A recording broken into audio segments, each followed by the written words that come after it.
Introduction to the new edition. Welcome.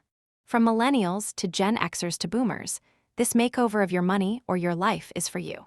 Since its initial publication, this book has become an enduring classic, helping hundreds of thousands of people transform their relationship with money.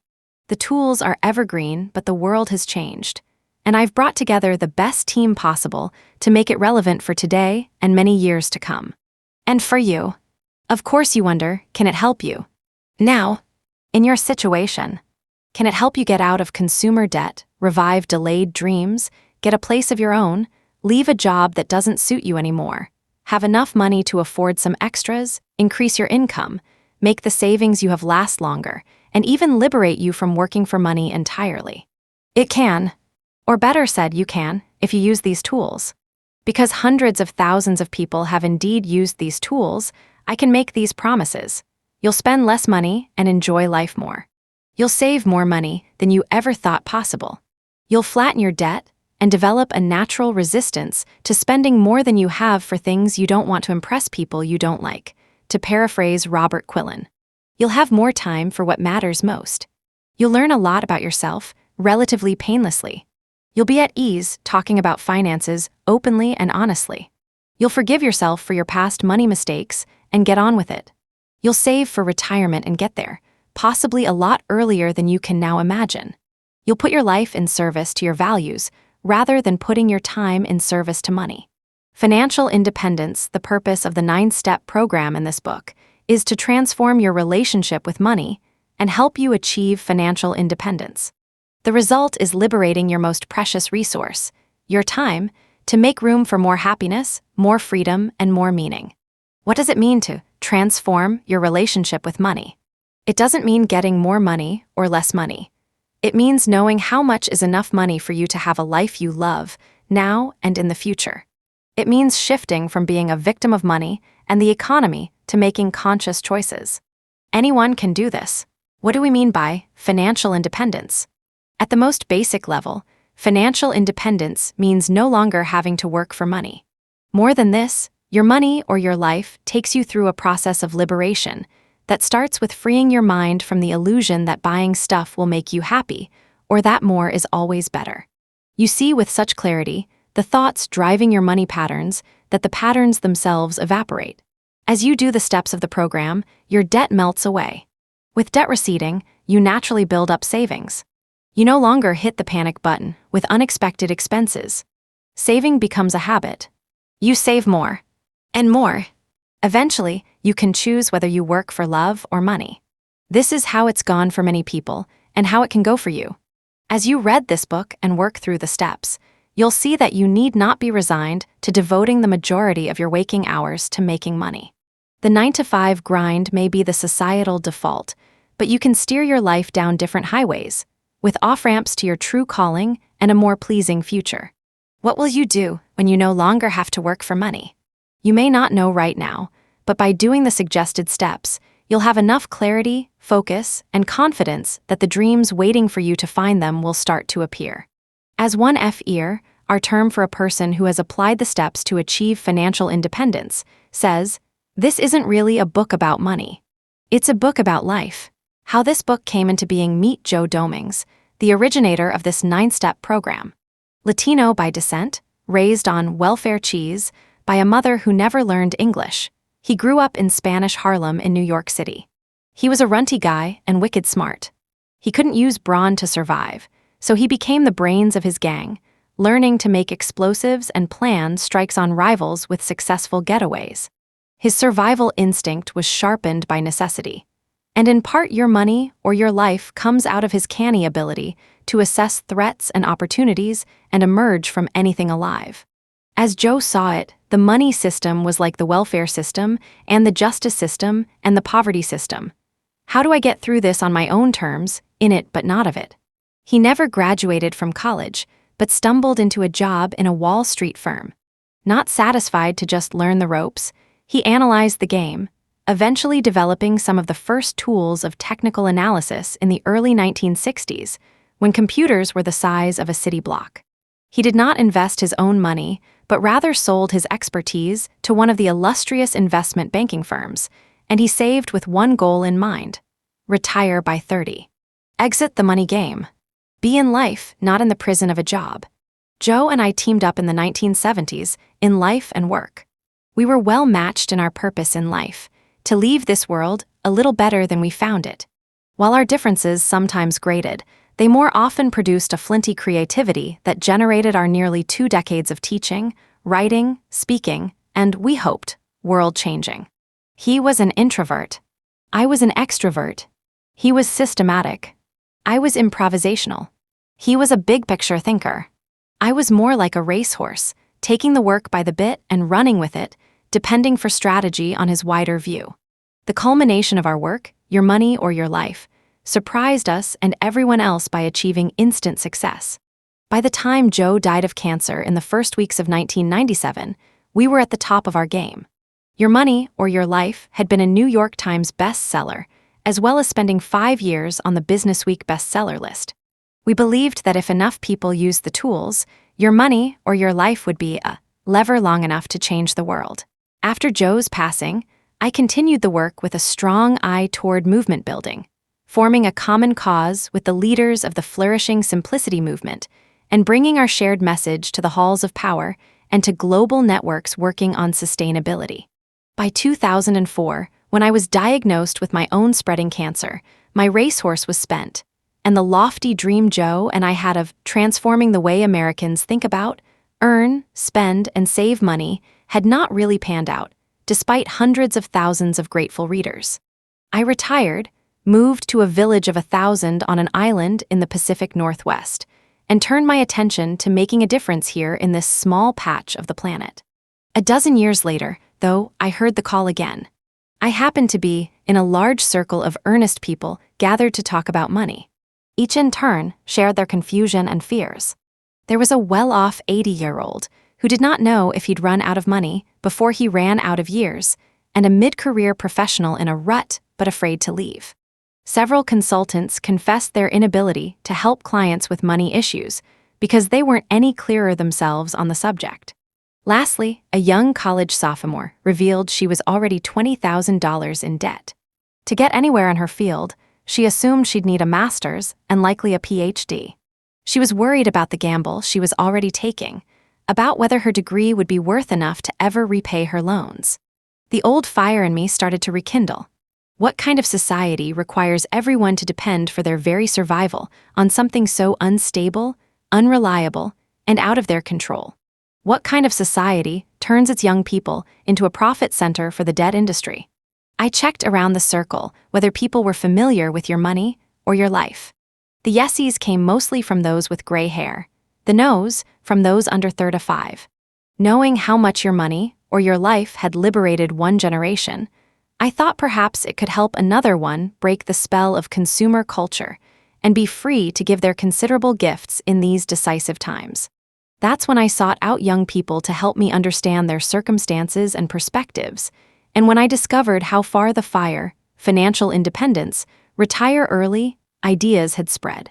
With much encouragement from many friends, I undertook the careful work of updating a classic to be in tune with a new time. And so this makeover was born. For those who read the original version, rest assured that nothing of the bones of this program has changed, and all of the ideas you've come to love are still there.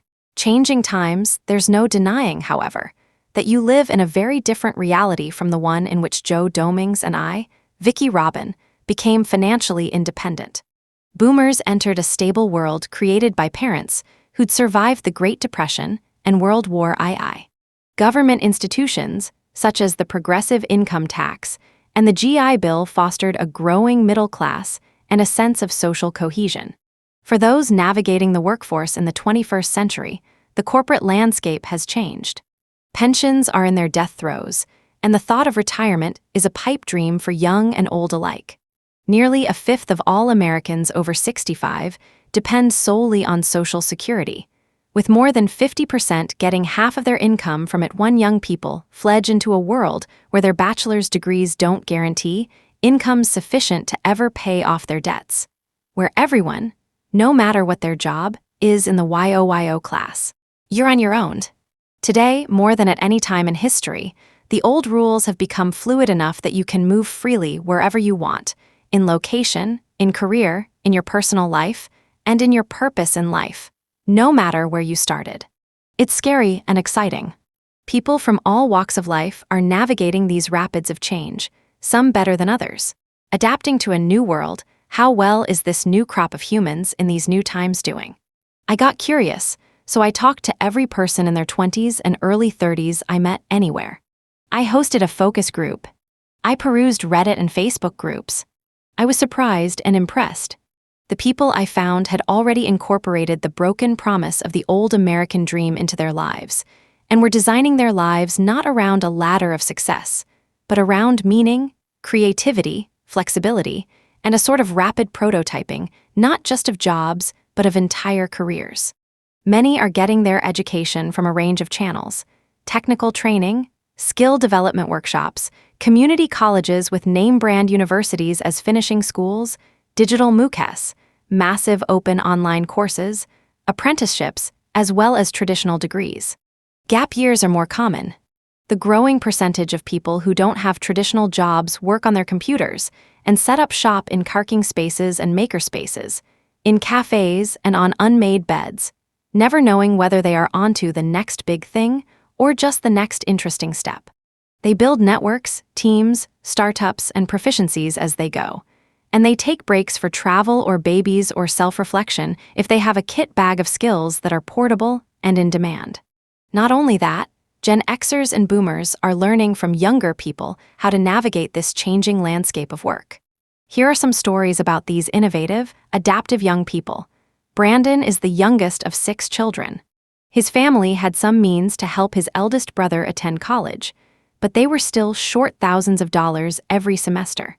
To close the gap, his brother worked as a sales associate at a national grocery chain. By the time Brandon graduated from high school, his oldest sibling still worked at the same big box store job for the same pay. College, the diploma, and the debt did not seem worth it, so Brandon went directly to working as a farmhand and then driving a tow truck. He's saving up to go to trade school to learn how to work in auto repair in an era of computerized systems, aiming to make $40 an hour. Chris got a degree in engineering, paid off his college debt in 1 year working at a major aerospace company, then saved up enough to take a year off to do service projects and travel. At the end of the year, he went back to work in a new and exciting role with a great pay package. Melody works in customer service at a rental car desk, saving up to get a nursing assistant degree at a 2-year college. From there, she'll see which new training she wants to take to move up or sideways in the medical field, and how long it will take at a new pay scale to pay off the cost of the certificate. Naomi did running start in high school, peeling a year off her college requirements. Then did her 2nd year at a community college before transferring to a university to finish her degree in social work, all without accumulating crushing debt. Truly maximizing their potential, some students do 2 years of college in high school through the Running Start program. Older people already in the workforce are exercising this kind of fluidity and creativity as well. Doctors become carpenters. Carpenters become architects. Social workers become farmers. Art lovers leave office jobs and become tour directors for the great museums of Europe. Biologists leave the laboratory and lead people on naturalist trips to the remaining jungles of the world. Teachers become massage therapists. Soldiers apply their military training to a range of post-service professions, some highly technical and highly paid. Some find their passion and path early in life and become financial planners or real estate agents or doctors or professors for life.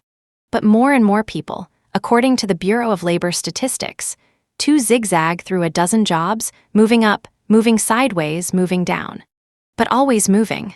What about that more than 50% who get half their income from Social Security, who thought the good times would roll forever and failed to save and plan? They adapt through extending their working years, perhaps until they die. Others downsize or move closer to their children to reduce the burden of hiring help around the house.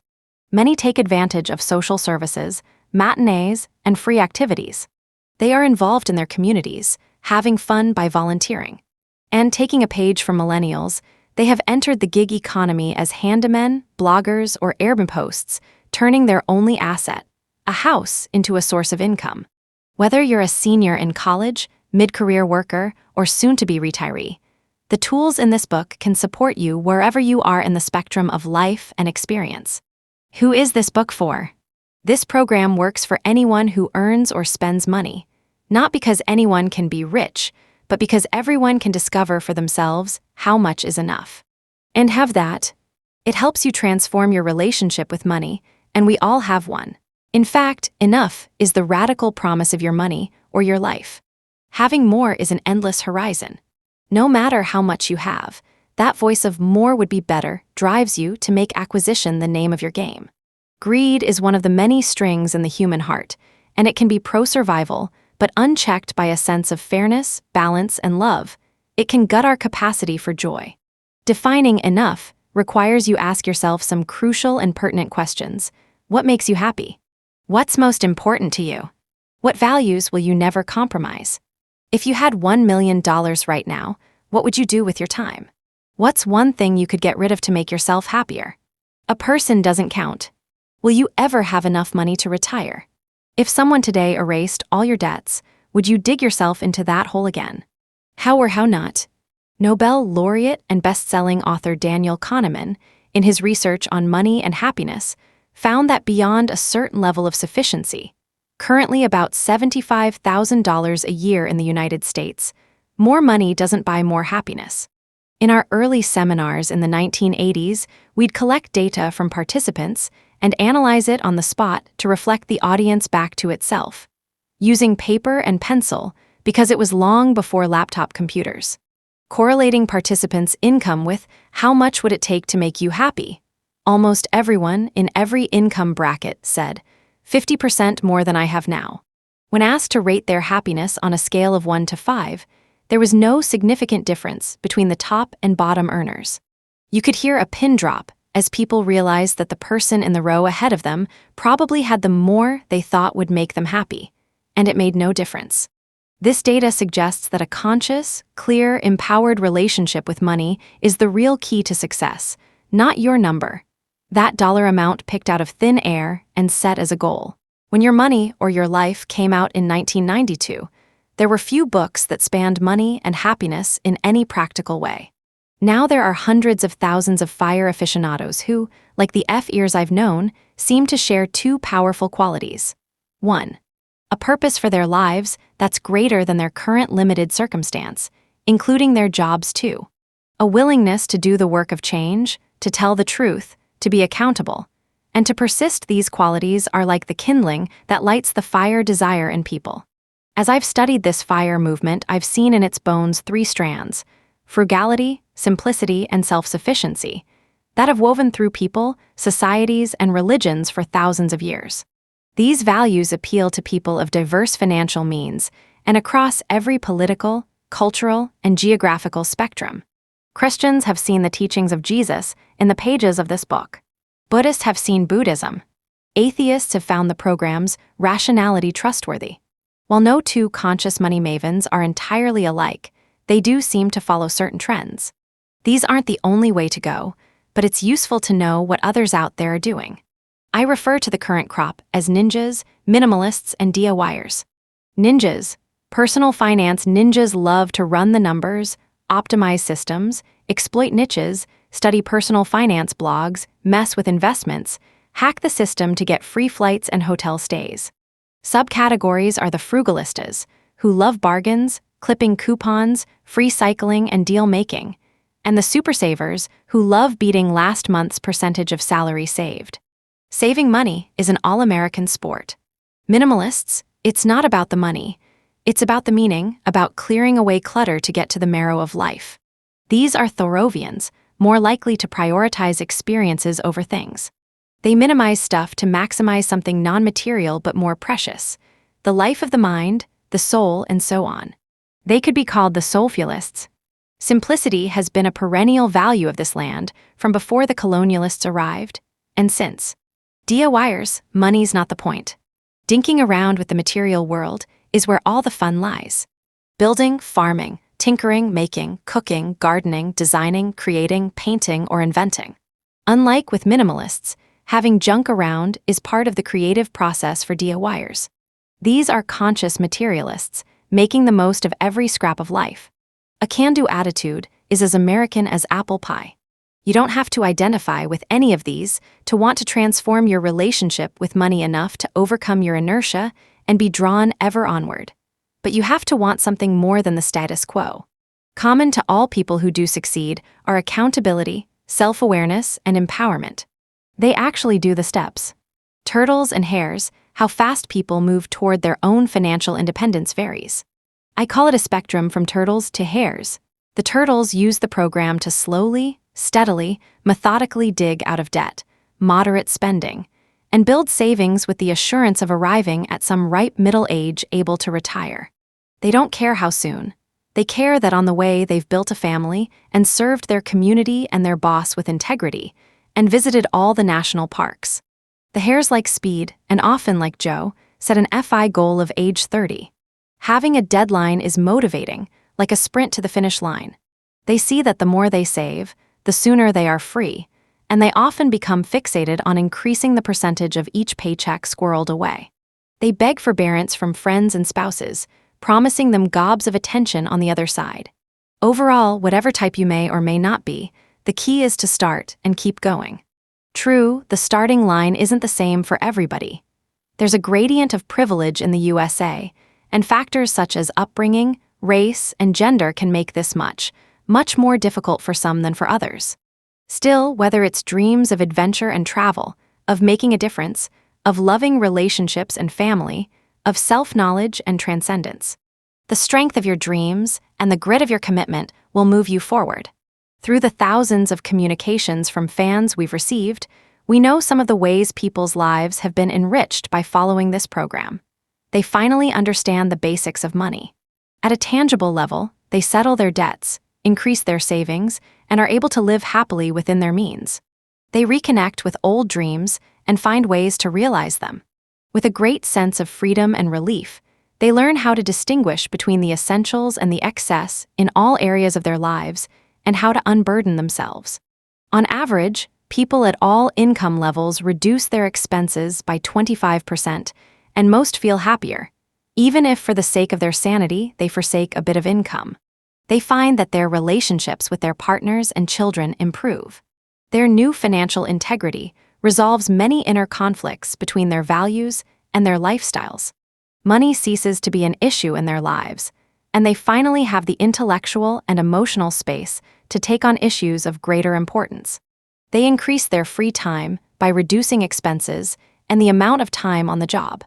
They stop buying their way out of problems and instead use these challenges as opportunities to learn new skills. Overall, they heal the split between their money and their life, and life becomes one integrated whole. The 4 FIs, this program is designed to liberate your mind and life from the thrall of the consumer culture. You don't just use a different strategy. You think differently. We call this FI thinking, which is being ever conscious of and curious about the flow of money in your life. Just reading this book will initiate FI thinking in your life, but there is more. Actually doing the simple steps outlined here will transform your relationship with money. You will master 4 FIs: financial intelligence, F Ioni, financial integrity, F Itwo, financial independence, F Ithri, and financial interdependence, F Ifer. All of these will cascade naturally from applying these tools to the flow of money and stuff through your life. Financial intelligence is the ability to step back from your assumptions and your emotions about money and observe them objectively. Does money really buy happiness? Does everyone really gotta make a living? Is money really something to fear or covet, to love or hate? If I sell the majority of my time for money, will I really be secure? Gaining financial intelligence begins with knowing how much money you already have earned, what you have to show for it, how much is coming into your life, and how much is going out. But that isn't enough. You also need to know what money really is and what you're trading for the money in your life. One tangible outcome of financial intelligence is getting out of debt and having at least 6 months of basic living expenses in the bank. If you follow the program presented in this book, it will lead inexorably to financial intelligence.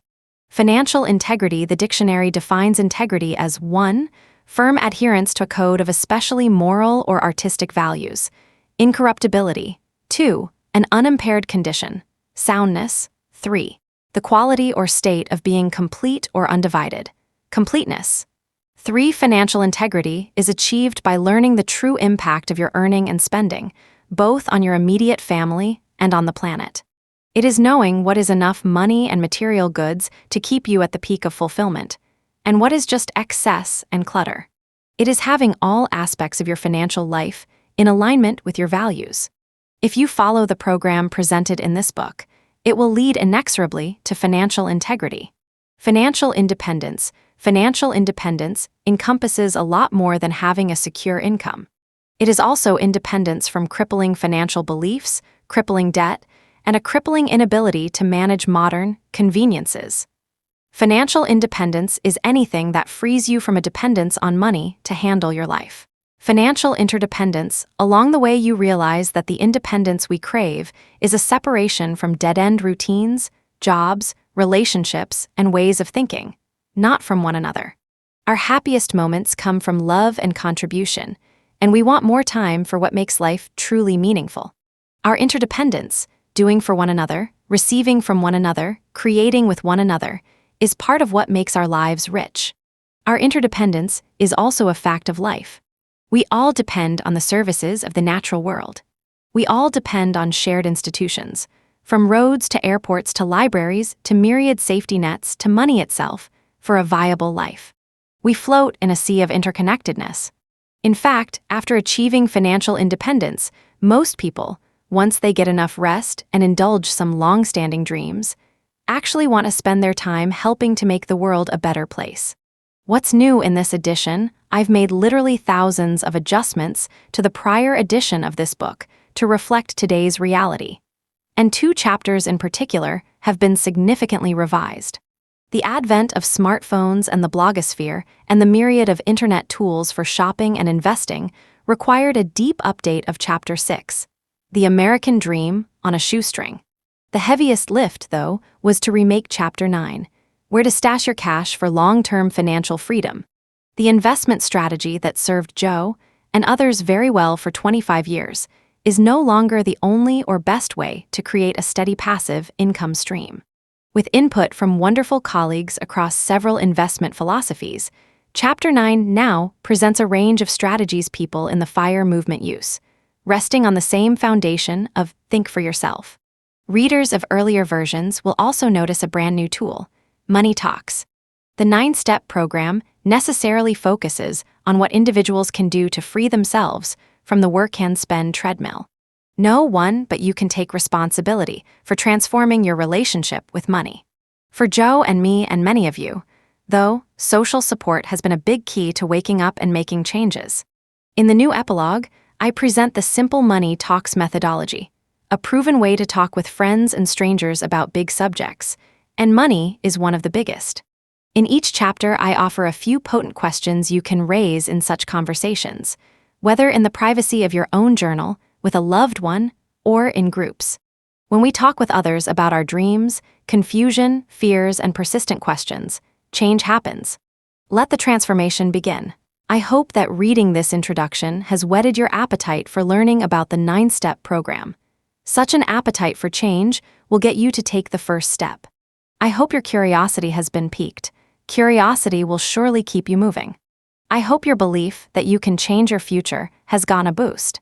Next, read the whole book from start to finish.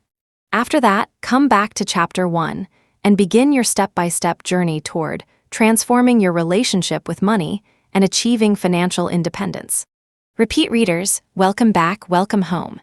And new readers, welcome to a set of tools that has liberated hundreds of thousands of people, with my sincere hope that you will be one of them. The world needs you to show up and follow your dreams. oceanoffpdf.com 1. The Money Trap, the old road map for money, the tender trap. Your money or your life. If someone thrust a gun in your ribs and said those words, what would you do? Most of us would turn over our wallets. The threat works because we value our lives more than we value our money. Or do we? Rachel Z worked 70 hours a week as a successful saleswoman, but that wasn't it. She reports, "After reading books like The Poverty of Affluence by Paul Wachtel, I realized that my feeling that something was missing wasn't something only I experienced. I began to talk with others and found they often felt similarly let down. Having gotten the prize of a comfortable home with all the trimmings, there was a sense of, is this all?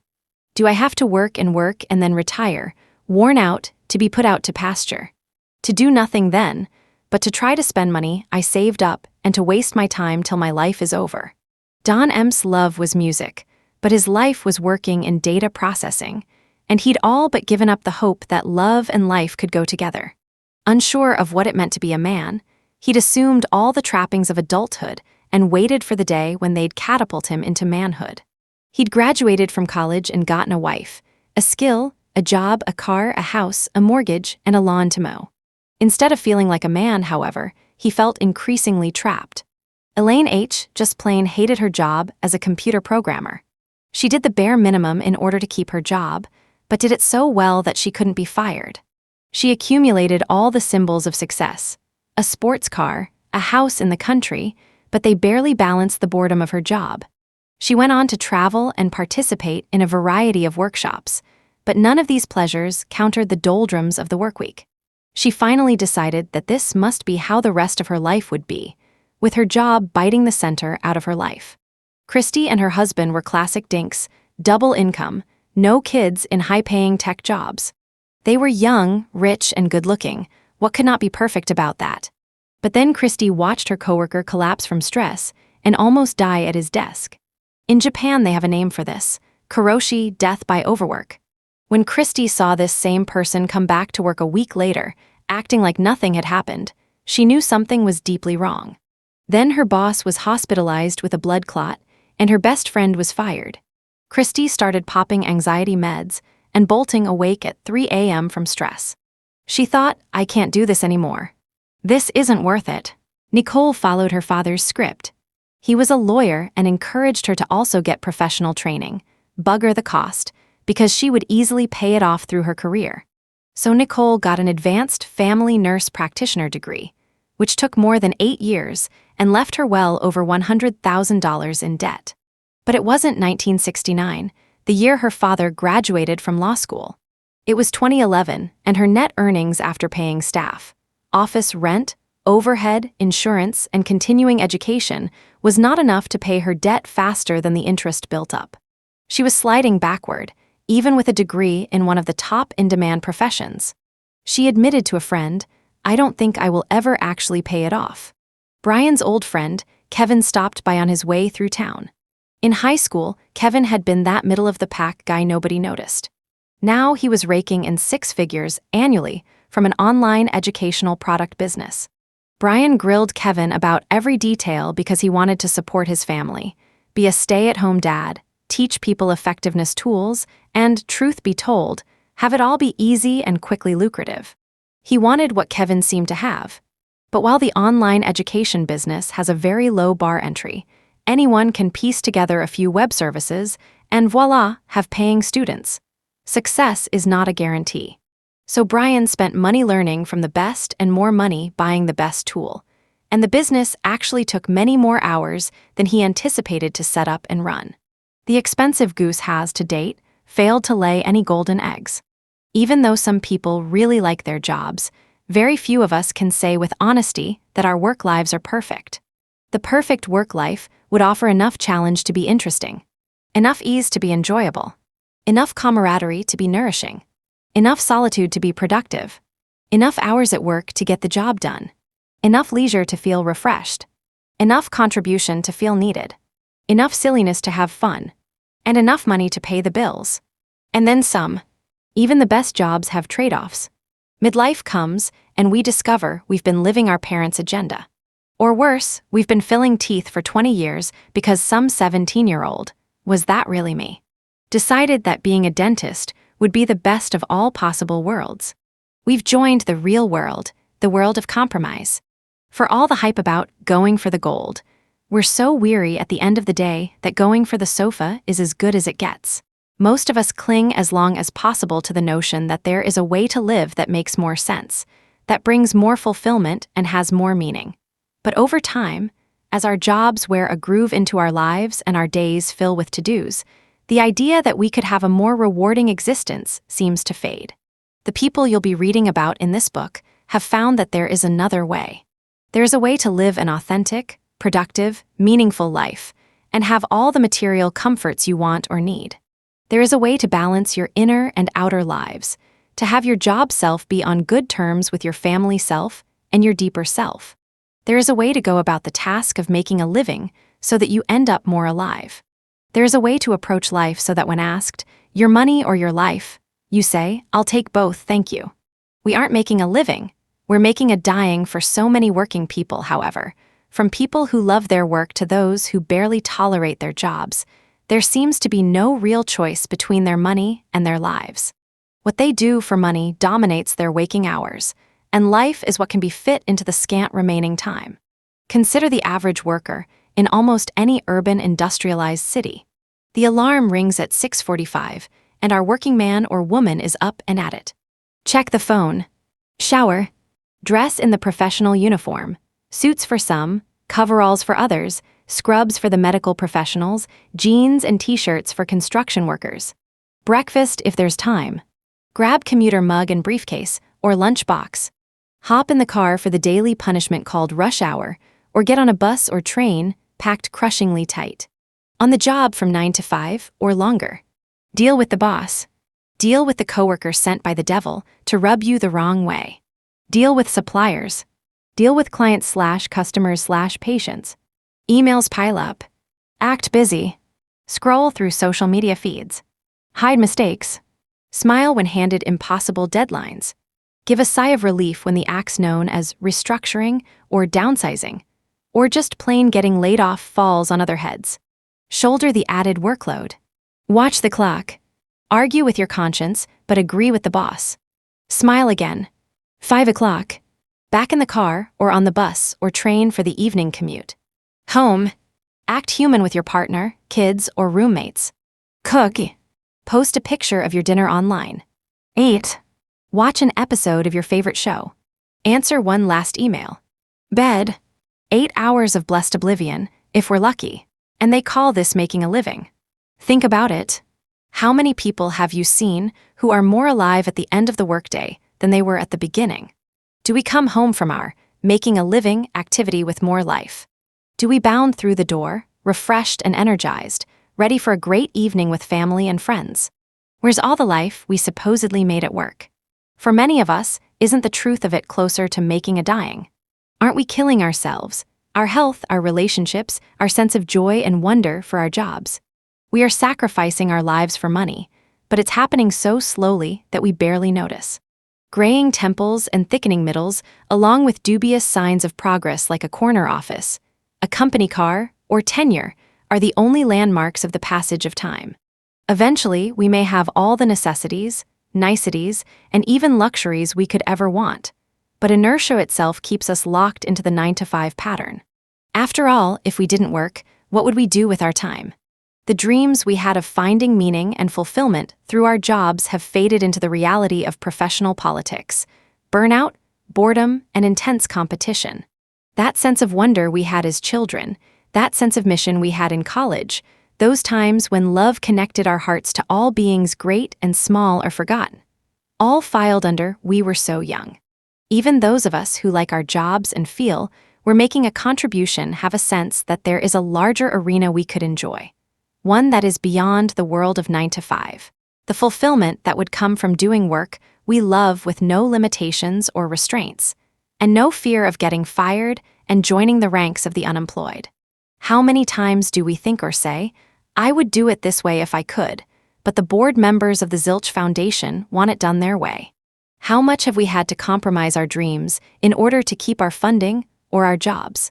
We think we are our jobs even if we were financially able to turn our backs on jobs that limit our joy and insult our values. We are all too often psychologically unable to free ourselves. We take our identity and our self-worth from our jobs.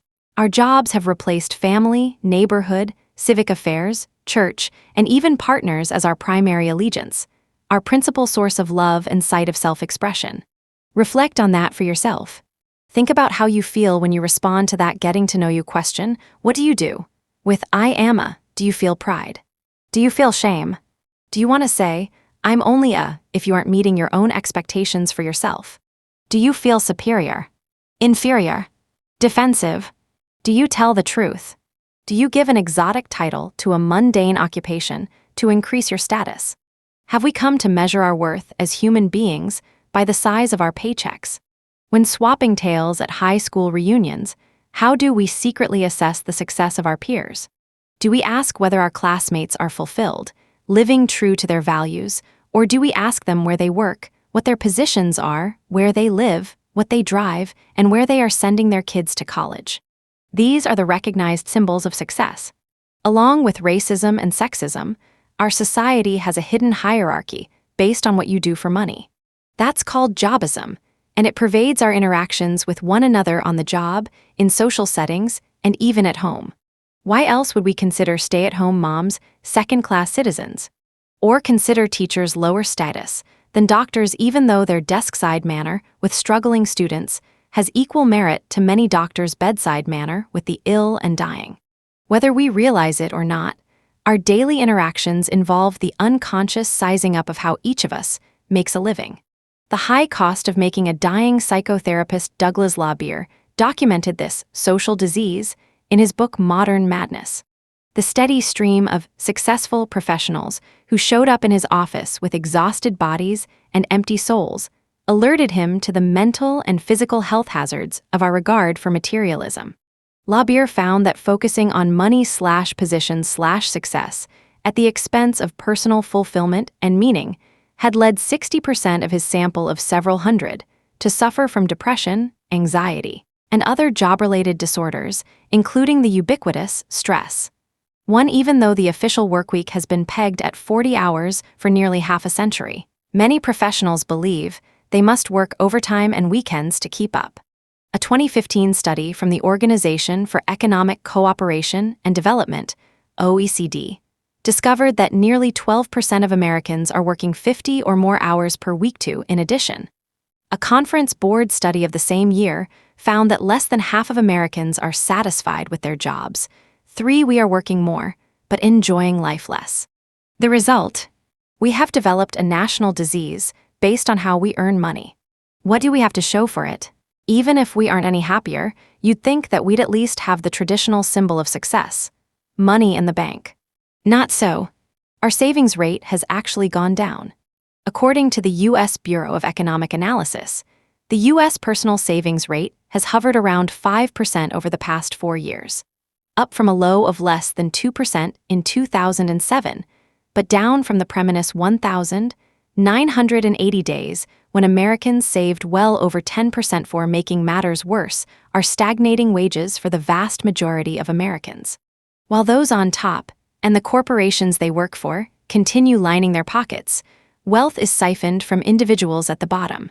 In a 2016 report, the Economic Policy Institute discovered that wages for the lowest 70% of workers had grown a marginal 5.3% since 2000, while the poorest 10% of Americans saw only a 2.2% improvement in pay.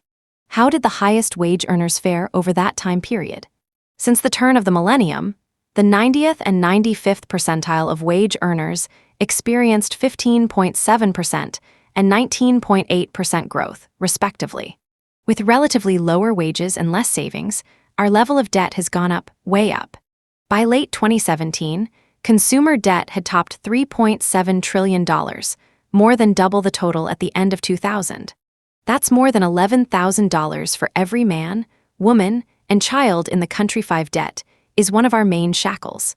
Our levels of debt and our lack of savings make the 9-to-5 routine mandatory.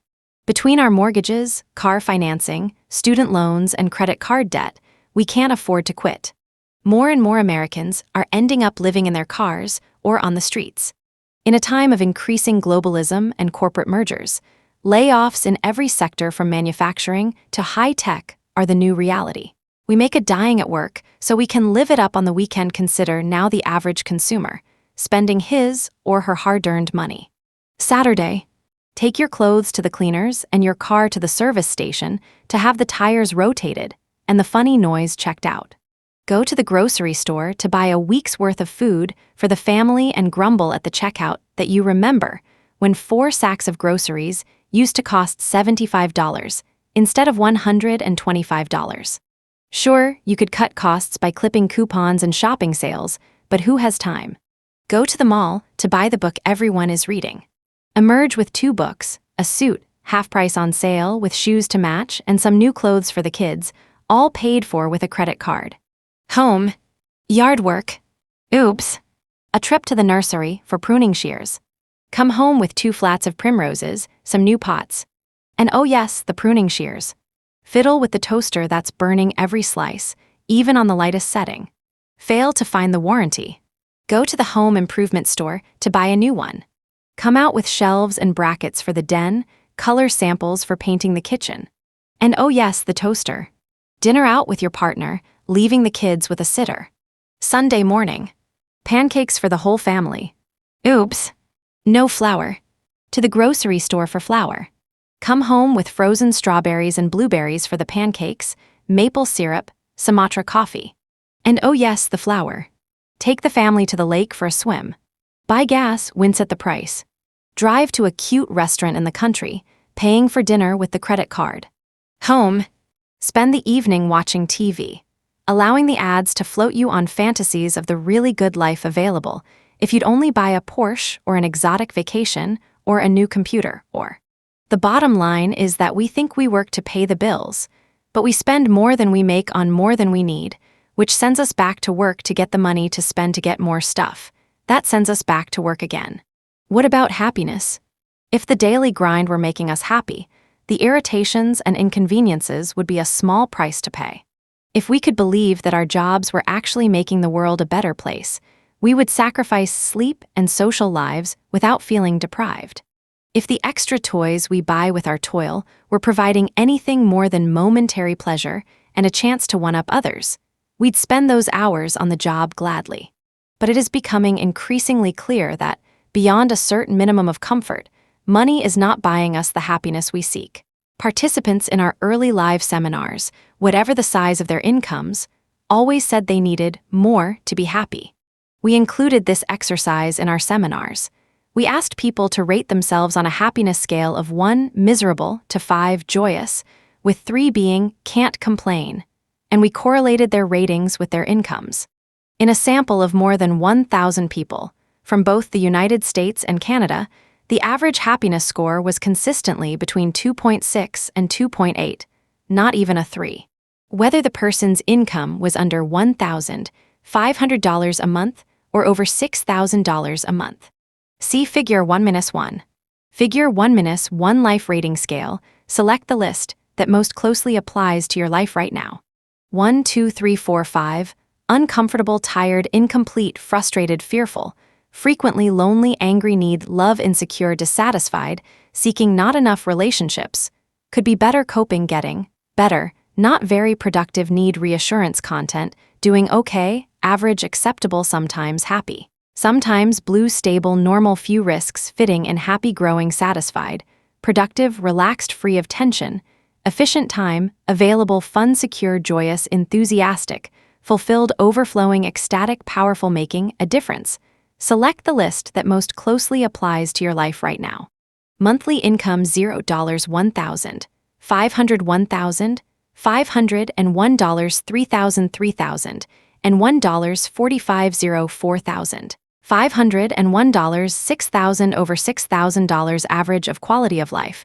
Rating for all participants in that income range 2.8, 1 2.77, 2.8, 4 2.8, 6 2.63. The results astounded us. They told us that not only are most people habitually unhappy, but they can be unhappy no matter how much money they make. Even people who are doing well financially are not necessarily fulfilled. On those same worksheets, we asked our seminar participants, how much money would it take to make you happy? Can you guess the results? It was always more than I have now, by 50 to 100%. So here we are, the most affluent society that has had the privilege to walk the face of the earth, and we're stuck with our noses to the grindstone, our lives in a perpetual loop between home and job, and our hearts yearning for something that's just over the horizon or perhaps entirely out of reach. Prosperity and the planet, if this was just a private hell, it would be tragedy enough. But it's not. Our affluent lifestyles are having an increasingly devastating effect on our planet. In 1987, the United Nations World Commission on Environment and Development warned that consumption patterns in the developed world were one of the primary engines driving global environmental damage. Since that time, however, little in our lifestyles has changed, except better technology to impulse shop. Our failure to change is not from a lack of warning. Some tune out the data entirely, but even if we watch the news, we don't know what to believe anymore, or why we should care. Environmentalists have been trying to make the data feel vivid and personal, so that we can feel the planet heating the way we feel chilly when the temperature drops.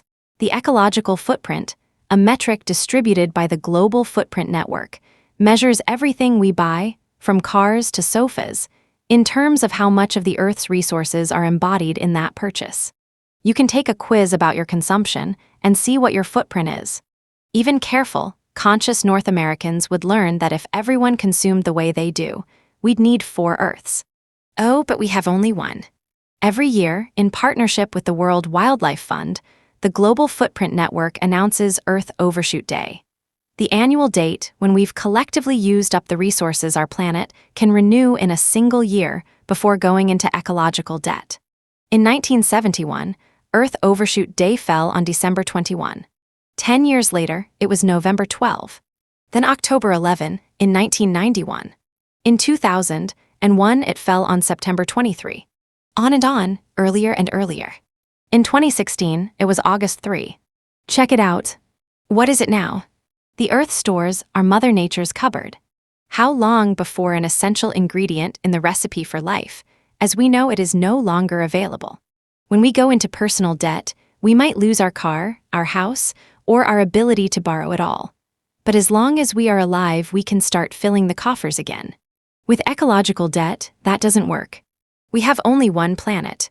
The biggest loser in the money game, sadly, many of us are not even aware of this ecological debt because our primary benefactors don't have a voice, and we didn't even know we were borrowing from them. We haven't just borrowed from the bank.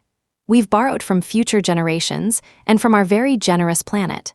Everything we eat, wear, drive by, and throw away comes from the earth. As Annie Leonard vividly shows in her short film The Story of Stuff, our appetite for things drives a one-way trip for resources from the earth to factory to store to our house to the dump.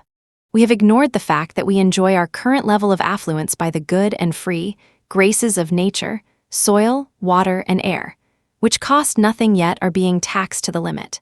As civilized and advanced as we may have become, we still depend on breathable air, potable water, and fertile soil for our daily existence. No matter how often these facts are repeated, however, we don't seem able to put the brakes on our consumption. Corporations have little incentive to encourage us to consume less. Politically, it's still suicidal to propose consumption-limiting legislation. And personally, until everyone changes, few are willing to sacrifice. The only way green corporations, local governments, and nonprofit organizations have been able to change us at all is to convince us that the 3 sirens of consumerism, comfort, control, and convenience, are better served by products that demand less from the earth. Once the cost of solar energy became competitive, adoption accelerated. As electric car charging stations become as convenient as gas stations, consumers will adopt this climate-friendlier way of personal transportation. We aren't changing our minds, we're just changing our technologies. Is this enough? Not according to Robert Ornstein and Paul Ehrlich. In their book, New World, New Mind, they point out that our minds were designed to respond well to short-term threats, tigers and fires, and the whites of our enemies' eyes. In today's world, however, piling debts, personal and national and environmental threats like climate change are building up so slowly that the part of our minds made to respond to harm can't register the danger. We must, Ornstein and Ehrlich contend, Learn to react to the early warnings of sophisticated environmental measurements with the same vigor with which we used to climb trees to escape the jaws of a tiger six. Some consumers are motivated to change. They look at these ecological trends and become early adopters of green energy innovations. You may be one of them. But virtue isn't enough to accelerate the pace of change. As you will see, breaking the hold of the more is better myth on your mind means you will change because you want to, not because you have to. You will also gain those status points for being one of the first to adopt what everyone comes to know is the best, smartest, and optimal way to go. You will see clearly that making a dying and having it all are not the only or best ways to make a life, and you will free yourself. Is more better? Many of us are out there making a dying because we've bought into the pervasive consumer myth that more is better. We build our working lives on this myth of more. Our expectation is to make more money as the years go on. We will get greater responsibility and more perks as we move up in our field. Eventually, we hope, we will have more possessions, more prestige, and more respect from our community. We become habituated to expecting ever more of ourselves and ever more from the world. But rather than satisfaction, our experience is that the more we have, the more we want, and the less content we are with the status quo.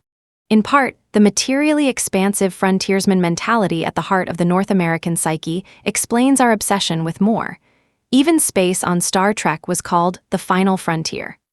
The West was won or lost, depending on your point of view, through the political sales pitch of manifest destiny.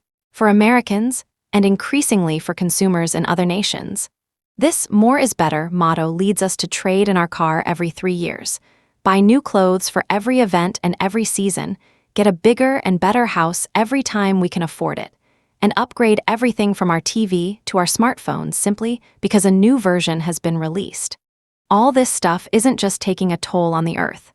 National Opinion Research Center surveys reveal that the percentage of Americans who describe themselves as very happy has been steadily declining since the late 1950s.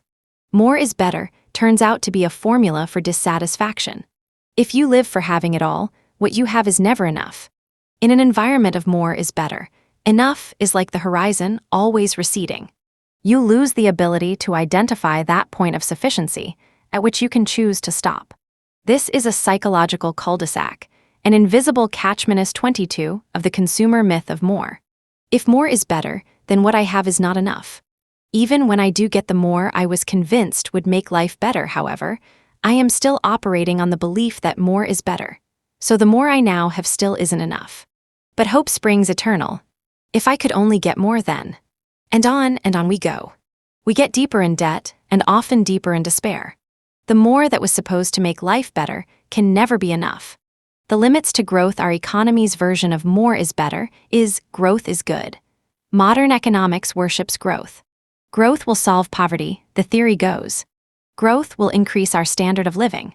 Growth will reduce unemployment. Growth will keep us apace with inflation. Growth will relieve the boredom of the rich and the misery of the poor. Growth will bolster the GDP, boost the Dow, and beat our global competitors.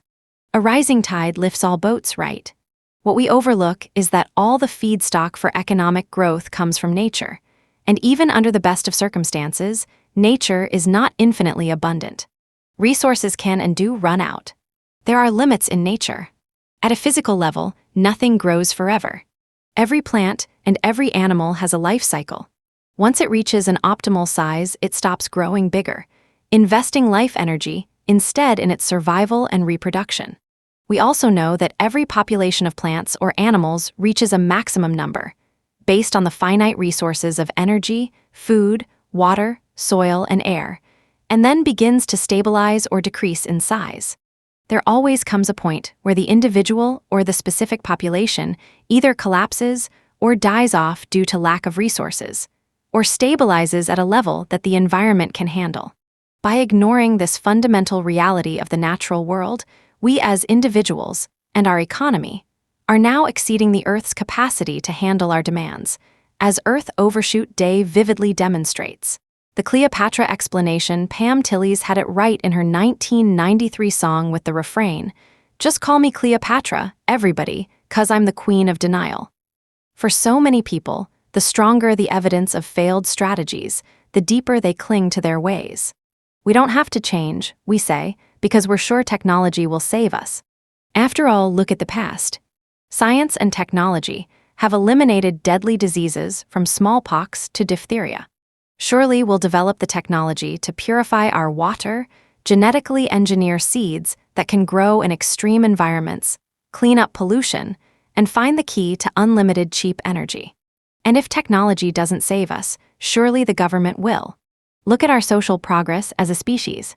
If we lobby for appropriations, the government will develop a program. There are experts who know what's going on and are handling it for us. Anyway, we conclude, it's not my problem. It's a third world problem. If only they would stop having so many babies and burning their forests, we'd survive. It's they who need to change. In any event, it would be silly for us to change because the reports are probably wrong. Scientists and politicians and the media have lied to us before. This environmental problem is a fabrication of some smart lawyers and nervous Nelly alarmists. And anyway, what can I do? After all, I'm in debt, so I can't stop commuting 40 miles a day to the widget factory, even if the continuation of life on Earth depended on it, which it doesn't. Does it? As people and as a planet, we suffer from upward mobility and downward nobility. We need to pause and wonder if it's all worth it, if we're getting the fulfillment we're seeking. And if not, why do we persist, like addicts, in habits that are killing us? The creation of consumers, perhaps we cling to our affluence, even though it isn't working for us or the planet, because of the very nature of our relationship with money. As we shall see, money has become the movie screen on which our lives play out. We project onto money the capacity to fulfill our fantasies, allay our fears, soothe our pain, and send us soaring to new heights. In fact, we now meet most of our needs, wants, and desires through money. We buy everything from hope to happiness. We no longer live life. We consume it. People in industrialized nations used to be called citizens. Now we are consumers, which means, according to the dictionary definition of consume, people who use up, waste, destroy, and squander. Consumerism, however, is just a 20th century invention of our industrial society, created at a time when encouraging people to buy more goods was seen as necessary for continued economic growth. By the early 1920s, once we were starting to win the Industrial Revolution, a curious wrinkle had emerged. The astounding capacity of machinery to fill human needs had been so successful that economic activity was slowing down. Instinctively knowing they had enough, American workers were asking for a shorter workweek and more leisure to enjoy the fruits of their labors. Two sectors of American society were alarmed at this trend. The moralists, who had internalized the Protestant work ethic, believed that idle hands do the devil's work. Leisure is debasing, they thought, leading at least to sloth, if not to the rest of the 7 deadly sins. Industrialists also sounded the alarm. Reduced demand for factory output threatened to halt economic growth. Workers did not seem as instinctively eager to buy new goods and services, like cars, appliances, and entertainment, as they did the old ones, like food, clothing, and shelter. The alternative to growth, however, was seen not as maturity, but as the precursor to the stagnation of civilization and the death of productivity. New markets were needed for the expanding cornucopia of goods that machines could turn out with such speed and precision, and for the continued profit of the industrialists. And here's the stroke of genius. These new markets would consist of the same populace, but the people would be educated to want not only what they needed, but also new things that they didn't need. Enter the concept of standard of living. A new art, science, and industry dubbed marketing was born to convince Americans that they were working to elevate their standard of living rather than to satisfy basic economic needs. In 1929, Herbert Hoover's Committee on Recent Economic Changes published a progress report on this new and very welcome, he believed, strategy. The survey has proved conclusively what has long been held theoretically to be true, that wants are almost insatiable. That one want satisfied makes way for another. The conclusion is that economically we have a boundless field before us, that there are new wants which will make way endlessly for newer wants, as fast as they are satisfied. Our situation is fortunate, our momentum is remarkable 7 instead of leisure being simply relaxed activity. It was transformed into an opportunity for increased consumption, even consumption of leisure itself, as in travel and vacations.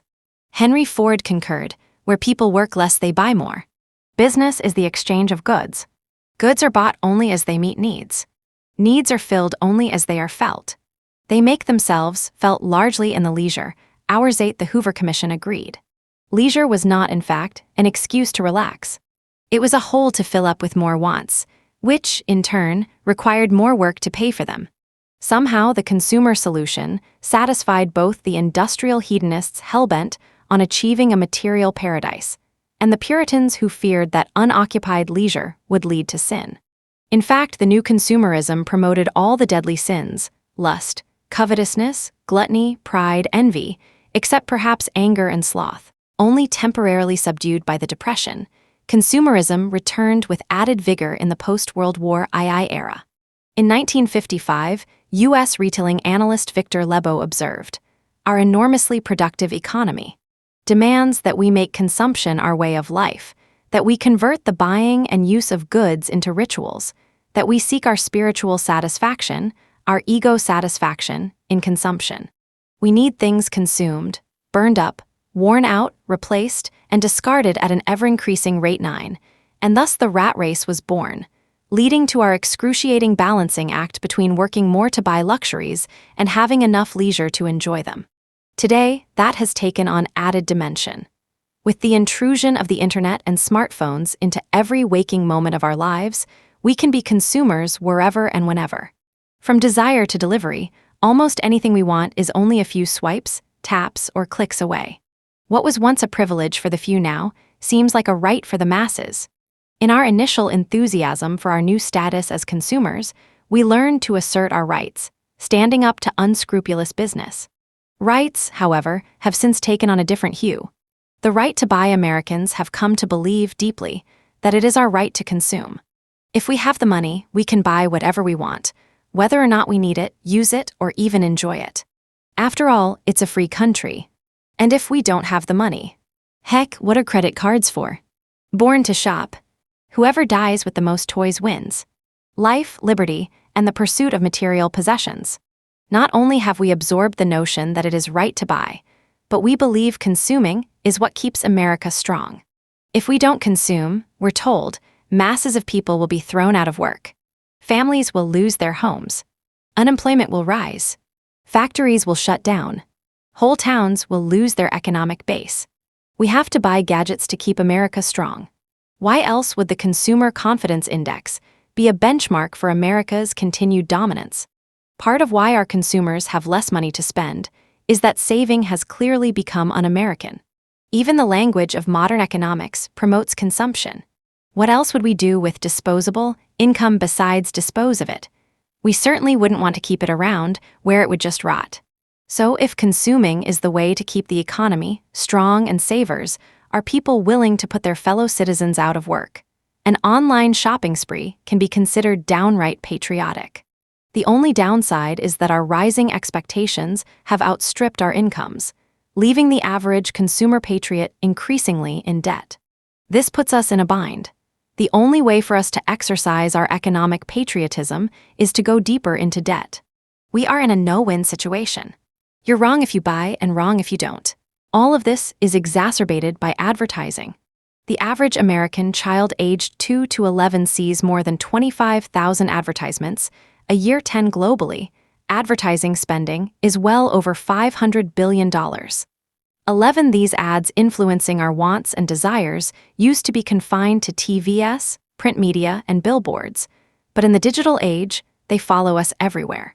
As Americans spend increasing amounts of time on their mobile devices, pop-ups, flashing banners, and sidebar ads are there to greet us, reminding us of past browser searches and online purchases. Marketing theory says that people are driven by fear, by the promise of exclusivity, by guilt and greed, and by the need for approval. Advertising technology, armed with market research and sophisticated psychology, aims to throw us off balance emotionally, and then promises to resolve our discomfort with a product. At the same time, Television, phone, radio, internet, and newspaper ads are reporting the bad news about the environment. Product packaging is clogging the landfills.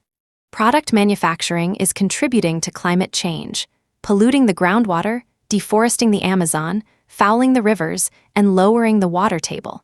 If I wear clothes made from conventionally grown cotton, I'm encouraging massive pesticide use.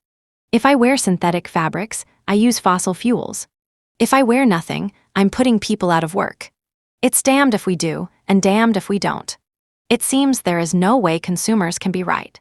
Everything we do exacts a cost from the environment. Even new, eco-friendly, or sustainable products are only comparatively less stressful to the earth, and by no means benign. Clearly, we don't think about this as we're headed to work in the morning. We don't ponder, to consume or not to consume, that is the question. The notion that it's right to consume daily bumps into the admonition that we're deep in debt personally and playing Russian roulette with the environment to boot. How in the midst of our busy lives can we become aware of, much less do something about, the enormous problems we're facing? What can one person do, we ask, and then change stations on the radio? And so we continue, making a stab at changing one week, binging the next, and depending on denial to shield us from the tough choices ahead. If we continue to rely on making small, token changes, however, we will merely slow our headlong rush toward a diminished and impoverished future. What's needed isn't change, it is transformation.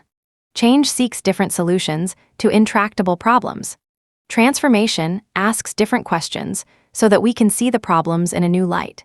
We need to shift from an ethic of growth to an ethic of sustainability, which will certainly require each one of us to transform our relationship with money and the material world.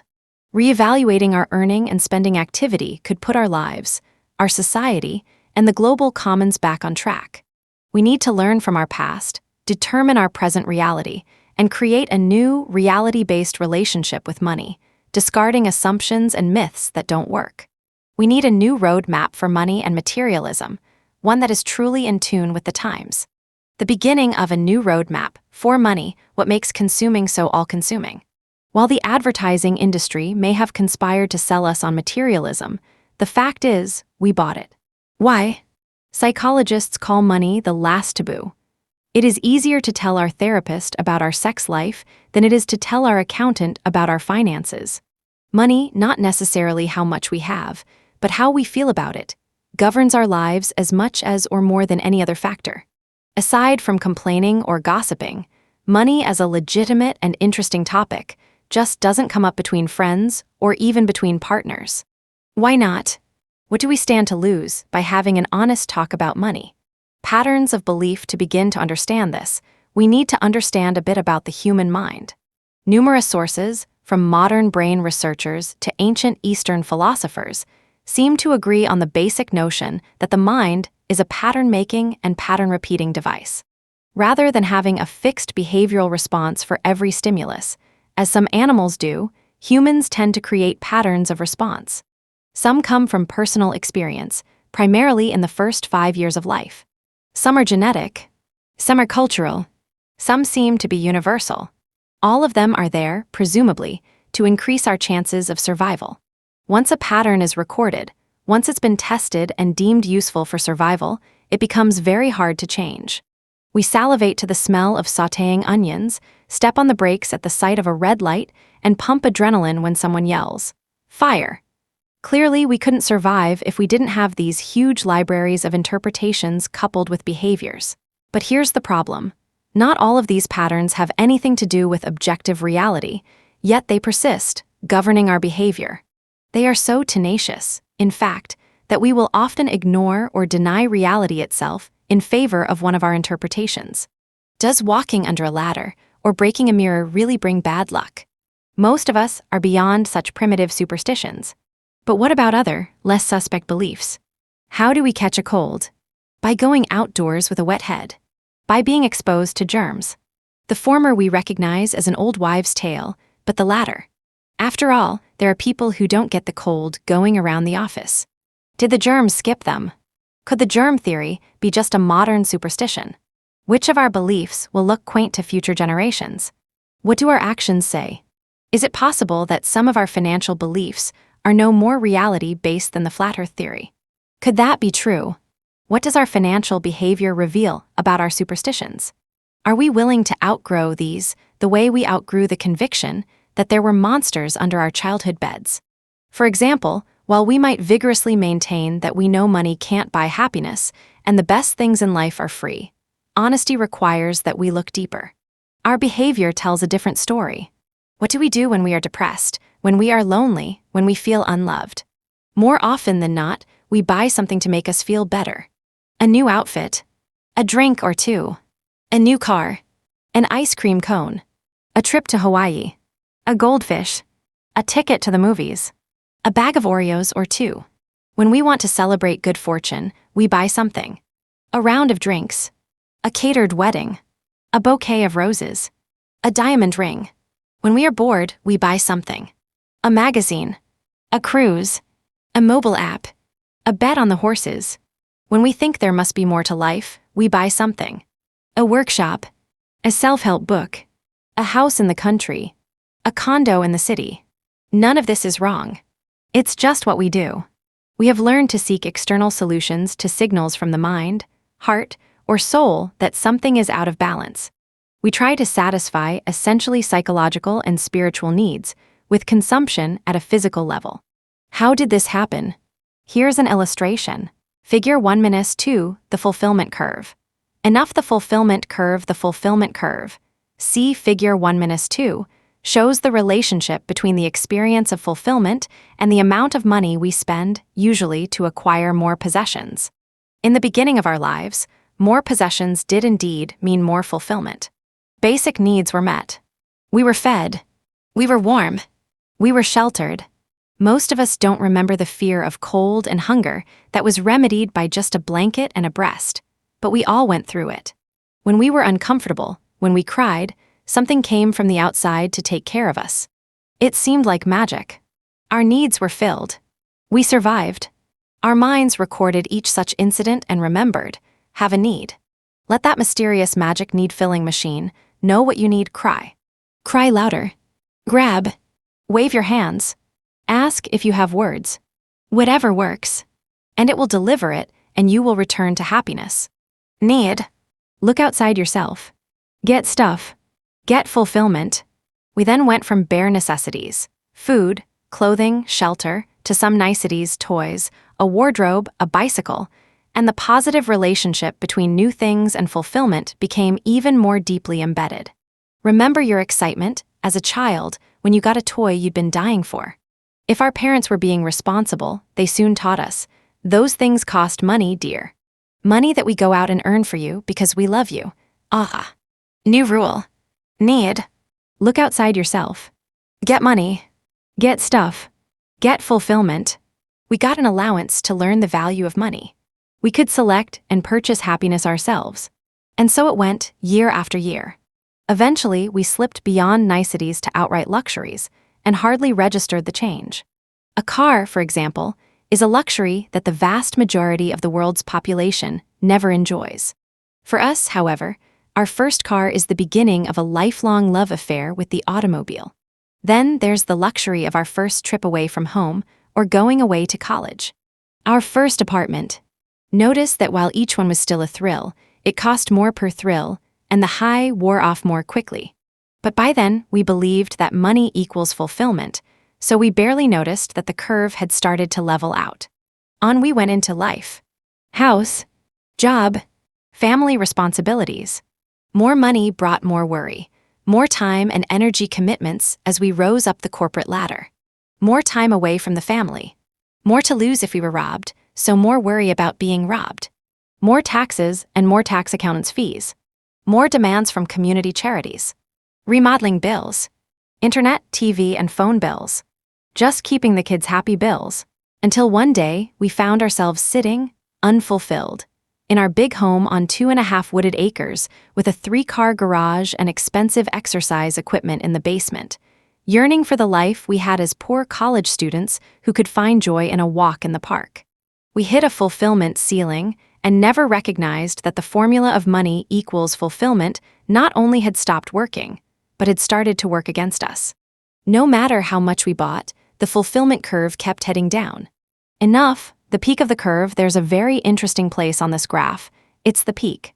Part of the secret to life, it would seem, comes from identifying for yourself that point of maximum fulfillment. There is a name for this peak of the fulfillment curve, and it provides the basis for transforming your relationship with money. It's a word we use every day, yet we are practically incapable of recognizing it when it's staring us in the face. The word is enough. At the peak of the fulfillment curve, we have enough. Enough necessities for our survival. Enough niceties for our comforts and pleasures. And even enough little luxuries. We have everything we need. There's nothing extra to weigh us down, distract, or distress us, nothing we've bought on credit, have never used, and are slaving to pay off. Enough is a fearless place. A trusting place. An honest and self-observant place. It's appreciating and fully enjoying what money brings into your life, and yet never purchasing anything that isn't needed and wanted. Once you have discovered what is enough for you, your fulfillment curve can reverse direction and head straight up. Stay tuned. Clutter, a fate worse than dearth. So what's all that stuff beyond enough, beyond the peak, where the fulfillment curve begins to go down? Clutter, that's what. Clutter is anything that is excess for you. It's whatever you have that doesn't serve you, yet takes up space in your world. To let go of clutter, then, is not dearth, lack. It's lightening up and opening up space for something new to happen. As self-evident as these ideas may be, many people experience a subtle, or not so subtle, resistance to letting them in. This is why downscaling, frugality, and thrift sound like deprivation, lack, and need. On the contrary, enough is a wide and stable plateau. It is a place of alertness, creativity, and freedom. From this place, being suffocated under a mountain of clutter that must be stored, cleaned, moved, gotten rid of, and paid for on time is a fate worse than dearth. Stations of the crass, what creates clutter? The fulfillment curve strongly suggests that most clutter enters our lives through the more is better door. It comes from the disease of materialism, of looking for inner fulfillment in outer possessions. It comes from the early programming that discomfort can be alleviated by something external. A baby bottle, a blanket, a bicycle, a BA, a BMW, or eventually another kind of bottle. It also comes from unconscious habit. Take Gazingas pins. A Gazingas pin is any item that you just can't pass by without buying. Everybody has them. They run the gamut from earbuds and tiny screwdrivers to shoes, pens, and chocolate kisses. So there you are in the mall or online, a shopping robot on your weekly tour of the stations of the crass. You come to the Gazingas pin section, and your mind starts cranking out Gazingas pin thoughts. Oh, there's a pink one. I don't have a pink one. Oh, that one is wireless. That would be handy. A waterproof one. If I don't use it, I can always give it away. Yum, this one has hazelnuts in it. And coconut. And amaretto. Never had one of those before. And before you know it, an alien arm attached to your body has reached out and picked up or clicked on the Gazingas pin, and off you go to the checkout, still functioning like a wind-up zombie. You arrive home with your purchase, or it arrives on your doorstep. You put it in the Gazingas pin drawer, where there are already 5 or 10 others, and you forget about Gazingas pins until your next shopping trip, at which point you come to the Gazingas pin section and faces and functions of clutter. Just because something is out of sight doesn't mean it isn't clutter. Our various Gazingas pin drawers, including our attics, basements, garages, closets, and storage sheds, are havens of clutter, filled with projects we'll never finish and products we'll probably never use. Ignoring them can fill you with shame. Sorting through them can fill you with guilt. Clothing bagged for the thrift store after a few wearings leaves a vague feeling of dissatisfaction and superficiality, not to mention adding to the landfill. Once you catch on to what clutter is, you'll find it everywhere. Isn't meaningless activity a form of clutter?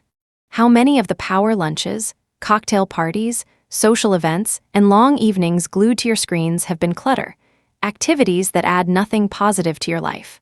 What about disorganized days, full of busyness with no sense of accomplishment? And what about tasks on your to-do list that never get done? Stumbling over them, week in, week out. On your list is like the frustration of navigating the perennial magazines and kids' toys that litter some people's living rooms. There are cluttered motives, such as when we are of many minds about everything from public policy to personal decisions. Unplanned errands are oftentimes clutter, running to the store twice a day for items forgotten on your weekly shopping trip. Hobbies are clutter-intensive when the ratio of what you have to what you use climbs, like the photography buffs with suitcases full of lenses and filters who get their best shots with a smartphone. All of that is clutter, elements in your environment that don't serve you yet take up space.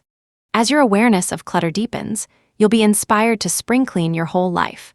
The urge to purge, in fact, runs deep in the American psyche as well. From the Puritans to Thoreau, the Quakers, and authors like Dwayne Elgin and Cecil Andrews, simple living has arisen again and again to balance the excesses of our capitalist system. Now it's called minimalism or tidying up. We call it enough because there is no particular, specific thing that is enough, which means it's up to you. It's not less is more. It's not one perfect daisy in a vase on a spotless dresser with sun pouring through the window. It's not torn jeans or a little black dress. It's not that one perfect chef's knife, alone in a drawer. It's the Goldilocks feeling of just rightness you recognize as you approach having enough of everything you want and need, but nothing in excess. Everyone's enough looks different. One person's treasure is another person's trash. As you follow the 9 steps outlined in this book, you will develop your own personal definition of clutter and will slowly, painlessly, even joyfully rid yourself of it. The first step will be to ask, how did it all get here? And what is it worth to me now? Really? Just as some students learn how much they throw away by having to carry their garbage around in a sack for a week, you will start to look at your relationship with stuff by looking at all you've accumulated, all you've earned, all you've spent, and how much of your life energy you've wasted. Step 1. Making peace with the past. Are you ready to survey your own relationship with money and the things that money can buy? The purpose of this exercise is to increase your awareness, not your arrogance or your shame.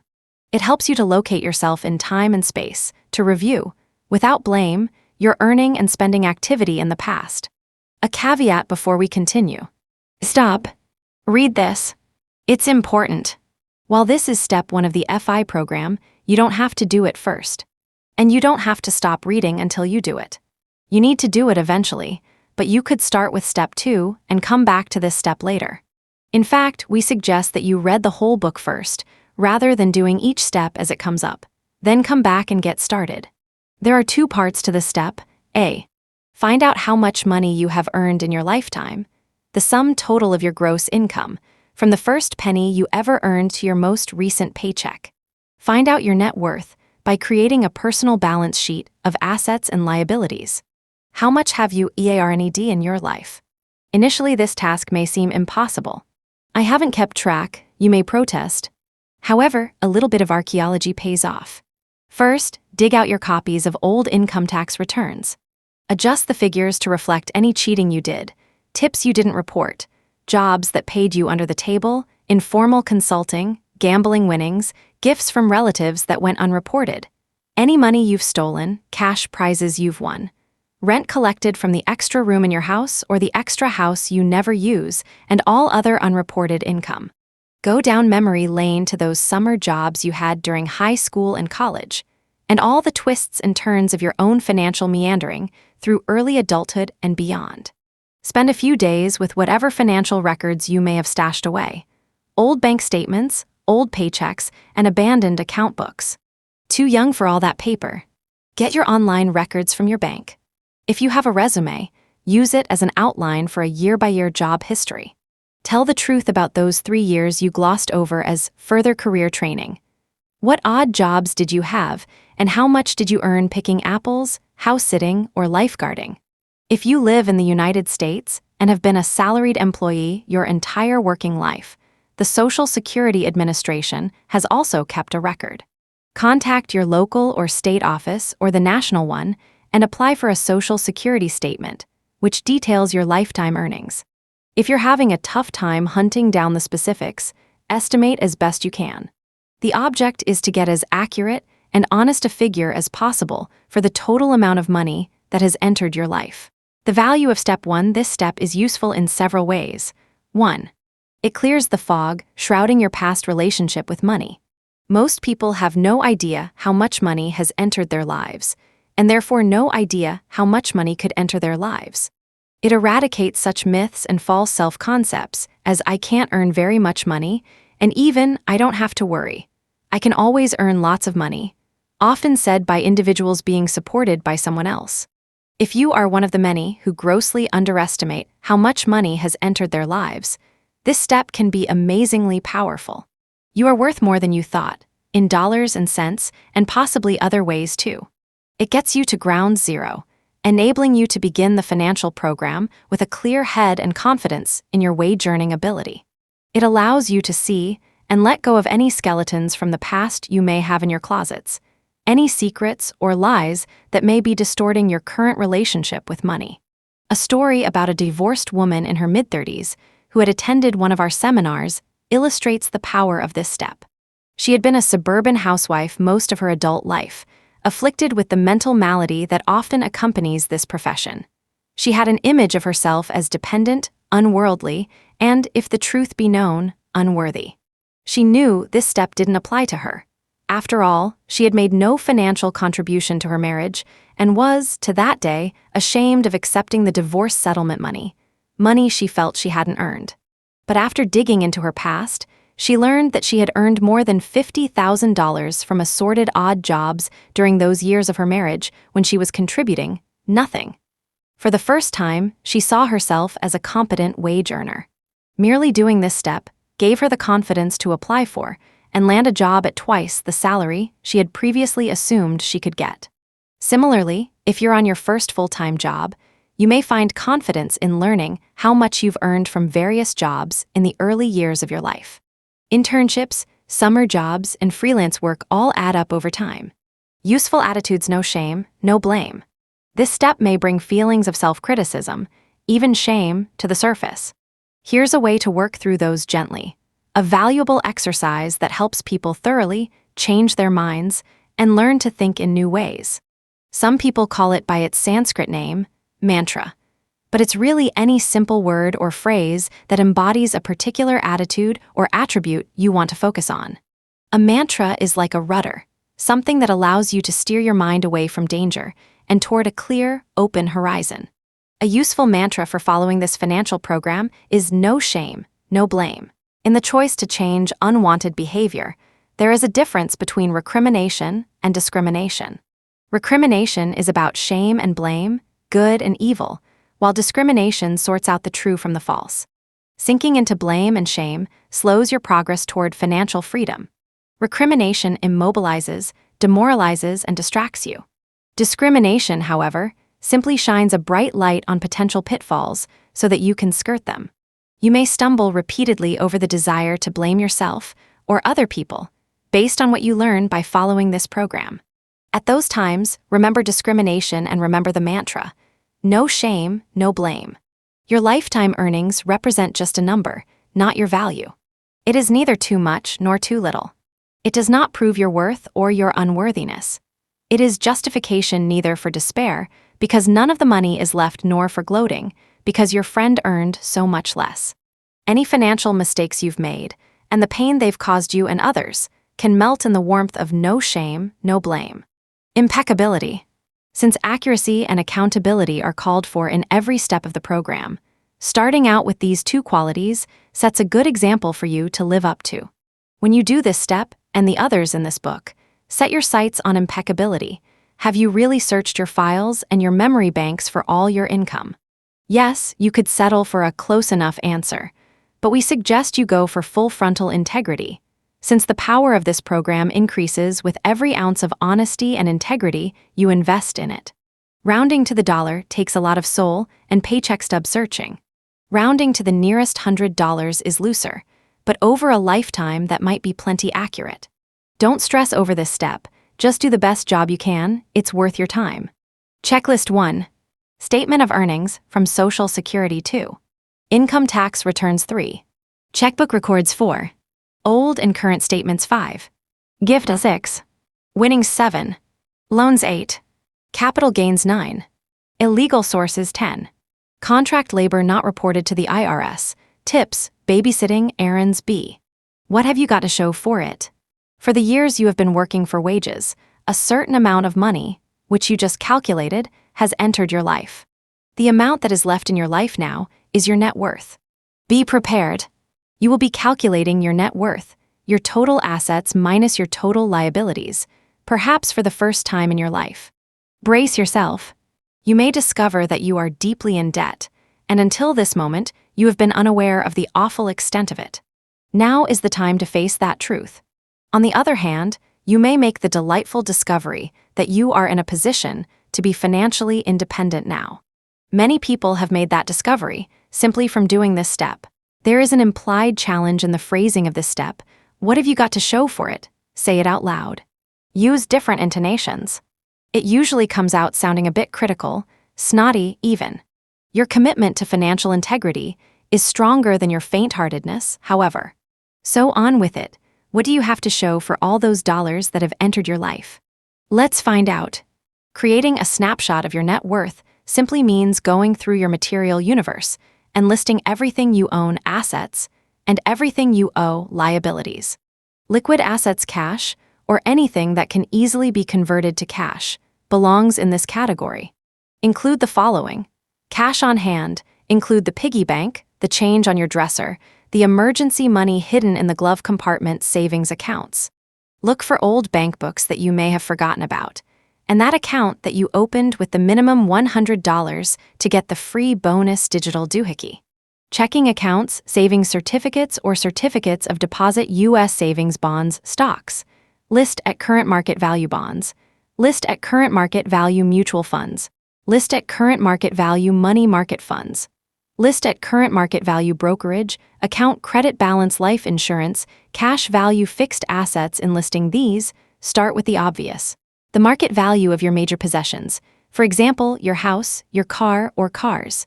Contact a real estate agent or search online for the current market value of your house. Consult the Blue Book for the going price on the make, model, and year of your car. Go through your attic, basement, garage, and storage shed. Itemize everything worth more than $1 without subjective evaluations like, that's worthless. Have fortitude. This process alone has been the salvation of several inveterate pack rats, tinkerers, and collectors with garages full of real treasures.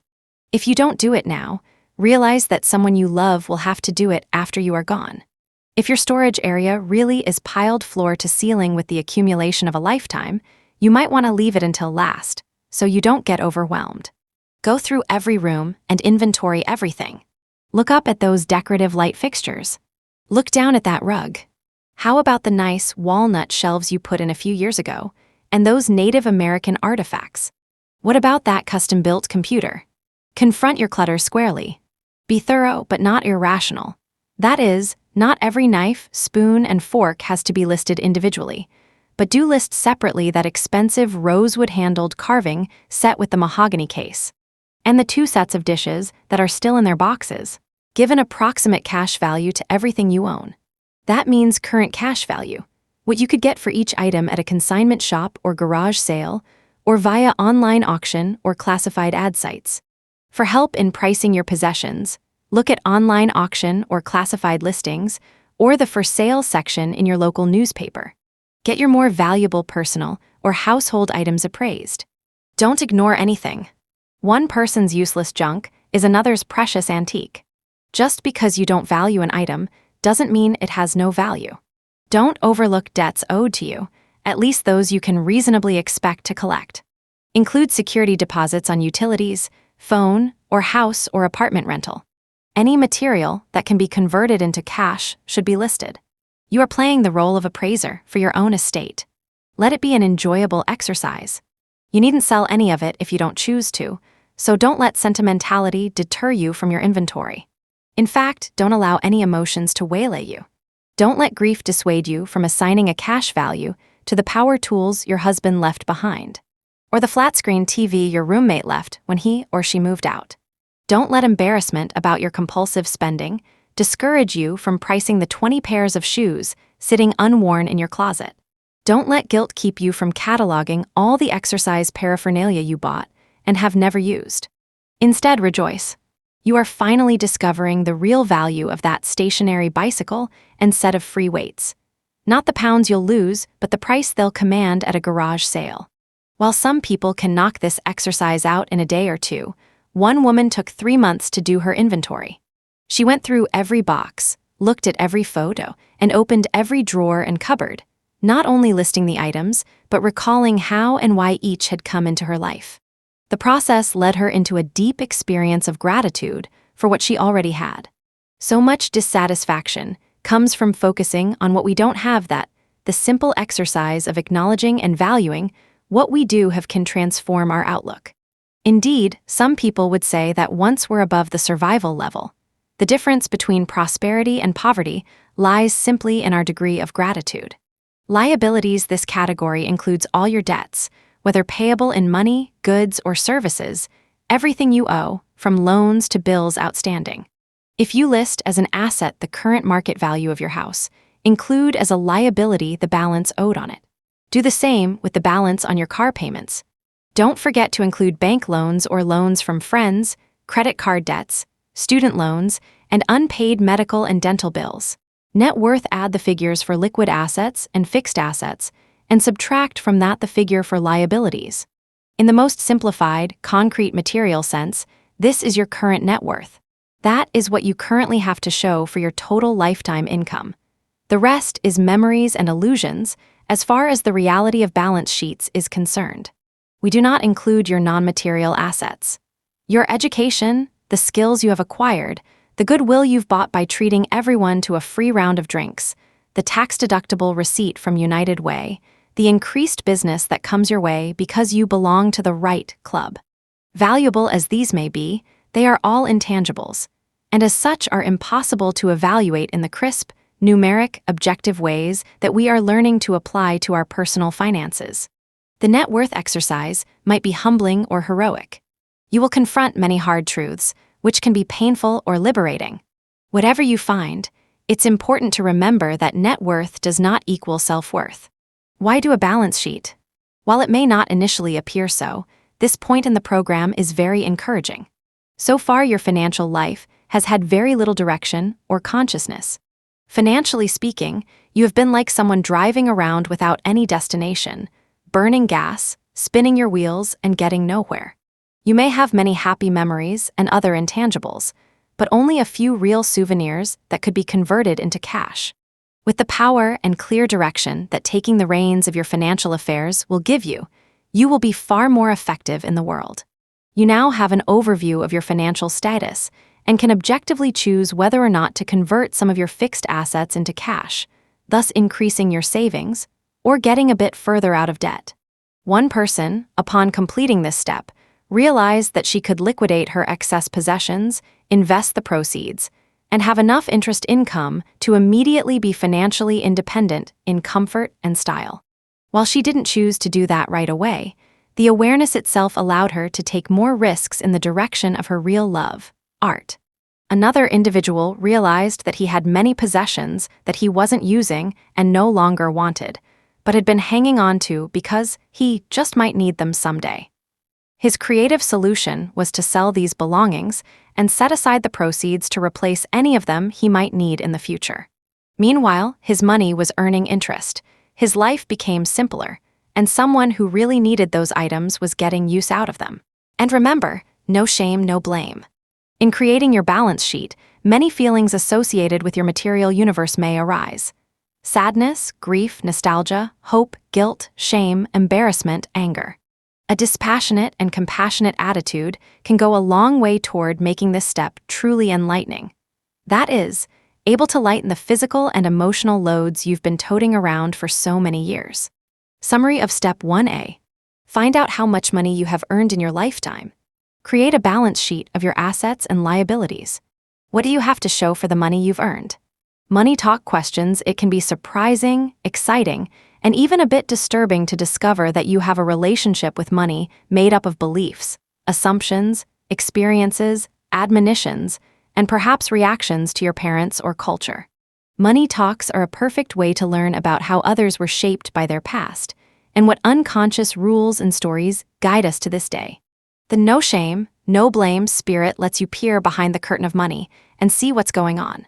Using the suggestions in the epilogue for how to have a money talk, Raise these questions in your daily reflections, with your partner, or in social groups. Remember, adding why to the end of any question will take it deeper. Adding how has society shaped my answer to any question will take it wider. There are no right answers. Who gave you your first lessons about money? What did you learn? What messages did you get about money growing up? Where did you get them from? Parents, teachers, ads, or talk about an early memory of money and how it affects you now. Talk about a money mistake. What would you do differently? What does enough mean to you? What do you have in storage or closets that you'd be better off without? Why do you keep it? oceanoffpdf.com. Too money ain't what it used to be, and never was it wasn't too difficult for Andrea and Kyle W. to do step 1. Kyle, a 22-year-old idealist, had been allergic to money for many years. He grew his hair long, rented a small room in a house in a rural area, and considered deep conversation the best entertainment money could buy. Even though or because he had avoided money, he had accumulated a $15,000 debt that he planned to pay off someday. When he met Andrea, he was attracted to the thoughtful and dedicated person inside her, not to her lifestyle.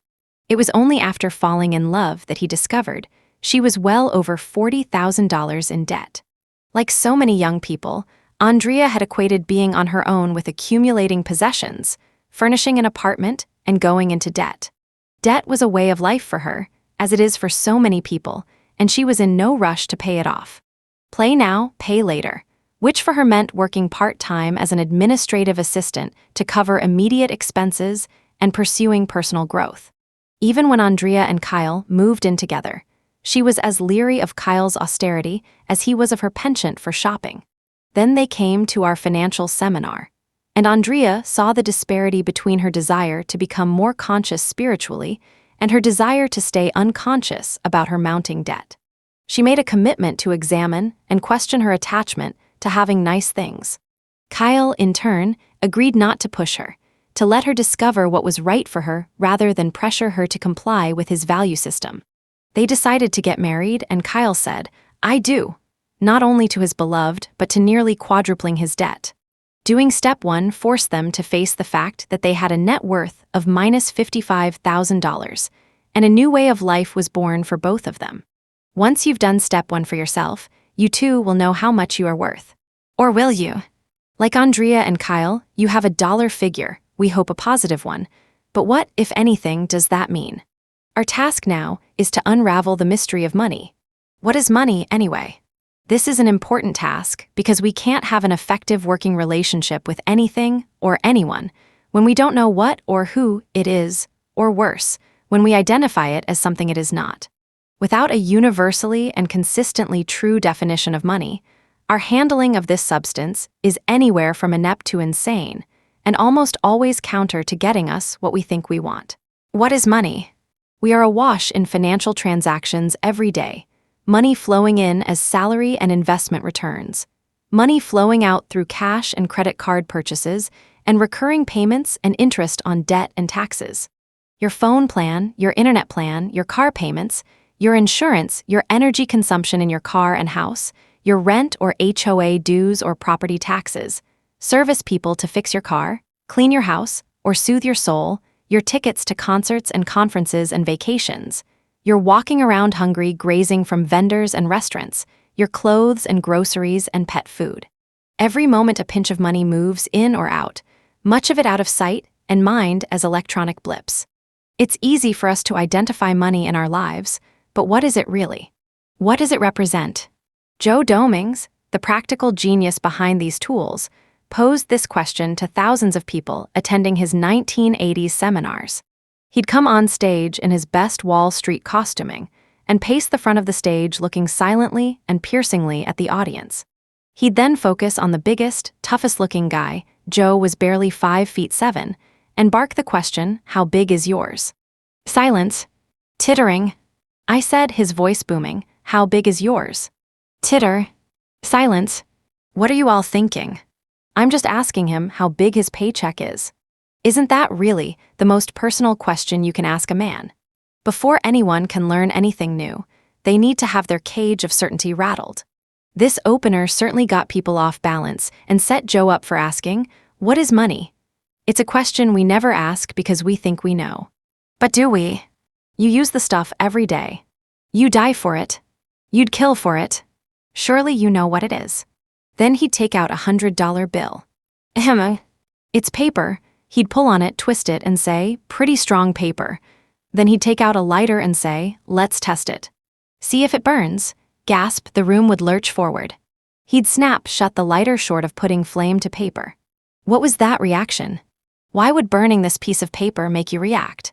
Clearly money is more than pieces of paper or metal, or these days plastic or ones and zeros. So what is this stuff? A brave economics 101 student might say, money is a means of exchange. Good. I can give you this $100 and buy your wife, right? No. Sometimes at this point, he'd tell the George Bernard Shaw story about Shaw's leaning over to a dinner party partner and saying, "Madam, I'd wager you'd go to bed with me for $100. She, of course, was shocked and insulted. Then Shaw said, "How about 1,000? And she paused, giving him an opening to say that clearly it's not the act, it's the price. Joe's point was that money is a means of exchange, only if the trading partners agree it has value. Imagine your boat capsized, and you swim to an island in a Purin-Hainfisted part of the Amazon River. You think you're done for, but then you notice that you have your wallet, and it's stocked with money. Saved. You later see two men in a canoe cannibals. I might add, paddle by, and you raise a fistful of dollars, yelling, "Help! Help!" But they don't recognize your money. They recognize you as dinner. Money is a means of exchange, only when both parties agree on its value. It is a fiat currency. It's not even worth the paper it is printed on.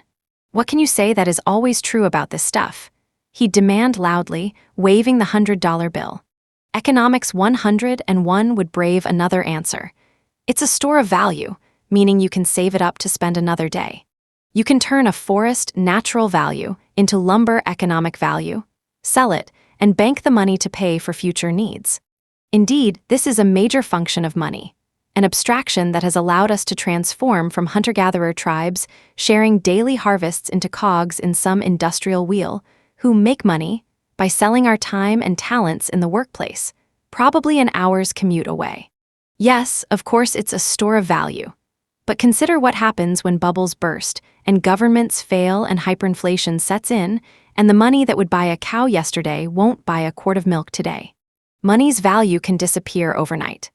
Had Joe lived long enough, he might have referred to the pensions of Enron employees when the company tanked in 2001, or the Great Recession of 2008, or the Madoff Ponzi scheme that came crashing down in 2009. He might have used the comedian Stephen Colbert's term truthiness. Store of value is truthy, but not true.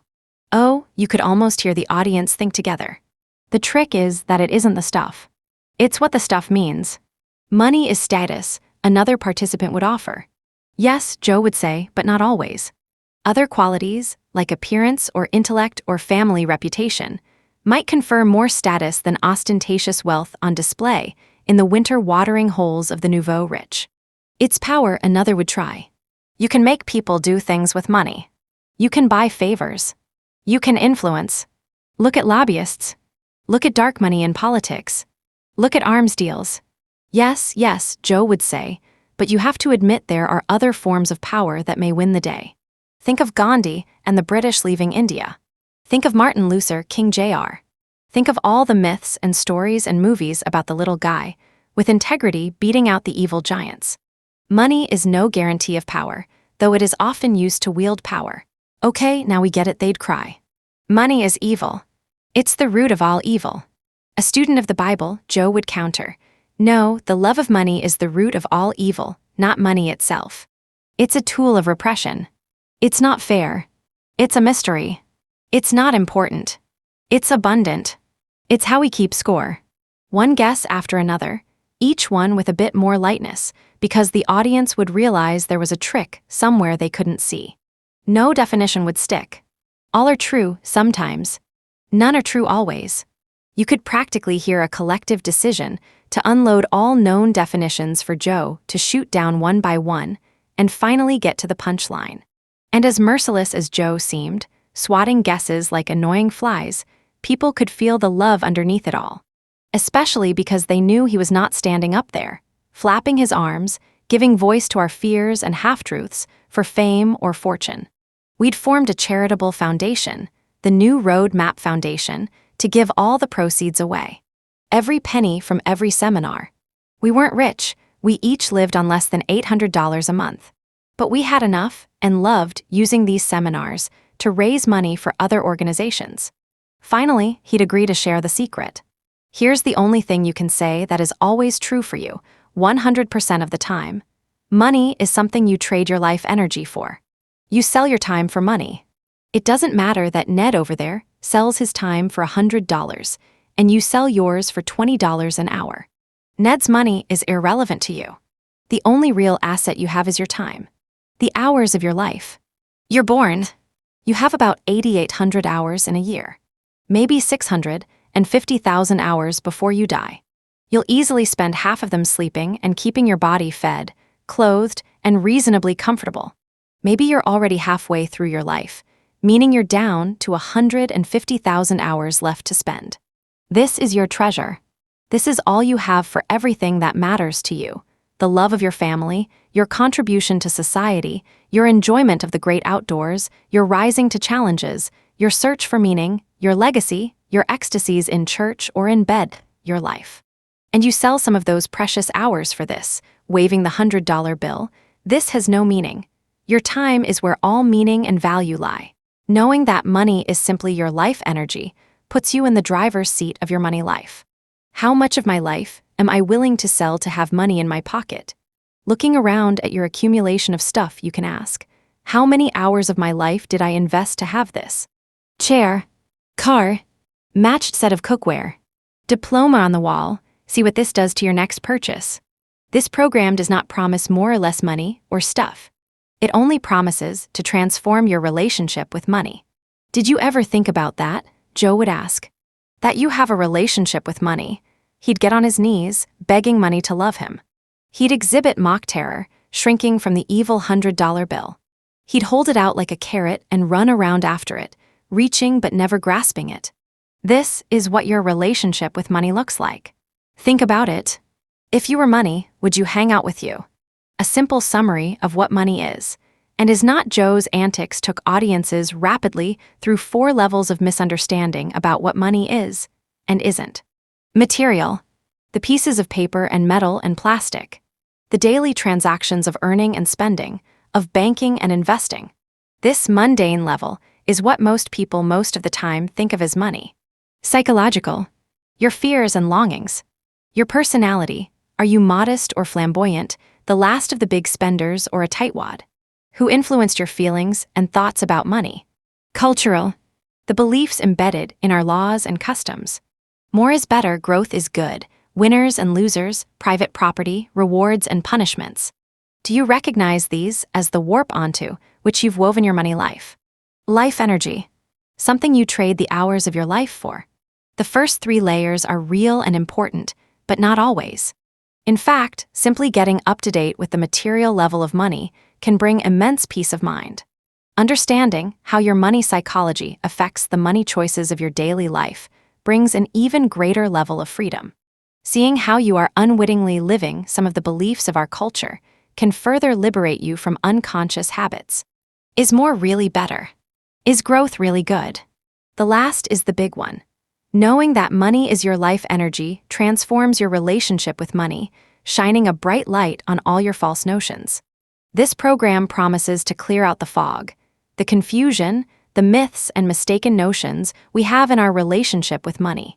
It promises we will be at peace with our choices. The key to transforming our relationship with money is this utter clarity that money is not all the meanings we project on it, nor is it the dark realities of the financial systems.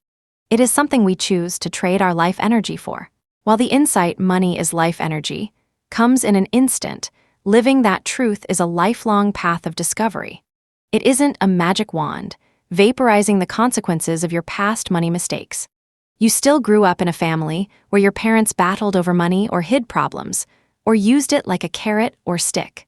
You still came of age in circumstances in which money came hard or easy, in which hard knocks or golden opportunities made a big difference. You still have your debt, you still have your disagreements with your partner. Even once you change your relationship with money, it will still make concrete demands on you. It is like a hard-edged, many-faceted diamond, and your obligations are real. Checks bounce, products break, salaries are negotiated, doctor bills come due, mortgages get paid or not, and your fortunes change.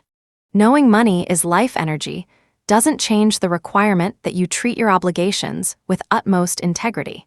Money is also like water, it flows, and as it flows, it nourishes life. We feel happy when it flows our way, distressed when it doesn't. We buy gifts of love and brighten others' days. We turn a bonus into a trip to Hawaii with the family and make memories.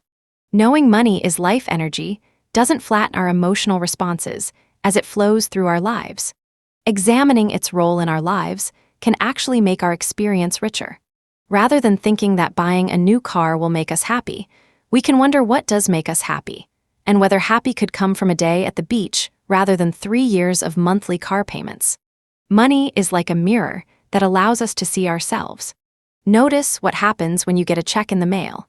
A bill. When your partner says, "Honey, we have to talk about our finances." Notice how you feel when you tip well. Tip poorly. When someone notices you have an expensive watch. The more we clarify this watery feeling aspect of money, the better equipped we are to deal with those hard daily transactions. Fewer overdrafts and late fees. More control over spending. Better timeliness with taxes and bill paying. The clearer our feelings, the cleaner our transactions. Money is a game, and we have to play by the rules. Like it or not, we are all in the money game. By playing by the game rules, we can sell our services and products locally and globally. We can buy products with components mined in Africa and Venezuela, assembled in China, branded in Lowe's Angels, packaged in the Philippines, and sold at Walmarts everywhere. Our credit card purchases are reconciled daily by some vast set of computers whirring away, and we take home groceries and buy tickets for concerts. We live and move and have our being in this money game, and we understand one another through the language of these transactions. Everyone needs money. Everyone hustles to get it. Few of us could live for a day of our lives without touching something that money has touched. Because of that, our minds resist looking squarely at how dependent and embedded we are. Money may be life energy, but daily life grinds to a halt without it. Knowing this shared game aspect of money, though, gives us a way to make conscious choices about when we play the game using money and when we play the game using other currencies, like love or skills or knowledge or the work of our hands. We can see how the money game plays us as well. How malls and department stores and websites are all designed to grab our attention and our money, playing on our insecurities and our longings. Resisting consumerism becomes easy. Is that bathing suit or car worthy of my life energy? Many of our assumptions about money are really part of the game design. Whoever dies with the most toys wins is part of the design to keep us all in the system and playing. Upgrading your technology is part of the game design. Planned or manufactured obsolescence. Fashion is part of the game. Starter homes. Advertisements show beautiful women and muscular men decorated with products for you to purchase. On a grander scale, the interstate highway and cathedrals are part of the money game. Most of us decide to ignore the bad and try to use money for good.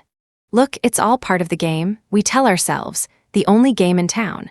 The game feeds on players being involved. If players lose interest, the game collapses, which horrifies us. We depend on money for just about everything. Buy something. Feed the economy. Everyone wins if we all play. This game comes complete with bad guys, the bogeymen of personal finances that keep us in line and playing. Inflation, cost of living, recession, and depression. We are encouraged to take economic indicators personally. If the economist gods announce the economy is in a recession, we might decide not to go on vacation this year, just to be safe, even if we have plenty of money and a secure job. If the economist gods tell us the cost of living is up, we automatically feel poorer, even though what's now included in the Consumer Price Index was a luxury item just a few decades ago, something we all did without and never missed, like our cell phones and other technological doodads. Some would call this design aspect of money the matrix, a simulated reality created by sentient machines to subdue the human population and harvest their energy. In the film Morpheus, a leader of the liberated humans tells Neo, the hero, the matrix is everywhere. It is all around us. Even now, in this very room. You can see it when you look out your window or when you turn on your television. You can feel it when you go to work, when you go to church, when you pay your taxes. It is the world that has been pulled over your eyes to blind you from the truth. Morpheus offers Neo a choice, now famous in pop culture. You take the blue pill, the story ends. You wake up in your bed and believe whatever you want to believe. You take the red pill, you stay in Wonderland. Knowing that money is life energy is like taking the red pill. You see your choices, make them, see the consequences, and learn. Winning isn't having the most toys. It's having precisely what you need and nothing in excess, and being able to stop playing the game at will. Knowing money is life energy allows you to maximize and optimize your most precious resource, your time, your life. Your life energy. What does money equals life energy mean to you? After all, money is something you consider valuable enough to devote easily a quarter of your allotted time on earth getting, spending, worrying about, fantasizing about, or in some other way reacting to. Yes, there are many social conventions regarding money that are worth learning and abiding by, but ultimately, you are the one who determines what money is worth to you. It is your life energy. You pay for money with your time. You choose how to spend it. This definition of money gives us significant information. Our life energy is more real in our actual experience than money. While money has no intrinsic reality, our life energy does, at least to us. It's tangible and it's finite. Life energy is all we have. It is precious because it is limited and irretrievable, and because our choices about how we use it express the meaning and purpose of our time here on Earth. Figure 2-1 age and average remaining life expectancy on.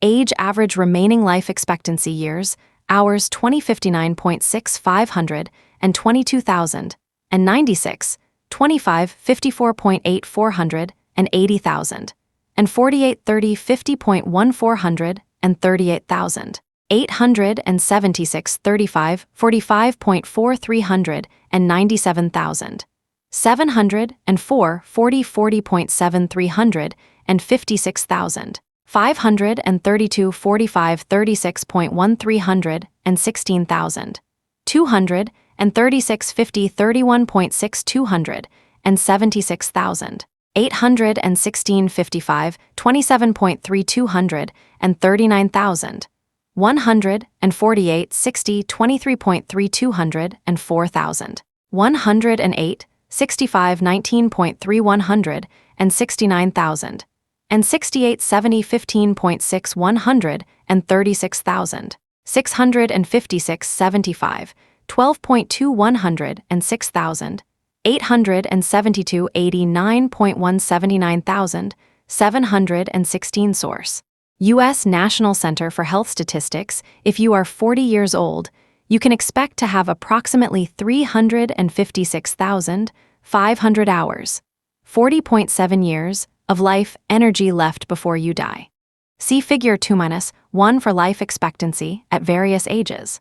Assuming about half of your time is spent on necessary body maintenance, sleeping, eating, eliminating, washing, and exercising, you have 178,000 hours of life energy remaining for such discretionary uses as your relationship to yourself, your relationship to others, your creative expression, your contribution to your community, your contribution to the world, achieving inner peace, and holding down a job now that you know that money is something you trade life energy for. You have the opportunity to set new priorities for your use of that valuable commodity. After all, is there anything more vital to you than your life energy? A first look at financial independence. As we said in the introduction, one purpose of this book is to increase your financial independence. By following the steps, you will move inexorably toward financial integrity and financial intelligence, and will one day, we hope before you die, arrive at financial independence. In showing you how this is possible, however, we must first show you what financial independence isn't. Let's begin by exploring what images the phrase, financial independence, conjures up for you. Making a killing, inheriting a fortune, winning the lottery, cruises, tropical islands, world travel, jewels, Porsches, designer clothes. Most of us picture financial independence as an unreachable fantasy of inexhaustible riches. This is financial independence at a material level. While it simply requires that we be rich, there's a caveat. What is rich? Rich exists only in comparison to something or someone else. Rich is a hell of a lot more than I have now. Rich is way more than most other people have. But we know the fallacy of the myth of more. More is like a mirage. We can never reach it because it isn't real. John Stuart Mill once said, "Men do not desire to be rich, only to be richer than other men." In other words, as soon as rich becomes available to the likes of us, it will no longer be rich. Only when we take personal responsibility for our relationship with money does the first definition of true financial independence appear. Our definition of financial independence cuts through the Gordian knot of not knowing what rich is. Financial independence has nothing to do with rich. It is the experience of having enough, and then some. Enough, you will remember, is found at the peak of the fulfillment curve. It is quantifiable, and you will define it for yourself as you work with the steps of this program. The old notion of financial independence as being rich forever is not achievable. Enough is. Enough for you may be different from enough for your neighbor, but it will be a figure that is real for you and within your reach. Financial and psychological freedom, your first step toward the experience of having enough, and then some, is liberating your mind from its pre-existing attitudes toward money. Until you do so, no amount of money will free you. Once you have, you are free from unconsciously held assumptions about money, and free of the guilt, resentment, envy, frustration, and despair you may have felt about money issues. You may have these feelings, but you have them the way you have an article of clothing. You can try it on, but you are free at any time to take it off. You are no longer compelled by the parental and social messages you received as a child, messages about how we should relate to money in order to be successful, respected, virtuous, secure, and happy. You are free of the confusion you had about money. You are no longer intimidated by the financial professionals you hire to do your taxes or invest your money. You never buy things you don't want or need, and you are immune to the seductiveness of malls, markets, and the media. Your emotional fortunes are no longer tied to your economic fortunes. Your moods don't swing with the Dow Jones band. The broken record in your mind stops, the one that calculates hours till quitting time, days till payday, paydays till you have a down payment for a motorcycle, costs for the next home improvement project, and years till retirement. The silence at first is thundering.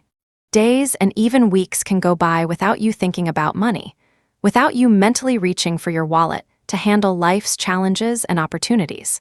When you are financially independent, the way money functions in your life is determined by you, not by your circumstances. In this way, money isn't something that happens to you. It's something you include in your life in a purposeful way. From this point of view, the normal drama of 9 to 5 till you're 65, of making a dime, of getting ahead, of being rich and famous, all these brass rings we automatically reach for can be seen as just one series of choices among many. Financial independence is freedom from the fog, fear, and fanaticism so many of us feel about money. If this sounds like peace of mind, it is. Fiscal bliss. And if this sounds as unattainable as being rich, it isn't. It's been the experience of tens of thousands of people who have followed the approach to money described in this book, who have done the practical steps recommended. Step 2, being in the present, tracking your life energy. How does this great truth, money equals life energy, manifest itself in your life? When you thought money was just something to deal with, or that it was security, power, or a tool of the devil, or the grand prize in your life, you could rationalize your behavior in terms of shoulds and oughts. But now you know that money equals life energy, your life energy, and you have a rising interest in knowing just how much of the stuff is actually passing through your hands. Step 2, on the road to financial freedom, is where you satisfy this curiosity. There are 2 parts to Step 2. A. Establish the actual costs in time and money required to maintain your jobs, and compute your real hourly wage. Keep track of every cent that comes into or goes out of your life. How much are you trading your life energy for? We have established that money is simply something you trade life energy for. Now let's look at how much life energy, in hours, you are currently trading for how much money in dollars. That is, how much money are you making for the amount of time you work? Most people look at this life energy to earnings ratio in an unrealistic and inadequate way.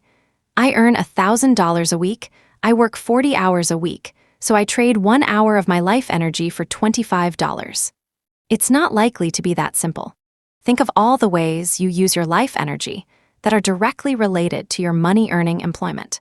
Think of all the monetary expenses that are directly associated with the job. In other words, if you didn't need that money-earning job, what time expenditures and monetary expenses would disappear from your life? Be prepared to be surprised. Some people resent their work, the hours of drudgery, the boredom, the office politics, the time away from what they really want to be doing. The personality conflicts with their boss or coworkers. Feeling powerless, they indulge instead in some retail therapy. Be prepared to discover how much you spend with "I hate my job" as the underlying reason. Be prepared, too, to discover how much you spend on expensive alternatives to cooking, cleaning, repairs, and other things you would do yourself if you didn't have to work. Be prepared to discover the many costs of ambition, all the things you must have in order to continue up the ranks. The right car, the right clothes, the right house in the right neighborhood in the right city, the right private schools for your kids. Using the following discussion as a stimulus, discover for yourself the real trade-offs in time and energy associated with keeping your 9-to-5 job. Not all of the categories will necessarily apply to you, and you may think of others relevant to you that are not mentioned here. For freelancers, this might be extra complicated, but the value will be even greater. You'll subject each gig to the same analysis. You may be surprised that you are undervaluing some of your jobs and overvaluing others. In the following examples, we will assign arbitrary numeric values to these time and money trade-offs, simply to generate a hypothetical tabulation. At the end of the discussion, we will tabulate these calculations and come up with an actual exchange rate of life energy for money. When you do your own calculations, you will be using your actual figures and will determine your own personal hourly wage.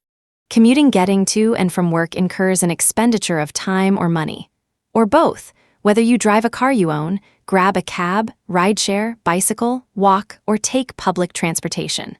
For our purposes here, let's assume you commute by car. Don't forget to include parking fees and tolls for bridges or turnpikes, as well as wear and tear on your car.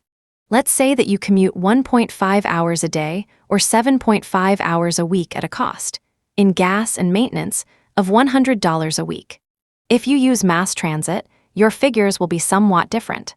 7.5 hours/week, $100/week costuming are the clothes you wear at work the same ones you wear on your days off or on vacations? Or do you need a special wardrobe to be appropriately attired for your job? This includes not just the obvious costumes like nurses' uniforms, construction workers' steel-toed boots, and chef's aprons, but also the tailored suits and the high-heeled shoes, the neckties and pantyhose that are the norm in offices. Look at those clothes. Would you wear a noose around your neck or walk around on 3-inch heels every day if it weren't expected for the job? Consider, too, the time and money spent on personal grooming, from aftershave to exotic cosmetics. Quantify all your costuming activities, from shopping to putting on mascara, shaving, and tying your tie.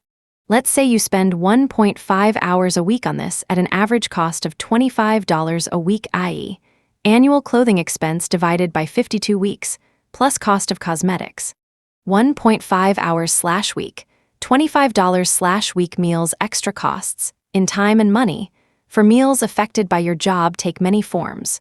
For example, money for morning and afternoon coffee, time spent in line in the employee's cafeteria, and meals ordered in or eaten out because you are too tired or busy to cook dinner. Let's say you spend a total of 5 hours a week out to lunch or stopping for a morning coffee. Your lunches at the local deli cost about $30 a week more than if you made lunch at home, and the latte breaks you treat yourself to as a reward for working come to $20 a week. Total spent $50. 5 hours/week, $50/week daily decompression. Do you come home from your job zestful and full of life? joyously launching into personal or planetary projects, or into intimate sharing with your family or other loved ones? Or are you tired and drained, taciturnly lurching into the soft chair in front of the television set or computer screen, beer or martini in hand, because it's been such a day? If it takes a while for you to decompress from the pressures of the job, that while is a job-related expense. Include in this calculation the time you spend ranting about your job and your coworkers to whoever will listen. A wild guess would put this at 5 hours a week and $30 a week in recreational substances. 5 hours/week, $30/week escape entertainment. Notice that common phrase, escape entertainment. Escape from what? What is the prison or restrictive circumstance from which you must flee? If your experience of life was consistently fulfilling and exciting, from what would you escape? Would you devote so many hours to screen time? Take a look at scenarios like, it's been such a heavy week at work, let's have a night on the town to blow it off. Or, let's get away from it all this weekend and go to Vegas. Would these be necessary? What are the costs in life, energy, and money? How much of your weekend entertainment do you consider your just reward for sticking it out at a boring job? Of course, some consumption of the arts deliciously disturbs, sublimely inspires, and deeply nourishes. Life energy spent here makes life worth living, and so is worth every second. This absorption into art is not about escape. It's about elevation, and as such it isn't a job-related expense. Let's assign escape entertainment 5 hours and $40 a week. 5 hours/week. $40/week vacations, time in nature, and travel to other cultures and places can be, like art, the best experiences of your life. But if vacationing is more like time out in a corner to recover so you can get back into the fight, then it is a job-related expense. For example, if you're too tired to even plan a special trip and decide to just take the whole family to a resort in the Bahamas, where you collapse in a lounge chair rather than the lazy boy at home, this might be a job-related expense. However, if you sell off everything from your storage unit to volunteer for a week with a research team in the Bahamas measuring the health of coral reefs, that might count as diving into life. Literally. Only you know which is which. What else? How about the vacation home, boat, or recreational vehicle that you use only a few weeks each year just to get away? String this all out, divide by 52, and you might have 5 hours and $30 a week for absenting yourself from the daily grind. 5 hours/week. $30/week job-related illness. What percentage of illness is job-related? Induced by stress, by physical work conditions, by the desire to have a legitimate reason to take time off from work, or by conflict with employers or fellow employees. The Greater Good Science Center, an organization promoting science-based practices for a meaningful life, gathered research about health and happiness. They found evidence that happiness increases heart health, strengthens the immune system, combats stress, reduces aches and pains, reduces chronic illness, and lengthens our lives. 2. In our own experience over the years, we have seen considerably less illness and illness-caused absenteeism in volunteers than in paid employees. Stated simply, happy, fulfilled people are healthier. For this category, a more subjective inner sensing is the only way to evaluate what percentage of medical costs, time and money, is attributable to your job. Let's guesstimate $25/week to out-of-pocket expenses, copays, medications, for all job-related illness expenses, and add 50 hours a year for visits to the doctor, trips to the drugstore, and sniffling under the covers. 1 hour/week, $25/week. Other job-related expenses. Examine your balance sheet of assets and liabilities. Step 1. Are items listed there that you wouldn't have bought had they not been directly related to your job? Look at what you pay the help. Would you need a housekeeper, gardener, handyman, or nanny if you didn't have a job? Daycare expenses for single parents or two-income families take a big chunk out of your salary and wouldn't be necessary if you didn't have a job. Do a time log for a typical week. How many hours accounted for are strictly job-related? Things like perusing online job listings or social evenings to network for business. Are the hours of taking your frustrations about work out on your partner a job-related activity? As you progress through the other steps in this program, Make special note of such hidden job-related expenses. Don't overlook job enhancement expenses, such as educational programs, books, tools, and conferences. Remember, your situation is unique, but the basic ideas will apply. Discover your own categories of job-related time and money expenses. Your real hourly wage. Now compile these figures and create a table, adding the approximate extra job-related hours to your normal work week and subtracting the job-related expenses from your usual pay. On longer-term items like vacations or illness, simply prorate over 50 weeks, 1 year minus 2 weeks for your vacation, presuming you have a job that gives you a vacation at all. A $1,500 vacation that you wouldn't have taken if you enjoyed your job would be computed as $1,500 divided by 50 weeks equals $30 a week. And so on. The specific entries will be approximations, of course, but with diligence, you can come up with fairly accurate figures.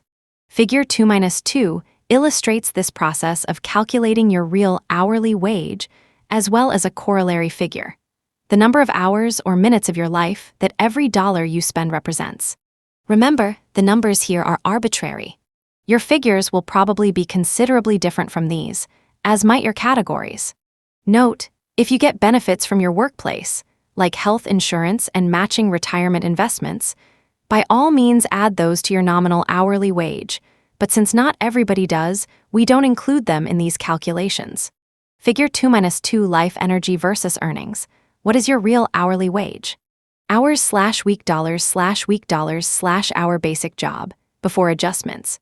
41,025 adjustments, commuting plus 7.5100 costuming, plus 1.525 meals, plus 550 decompression, plus 530 escape entertainment, plus 540 vacation, plus 530 job-related illness, plus 125 time and money spent on maintaining job, total adjustments, plus 3,300 job. With adjustments, actual total, 7,710, every dollar spent represents 6 minutes of life energy.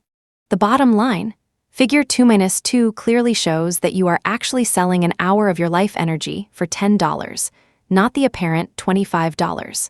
Your real hourly wage is $10, before taxes even. A good question to ask at this point is, are you willing to accept a job that pays this hourly wage?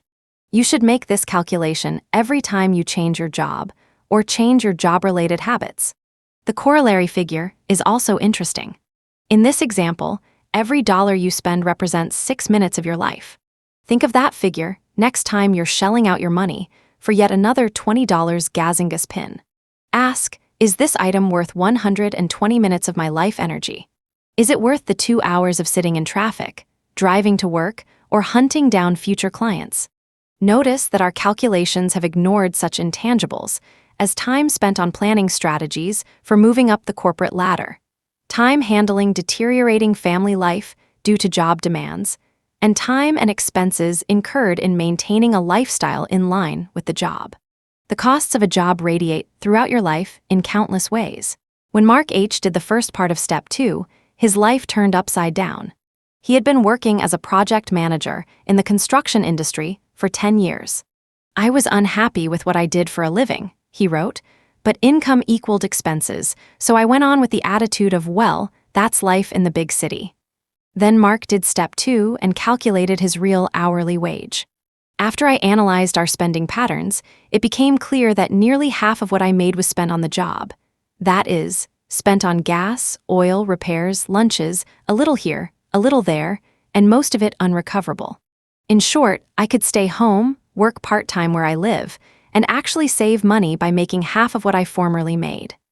It was then, when he realized he could give up this job and pursue his real desires and goals, that everything changed. Affairs in his financial life that he'd procrastinated handling for years got handled. Everything from paying off credit cards to eliminating restaurant lunches to having long overdue money discussions with his wife without the old arguments.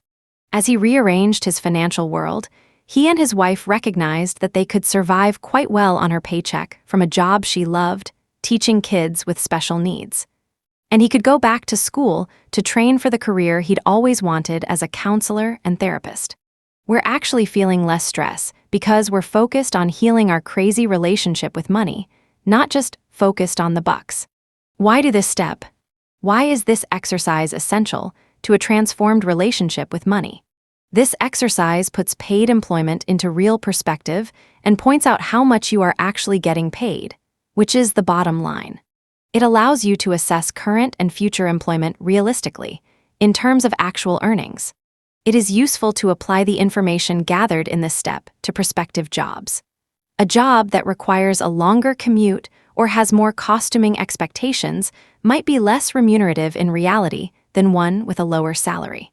Compare job offers from the true perspective of how much you are really selling your life energy for. Knowing the financial bottom line for your job will help to clarify further your motives for working and for selecting one job over another. Mark H's story is not an anomaly. Many people spend all of their income and then some on maintaining their job and consider themselves fortunate. Another FER said that doing this step increased his consciousness of unnecessary job-related expenses to such an extent that his net earnings per hour doubled. Once he recognized how many of his expenses were due to his job, he was able to reduce or even eliminate many of them. For example, he began bringing his own lunch instead of sending out to the deli, switched from driving to using mass transit, doubling the benefit of this choice by using the time for decompression on the way home, reevaluated the supposed need for so many changes of stylish clothes, and even began exercising by taking a daily walk with his wife, improving their relationship as well as their health. Someone else used the results of this step as a criterion for accepting or rejecting jobs. When she could figure out just what hourly wage she'd be getting, she could see very clearly whether the job was worth it to her. Indeed, there are some jobs that she might have applied for previously that she now doesn't even consider. No shame, no blame, and remember, this is where your feelings about your work/job/identity will most strongly bubble to the surface. Compassionate self-awareness is the key. Just notice each feeling as it presents itself without criticizing it, and without criticizing your job, your boss, yourself, or this book. So what if you've been paying to work? So what if you've been blowing every paycheck on rewarding yourself for surviving another week? So what if you've been leading a fast-track lifestyle on a $10 an hour paycheck? That's all in the past. It's what you thought you needed to do before you knew that money equals your life energy. Checklist, life energy Vs. Salary time hours/week more money $/week less commuting. Wear and tear for commute miles gas and oil public transportation parking fees tolls maintenance walking or bicycling cabs/ride-sharing insurance costuming. Clothes bought for work makeup, bought for work impressive briefcase, shaving for work meals. Coffee breaks lunches entertaining for work food, rewards for unpleasant job convenience food daily decompression. Time until kids are allowed to yell again additional time, till civil additional time, till able to do anything recreational substance, escape entertainment. Movies, bars, cable, TV, online subscriptions, game systems, vacations. Toys, if to compensate for job. Exercise equipment, sports equipment, boat, summer home, job-related illness, colds, flu, etc. Massages to relieve aching back, hospitalizations for stress-related illness, other job-related expenses, hired help to clean house, mow lawn, babysit, day care, for kids' educational programs, professional or trade magazines, conferences, life coach B. Keep track of every cent that comes into or goes out of your life. So far we have established that money equals life energy. And we have learned to compute just how many hours of life energy we exchange for each dollar.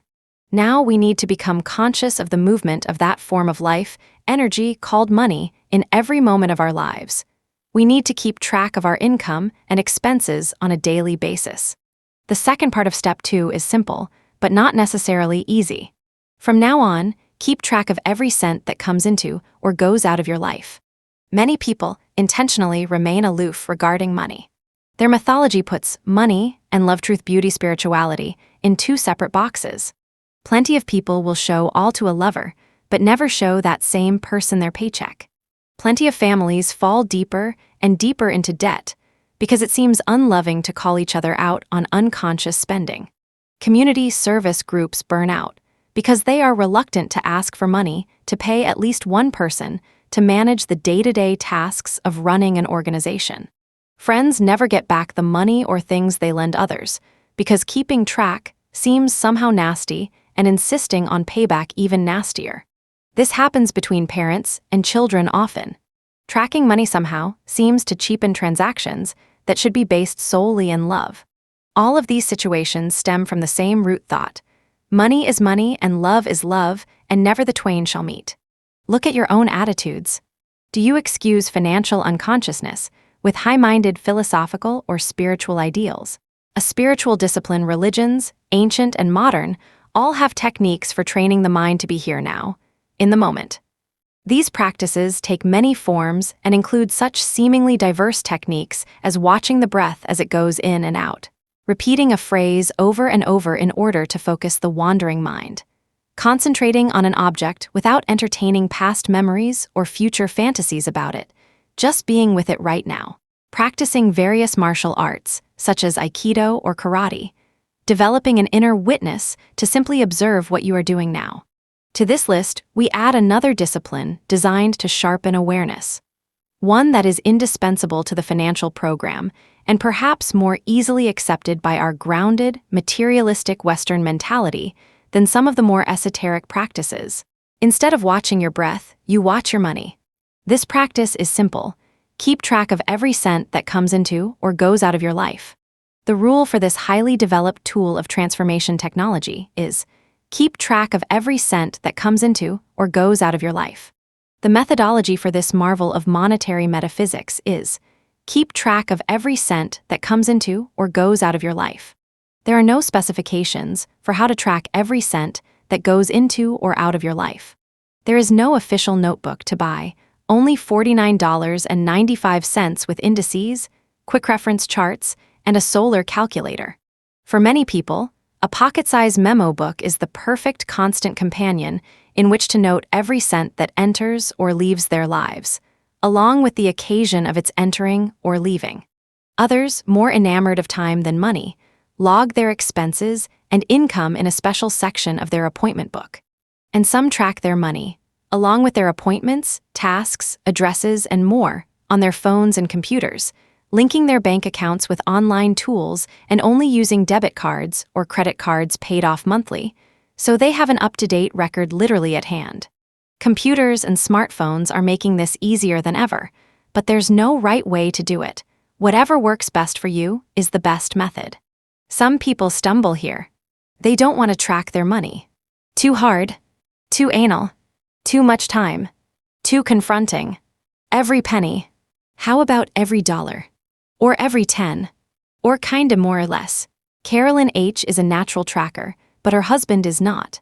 He says that the emphasis on every penny is not helpful. Most people just don't want to live like that. Years ago, she said, as part of my method of bringing him on board with tracking, I streamlined our tracking to better suit him, and it's been a success. We use round numbers. We track cash as best we can, but don't make a fetish of it. We allow for a minimum amount of unaccounted-for cash and added a category for that.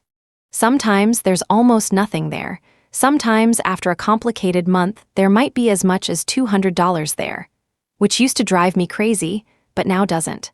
Here's why, interestingly. My husband has begun to watch that number and really try to get it down to a trivial, or at least reasonable amount. Seeing a large number there has got his attention about being more aware of his spending far more effectively than all the talk, argument, FI reading, etc. ever did. I'm pleased. Mike L. led voluntary simplicity groups for years and encouraged everyone to do the steps religiously, the way he and his wife had, with stunning results. He was an every penny stickler. When he and his wife moved to a fixer-upper house in a new community, though, Mike finally developed some understanding of his group members' feelings of being overwhelmed with Step 2. He decided to be his own contractor and builder. His number of daily financial transactions shot up, as did the time he spent each day uncrumpling receipts and logging expenses. He decided to be satisfied with using a debit card and having his bank send his data to his financial program, simplifying his life this way until his spending settled down. One person noted that the financial ninja types mentioned in the introduction to this book find tracking as natural as breathing and need no convincing. While for right-brained people, known for their creativity and intuitive thinking, it's like writing with their non-dominant hand. Karen E. wrote, "I love tracking, still do it after all 14 years, can't imagine not. It's enabled us to figure out how to live half-time in Europe, on a houseboat in France and half-time in the States, to volunteer as we wish, and to travel as well." She's a natural. Minimalists and creative types have adopted strategies like Mike Else. Pay for everything with a debit card, and get a surprising amount of peace from gaining control of something that had been an utter mystery.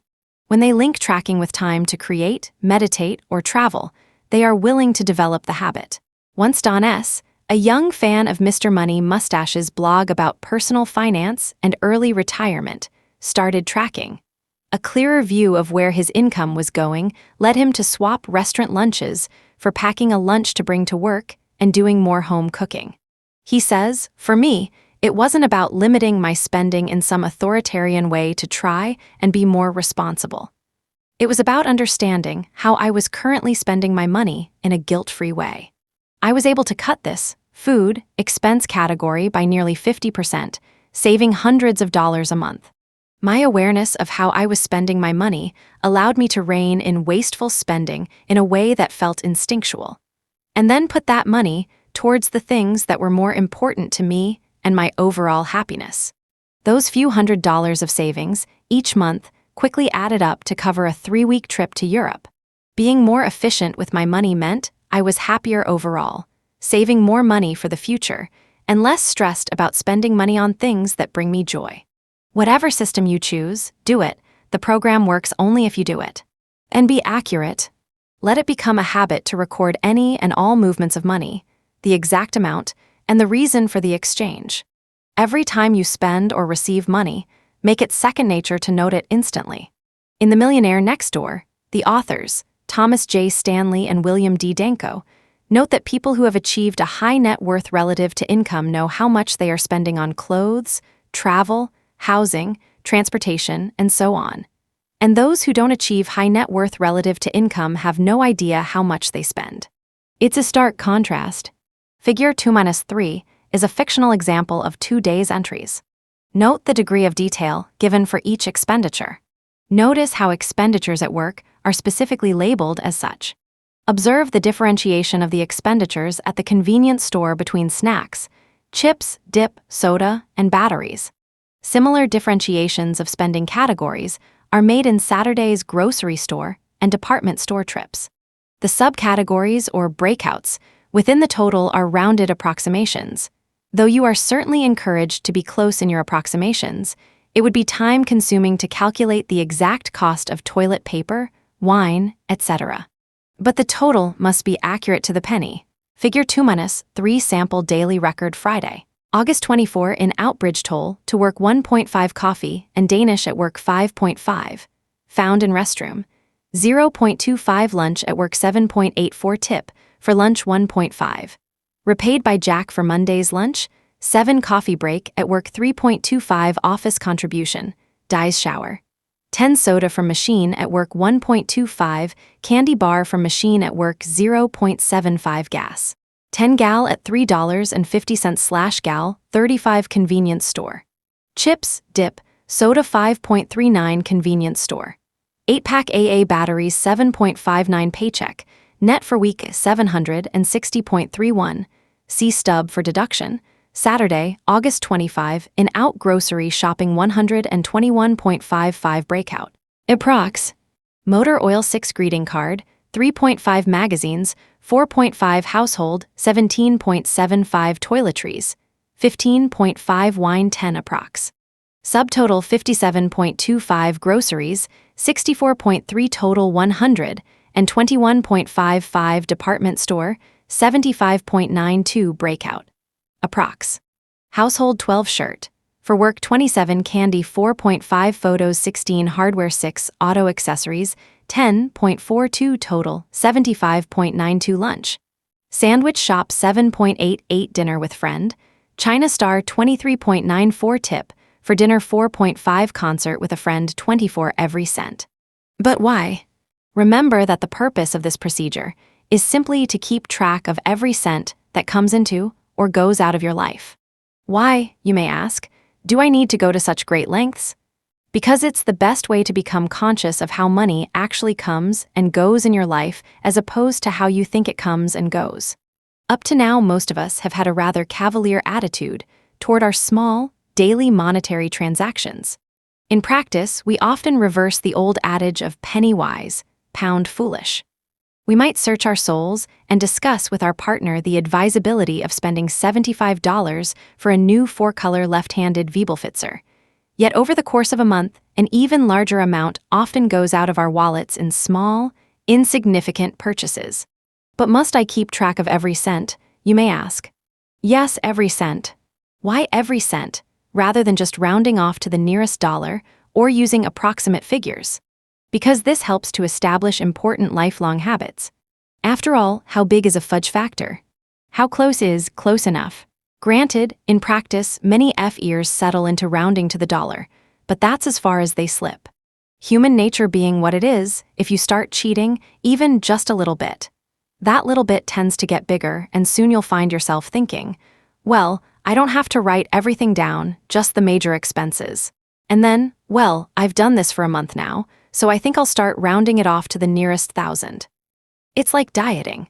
If you break your diet on Tuesday morning by having a buttered English muffin instead of dry toast, the tendency is to cheat even more, and by evening you're gobbling down a carton of ice cream and a pound cake. If you want this to be a worthwhile undertaking, it's worth your while to do it right. If you rebel against every penny, try every dime or dollar, or euro or yen. But more than that is a little like eating 10 slivers of cake, as though it were nothing rather than face the big fat slice you're actually consuming. Since the original writing of this book, credit cards have become second nature in consumer culture. Now getting a credit card is almost a rite of passage into adulthood. While credit cards bring many efficiencies, they enable you to spend much more carelessly and unconsciously. If you're having trouble tracking your money, we encourage you to go plastic-free for a month.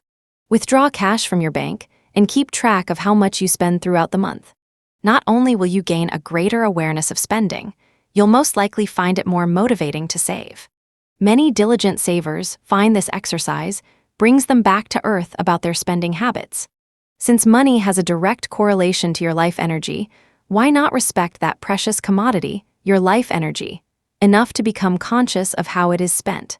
You may have some initial resistance to doing this impeccably, but ultimately this step must be embraced, regardless of feelings, for it is a vital section of the royal road to money mastery.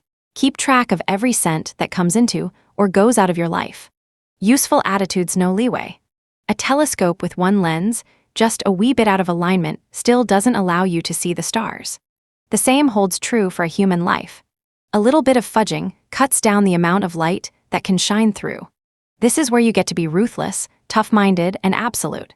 Your commitment to clearing up your relationship with money is really tested here. One of the keys to your success in this program, and in life, is a shift in attitude from one of laxity and leeway to one of accuracy, precision, and impeccability. By the way, such integrity might work miracles in other aspects of your life. People have lost weight, kept their desks cleared, and patched up broken relationships, all through doing this step. Integrity is integrity is integrity. No judgment, lots of discernment. Judgment, blaming ourselves and others, is labeling things in terms of good and bad. On the road to transforming your relationship with money and achieving financial independence, you will find that judgment and blame do not serve. Discernment, on the other hand, is an essential skill. Discernment is sorting out the true from the false, separating the wheat from the chaff. In the process of writing down every cent that comes into or goes out of your life, you will begin to discern which expenses are fitting and fulfilling, and which are unnecessary, extravagant, or even downright embarrassing. Discernment has to do with that higher faculty we all have, the one that knows the truth, that sees a bigger picture and recognizes that what we really want is to make a difference before we die. This faculty will be increasingly on duty as you work with the financial program. Aligning your spending with this faculty is the key to financial integrity. Through writing down every cent that comes into and goes out of your life, you are awakening this latent superpower and inviting it increasingly to direct your life. Summary of Step 2.1. Establish, accurately and honestly, how much money you are trading your life energy for and discover your real hourly wage. Learn about your money behavior by keeping track of every cent that comes into and goes out of your life. Money talk questions. If you engage in money talks, you'll be surprised at what you discover for yourself. You make the insights your own. You go from agreeing with what we say to knowing the truth for yourself. Using the suggestions in the epilogue for how to have a money talk, raise these questions in your daily reflections, with your partner, or in social groups. Remember, adding why to the end of any question will take it deeper. Adding how has society shaped my answer to any question will take it wider. There are no right answers. What is money?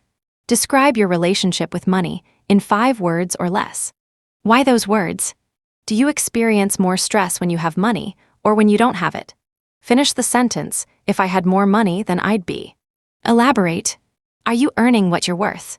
What belief about money keeps you from being, doing, or having what you want? oceanoffpdf.com. 3. Where is it all going? Congratulations. You've made it into the present. Knowing how much money has come into and gone out of your life, today, last week, last month, and since your first allowance, is a monumental feat, a giant step toward financial intelligence. In terms of where this program will take you, however, you've just begun. The insights you've had, as vivid as they may have been, are just a taste of what's in store. To do steps 1 and 2, you only needed to take the word of some apparent experts, the authors, and all the others who have successfully used this program, that this kind of obsessive counting is necessary to break the hold that money has over your life. You've only needed to name and number such tangible items as your income, expenses, bank balances, and possessions. With Step 3, however, you'll need to call on more of yourself to make it work.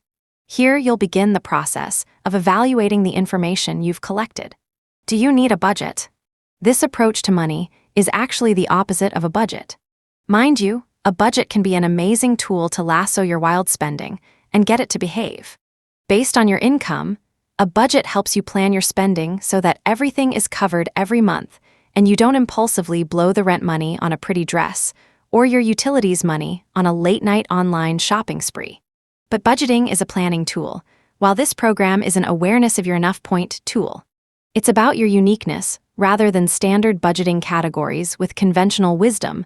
Advice like housing should be 25% to 35% of your total, or food 20%, or healthcare 5% to 10%. Or saving only 5% of your income and crossing your fingers for Social Security. Applying these norms to your life might well lead you down the normal path of 9 to 5 until you're 65. Maybe you're like Justin, though, who is trading 10 hours a week of household work for a room in an older woman's home. No place for that in a budget. Justin is saving to buy a camper. Where would he put that in a budget? He plans to live in it and travel the United States, contacting couchsurfing hosts for a driveway to park it in.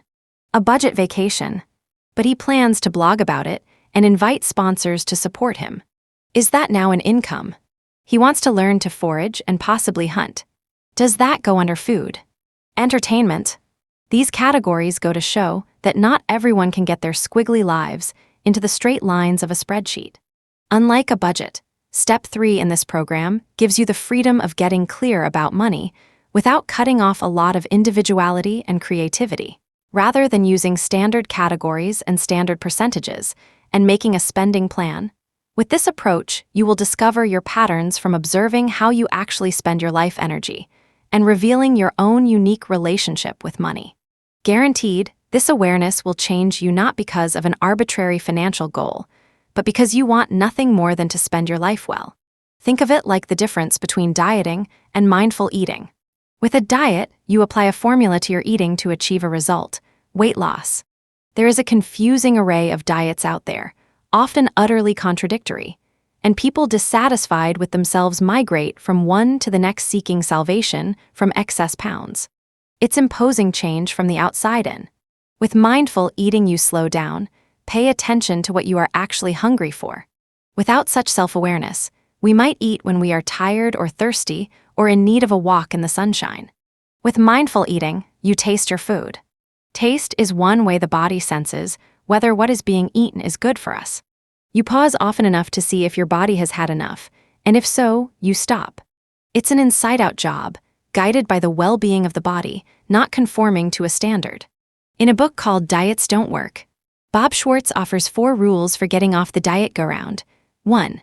Eat when you're hungry. Eat exactly what your body wants. Eat each bite consciously.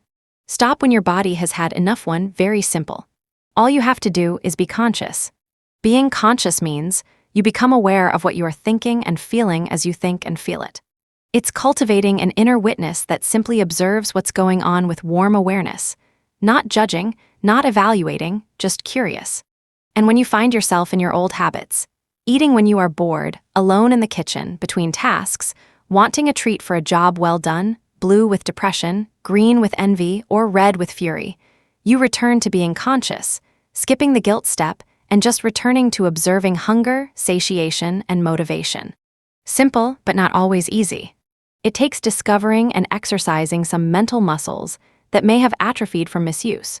You have to identify what hungry is, what full is, what you truly want as opposed to what you crave out of feeling perpetually deprived, and what you are actually eating while you are eating it. This financial program points you in the same direction as mindful eating. 1. You need to identify and follow internal signals, not external admonishments or habitual desires. You need to observe and adjust your patterns of spending over the long term, not what you spend over the short term. This is not about following our or anyone else's budgets, with standardized categories and a suggested percentage of income that should go toward each category. This is not about swearing at the beginning of each month that you'll do better. This is not about guilt. It's about identifying for yourself what you need as opposed to what you crave, what purchases or types of purchases actually bring you fulfillment, what represents enough to you, and what you actually spend money on. This program is based on your reality, not a set of external norms. Consequently, its success rests on your honesty and integrity. And here is where this program is different from the tens or hundreds of other recipes for fiscal health. It is based on consciousness, fulfillment, and choice, not on budgeting or deprivation. Step 3 is where you begin to exercise these awareness muscles. If you're out of shape, you may feel some pain, but in reality, there is nothing painful about doing this step. In fact, it's fun. No shame, no blame. Remember the mantra. No shame, no blame. What you are confronting is just the truth about the choices you've been making in your life. No shame, no blame. How fortunate to be able to do this yourself, instead of being audited by the IRS. How lucky you are to be doing this now, and not in your last hours on earth. No shame, no blame. Remember to use the mantra at those moments when you want to hide under the bed. Go on a spending spree till you've forgotten what was bothering you, or decide that this program doesn't work and give up. No shame, no blame. Anita C. needed something like that mantra to help her survey her closet with this new spotlight of consciousness. No doubt about what her addiction was: clothes and costume jewelry. She had been a shopaholic. Anytime she was out in her car, she had a compulsion to stop at the mall just to see what was on sale. Somehow this ritual of shopping and spending helped her feel okay about herself. But there it all was, the result of years of addiction, sitting in her closet. It would have been nice if she'd had a conversion experience right then, but she didn't. She continued to shop until the balance tipped, and it no longer felt good to her to have so much and not wear it. As an interim measure, she justified her excess by giving it away as presents. It was fun to place things she'd never worn with just the right friend or relative. Slowly the desire to shop weakened. Then one day she found herself at one of her favorite department stores, surveying the new colors in sweaters. Consciousness struck. Is this going to be what I do with my life? Is this what it's all going to be about? What am I doing? I have enough already. She left the store empty-handed. Sometime after that experience, Anita discovered that she had lost her desire to shop. If Anita had been working with the standard budget and spending plan strategy, she might not have recognized her shopping as a compulsion. She would have remained a social shopper, denying any kind of underlying problem. By steadily applying consciousness and compassion to her shopping habit, she was able, eventually, to have the profound insight that she already had enough. She is now so allergic to shopping that she's lost a few old friends whose central social ritual is browsing through the mall. But she's gained a lot more. So, having set the context, let's get on with Step 3, creating your monthly tabulation. Step 3, monthly tabulation after a month of keeping track of your income and expenses. Step 2, you will have a wealth of specific information on the flow of money in your life, down to the penny. In this step, you will establish spending categories that reflect the uniqueness of your life, as opposed to the oversimplified budget book categories like food, shelter, clothing, transportation, and health. While you still might choose to have such basic categories, within each major category, you will find and separate out numerous important subcategories that will give you a vastly more accurate picture of your spending. The fun and challenge of this step will come in discovering your own unique spending categories and subcategories. These subcategories will be like an encyclopedia of your unique spending habits. They will be perhaps your most accurate description to date of your lifestyle, including all your peculiarities and peccadillos. This detailed portrait of your life is your true bottom line. Forget the mythology of your life. Forget the story you tell yourself and others. Forget your resume and the list of associations you belong to. When you do Step 3, you will have a clear, tangible mirror of your actual life, your income and expenses over time. In this mirror, you will see exactly what you are getting for the time you invest in making money. Establishing categories in establishing your categories, you will want to be honest and precise, without becoming overly fussy. Food, unless you are very different from other humans, you will have a broad category called food. As you look at your food expenses for the month, however, you may observe that there are actually several different types of food buying that you can usefully track. There is the food you eat at home with your family. There is also the food you eat at home when you have friends or extended family over for dinner. So you might have two categories, just us and guests, but don't get fanatic. Don't hover over your dinner guests, recording in your little notebook how much and what they eat. Would you like seconds, Uncle Hal, could take on a whole new meaning. It is sufficient to estimate, within the exact total of your grocery bill, what proportion went to guests. For example, if 4 extra people are around your dinner table and you normally shop for just you and your partner, approximately 2/3 of that grocery bill should be attributed to guests. The totals are accurate to the penny, but the breakouts from the totals are estimates. Then there is the restaurants category, from grab-and-go lunches at work to dinners out. You could parse that further into too tired to cook, and special occasions, if eating out is no longer a special occasion, and you have a serious and expensive restaurant habit. In our busy lives with maybe 12 hours between leaving for work and coming home, this can seem the only option if you want a clean kitchen and 8 hours of sleep. You might also want to see what snacking is costing you. What do those coffee breaks actually cost a month? What about TV food? The chips and popcorn and candy and soft drinks that so often go hand in hand or hand in mouth with TV watching.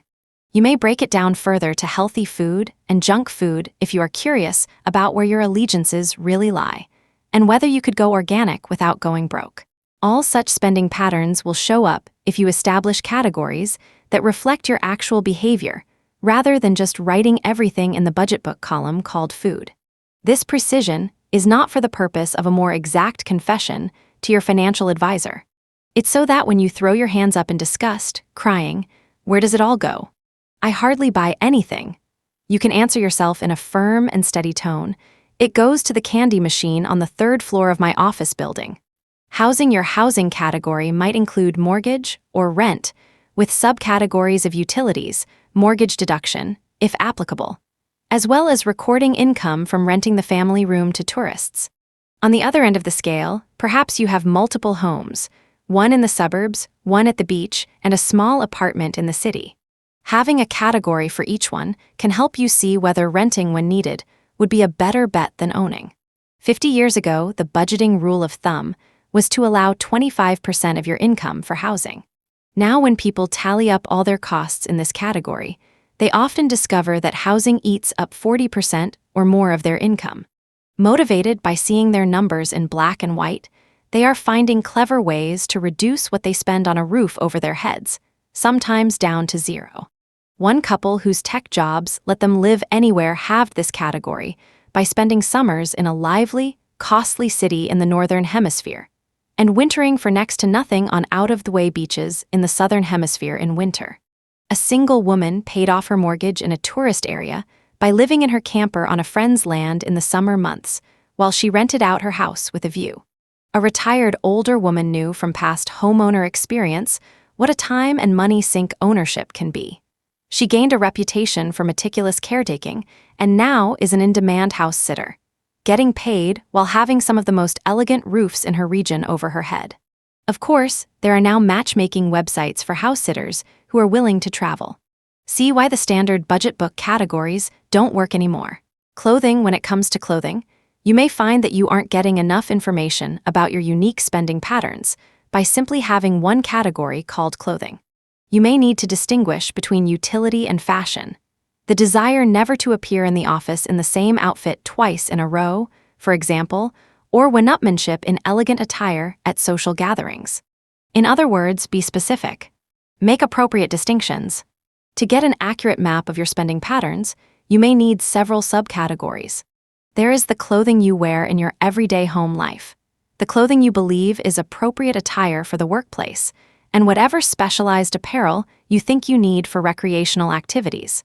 One doctor, who followed this program to get a handle on how a consistently unaccounted for 20% of his income disappeared, discovered that he had a real penchant for buying shoes. He had golf shoes, tennis shoes, running shoes, boating shoes, walking shoes, hiking shoes, and climbing shoes, as well as cross-country ski shoes, downhill ski boots, and after-ski boots. Just having a category for shoes helped him find some of that missing income and face the fact that he rarely wore anything but comfortable around-the-house slip-ons. He wasn't alone in his shoe fetish. As of 2015, the U.S. footwear industry exceeded $64 billion in sales to. A nationwide survey of American women conducted that same year by Consumer Reports, National Research Center, revealed that the average woman owns 19 pairs of shoes. Only 4 of which she wears regularly. 3. This isn't just accounting. This is a process of self-discovery. It may even be the only process of self-discovery that promises to leave you in better shape financially than when you embarked on it. You may also choose categories that reflect your feelings, not your occasions. Clothes to cheer you up, clothes to impress a boss or a date, clothes to fit in. They say clothes make the man or woman, so it's good to see who you are trying to be by what clothes you buy and what that ambition is costing you. Transportation. By using appropriate subcategories for transportation, you may gain insights that save you many hundreds of dollars a year. If you own a car, doing your tallies is a great opportunity to reflect on why you own one at all, instead of relying on public transportation. Convenience, status, necessity, fitting in, a sense of freedom. Could you make up for the lack of a car with ride-sharing and short-term rentals, or the many car-sharing options now available thanks to hailing services through your phone? In some cities, you can rent your car via a sharing app. And your RV. What percentage of your transportation costs come from wrong location? Location. Many people fail to think about walkability. They buy or rent homes in areas with no public transit options or bike paths. A farmer in Kansas might not be able to survive without a truck. But if you moved from the burbs to a few blocks from work, school, and shopping, your transportation expenses might zero out. It is also a good time to review your auto insurance. What portion of your insurance is necessary, and how much is habit, convention, and buying into your agent's scare tactics? While you're at it, look at anything else overinsured, from your home to antiques. And what category would your second car go under? Transportation, hobby, or ostentation? If you don't have a car, are you overspending on pricey cab fares when you could be using public transit or other options? Your technology. Staying informed and connected is a crucial part of modern-day society, and a growing expense over the past decade has been the cost of accessing and sending data. Cell phones, internet, cable access, tablets, and smartwatches are rapidly becoming a substantial spending category. If you just have a category called phone, you may miss numerous options for saving. Many people give up their landlines once they see how much staying connected costs. Or they change their cell service to one that doesn't have a 2-year contract and buy their phones through Craigslist. With categories called landline, cell phone, and equipment, you can see your patterns more clearly. Think also about what technology you need for work versus leisure or personal development. Entertainment, going to the movies, used to be the only way to consume this type of entertainment. But now the movies come to us through home entertainment systems, phones, tablets, computers, and more. It could be revelatory to have an entertainment category in which you break out streaming services as one item, or, even more specific, your multiple subscriptions. Do you need them all? What about streaming services for music? And your home entertainment center? Is that a site of consumption with upgrading your tech, and then having to upgrade your furniture to house your tech, and then having to repaint your family room? And do you go clubbing? Do you rent entertainers for your kids' parties and adult parties as well? If you have children, what portion of the services and gadgets you buy them are under entertainment? Or maybe they fit under babysitting. Should you have a category called children, which might lead you to find less expensive ways to distract them as well as introduce them to the old kind of fun, like going outdoors? Refining your categories, what makes this sort of ruthless honesty bearable is that you can confront your little sins and indiscretions in the privacy of your own account book, rather than when you get caught. So don't skimp on being truthful if you find yourself face-to-face with some of your faults and frailties while innocently doing your monthly tabulation. What better way to face the music? If you remember that doing this exercise will lead not to the punishment of a budget, but rather to the freedom of self-acceptance, you will press on regardless. For example, into what category do you put the part of the food money that you use to play the slots or buy lottery tickets? Yet another moment of truth may come as you vacillate over where to record liquor. Is it food? Is it entertainment? Or is it a drug? It is also important to distinguish between job-related expenses and other expenses. For example, under transportation, you would list separately the cost of commuting and other, non-reimbursed, work-related transportation expenses.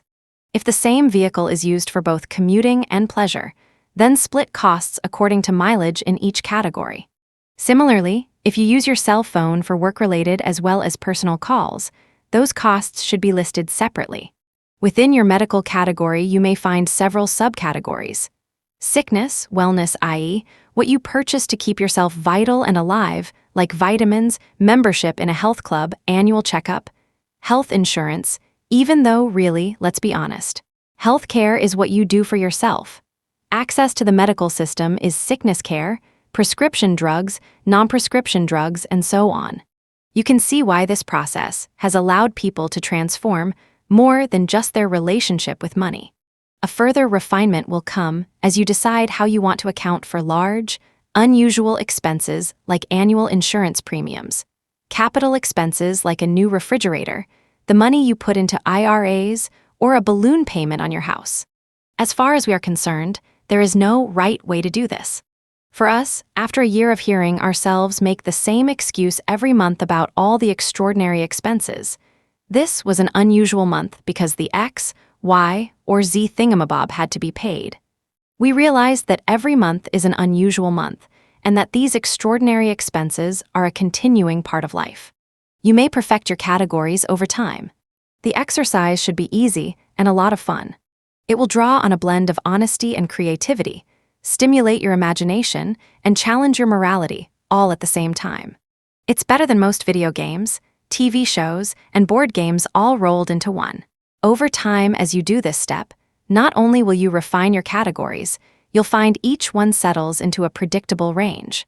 You will get clarity about your spending patterns and have an internally generated, rather than externally imposed, picture that is unique, deeply satisfying, and fluid as you grow and change and learn, a far cry from the old budget book categories. Remember, you are also recording all the money that flows into your life. You may want to establish subcategories for income also. It is important to distinguish between wages/salaries/tips and interest/dividend income, your primary income versus your side hustle. Where will you record the dimes you find on the sidewalk, the quarters you retrieve from vending machines, and your gambling winnings. If you are an independent contractor, you likely have a separate line for each client on your business accounts. But when you pay yourself, you might just have subcategories for each type of work. Dog walking, handyman, coaching, substitute teaching, renting your guest room to travelers. As you go along in this program, you might have an income category called selling off my clutter and subcategories called eBay, yard sales, and antiques. You will also have a growing category called investment income, more on that later. You may also have unusual income months, like when you get an advance for writing a book or finally receive the $70,000 from Uncle Harry's estate. These income categories are not as revelatory as your spending ones. You already have the wake-up tool to analyze each income stream, your real hourly wage. After you have examined the month's itemized entries from your tracking tool and created categories that accurately depict your spending patterns, devise a way to record expenses under each category in a way that works for you. Figure 3-1 will give you an idea of how such a tabulation might be set up. You will notice that there are a few blank columns. We will talk later about what these columns are for, but for now just include them. Figure 3-1 sample monthly tabulation form month. Actual hourly wages. Expenses total dollars life energy food at home restaurants entertaining shelter principal/rent. Interest hotels utilities electricity cell phone water clothing necessary work. Special health prescription drugs non-prescription drugs doctor recreation TV/internet/gaming. Online streaming hobbies alcohol transportation. Gas/oil maintenance public transportation, tolls/parking other income paycheck bonuses/tips interest loans. A. Total spent this month. B. Total income this month. B. A. Total saved this month totaling it all up. A word of warning. Yes, there are a variety of computer programs and apps that can be useful here. But the meat of this step is categorizing your expenses, and even the best software can't distinguish how to categorize golf. Is it recreation? Or is it a job-related expense because the golf course is where you transact your business? Make sure you aren't assuming you just can't do this step because you don't have the right program. Many do-it-yourselfers enjoy crafting a personalized spreadsheet complete with automatic calculations and color-coded cells. We've met others who simply jot down cryptic codes on a note card in their purse. Others may use monthly bank statement charts and graphs as a starting point for their own financial journal. While some online platforms allow you to link bank and credit card accounts for a one-stop summary, it's important you take the time to filter common transactions. These tools are incredibly useful, but the key is finding a system that works for you. Both of the authors did it the old-fashioned way, with paper and pencil and adding up columns of figures by hand. Yes, these steps worked brilliantly even before calculators. Whether by hand or machine, here's the simple process. At the end of the month, you will transfer each entry from your tracking system into the appropriate column on your monthly tabulation. Add up your income columns to get your total monthly income. Add up the expenditures in each column and enter the total of each subcategory at the bottom of that column. Then add the totals for all expenditure categories. This sum is your total monthly expenses. The balancing ACT next.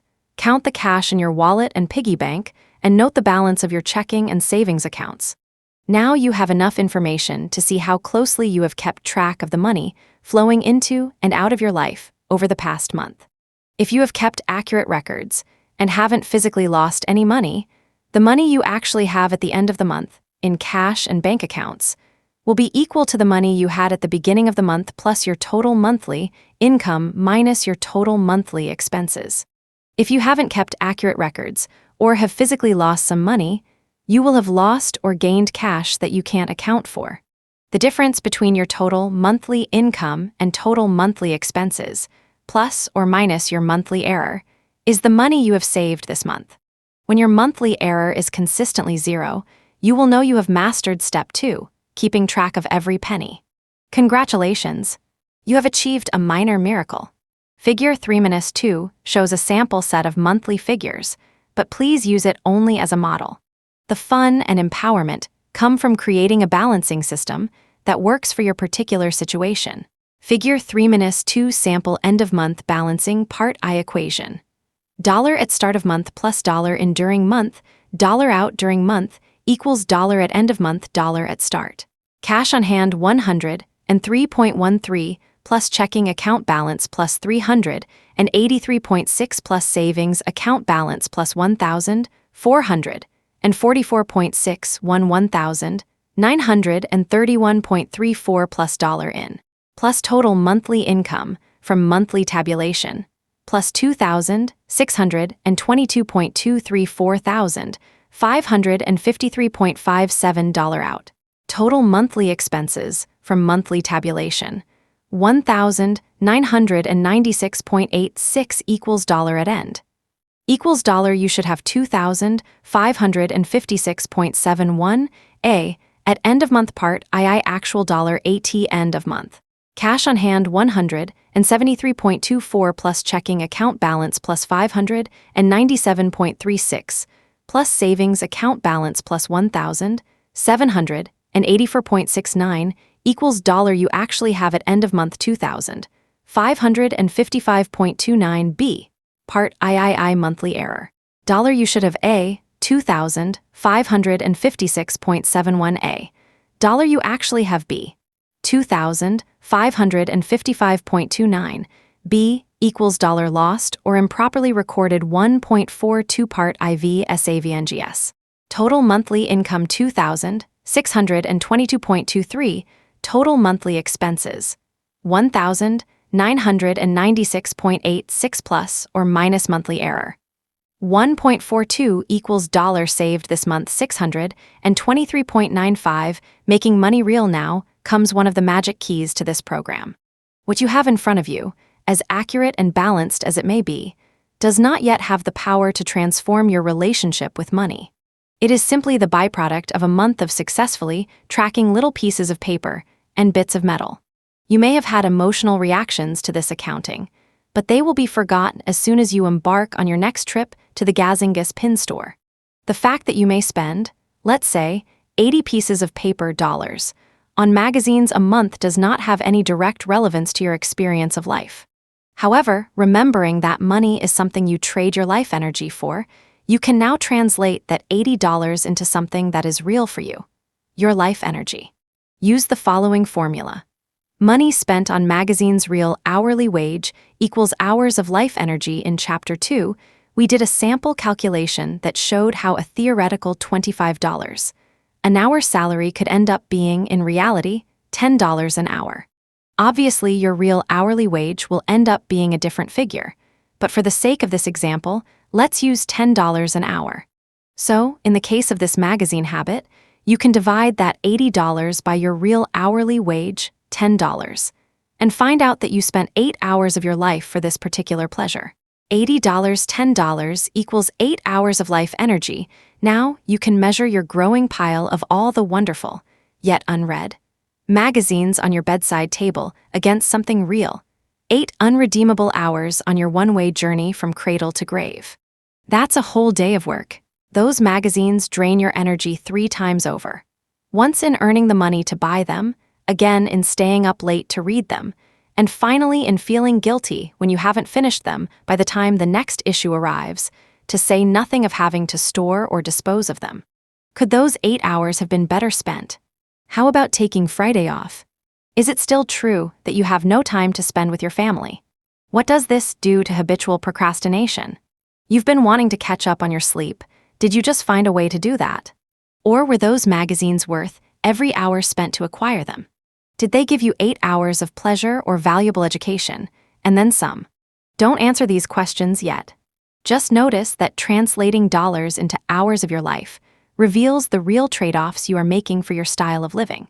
In Chapter 4, we'll analyze these findings further. Let's look at another example, your rent or mortgage payment. Let's say you pay $1,500 a month for the privilege of living in your house or apartment. Applying the awareness that your real hourly wage is $10, divide that $1,500 by $10. Here's the reality. It costs you 150 hours a month to put this particular roof over your head. If you're putting in the standard 40 hours a week, you'll soon realize that your housing costs eat up almost every hour you put in on your job. Every working hour is going to pay for a house that you get to enjoy perhaps 2 or 3 hours a day. Is it worth it? Sure, you can shave off some hours to account for your mortgage deduction or the benefit of your mother-in-law rental. But excuses like, "I live in an expensive city," let you off the hook too easily. Be grateful for the starkness of this awareness. It will do wonders for your personal bottom line. No shame, no blame, but no wheedling and whining either. Now take the total of each row of your monthly tabulation and convert the dollars spent in each subcategory into hours of life. Energy spent. You may round off to the nearest half hour. Your monthly tabulation form will now have the total hours of life energy column, as seen in figure 3-1. Some pictures are worth 1,000 words. Let's look at real-life examples of how some F-ears put this step to work for themselves. Take a look at how Rosemary I set up her categories in figure 3-3. Don't you feel as if you know a little about her unique personality just from looking at her tabulation for January? She obviously puts a high value on beauty, since she has 2 categories that refer to it, beauty and aesthetics. She obviously takes care of her body and is willing to spend money on maintaining her health. It is telling that she has wellness categories like health products and health services, rather than sickness categories like drugs and doctors. The donations category says that she contributes to causes enough to have a separate category, rather than lumping donations under miscellaneous. The personal growth category is one you wouldn't find in a standard budget book. This is awareness as opposed to strict budgeting. The very process of creating this form provided Rosemary with valuable information about her priorities and gave her a tangible way to track how much of her life energy she was devoting to the things that mattered to her. The monthly ritual of filling in the numbers has the quality of an exciting game. How did she do in each category? Is it up or down from last month? How does it compare to last year's average for the same category? Are trends up or down? Now let's look at how one couple has gone about creating categories and a monthly tabulation form for tracking them. Figure 3-3 Rosemary's monthly tabulation with hours of life energy month. January actual hourly wage. $12.14 expenses, total dollars hours of life energy.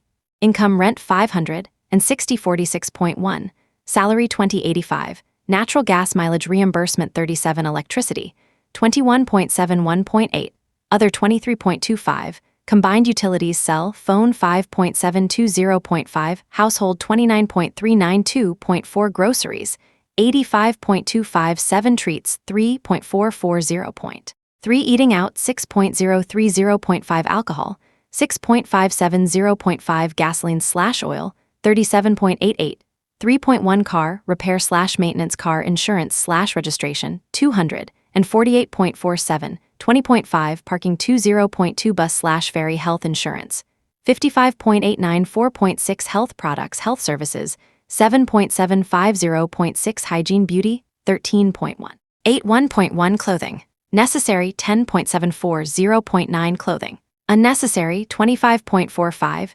2.1, entertainment, aesthetics, gifts/cards 18.6, 1.5, subscriptions 25.11, 2.1, personal growth, postage 3.15, 0.3, office supplies, copies, donations, bank fees, miscellaneous 0.62, 0.1, loan payments 78, 6.4, total 1,244.94, total 2,145.25. Maddie and Tom C. live in rural Maine. Professionally, they are quite different. He drives a truck and she's an accountant. Personally, though, they are best buddies and are enjoying the awareness and communication that come from combining their incomes and expenses. When they computed their real hourly wage, they combined their totals to come out with a single figure for the two of them, $10.23 an hour. As you can see in figure 3-4, Maddie's total adjusted hours were 77.5, and Tom's were 67.5, or 145 hours combined. Maddie's total income was $1,080.31, and Tom's was $402.50, making a grand total of $1,482.81. Dividing combined income by combined hours is how they established that figure of $10.23 per hour. Dividing 60 minutes by that real hourly wage tells us that every dollar spent represented nearly 6 minutes of life energy. Combining their income and expenses works for Maddie and Tom. Other couples have found that separating their income and expenses was the only way to get an accurate reflection of their unique patterns. Figure 3- for Maddie and Tom's calculation of real hourly wage life energy versus earnings, hours/week dollars/week dollars/hour Maddie's basic job. After taxes, before adjustments. 51,207.524.15 Maddie's adjustments. List.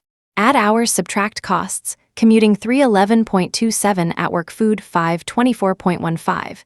Getting ready 0.53.22 entertainment/eating out 748.3 vacation 1240.25 Maddie's total adjustments plus 27.5 100 and 27.19 job with adjustments. Maddie 77.5 1000 and 80.31 Tom 67.5 400 and 2.5 total 100 and 45 1400 and 82.8 110.23. How does it compare to last year's average for the same category? Are trends up or down? You'd think that because Mary and Don M. shared the same passion, music, and the same profession, computer programming, it would be natural for them to track their income and expenses together. But while they were outwardly a match pair, their personalities and styles were at opposite ends of the spectrum. Don was near the rational, conservative, and deliberate end. Mary was more toward the emotional, experimental, and disorganized end. Their Gazingas pins were different. Their shopping habits were different. Their hobbies besides music were different. Doing their monthly tabulations together wasn't giving either one of them much good information. Not only that, but soon after starting on the program, Mary left her programming job and started teaching piano full-time out of their home. Her hours and pay became irregular, so they decided that she would offset her smaller contribution to the household kitty by doing the housekeeping chores. This non-monetary arrangement didn't show up to their satisfaction in the monthly tabulations. The more they struggled to make it work, the more tension arose. In order to maintain a friendly marriage and stay on the program, they decided to separate their finances. To Don, it was sensible. To Mary, it was threatening, but she agreed to give it a try. To her amazement, Mary found that having her own accounts gave her a wonderful feeling of autonomy. She discovered that she'd become dependent in many subtle ways during the years of her marriage, and she reconnected with the strength and independence she'd felt when she was single. Let's look now at how another F-ear did her end-of-the-month balance sheet. Elaine H., from Chapter 1, applied her computer programmer's logical mind to the task of setting up a balance sheet for herself. Her monthly tabulation categories are enough like Rosemary's that we don't need to reproduce them. But her balance sheet has a precision and elegance that are instructive. See Figure 3-5. Setting up this form for herself made the end-of-the-month balancing process easy and accurate. Her capital is the combination of what she has in savings, a money market account, and bonds. This is all money that is earning interest, which she likes to keep separate from the money in her checking account. During the month of August, her net worth increased by nearly $6,000, and she mistracked $15.40. Figure 3-5 Elaine's balance sheet, August assets beginning ending change savings, account 609.03 600 and 9.08 0.05 CDS 5,000 949.26 2,000 477.53 3,000 471.73 bonds 104,000 650 112,000 780 50 checking, account 700.42 thousand 159.99 1,000 459.59 cash on hand 100 and 51.73 100 and 11.8 minus 39.93 tracked income 6,000 878.56 chain in net worth equals 5,000 997.98 tracked expenses 865.18 tracked change 6,013.38, tracked change 6,013.38, amount out of balance equals. 15.4. The point of these stories is not to provide you with a standard to follow, but to inspire you to create a monthly tabulation form that works for you. Remember, this is not a budget book or a spending plan. This is not trying to fit your square or octagonal peg into society's round hole. Creating your form will be a process of self-discovery. You aren't learning the right way, you are creating your own way. There is no right way to do it other than to do it. This step is crucial to the whole rest of the program, which is why those people who proudly report that they are on the program but are guesstimating rather than tracking are off base. This step provides insight and empowerment and will be worth every minute you invest in setting it up to work for you.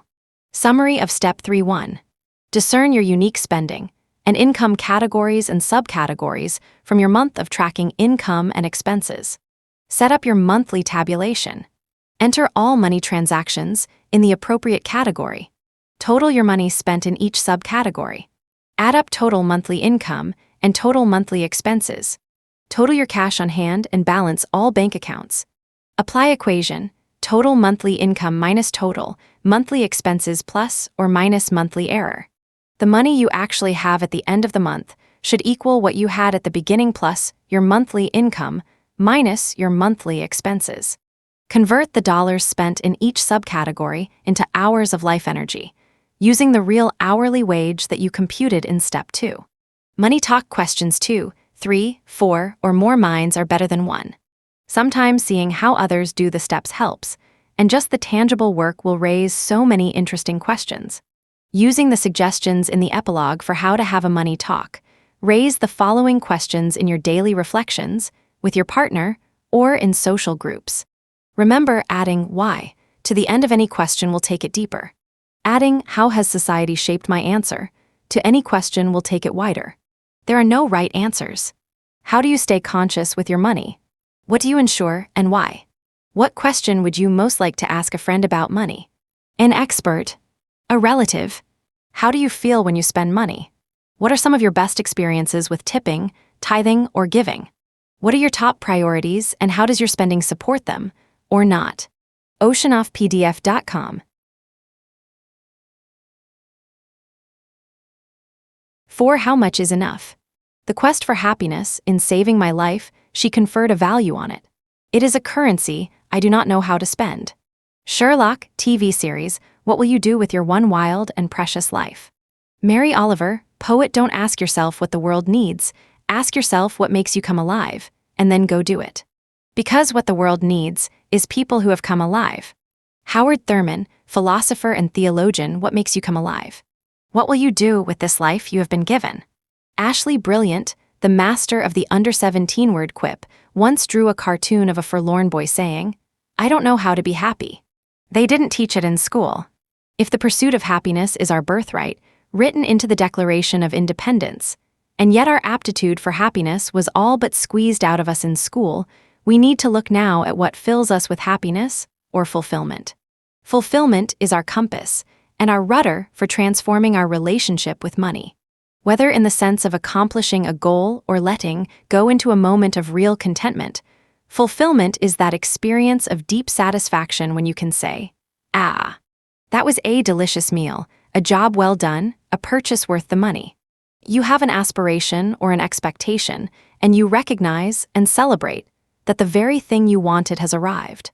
To find such fulfillment and be mindful of it, then, you need to know what you are looking for. It's fairly easy to know what fulfillment is in terms of food or other temporary pleasures. But to have fulfillment in the larger sense, to have a fulfilled life, you need to have a sense of purpose, a dream of what a good life might be.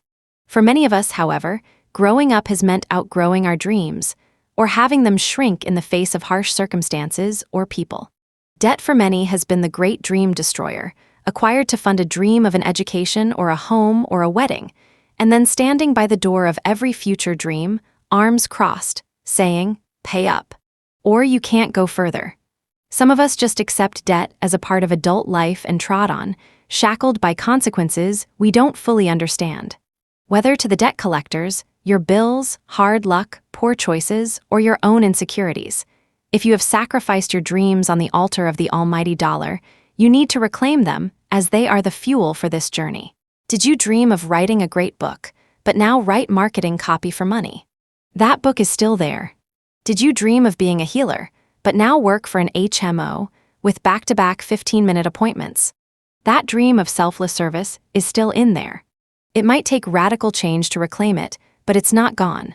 Were you inspired by your faith to inspire others in their search for God, but now spend most of your time in congregation politics and fundraising? That dream is not gone, just deferred. Between the life you dreamed of and the life you have, what happened? And has it diminished your courage to dream big again? Has the constant buzz of daily tasks slowly narrowed your vision to the plodding steps ahead? Have you been told, don't worry, those dreams will go away in time, as if dreams themselves are childish affairs? Do we really just need to grow up? We cannot let our lives be dreams deferred, as Langston Hughes wrote in his famous poem, Harlem. It's time to let your dreams speak, even as you still have to put food on the table and pay off debts. Dreaming, once again, does not mean absolving ourselves of financial responsibilities. It means reviving our dreams as juice for the journey. Wherever you are, take a few moments now to reflect upon your dreams. Can you remember what you wanted before you were told to grow up and fit your round peg in a square cubicle? Use these questions to trigger memories and stimulate thoughts.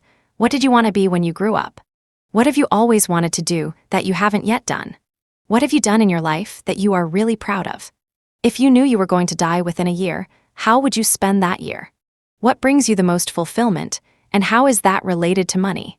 If you didn't have to work for a living, what would you do with your time? These are potent questions. You may have looked at some before, but without a bridge between your present reality and your aspirations. This program is your bridge, so no dream is too large. Take your time. Use your journal. Dig.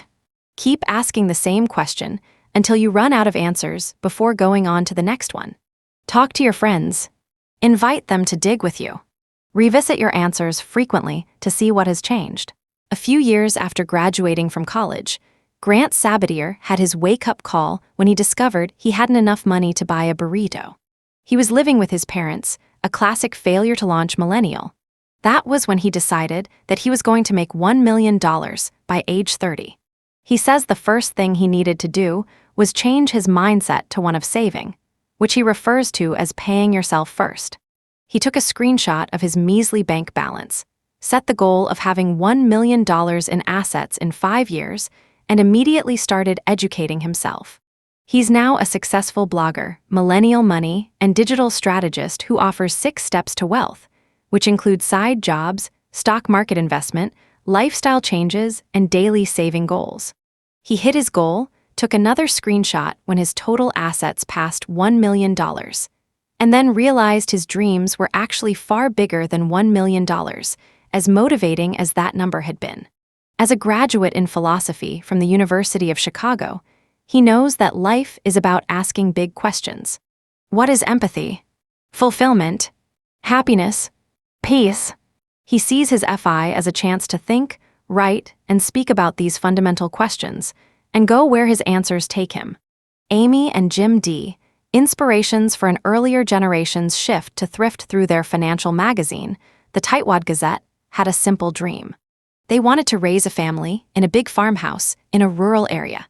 When they got married, they had, between the two of them, logged more than 20 years in the workaday world, Jim as a career Navy man and Amy as a graphic artist. Yet they had only $1,500 in savings to show for it. They recognized that they valued family and community above the fast lane of life in which they had both been living, and they decided to raise their children and realize their dream on only one income, Jim's salary from the Navy. To realize their dream, they called upon all the frugality training they'd gotten from their thrifty parents and devised scads of new strategies for saving money. Neither had any sense of deprivation. They thrived on this challenge to their creativity, and their relationship thrived on their shared purpose. In 7 years, they had 4 children and saved enough to make a down payment on a rural farmhouse in Maine, pay off all debts, and buy a new car, furniture, and appliances. 2 years after that, Amy decided to put her graphic skills to work and create a forum where frugal ideas could be exchanged.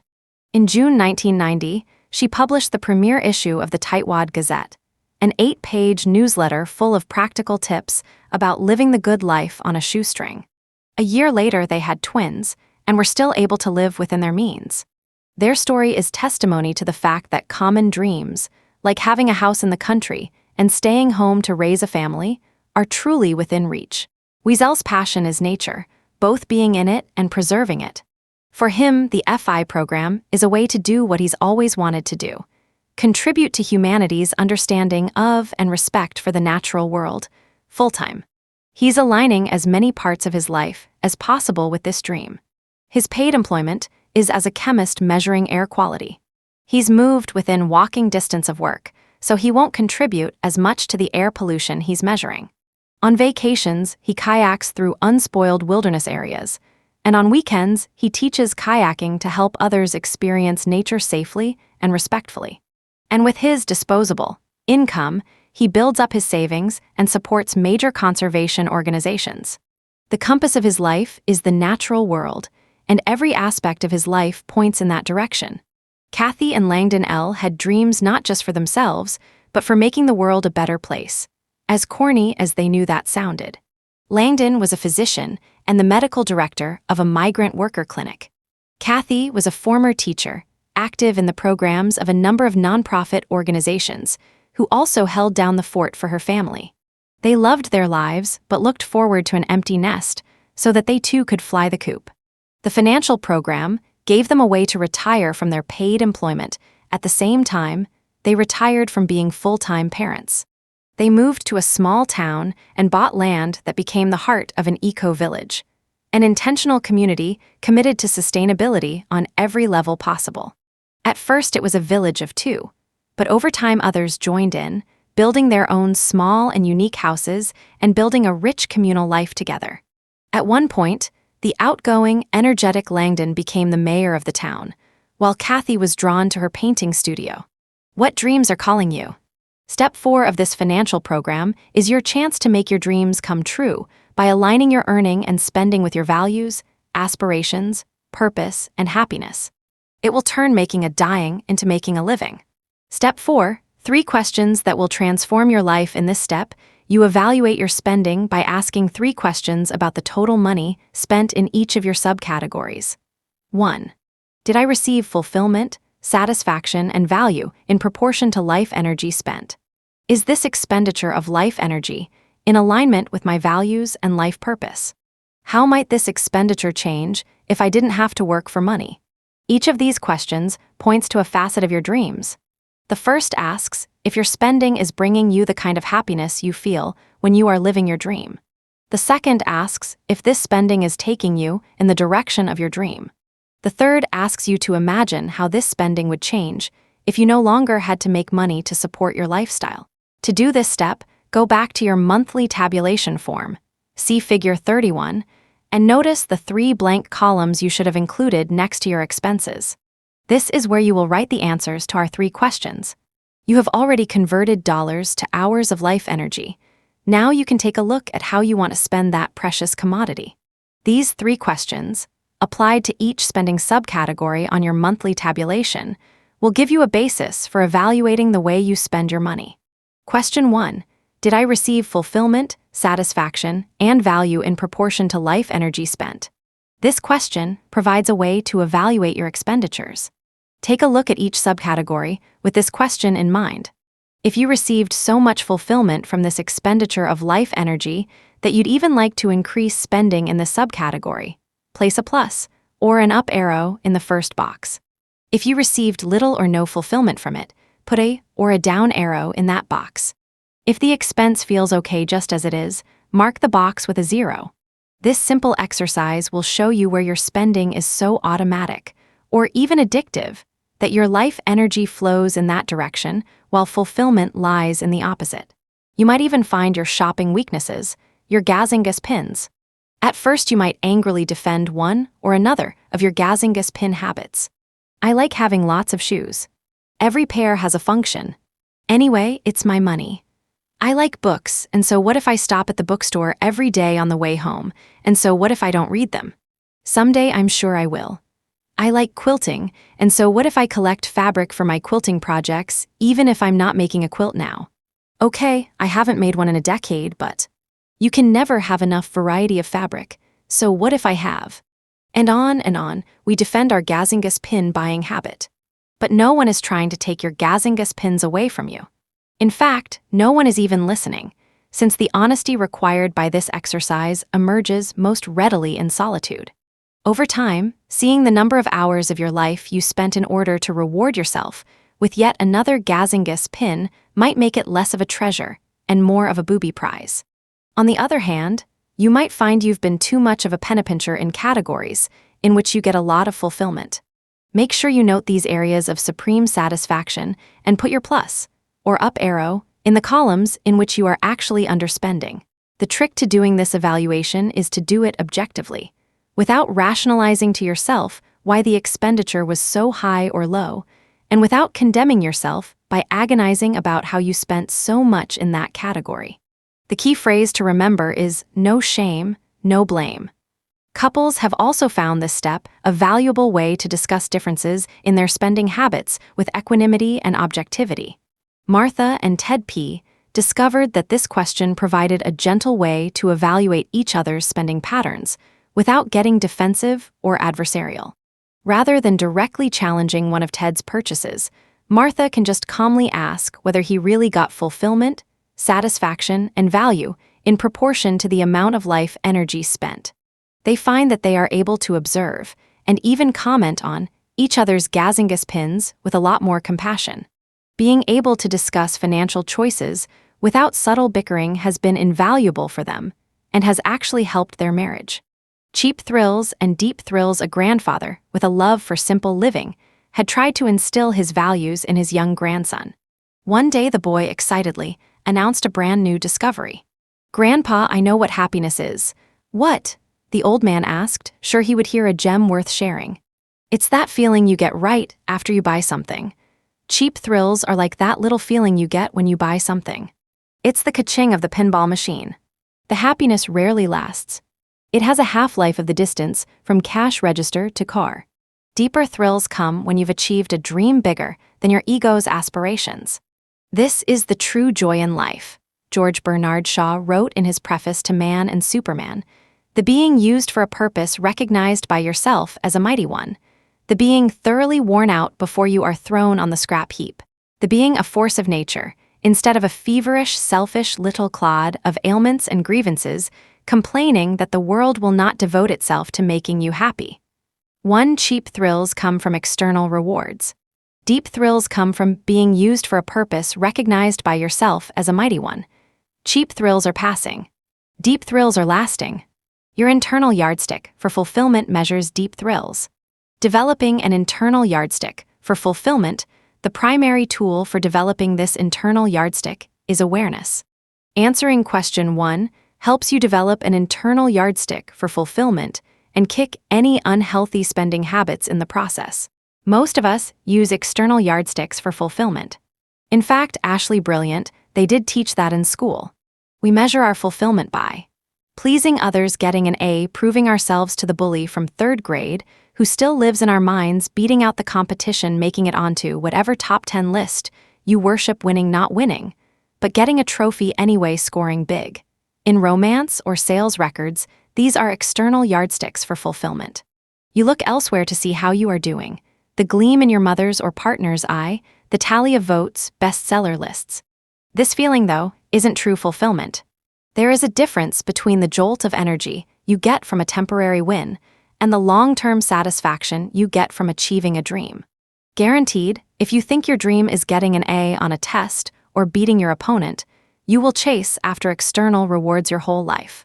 Enough, the deepest thrill, the affluence that surrounds us has been called the American dream, and with good reason. We've been asleep.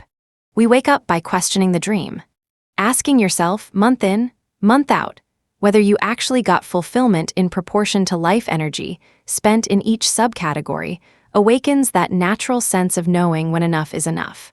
You come to differentiate between a passing fancy and real fulfillment. Recall the fulfillment curve from Chapter 1. That point of enoughness where desires disappear because they have been completely met. Any less would be not enough. Any more would be too much. A fulfilling meal is one in which all the flavors, smells, and textures blend perfectly, and your appetite is satisfied without even a trace of the discomfort of having overeat. In the same way, a fulfilling car is one that meets your transportation needs perfectly, is pleasing enough to the eye that you will enjoy owning for many thousands of miles, that doesn't insult your wallet or your values, and that, with good maintenance, will be both reliable and a pleasure to drive. Unless, of course, buying and driving a classic 1957 bigtailfin, gas-guzzling convertible has been a lifelong dream, then it's worth every hour you'll have to work for it. Your internal yardstick dismisses superficial desires, to impress others or relieve the boredom, as good reasons to upgrade your ride and tack 3 more years of work onto your making-a-dying work life. One test of whether you're using an internal rather than external yardstick is this: the purchase or experience leaves you satisfied, content, at peace.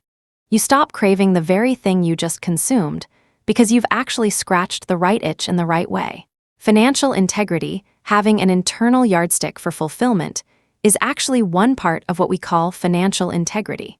You learn to make your financial choices independent of what advertising and industry have decided would be good for their business. You are free of the humiliation of being manipulated into spending your life energy on things that don't bring you happiness. Ainâ, whose story we'll be hearing in Chapter 7, reported that before doing this evaluation, she felt powerless over the money in her wallet. I'd walk into a store and my money would fly out of my wallet. Not literally, but that's how it felt. I couldn't stop it. It is a form of financial independence to be able to just say no to unconscious spending. By putting your up and down arrows and zeros in and month out, perhaps just from a gut sense, perhaps from careful, conscious thought, you will build this financial muscle of stopping at enough.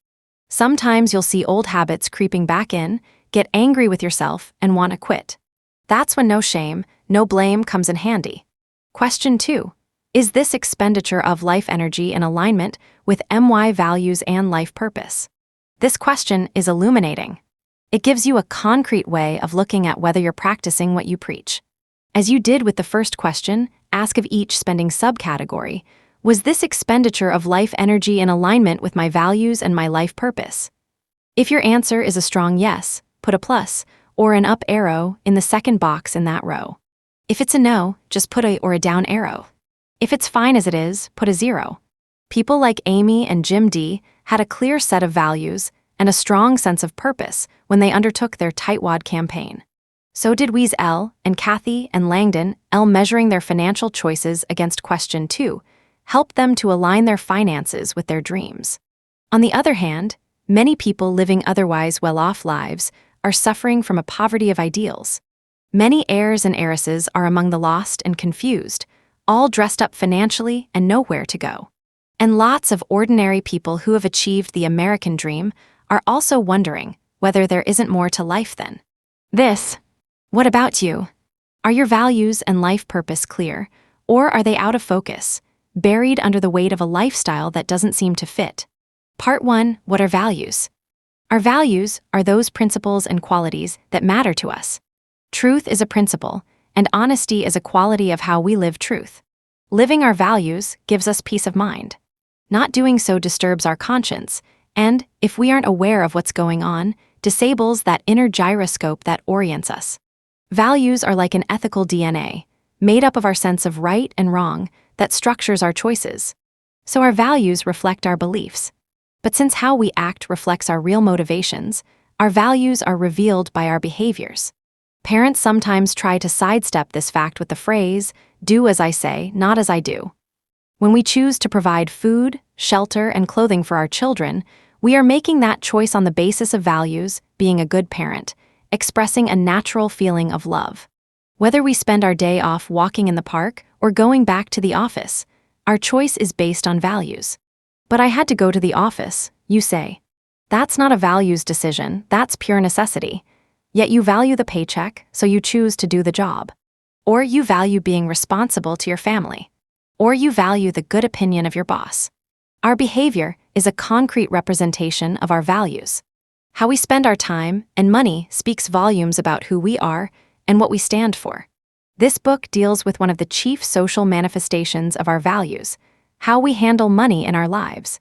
Looking at your monthly tabulations, what does the $250, or 25 hours of life energy, at the $10 per hour we calculated in our example in Chapter 2, spent on eating out reveal in terms of values? It could indicate any number of things: that you value convenience, that you like good food, or that you want social time with friends. What about the 12 hours donated to charity? The 15 hours for the cell phone bill? You may find that you are comfortable with many of these expenditures. And some you may question. 25 hours of life energy spent on eating out may seem fine, until you realize upon reflection that you devoted only 8 hours this month to one of your children, or that those hours spent eating out dwarf what you've spent on concerts and museums, though you claim to get your life's pleasure from the arts. For many people, the values expressed in their expenditures are not the values they really want to be living. Your totals in some of your categories may reveal that habit, peer pressure, or even boredom has gotten the best of you. Go back to the questions at the beginning of the chapter. If you didn't have to work for a living, what would you do with your time? What have you done with your life that you are really proud of? How would you spend the next year if you knew it was the last year of your life? Your answers to these questions will tell you a lot about what you truly value.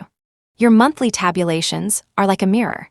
As you ask the question, is this expenditure in alignment with my values? Month in and month out, you will find that you are looking ever more deeply into yourself. Simply as a result of asking and answering this question, you will make changes, large and small, that bring you closer to financial integrity, in which all aspects of your financial life are in harmony with your true values. Samuel D. had the traditional makings of a very nice life, but was angry and frustrated with the system that had led him to believe that if he had the right stuff, i.e., house, cars, job, etc., he'd feel fulfilled. He didn't. As he did his monthly evaluation, the problem became clear. He realized that his predominant desire was to contribute something toward solving some of the world's problems, instead of just being one of the decent, yet sleeping millions. He took a risk and a cut in pay by leaving the school system to develop a private counseling firm. Eventually, he went into partnership with an associate, holding training sessions and seminars to help people get in touch with their values and worth, and with their responsibility to themselves and the larger community. His insides now match his outside, and he's finally happy. Part 2, what is purpose? The second part of this question calls on you to evaluate your expenditures in light of your life purpose. Purpose is the overarching goal that embodies our values and our dreams. But what does that really mean? Purpose implies direction and time. You do something now to have something later that you value. It's a concerted intention to do something meaningful for both yourself and the world at large. For some people, like Amy and Jim D., doing work they enjoy and raising a loving family defines their purpose. For others, the sense of purpose might be elusive, not quite in focus. Their actions don't reflect their deepest desires. Some individuals, waking up to the emptiness of a purposeless life, spend years looking for some purpose to give life meaning. Others, like Weasel, seem to have it identified from the moment of birth. What is this thing called purpose in life? Purpose can be as straightforward as your goal. I am doing this in order to get that. It can be revealed in the answer you give when someone asks, why are you doing what you're doing? Your motivation. It can be the deeper meaning you ascribe to the events of your life. The real purpose of my job was to meet my wife. Life purpose, however, implies something beyond reason. It isn't simply achieving a goal or acquiring some longed-for possession. It is a chosen dedication of your life energy to something you believe is more important than your individual little existence. It is your commitment. It becomes your identity as surely as your name, your body, or your story to date, and can become more important than life itself. You can see these different kinds of purpose, goal, meaning, and dedication in this story about 3 stonecutters, each chipping away at a large block. A passerby approaches the first stonecutter and asks, "Excuse me, what are you doing?" The stonecutter replies rather gruffly, "Can't you see?" I'm chipping away at this big hunk of stone. Approaching the second craftsman, our curious person asks the same question. This stonecutter looks up with a mixture of pride and resignation and says, "Why, I'm earning a living to take care of my wife and children." Moving to the third worker, our questioner asks, "And what are you doing?" The third stonecutter looks up, his face shining, and says with reverence, "I'm building a cathedral." Dedication to a higher purpose. How do we find our purpose? Joanna Macy, an educator, ecologist, and author, has suggested 3 directions in which to look for your own purpose. 1. Work with your passion, on projects you care deeply about. What was your dream before you stopped dreaming? What's the work you would do, even if you weren't paid to do it? You're not looking for those superficial preferences depicted on bumper stickers, like, "I'd rather be surfing." You're looking for something you'd give your life to, not something you use to get away from your life. Work with your pain, with people whose pain touches your heart. Have you been there so you know how it feels? In grief, sorrow, despair, hunger, terror. Can you offer others the wisdom and compassion you gained from this experience? Is there an aspect of suffering in the world that calls you to action? If you are in such pain that you've lost touch with your ability to help others, then now is the perfect time to extend your hand to others in pain. It's healing. Work with what is at hand, with the opportunities that arise daily for responding to the simple needs of others. Finding your purpose has often been equated with discovering the perfect job or service project that will galvanize you to be as saintly as Mother Teresa. This suggestion to work with what's at hand is a reminder that in an interconnected world, all acts of service contribute to the good of the whole. If you remember that there is no single act of greatness, just a series of small acts done with great passion or great love, then in doing what you see needs to be done, taking dinner to a sick neighbor, helping a child learn to read, writing a letter to the editor of your newspaper, being an advocate for the homeless in your city, you will discover a life filled with the experience of having a purpose worth living for. Passion, pain, what's at hand? These are doorways to finding a purpose beyond material acquisition. Measuring our movement toward purpose, take a few minutes right now to write down your purpose in life. It may have nothing to do with how you now spend your time. It may or may not seem significant to others. It may not even be very clear to you yet. Just do the best you can. Use this stated purpose to measure your actions. If over time you see your purpose changing, that's fine. Simply write what life purpose now means to you and use this new statement of purpose as your measuring stick. However you define your purpose, you'll need a way to measure your results, some feedback to tell you if you are on track. Often we measure how we are doing in fulfilling our purpose by material success, or by professional or community recognition. Another way to measure whether you are living your purpose, one that goes beyond material success, rewards, and recognition, is your answer to question 2. Is this expenditure of life energy in alignment with my values and life purpose? Asking this question faithfully, every month, for every category, will nudge you toward clarifying your values, living in alignment with your stated purpose, and further defining your true purpose in life.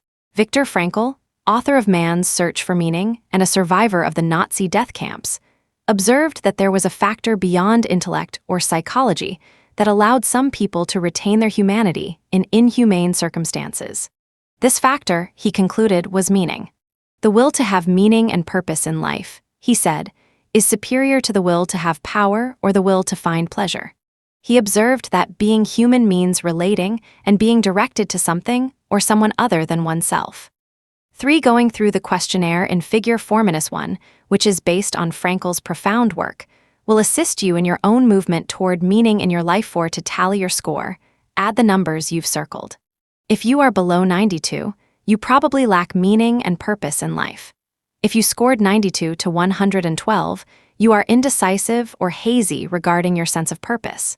And if your score is greater than 112, you have a clear purpose. How did you do?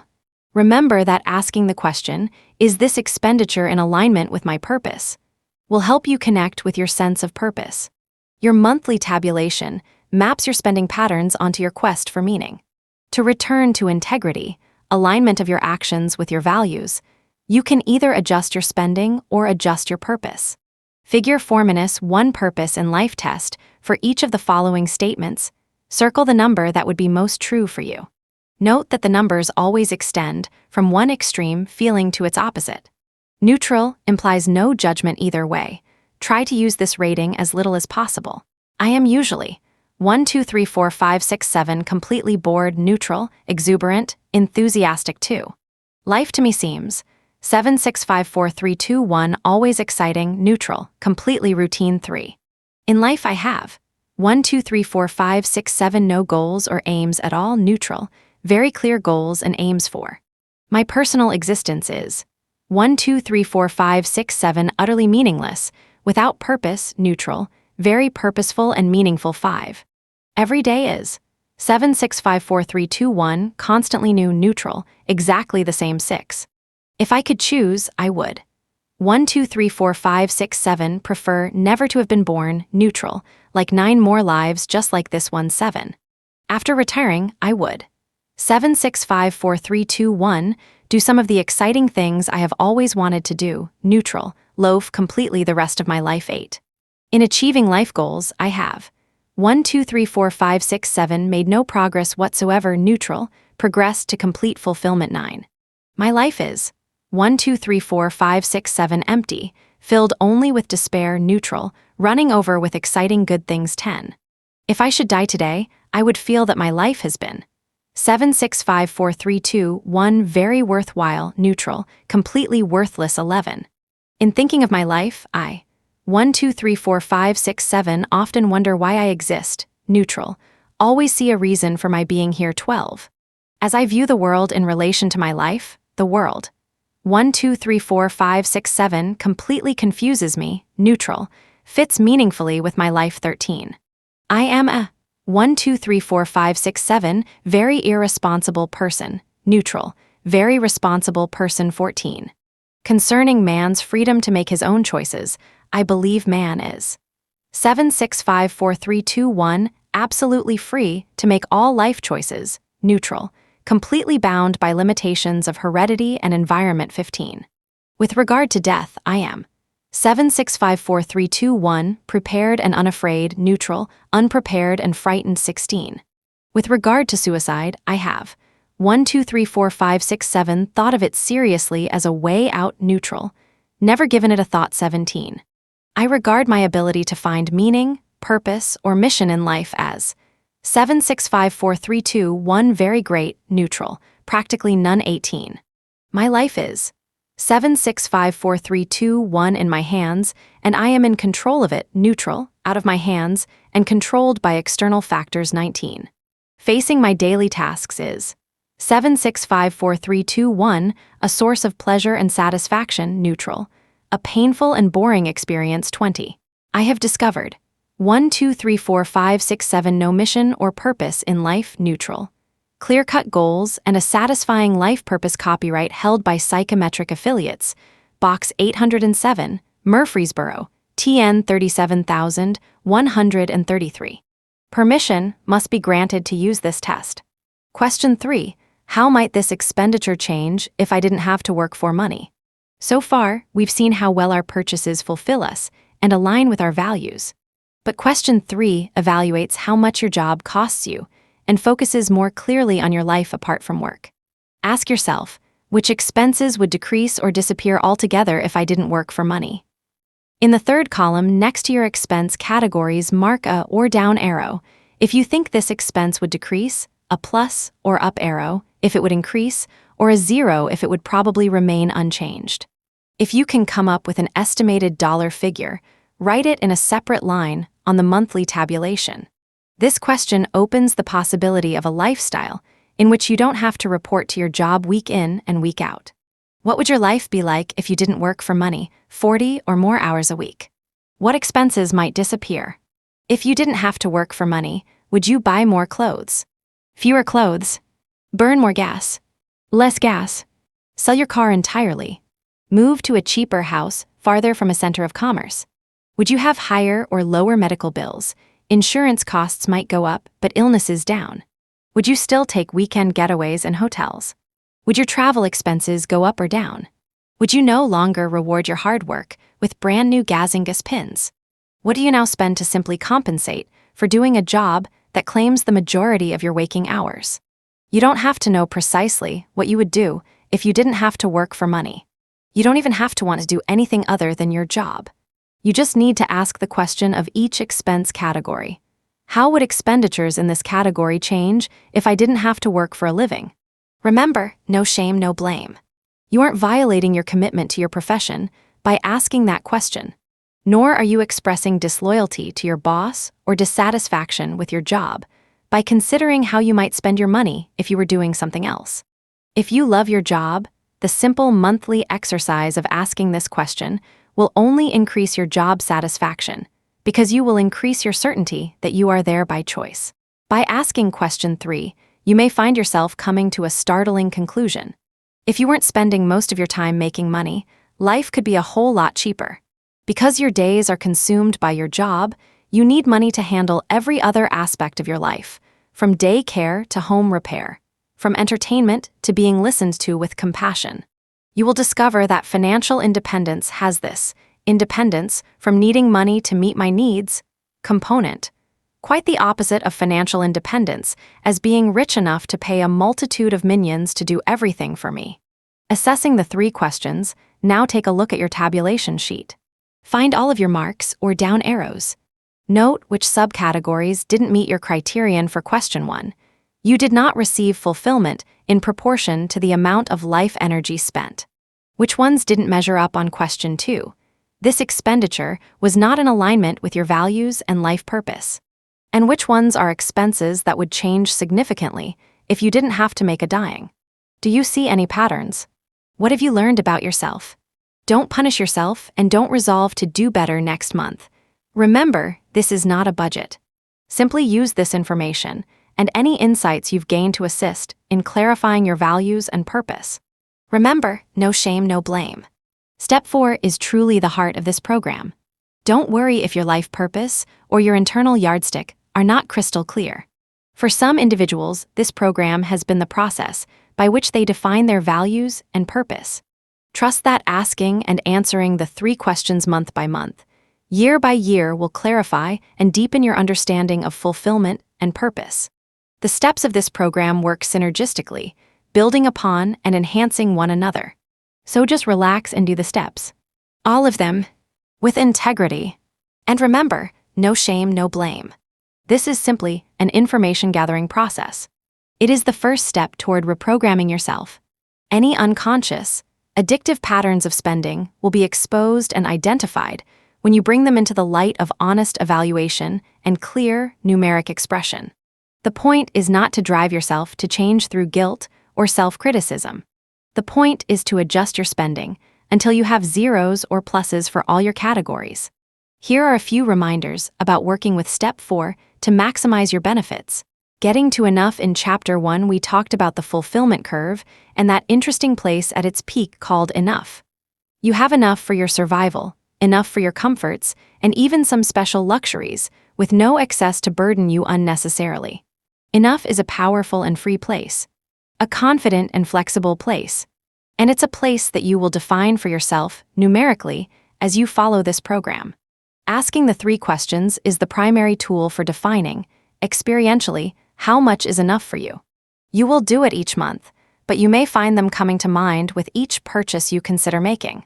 Our own experience is that enough has 4 components, 4 common qualities. 1.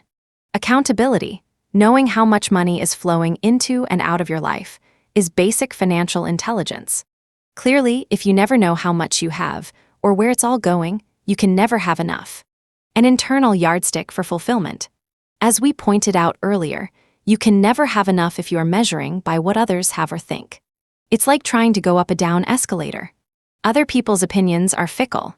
Other people's stuff is ever-changing. And just when you have the stuff you think achieves that coveted parity with the Joneses, along comes the craze of tidying up, and the Joneses are now minimalists. Self-awareness is key. A purpose in life higher than satisfying your own wants and desires, because you can never have enough if every desire becomes a need that must be filled. What is a purpose higher than getting what we want? The opposite of getting is giving, and therein lies a secret to fulfillment. Beyond the point of enough, we achieve happiness by expressing our natural desire to offer our gifts and talents to others. Responsibility, living for more than just me, myself, and I. If we don't give a hoot about anyone but ourselves, we can never have enough until we have it all. Responsibility, then, is good for you. It gets you off the more is better treadmill, as well as being good for others. Break down responsibility, and you get response and ability. You go from blindness to the ripples of your actions to being able and willing to respond to the needs of others. The first place to take responsibility is for yourself. You stop the blame game, tell the truth, and align your actions with your professed values. You define enough for you. Ultimately, you live your life in widening circles. As Albert Einstein said in 1950, a human being is part of a whole called by us universe, a part limited in time and space. He experiences himself, his thoughts and feelings, as something separated from the rest, a kind of optical delusion of his consciousness. This delusion is a kind of prison for us, restricting us to our personal desires and to affection for a few persons nearest us. Our task must be to free ourselves from this prison by widening our circles of compassion to embrace all living creatures and the whole of nature in its beauty. Buckminster Fuller, another 20th century dreamer of possible worlds, had a similar insight. Some hold him as a near saint of sustainability, yet in his 20s, after the death of his son and a business failure, he felt worthless and considered ending it all. In that moment of extreme pain, he had an epiphany. It, as in his life, did not belong to him. It belonged to the world. He dedicated the rest of his life to seeking ways to optimize life for everyone. His game became make the world work for 100% of humanity in the shortest possible time through spontaneous cooperation without ecological offense or the disadvantage of anyone. Eventually hundreds of thousands of people joined him in this quest, taking on as a personal goal a world that works for everyone with nothing and no one left out. Imagine that there is enough, as Fuller believed, for everyone. Enough food, enough energy, enough resources.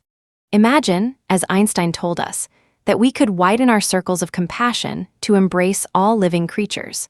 No two creatures enough, bundles have to match, but everyone's sense of enough has to be fulfilled. What an exquisite design problem to solve. What a great dream this could be for all of us who discover our personal enough through doing these simple steps consistently over time and then dedicate our liberated life energy to service. If this speaks to you, craft a fourth question for your evaluation along these lines.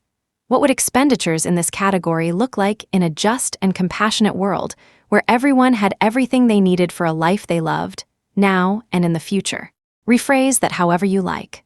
A brief reformulation would be, what if everybody did this? Just as the fulfillment and alignment questions guide your choices to make life better for you and the people you love, this question guides your choices with Einstein's wider circles of compassion in mind. You'll never know everybody, but you can imagine them in a do unto others as you would have others do unto you way. Looking at your tallies, you could ask, what if everybody ate at restaurants, bought used clothes, planted fruit trees in the yard, bought this vacation package, picked this car for their daily commute? Remember, no shame, no blame, just widening those circles of compassion. Some people focus on the environment for this responsibility question. Is this good for the planet/the climate/the environment? These particular ways of phrasing the responsibility question may not square with your understanding of life and the future, but you can craft it differently. What would Jesus do? Is used by many Christians to make ethical decisions. What does the scientific consensus say? Could work for people who are not religious. Some might find answers in silence or in nature. You could call this the financial interdependence question. Is this fourth question necessary for transforming your relationship with money? No. However, following the steps of this program, doing your tracking and monthly tabulation, and asking yourself the three questions will become so simple, so second nature, you might find yourself wondering what would happen if everyone did it. If so, you are right where Joe and I arrived in 1990 that lead us to writing this book. Summary of Step 4.1. Of each spending subcategory in your monthly tabulation, ask question 1. Did I receive fulfillment, satisfaction, and value in proportion to life energy spent? Mark your answer with a plus, or an up arrow, or a down arrow, or a 0. Of each spending subcategory in your monthly tabulation, ask question 2. Is this expenditure of life energy in alignment with my values and life purpose? Mark your answer with a plus, or an up arrow, or a down arrow, or a 0. Of each spending subcategory in your monthly tabulation, ask question 3. How might this expenditure change if I didn't have to work for money? Mark your answer with a plus, or an up arrow, or a down arrow, or a 0, and write the estimated change on the monthly tabulation. 4. Review and make a list of all categories with the symbol, or down arrow. Money Talk questions your dreams, values, memories, and stories make for endlessly interesting conversations. If you hear a dream or goal you like from someone else, steal it. Together, we can build compelling visions for a really good life. Using the suggestions in the epilogue for how to have a money talk, raise these questions in your daily reflections, with your partner, or in social groups. Remember, adding why to the end of any question will take it deeper. Adding how has society shaped my answer to any question will take it wider. There are no right answers. What did you want to be when you grew up? What about now? What's on your bucket list, those things you want to do before you die? What is your calling, the work of your heart and soul? Talk about one of your happiest memories. What made you happy? What could happen out of the blue that would be like a dream come true? What do you want for your children/loved ones that money can buy? oceanoffpdf.com. 5. Getting it out in the open. Step 5. Making life energy visible. In Step 5, you make visible the results of the previous steps, plotting them on a graph that gives you a clear, simple picture of your financial situation, now and over time, and the transformation in your relationship with money, life energy. Your first month of tracking and evaluating your expenses will be revelatory as you realize how much money has flown your financial coop for no good reason. Confronting the reality of why and how you are slipping further and further into debt may be so uncomfortable you are tempted to stop. Fine little exercise, you think, but I've had all the insights I really need. If you persist, though, tracking for another month, you may find dramatic reductions in your spending. A bit of consciousness goes a long way. If you wince at anything, no one is watching. Apply no shame, no blame, and keep going. Gold star. During month 3, big changes may happen again, in either direction. You might save more. You might slack off because in month 2, you proved you could do it. Whether you give yourself a pat on the back or want to shut your eyes in the face of glaring truth, it might take some willpower to stay the course. How do you motivate yourself to keep going? Anyone who has undertaken any behavior change knows 3 keys. 1. Make it a habit rather than a choice. You do it whether you want to or not. You have a system and you follow the system, and it drops into the background of daily life, like brushing your teeth. Be accountable to someone else. Make a commitment to one or more people that you will write down everything you spend and do your monthly accounting with your up and down arrows and zeros. You may meet your accountability partner monthly to share your results and have a money talk. You may text or call one another daily. You may give your accountability partners your password for your tracking app so they can check on you randomly, and you do that for them as well. Nosiness can be interesting and effective. Chart. Checking off a daily to-do list, or weighing yourself daily and posting your weight above the scale, does wonders for your commitment to keep going. The same goes for money. Keeping track does wonders for quelling the urge to splurge. In Step 5, you will make a chart where you will post your income and expenses. You will also decide how to use it to keep yourself accountable, and will offer some suggestions for intensifying and therefore speeding up your journey to financial integrity. Fasten your seat belts. Making your wall chart. Step 5 entails setting up a graph of your income and your expenses, one that is large enough to accommodate 3 to 5 years of data. This graph will be simple to create, simple to maintain, and simple to interpret. All the information you need is already on your monthly tabulation. You don't need a computer or app to do Step 5. You just need to do it. If you have an app, online service, or accounting program you use for managing your money, graphs and charts will be built in and always up to date. But there is a second part of Step 5 that the computer won't do for you. To do it by hand, get a large sheet of graph paper, An 18 times 12-inch or 24 times 36-inch sheet with 10 squares per inch will do nicely, from a business supply store or college bookstore. If you can't find one, never fear. You can use any large piece of paper and rule it yourself. The left-hand, vertical axis represents money. On it you will chart both your income and your expenses. Mark it in increments of dollars. Start with 0 at the bottom, leaving plenty of room on the upper part of the chart. As outrageous as this may sound at the moment, you should probably allow enough space at the top for your income to double. More than one F-ear has sheepishly shown us a chart with extra graph paper taped at the top to account for a level of earnings he or she never thought possible. Set up your scale so that the larger of the two figures, income or expenses, for this month falls about halfway up the scale. The lower, horizontal scale represents time in increments of months. Allow 5 to 10 years on this axis. That's enough to see large-scale trends, and maybe enough to see you through to financial independence. For those interested in doing this electronically, Excel or other spreadsheet software works well. If you know how to do this, it can open up a whole world of analyzing your finances, but it may not replace the shock or satisfaction of charting by hand. At the end of each month, you will plot the figures for your total monthly income and total monthly expenses. It is helpful to use one color for your income and another for your expenses. Connect each point with a line to the previous month's entry. That's all there is to it. When you do this step the first month, you have a snapshot, a very revealing one of your habits around money. But the real learning and the real fun comes as you plot your figures month by month, year by year.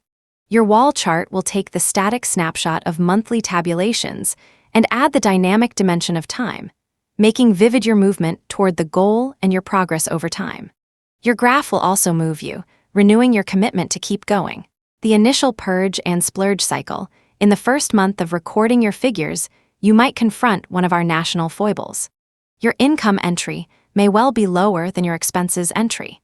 You may have spent more than you earned. It is, after all, the American way. Seeing this reality might come as a bit of a shock. Chances are you'll want things to change, and change now. Accustomed to budgets, diets, and New Year's resolutions, you swear on a stack of bank statements and credit cards that next month will be better. This is when people often go on a wallet fast with overeager zeal. They scrimp, they save, they deprive themselves and their families, putting everyone on beans, rice, and oatmeal rations. They concentrate daily on that expenses line, determined to cut it in half in one short month. Amazingly enough, many do. Entering the expense figure the second month, they proudly note a steep decline. This kind of austerity, however, isn't sustainable. By the third month, expenses often rebound with a vengeance, making up for the second month deprivation. Now what? In the old way of thinking, you might be tempted to take up the burden of budgeting again, or to quit. But take heart. There is a better way, and it works.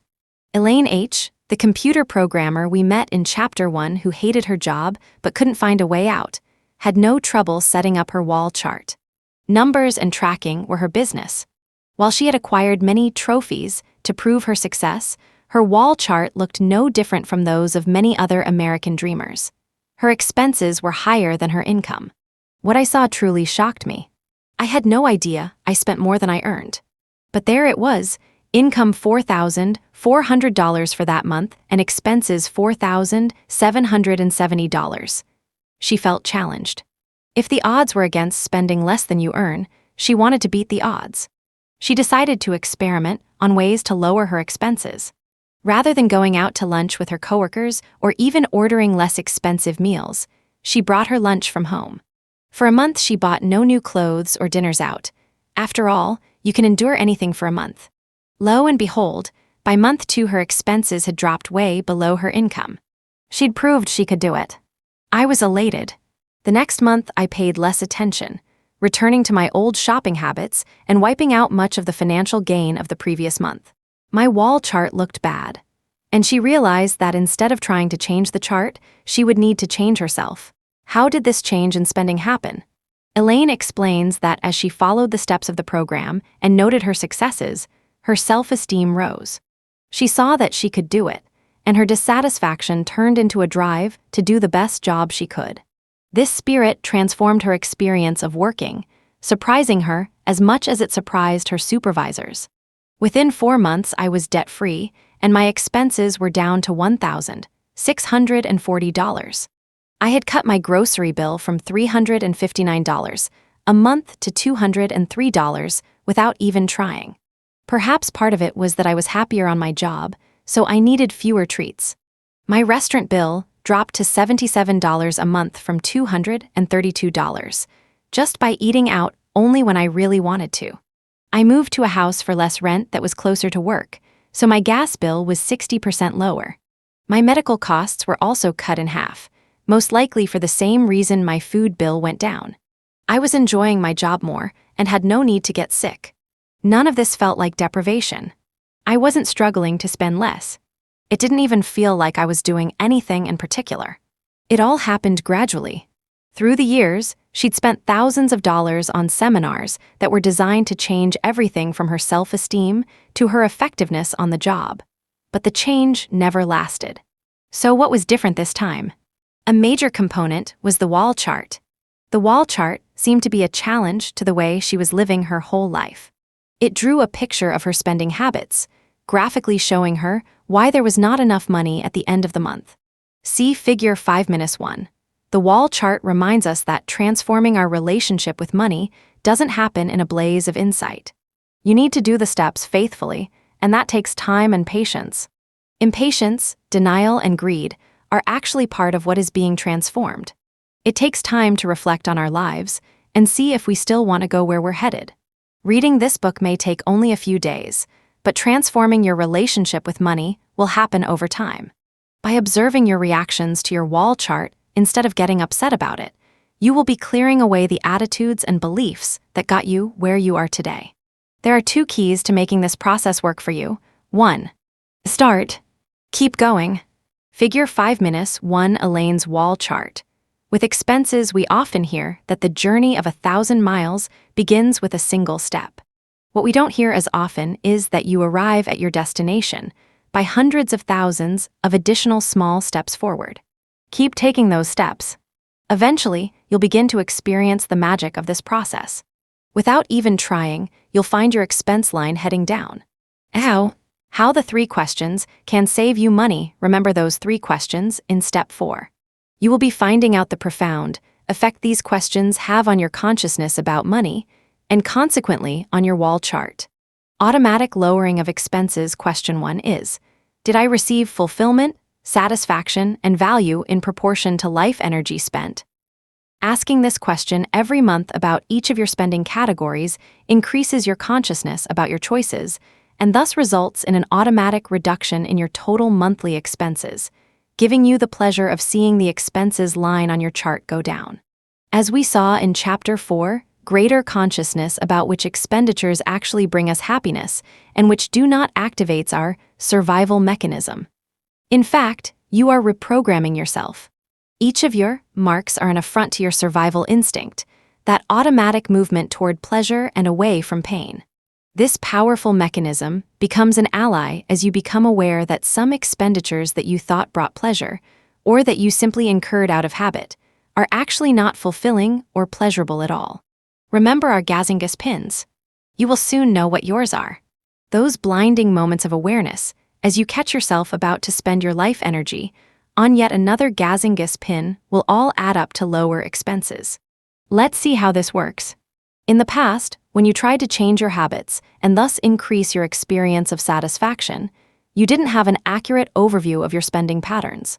Rather than identifying Gazingas pin purchases as a source of dissatisfaction, you continued to think it was the one thing to hang on to. Sometimes you might have tried to give up Gazingas pins as a painful penance for your spendthrift ways, only to find yourself once again at the Gazingas pin counter thinking, just this once. Just this once. But now you have identified those dead ends and are looking down from above the money maze. You have seen the light. I am not getting fulfillment in reality from this expenditure of life energy. You will feel as if you are waking up. Wait, you blurt, eyes wide open now. I haven't read half the books in my library or made a quilt in a decade. Enough, that little moment of awareness makes a big difference.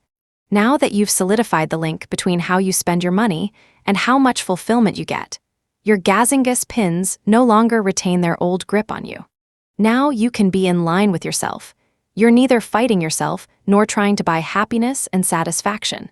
On the contrary, you're now getting fulfillment from other uses of your life energy. You are valuing your life energy and thus yourself. From this perspective, it is easy to change direction. Ivy had grown up poor, the daughter of Mexican-American parents. There was never enough money, but rather than acknowledge and talk about the pain of poverty, her parents gave her platitudes. "We are blessed," her Catholic father would say, "because only the poor can enter the kingdom of heaven." Religion, poverty, and frustration at counting pennies got all tangled up, leaving Ivy confused and resentful. She resolved that when she grew up, she'd have enough money so that she'd never have to worry about watching her spending and would be able to buy whatever she wanted. Ivy easily identified her Gazingas pin: clothes. In doing her inventory in step 1, she breezed through her home, satisfied with her simplicity, until she came to her closet. Where did all these clothes come from? Of course, they came from a variety of stores, most of them expensive department stores. But why? Her determination to never again be poor had turned into the need to always be perfectly dressed. She could measure her distance from poverty by the number of daily compliments on her attire. Yes, as a career professional, she did need to look her best. But for Ivy, that had been translated into several new outfits every month. If she even wore last month's blouse with this month's new suit, she felt shabby. In doing her monthly tabulations, she quickly saw that she did not get fulfillment commensurate with the hours of life energy she put into keeping several department stores in the black. With no struggle, denial, or deprivation, she stopped buying clothes she didn't need. To her amazement, the number of compliments she received per day didn't decrease at all. Hal N., an activist turned financial planner, found that his unconscious spending categories weren't just Gazingas pins. You would have to call them mega Gazingas pins, or simply major spending blind spots. The FI course for him was more like cataract surgery than simply getting a new pair of glasses. When he asked himself the questions about fulfillment and alignment, he realized how bored and tired he'd been for the past 8 years. He also saw clearly what had gotten him into trouble. First of all, to play the role of financial planner he had assumed, he needed an expensive office. But when he looked at the amount of life energy his office was costing him, $2,900 per month, he questioned whether he was really getting value. In fact, he wasn't. He did most of his business on the phone, through the mail, or in clients' homes. Nobody ever saw him in his office. So he moved his office to his home. Total current office cost, $750 per month. The second biggest blind spot for Hal had been his kids. They lived with their mother, but he provided well for their support. That was no problem. The problem was that he gave his kids extra money every time they asked, because he felt guilty about not being with them. He has 9 children, so that added up. No matter how much he gave, they always wanted more. Having had his street smarts sharpened by this process of honest evaluation, Hal recognized that his kids had become addicted, and he was the enabler. He decided to change, and even though the children are now going through a form of withdrawal, Hal is satisfied with his choice to stop paying guilt money for being an absent father. With a few other minor adjustments, asking the 3 questions cut 50% off Hal's expenses, and he is a lot happier for it. Not everyone has the amount of padding that Hal did, but after looking at hundreds of F-ears wall charts, we can say that those who get past the 3-month hump will find their expenses drop naturally and painlessly by about 20%. These people report no feelings of deprivation, no struggling to keep to a budget, just a natural decline. Knowing that you are not getting satisfaction proportional to the expenditure of life energy in a given subcategory of spending generates an automatic, self-protective reversal of your spending habits. Over time, you actually find yourself feeling better by not spending. Not buying a Gazingas pin now becomes a source of fulfillment because you yourself have determined that Gazingas pins don't bring you fulfillment. Alignment and personal integration, there is still more to look forward to as you work with your wall chart. Watch that expense line go down simply by asking question 2 each month. Is this expenditure of life energy in alignment with my values and life purpose? This is a feedback system for integrity. Your statement of your values and life purpose reflects your highest vision, what you truly want for yourself. Thus, you will want to act in your day-to-day life in a way consistent with your values and purpose. Unfortunately, however, it is sometimes all too easy to overlook the reality of what you're actually doing. It is possible to behave in ways that are not only unsupportive of, but contradictory to your highest vision and intention, and to be unaware of it. Worse yet, sometimes conflicts between whims and higher purpose are resolved by swiftly silencing the voice of conscience. The Bible, Romans 7:19, puts a sharp point on this all-too-human habit. I want to do what is good, but I don't. I don't want to do what is wrong, but I do it anyway.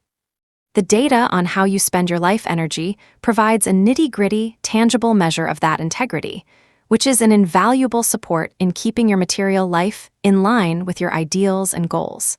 When your spending and your goals are in alignment, you have an experience of wholeness and integrity. You feel good about yourself. When they are not aligned, when the answer to the question, does this expenditure support my values and life purpose, is a resounding no, then the experience is more likely to be one of disappointment or self-criticism. Often expenses will go down with this question, because so many unconscious expenses are simply emotional or cultural programs playing themselves out through your wallet. But not always. With a focus on that Goldilocks just rightness, for each category, you may find you've been stingy with yourself and need to spend more. Perhaps you once dreamed of being an opera singer. Where are singing lessons, if anywhere, in your categories? Do you need to move to Italy to study with the best? Perhaps you choose to pour more money into training your voice, while developing a long-term plan for how that training may pay off in income. On the other hand, you may decide that you can join the volunteer light opera company in your city, get coaching for free from the director, and be happier staying home among friends. The subtle but effective process of reinforcement, spend money on X equals feel good, spend money on Y equals feel bad, actually works. It serves to break robotic spending patterns. The simple recognition that you're not experiencing alignment from a given spending category acts to realign your responses to the stimuli in that category. You will automatically begin to spend less on those things that don't support your values and life purpose, and you will feel better about yourself, knowing that increasingly you are putting your money where your life purpose is, integrating your material life with your inner awareness. This integration is at the heart of financial integrity. As far as she could tell, Elaine H. didn't have a purpose in life. She just wanted to make it through, seeking pleasure and avoiding pain as best she could. Thinking back on her childhood, she remembered that her only happiness had been wandering off in the woods when her family took trips to the country. When she started the FI program, she was the only one of her siblings who had gotten ahead. One was a recluse living on welfare, another had committed suicide, and the third lived on the streets. Having a high-paying job, a sports car, and a nice house made her look like a winner to herself and to her family. The question about aligning her spending with her values shook her complacency. Having always measured herself by externals, Elaine started covertly checking out her friends and coworkers. Did they have a higher purpose? One of the people in her office was one of those save-the-world types. Intrigued by someone who didn't measure her own net worth by material possessions, Elaine cultivated a friendship with her. Soon both of them were attending meetings of a local peace group. The people Elaine met there were all questioning how they could better live their values, and what actions they could take in the world to express their sense of purpose. These meetings became her chief form of entertainment. Instead of expensive workshops or outings to all the latest movies, she attended lectures and participated in fundraising phone-a-thons. She found a large park near her home and spent hours on weekends wandering in the woods. And at charting time, her expense line kept going down. From a monthly outlay of more than $4,500, her cost of living dropped to a steady $900 to $1,200 per month. Looking for her purpose in life turned out to be a key component in the change she was undergoing. Asking the third question, how might this expenditure change if I didn't have to work for money, can further affect your expense line. Since people often find that more expenses go down post-financial independence, They sometimes draw a faint line that floats below the current expense line as an estimation of their post-job lifestyle. Maybe the mortgage or rent is gone because you live in a motor home or travel in less expensive countries. Maybe restaurant meals disappear. This question also whets your appetite for that free life, and you want to speed the process up so you can get there sooner. So you consciously save more. If you've chosen to ask the fourth question, what would this expense look like in a just and compassionate world? There's no telling what will happen. What about unusual, months? Yes, there will be unusual months when your expenses line takes an alarming leap upward. The insurance payment is due. You have an unexpected repair expense. April comes and goes, with the annual bloodletting known as taxes. How do you handle these? For one thing, you may recognize that every month is an unusual month. You learn to take unusual expenses in stride and to pay for them with cash instead of hiding them under a blanket of plastic. 1 month's tax payment is another month's insurance payment is another month's doctor bill. Another strategy would be to prorate annual expenses over the whole 12 months. For example, if your auto insurance bill is $841 per year, you might, in addition to questioning whether a car is worth it, choose to divide that by 12 and make it a monthly expense. Ditto with health insurance, income tax payments, property taxes, and so on. There is no right way to do the accounting. You need to choose the way that gives you the information you need so that as you glance at your wall chart, you know where you are and where you're going. Getting your finances out in the open now that charting has become a habit, even a pleasurable one as you see your progress. You can add the element of accountability. Open the subject with friends via money talk. By raising the M word, you're letting your friends know you are a safe listening ear for them to risk talking about money. You aren't setting yourself up as an advisor, coach, or expert. You're signaling that you are open and interested and on your own transformational journey. At the same time, you are inviting others to hold you accountable simply because you're the friend who's getting his or her money act together, which will really make you want to get your money act together. Hundreds of people have started blogs about their journeys to financial independence in which they dialogue with their readers. Many post their monthly accounting and tax returns. Posting your monthly accounting on a blog. Yes, this is another accountability technique. In Dominguez's seminars, and in earlier editions of this book, we suggested hanging your wall chart in a prominent place where you will see it every day. To do you the most good, the chart must be visible so that it can inspire you, often to stay on track. Some people start out with their chart in the closet, literally. They hang their chart on the inside of their closet door. It keeps their financial affairs private, while still providing a reminder every day as they dress for work that they want to be conscious in their handling of money. For those opting for financial independence, it reinforces the awareness that work is no longer about another day, another dollar, but is rather about drawing one day closer to their goal of freedom from financial fears and fiscal failures. It's a boost as good as a cup of coffee or a hug. Ivy, who never wanted to be poor, met her Prince Charming. And so, as they say in fairy tales, it came to pass that she had a successful life. Husband, 2 sons, built toward her dream house with 3 decks, 2 patios, and furniture selected by an interior designer, and no need to balance her checkbook. Then reality intervened. The fantasies on which she'd built her life weren't strong enough to maintain her marriage or her sanity. So she said goodbye to her husband, her house, her furniture, and her high-stress job, packed a few select possessions into a U-Haul, and headed west with her sons. 7 years later, through the FI course, she found a path to even greater freedom. She and her friend Margaret P. invited a group of 20 friends to take the course so that they could support one another in following the program. They met every month, sharing insights, successes, and roadblocks, and the intimate details of their financial lives.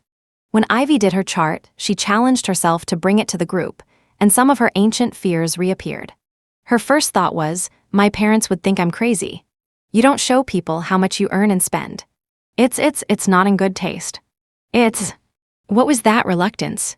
Why was she afraid of exposing her finances? The reason, she realized, was a fear that it would allow people to judge her and decide whether she was a person of worth.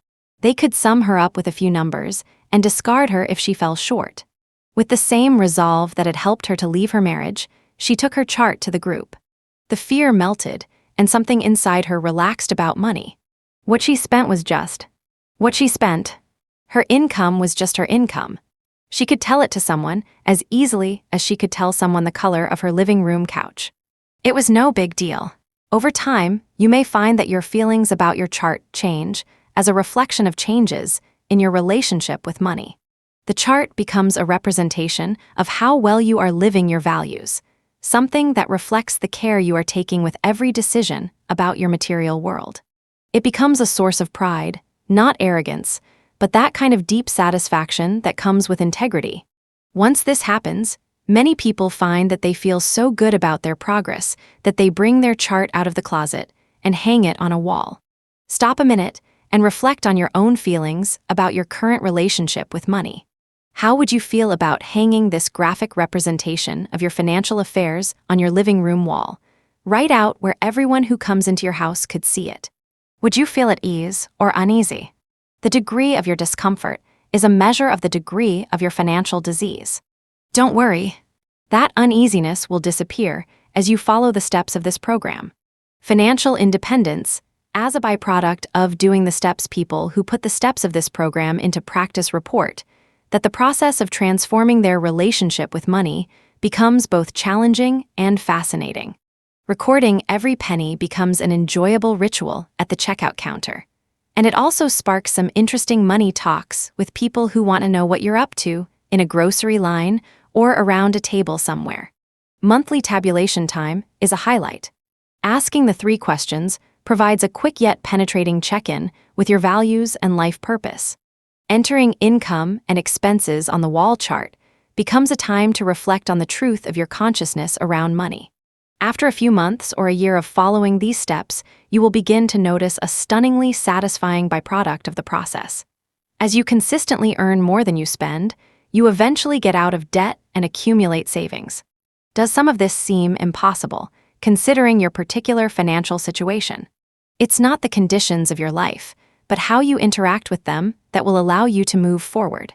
Followers of this program include people who were deeply in debt and out of work, who didn't have a college education and had huge gaps in their resumes, who had families to support, and who lived in depressed parts of the country. They didn't have the wind at their backs. They just made skillful use of the winds they encountered and sailed with them. In the strictest sense, financial independence, as we have defined it, means having a choice of what you do with your time because you have an income sufficient for your basic needs and comforts from a source other than paid employment. But there are other aspects of FI, such as getting out of debt and accumulating savings. Financial independence is getting out of debt for many people. Debt is a heavy millstone, and getting out of debt is a tremendous milestone. Often, they don't even realize what a burden debt is until it disappears. What about you? Are you in debt? Do you know how much you owe and to whom? Do you know how much it's costing you to be in debt? Or do you just make payments on your mortgage, your cars, and your credit cards till death do you part? Many students march out of college with an expensive piece of paper and tens of thousands of dollars in student loans. For those lucky enough to land a job offer, they feel like they've made it. Soon comes a brand new car to showcase their long-awaited graduation, and with it, another pile of debt. But hey, what's another $20,000 when I have a full-time job? Little do they realize how much further this pushes them back from the starting line. People who see debt as endless and just pay down as little as possible are, in effect, lowering their income. They don't see that using a high-interest credit card to buy a new stereo to celebrate a raise can wipe out the gain in salary, and then some. A car financed with a multi-year loan will ultimately cost quite a bit more than the original sticker price. A house with a 30-year mortgage will cost, depending on the interest rate, 2 or even 3 times the purchase price by the time the final payment is made. Numerous studies suggest that people spend more when they use credit cards instead of cash. Dave Ramsey, famous for helping people get out of debt, is a major advocate of eliminating credit cards from your life altogether. The rise of easy credit makes it far easier to opt for instant gratification, especially with online shopping. Every transaction we make is simply represented as pixels on a screen. We are no longer limited to what we can afford based on what we have already earned. We can now buy based on what we hope to earn in the future. Debt has become the American way, making it hard to see that it is debt that chains us to our jobs. It's debt that keeps us with our noses to the grindstone, making a dying to pay off pleasures we've long forgotten and luxuries we scarcely have time to enjoy. Ainâ used to subtitle her life, "Bombs by Day, Peace by Night." She worked for money as a graphic designer for a high-tech company with major defense contracts and worked for love on a variety of church-sponsored service projects. Thanks to her $26,000 debt, there seemed to be no alternative. And because she had been told repeatedly that there was no other way, her conscience had stopped bothering her. The FI program provided a merciless mirror, but it freed her. On her chart, she placed a small sign that read on MY Way to Debt-Free. Below it, she put a series of Velcro patches with numbers and kept track of the exact amount she owed. "It was as if I were melting a candle or losing 100 pounds, she told us. Without a raise and without any feeling of deprivation, she was debt-free in 2 years. When she looked for what was really fulfilling in her life, she saw that her greatest joy came from short-term work trips she'd participated in, helping with construction jobs in places like Costa Rica and Kenya. Upon returning from her first trip to Kenya, she had become extremely depressed. Yes, she'd helped build an addition to a rural hospital in a remote mountain village, but now what? She was still rich while they were poor. So she started collecting medical supplies that would otherwise be discarded and packed them off to Kenya with safari-bound tourists. By the time she was debt-free, Ainâ knew just what her next step would be. She had discovered that people in Kenya were dying from untreated tooth abscesses. She quit her job, rented out her townhouse, leased her car, and left for Kenya for a year to help establish a dental clinic. With no debts, and with the rent on her house and car providing all the cash she needed to live in rural Kenya, Ainâ was financially liberated. Being debt-free, she now had a choice, and she chose to follow her heart. Getting out of debt, then, is one form of financial independence. Retiring your debt returns to you the freedom to choose. Whatever the economic climate, being able to say, "I don't owe anything to anyone," is a statement of sanity, dignity, and freedom. Once you're out of debt, you have choices. It's very empowering to realize that every dollar of every paycheck is your own. You might choose, as Ainâ did, to follow your heart to distant lands or different pursuits. Then again, you might continue to enjoy the process of transforming your relationship with money right where you are. As you continue to spend less than you earn, while savoring life to the fullest, an ever larger gap will develop on your wall chart between your income line and your expenses line. This gap has a name, one that has fallen into disuse in recent years. It's called savings, see Figure 5-2. Savings are another form of financial independence. Figure 5-2 wall chart with expenses, income, and savings becoming a super saver. How much are you saving now? Are you still going into debt? Digging out of debt? Spending everything you earn? Your savings rate is one of the most important factors for achieving financial independence. Think about savings rate in this way. If you spend 100% of your paycheck, you will never retire. If you spend 0% of your paycheck each month, then congrats. You are already financially independent and no longer need to work for money. But what about all those percentages in between? As we said, on average, people who do the steps lower their expenses by 20%, and many don't even remember what they used to spend their money on. Once you see this transformation on your wall chart, the light bulb goes on. The more you save, the sooner you are FI. Saving more becomes like a game. For example, you discover from your grocery category that meat every meal is your biggest daily drain, so you have your portions or the number of times a week you eat it. One financial blogger decided to not buy any new clothes for a year and found it easy. Living alone might look like a luxury you no longer want, given that adding a roommate to your house now might lasso your retirement date and pull it 4 years closer. Plus, it might shave off some unattractive habits from your life, grumpiness in the morning or dishes in the sink. Such adjustments tend to stick. You actually change your habits. We once heard an advocate for the homeless say that most Americans are 2 paychecks away from homelessness. That seemed excessive, almost beyond belief. Yet when we talked with other professionals who have their fingers on the pulse of consumer debt, some have said that 2 paychecks is a conservative estimate. 1 paycheck or 1 major illness would be enough to send many people over the edge.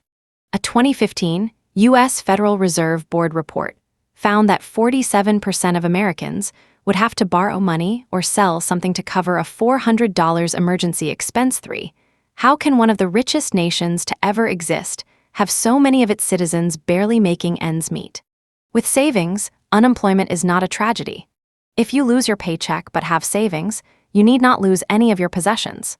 What's more, you may see the opportunity to explore options you were too busy or too tired to consider before. You could pack up the family in a camper and travel around the country. You could strap on a backpack and tour the world. You could read.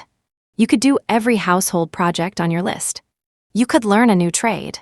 You could explore your creative side, painting pictures or making music for the sheer pleasure of it.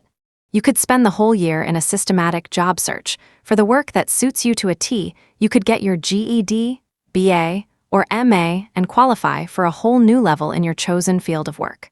You could volunteer full-time for a cause you care about, and maybe even be asked to stay on as paid staff. You could get reacquainted with your family. Try this. Ask yourself how you would spend your time if you could take a year off with pay. Don't be surprised if you find your mind a total blank. Complete identification with your job may have temporarily suppressed your true dreams and desires. But stay with the question and discover the possibilities of what you would choose to do if you had enough savings that you didn't need paid employment for 1 year. How do you feel about having savings? What are your thoughts about it, for or against? Are you postponing it, thinking you'll do it later, or when you've paid off your debt, or when you have a better job? Does having savings compromise your self-image? Does it represent the passage of your youth or capitulation to your parents? Is it something that you'll get around to one day? Are you a spendthrift who thinks the term disposable income means you get to spend every last penny in your pocket? Does saving seem like an impossible dream, given your current financial status? What about your religious or political convictions about saving money? Should you be tithing your excess money to the church, giving it to the poor, or donating it to a cause? The point here is not necessarily to change your savings habits, but to get in touch with your predisposition about savings so that you'll be able to manage, with ease and integrity, the increase in savings that comes as a byproduct of doing these steps. Later on, we'll talk about how to give these savings a life of their own. If you put your savings in a CD or a debt instrument, like a U.S. Treasury, corporate, or municipal bond with an AA or better rating, or any matching fund option at your work, and you don't touch it, it will, all by itself, make you money through the magic of compound interest, which we explain in Chapter 8.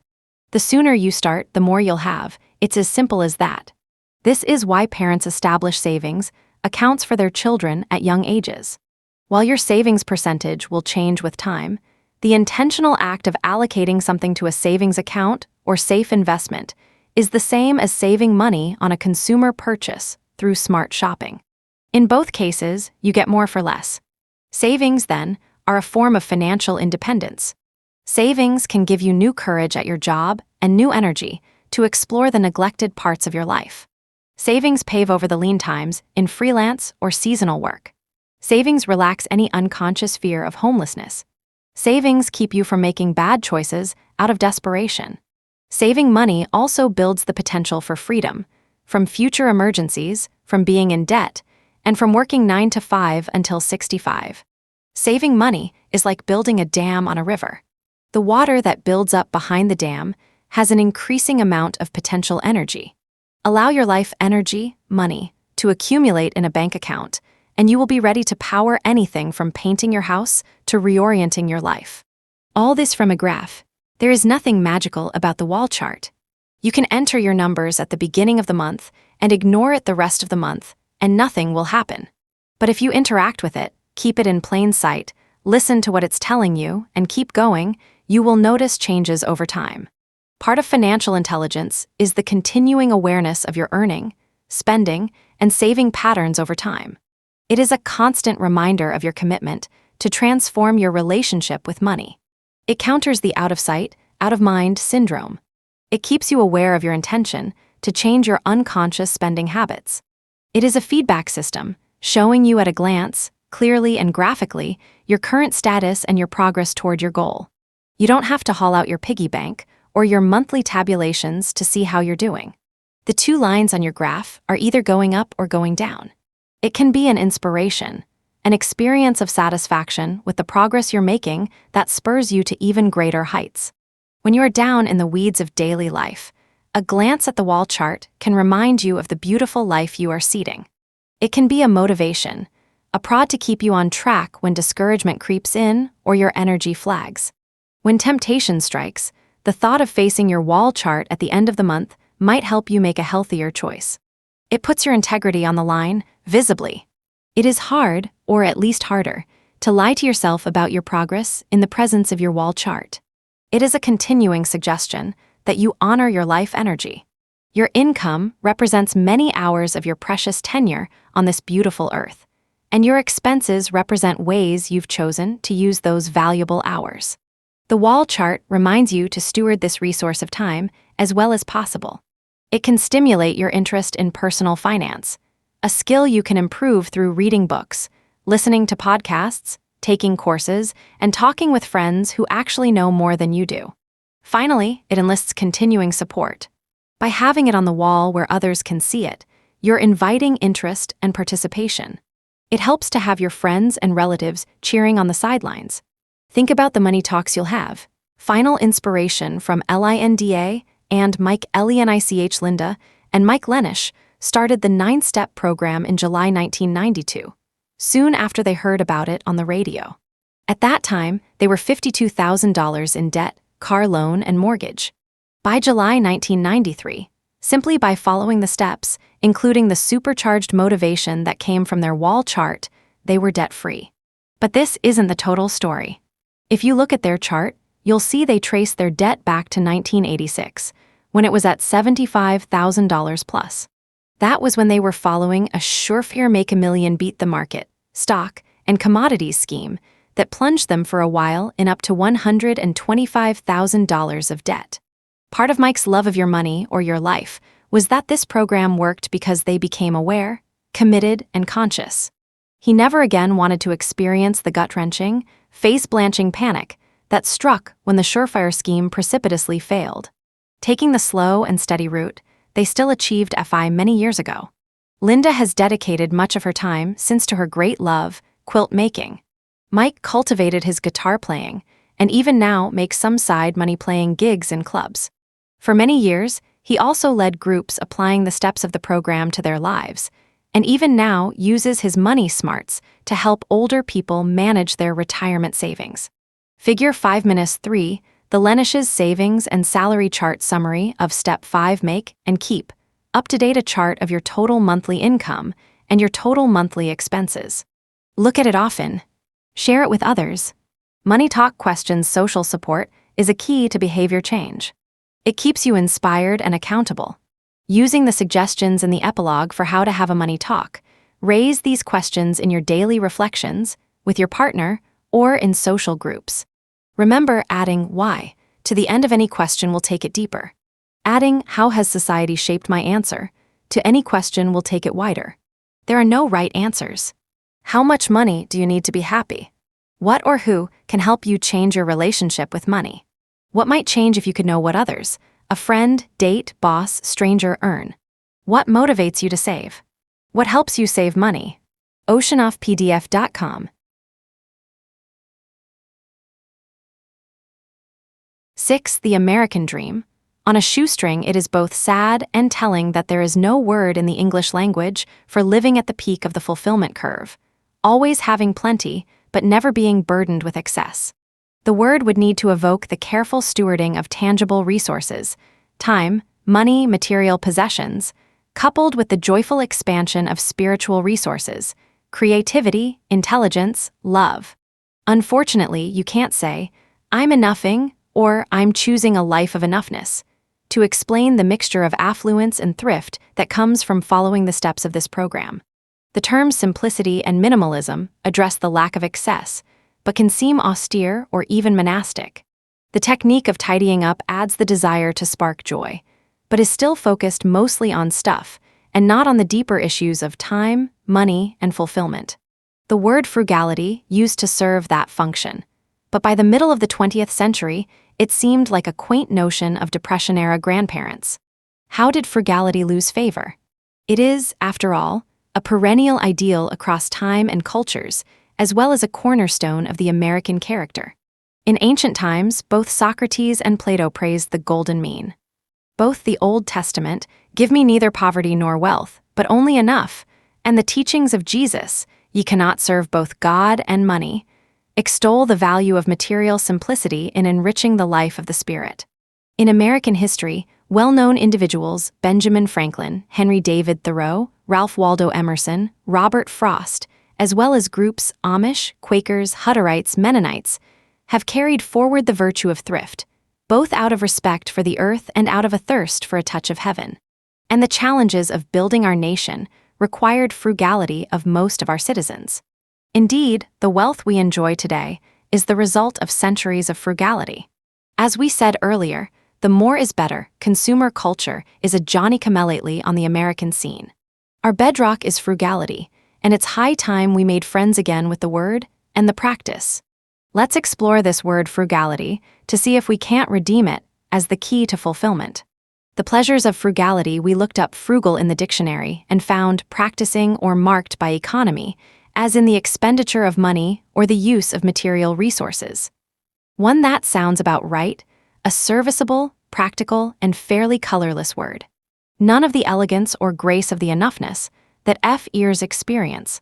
But when we dig deeper, the dictionary tells us that frugal shares a Latin root with frug, meaning virtue, frux, meaning fruit or value, and frui, meaning to enjoy or have the use of. Now we're talking. Frugality is enjoying the virtue of getting good value for every minute of your life energy, and from everything you have the use of. That's not just interesting, it's transformative. Frugality means enjoying what we have. If you have 10 dresses but still feel you have nothing to wear, you may be a compulsive shopper. The thrill of getting is greater than the joy of having and using. But if you have 10 dresses and have enjoyed wearing all of them for years, you are frugal. Waste lies not in the number of possessions, but in the failure to enjoy them.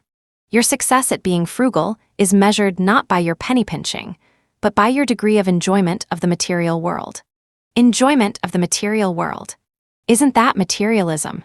Aren't frugal people anti-materialists? It's all in how you pay attention. For materialists, the world exists to be used and often used up. Also, materialists may measure their worth by what they have or how other people regard what they have, leading to a more is better and it's never enough treadmill. Frugal people, however, make sure to get the full pleasure from everything: a dandelion or a bouquet of roses, a single strawberry or a gourmet meal.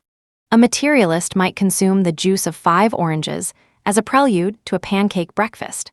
A frugal person, on the other hand, might relish eating a single orange, enjoying the color and texture of the whole fruit, the smell and the light spray that comes as you begin to peel it, the translucence of each section, the flood of flavor that pours out as a section bursts over the tongue, and the thrift of saving the peels for baking. To be frugal means to have a high joy-to-stuff ratio. If you get 1 unit of joy for each material possession, that's frugal. But if you need 10 possessions to even begin registering on the joy meter, you're missing the point of being alive. There's a word in Spanish that encompasses all this: aprovechar. It means to use something wisely, be it a sunny day at the beach or leftovers made into a delicious new meal. It's getting full value from life, enjoying all the good that each moment and each thing has to offer. You can aprovechar a simple meal, a bowl of ripe strawberries, or a cruise in the Bahamas. There's nothing miserly about aprovechar. It's a succulent word, full of sunlight and flavor. If only frugal sounded so sweet.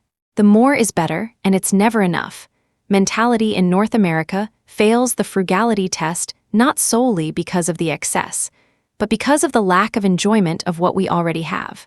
Indeed, North Americans have been called materialists, but that's a misnomer. All too often it's not material things we enjoy as much as what these things symbolize: conquest, status, success, achievement, a sense of worth, and even favor in the eyes of the Creator. Once we've acquired the dream house, the status car, or the perfect partner, we rarely stop to enjoy them thoroughly. Instead, we're off and running after the next coveted acquisition. Another lesson we can derive from the dictionary definition of frugal is the recognition that we don't need to possess a thing to enjoy it. We merely need to use it. If we are enjoying an item, whether or not we own it, we're being frugal. For many of life's pleasures, it may be far better to use something than to possess it, and pay in time and energy for the upkeep. Fortunately, young people today seem less wedded to their stuff than prior generations. Due to a combination of limited incomes and growing access to on-demand, temporary use of everything from movies to audiobooks to cars, they are questioning the benefits of ownership and discovering the pleasures of the sharing economy. Frugality, then, is also learning to share, to see the world as ours rather than as theirs and mine. A man's home is his castle. Once a promise of greater autonomy has devolved into subdivisions of McMansions, each man a feudal lord. If we want something, or wanted it in the past, or imagine we might want it in the future, we think we must bring it inside the boundaries of the world called mine. What we fail to recognize is that what is outside the walls of mine doesn't belong to the enemy. It belongs to the rest of us. While not explicit in the word, being frugal and being happy with having enough means that more will be available for others. This is where frugality is both practical and ethical. Sharing resources means life gets less costly, and the range of things and services available to each one gets wider. Sharing resources, from lawn mowers to cars to guest rooms to our used excess, which we unload to resale shops or in online or local trading groups, means that fewer resources must be extracted from the earth, burned, or used briefly and trashed. We leave fewer plastics in the ocean, less garbage in our dumps, and fewer toxins everywhere by sharing. From tool libraries to online groups that facilitate selling or giving away your surplus, to the loan of your lawn mower or wheelbarrow to neighbors, who might thank you with a loaf of bread or dog sitting. Sharing a bit of the wealth makes life richer for both giver and receiver. In addition to the good feeling you get when you give from your bounty to others, and others give to you, you get community through the many daily exchanges of time, helping out, gifting, and even offering a listening ear. And community is the real treasure. As part of a community, you can relax into belonging and getting a helping hand when you need it. Frugality isn't being a lone and lonely ranger, perfect in your self-reliance. It's discovering that you have more to give and more to enjoy than mere material possessions. In fact, financial interdependence is one key to successfully transitioning from more is better to enough is enough. Frugality is the balance we seek. Frugality is being efficient in harvesting happiness from the world you live in. Frugality is right use, which sounds appropriately like righteous, the wise stewarding of money, time, energy, space, and possessions. Goldilocks expressed it well when she declared the porridge not too hot, not too cold, but just right. Frugality is something like that, not too much, not too little, but just right. Nothing is wasted or left unused. It's a clean machine. Sleek, perfect, simple yet elegant. It's that magic word, enough. The peak of the fulfillment curve. The jumping-off point for a life of being fulfilled, of learning, and of contributing. Keep this in mind as we explore ways to save money. We aren't talking about being cheap, making do, or being a skinflint or a tightwad. We're talking about creative frugality, a way of life in which you get the maximum fulfillment for each unit of life energy spent. In fact, now that you know money is your life energy, it seems foolish to consider wasting it on stuff you don't enjoy and never use. Recalling the arithmetic we did in Chapter 2, you'll remember that if you are 40 years old, actuarial tables indicate that you have just 356,532 hours of life energy left in your bank. That may seem like a lot now, but those hours will feel very precious at the end of your life. Spend them well now, and you won't have regrets later. Striking a balance between maximizing earning from paid employment and building other forms of wealth like friendships, networks, and skills is a lifelong process. In the end, this creative frugality is an expression of self-esteem. It honors the life energy you invest in your material possessions. Saving those minutes and hours of life energy through careful consuming is the ultimate in self-respect. Step 6. Valuing your life energy. Minimizing spending. This step involves the intelligent use of your life energy, money, and the conscious lowering or elimination of expenses. Consider the sections that follow as a menu of options. Explore the ones that intrigue or inspire you, and leave the rest. There's something for everyone here, but not everything will be for you. It might be instructive, though, to ask yourself why you are discarding some ideas and adopting others. You may encounter some childhood programming, some cultural myths, and even some revealing information about your values. Remember, these ideas are opportunities, not shoulds. Frugality is about enjoyment, not penny pinching. Happy saving, or should we say happy frugaling? One sure way to save money: stop trying to impress other people. It's an endless and fruitless waste of time and money. Plus, others are likely so busy trying to impress you that they will, at best, not notice your efforts. At worst, they will resent you for one-upping them. When Thorstein Veblen published The Theory of the Leisure Class in 1899, it didn't make a big splash. But the term he coined, conspicuous consumption, has made it into the heart of our culture. In the foreword to Veblen's book, social commentator and writer Stuart Chase summarized his thesis this way: people above the line of base subsistence, in this age and all earlier ages, do not use the surplus, which society has given them, primarily for useful purposes. They do not seek to expand their own lives, to live more wisely, intelligently, understandingly, but to impress other people with the fact that they have a surplus. Spending money, time, and effort quite uselessly in the pleasurable business of inflating the ego too. But just because conspicuous consumption is a cross-cultural and evolutionary aberration of the human species doesn't mean that you have to fall prey to it. Social media makes unhooking from self-comparison even harder, as your friends are constantly posting humble brags about their exotic vacations, their meals at upscale restaurants, or their newest toys. If you stop trying to impress other people, you will save thousands, perhaps millions of dollars. If you must, impress people with how much money you saved with your creative DIY project or travel hack, or the natural beauty you experienced while camping instead of going to a resort. 10 sure ways to save money. 1. Don't go shopping. If you don't go shopping, you won't spend money. Of course, if you really need something from the store, go and buy it. But don't just go shopping. It used to be so simple. If you didn't make the effort to physically go to a store, you couldn't buy anything.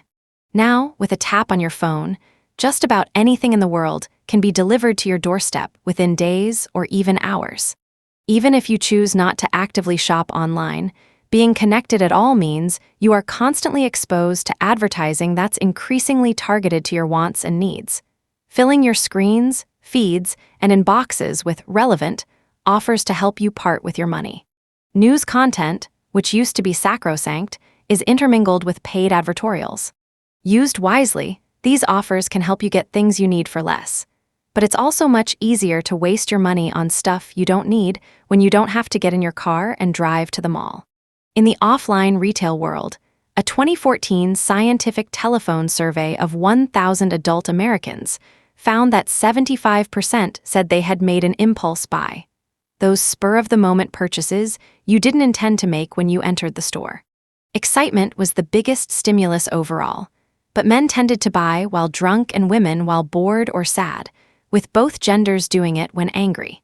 Half reported regret when the bills came due. 3 caveat emptor. Online, with your interests and habits being tracked and shared among search engines, social media platforms, and advertisers, sophisticated recommendation algorithms are working to drive impulse buys. And since you don't even need to leave home for one-click shopping, it can be even more impulsive. Why is shopping one of our favorite national pastimes? More than the simple act of acquiring needed goods and services, shopping attempts to fill, but obviously fails, since we have to shop so often myriad needs. For a reward after a job well done, for an antidepressant, for esteem-boosting, self-assertion, status, and nurturing, and in the case of malls, for socializing and time structuring. Consumption seems to be our favorite high, our nationally sanctioned addiction, the all-American form of substance abuse. What to do? Don't use shopping as a reward, a relief, or entertainment. Reduce your exposure to tempting offers by opting out of promotional emails or at the very least filtering them out of your primary inbox. Be savvy enough about media to know who's paying for the content you're consuming, so you can recognize hidden advertising when you see it. Most important, develop a discipline of buying only what you need. It's like working a muscle, your frugality muscle. Over time, it strengthens, and soon enough you're no longer swayed by targeted advertising. You may be saving more than money. You may be saving your sanity, not to mention your soul. Live within your means. This notion is so outmoded that some readers might not even know what it signifies. To live within your means is to buy only what you can prudently afford, to avoid debt unless you have an assurance that you will be able to pay it promptly, and to always have something put away for a rainy day. It was quite a fashionable way to live a few short generations ago, before the expansion of credit. There are two sides to the coin of living beyond your means. The shiny side is that you can have everything you want right now. The tarnished side is that you will pay for it with your life, in interest. Buying on credit, from cars to houses to vacations, often results in paying 3 times the purchase price. Is going to Hawaii for 2 weeks this year worth working perhaps 4 additional months next year to pay it off? This doesn't mean you have to cut up all your credit cards. You just have to avoid using them if you can't pay them off right away. We recognize that credit cards can be a way to put food on the table for those who unexpectedly hit hard times. However, it's important to distinguish between necessity and indulgence so you have as little debt as possible to pay off. Living within your means suggests that you wait until you have the money before you buy something. This gives you the benefit of avoiding interest charges. It also gives you a waiting period during which you may well discover that you don't want some of those things after all. The bright side of living within your means is that you will use and enjoy what you have and harvest a full measure of fulfillment from it, whether it's your 10-year-old but still great car, your favorite coat, or your old house. It also means that you can weather the economic bad times when they come, which they will.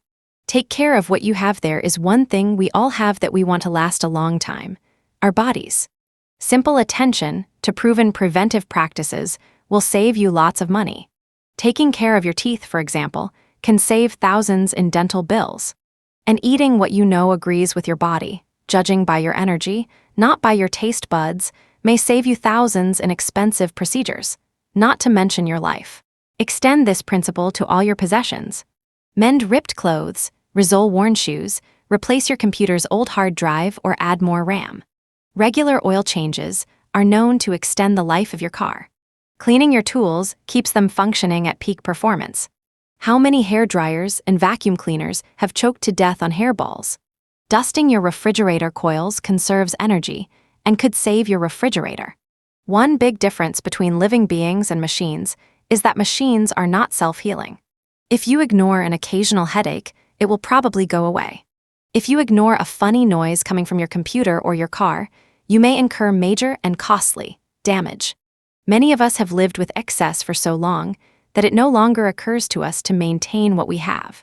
There's always more where that came from, we tell ourselves. But more costs money, and more may not, in the long run, be available. We need to rewire our brains to think repair rather than replace.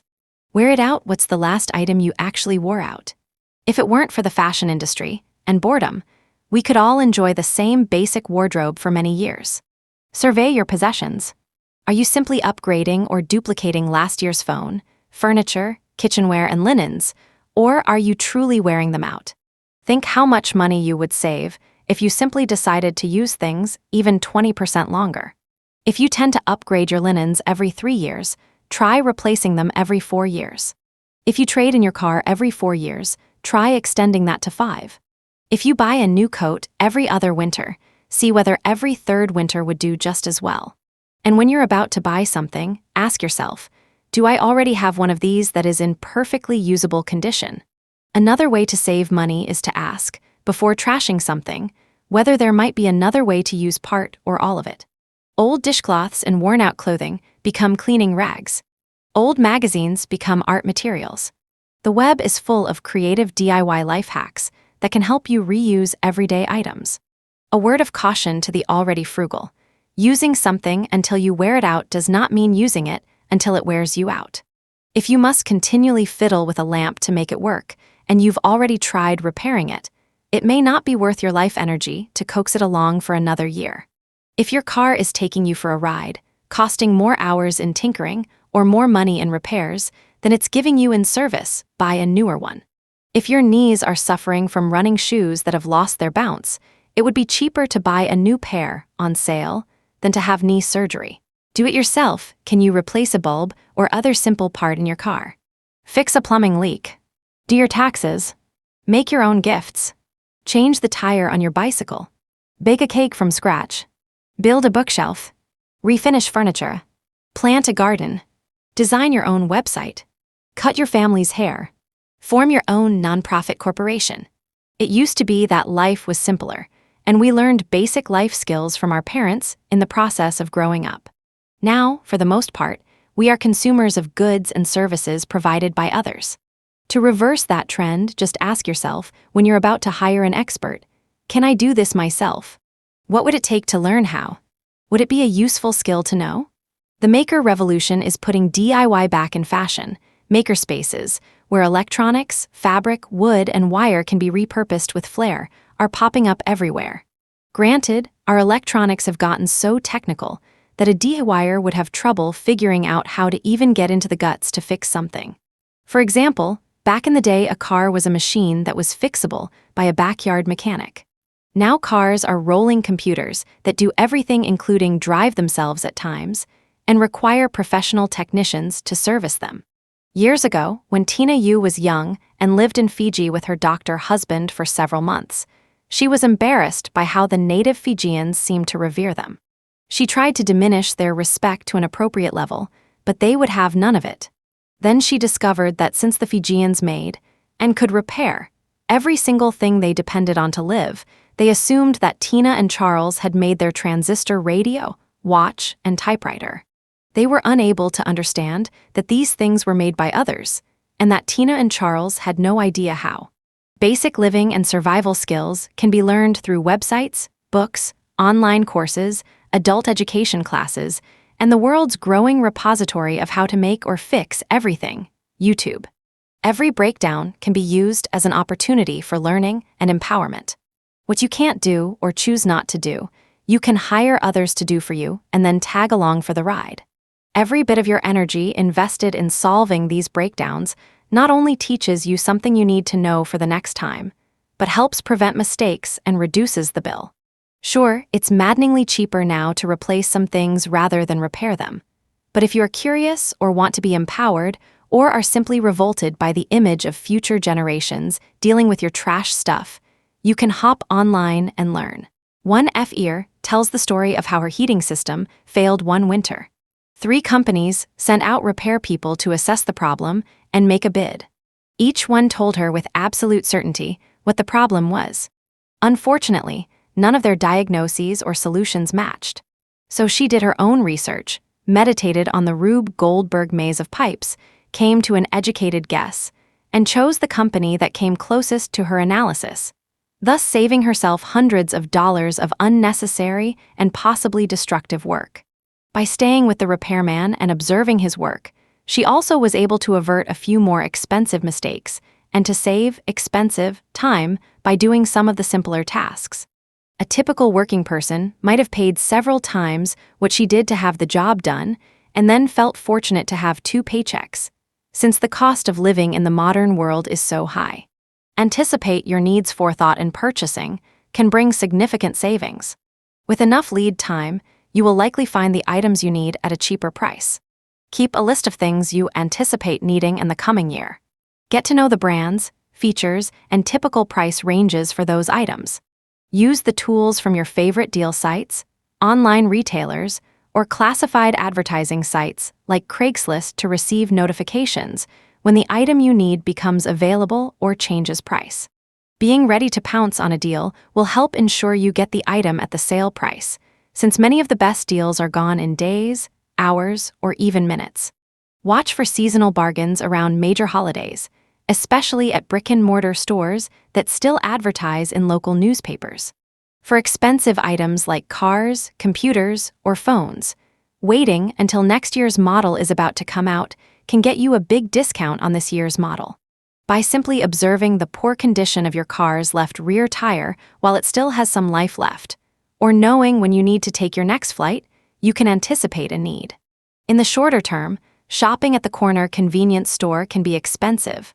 Anticipating your needs, that you'll be wanting evening snacks, that you'll run out of milk midweek, or that your supply of toilet paper is running low, can eliminate running out to the corner store to pick up these items. Instead, you can purchase them during your supermarket shopping, on a run to the office supply store, or online. This can result in significant savings over the long term. Anticipating your needs also eliminates one of the biggest threats to your frugality: impulse buying. If you haven't anticipated needing something when you leave your house at 3:05, chances are you don't need it at 3:10 when you're standing at the Gazingas pin counter at the corner store. We're not saying you should buy only things that are on your premeditated shopping list, although that isn't such a bad idea for compulsive shoppers. We are saying that you must be scrupulously honest when you're out and about. Saying, "I anticipate needing this," as you're drooling over a left-handed Wiebelfetzer or cashmere sweater, is not the same as having already anticipated needing one and recognizing that this particular one is a bargain.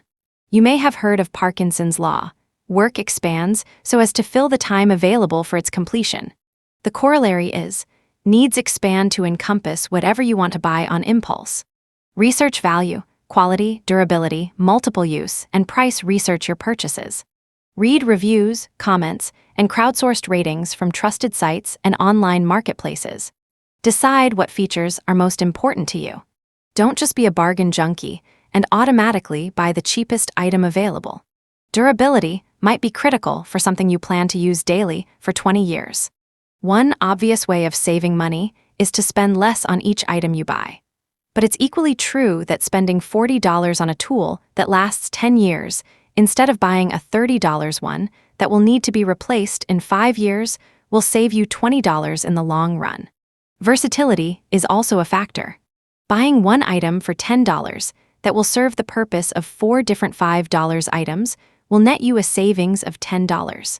One heavy-duty kitchen pot can, and perhaps should, replace half a dozen specialty appliances like a rice cooker, a crock pot, a Dutch oven, a deep-fat fryer, and a spaghetti cooker. So, if you really expect to be using an item, buying for durability and for multiple purposes can be a good savings technique. But if you'll be using the item only occasionally, you may not want to spend the extra dollars on a high-quality product. Knowing what your needs are and knowing the whole range of what is available will allow you to choose the right item. You can also evaluate quality by developing a sharp eye and carefully examining what you are buying. Are the seams in a piece of clothing ample? Are the edges finished? Is the fabric durable? Are the screws holding the appliance together sturdy enough for the job? Is the material strong or flimsy? Is the furniture nailed, stapled, or screwed? You will become an expert materialist, knowing materials so well that you can read the probable longevity of an item the way a forester can read the age and history of a fallen tree. Buy it for less. There are numerous ways to get what you need for less. Comparison shop. Deciding where to buy something involves trade-offs between price and values such as convenience, selection, support for your local economy, and environmental and social justice concerns.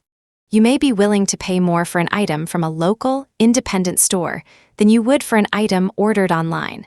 But how much more? To decide, you need to be able to compare prices. Use meta-search sites or browser add-ons that allow you to check pricing on many sites simultaneously.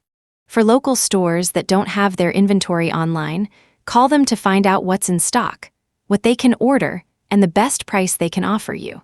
Many stores, both brick and mortar and online, offer price matching, in which they'll honor a lower price from stores in the vicinity or from a select list of online retailers.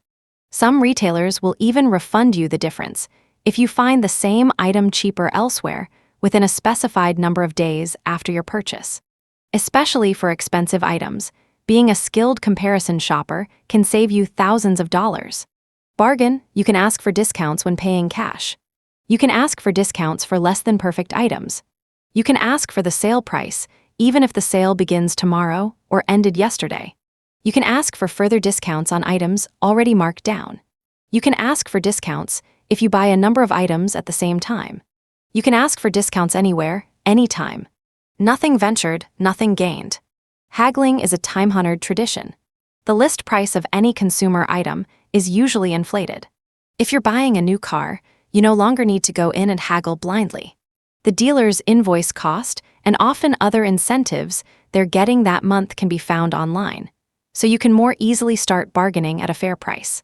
For each new car I've purchased, I've called all the dealers within 100 miles and have gotten every car for 30 to 50% off the list price. For example, in 2017, I spotted a used Sunraider camper on a car lot. Knowing the value and rarity of these classics, and that my days of tenting are over, I took it for a test drive. It sputtered and chugged up hills, but with my knowledge of old-style internal combustion engines, I knew just how to fix it. It had suffered some water damage. A latch didn't work. I drove it back with a frown. Nope, I don't want to buy this many problems. The dealer asked what price might make it worth it. I came back with half sticker price out the door. Sold, he said. You have nothing to lose by asking for a discount at any store, from your local hardware store to a clothing emporium. A case in point was my recent outing to buy new running shoes. A $95 list price pair was sitting on the manager's special rack with no price. They fit perfectly. I asked a salesman what they would cost. $39.99, he replied. Would you take $30? I asked. Surveying what he had left, he said, $28. I could have pointed out that haggling etiquette suggests that his counteroffer be higher, not lower, than mine. But I was astute enough to shut my mouth, open my wallet, and take advantage of a great bargain. By the way, this strategy works best at independently owned stores, where the owner has more authority to make instant decisions. So if the chain store has it for less, at least give the independent, local store owner a chance to meet the price. You can also buy it used. Re-examine your attitudes about buying used items. Most of us live in used houses. Someone else probably built your home and inaugurated the shower, toilet, fridge, and more. The biggest cost for a new car in its first year of ownership is the depreciation, which averages almost 20% of the purchase price. Buy a car that's a few years or even just a few months old, and you can save thousands of dollars. But what about everything else? Online marketplaces like Craigslist and eBay are great places to find used items to buy. Social media apps can be a marketplace for matching people with unused stuff to those with unmet needs. Like cars, new furniture loses its value quickly, so buying a mint-condition sofa or dining set used on Craigslist will certainly save you a bundle. If you wouldn't be caught dead in a Goodwill thrift store, take a closer look around your town. Thrift stores have long since become fashionable emporiums. Clothing, kitchenware, furniture, drapes, all can be found in thrift stores, and you may be surprised at the high quality you can find in many of them. As a matter of fact, donating brand new items to thrift stores is one way that shopaholics justify excess purchases. If you just can't bring yourself to shop at thrift stores, consider consignment shops. The prices are higher, but the quality is often higher as well. In our experience, thrift stores are best for clothing, but garage sales are best for appliances, furniture, and household items. If you're an early bird, arriving before the sellers have even had their morning coffee, you can often find exceptional buys, unless you get shooed away because you are too early. On the other hand, the later in the day you go to a garage sale, the more eager the people will be to get rid of the stuff for a song. Swap meets and flea markets still exist in some places. There you'll find merchants of every stripe displaying their wares. Shrewd hucksters, buyer beware. Collectors of every kind and families hoping to unload their excess before moving across the country. Whether you're bargain hunting at garage sales or on Craigslist, make sure you're really saving money on something you need, rather than accumulating more junk you don't need just because it's such a deal. The old saying, "One man's trash is another man's treasure," also brings to mind ways to get used things without paying a penny using the FreeCycle network or the Buy Nothing project. Large old windows removed in a house renovation become a greenhouse for a farmer instead of going to a landfill. These person-to-person hand-me-down networks are a win for both parties and for the planet. Meet your needs differently. The principle of substitution says that there are hundreds, if not thousands, of ways to meet a need. Traditional economics would have you believe that more, better, or different stuff can satisfy almost any need and is just a credit card swipe away. But who says frugal pleasures are less pleasurable because they are less pricey? For example, what's the best way to lift your spirits? An antidepressant, running, cognitive therapy, a change of scenery, going to a funny movie, helping someone in a worse pickle, retail therapy. Which works best for you? Do you have just one strategy or many different ones? When you feel depleted, where do you turn? Rest, exercise, caffeine, therapy, retail, or talk, TV. In other words, there's a difference between needs and the strategies we use to satisfy those needs. For example, freedom is a basic need, but if freedom means travel to me, what am I really looking for? What values or desires lie behind that core need? Often it's novelty, stimulation, and getting out of daily, and sometimes deadening routines. It's needing some aimlessness and idleness, in contrast to my norm of purposefulness. It's learning new languages, cultures, facts. Meeting new people. A slower pace with less stress. Swimming in a different sea of assumptions, getting jolted out of narrow-mindedness. Tasting new food. Indulging in a novel during a long flight. It's being out of town and unavailable for all the meetings and decisions that tend to whittle down my store of daily joy. But do I need to travel to faraway places to find novel experiences? Remember, substitution as a frugality strategy isn't about downgrading pleasure. It's about ensuring that I get precisely what I am seeking for less, or nothing at all. I'm not limiting myself, waya. I'm focusing myself, yum. Freedom from my daily routines might involve letting go of rigid standards. Let the house be less clean. Some burdensome responsibilities. Don't always say yes to those requesting my help.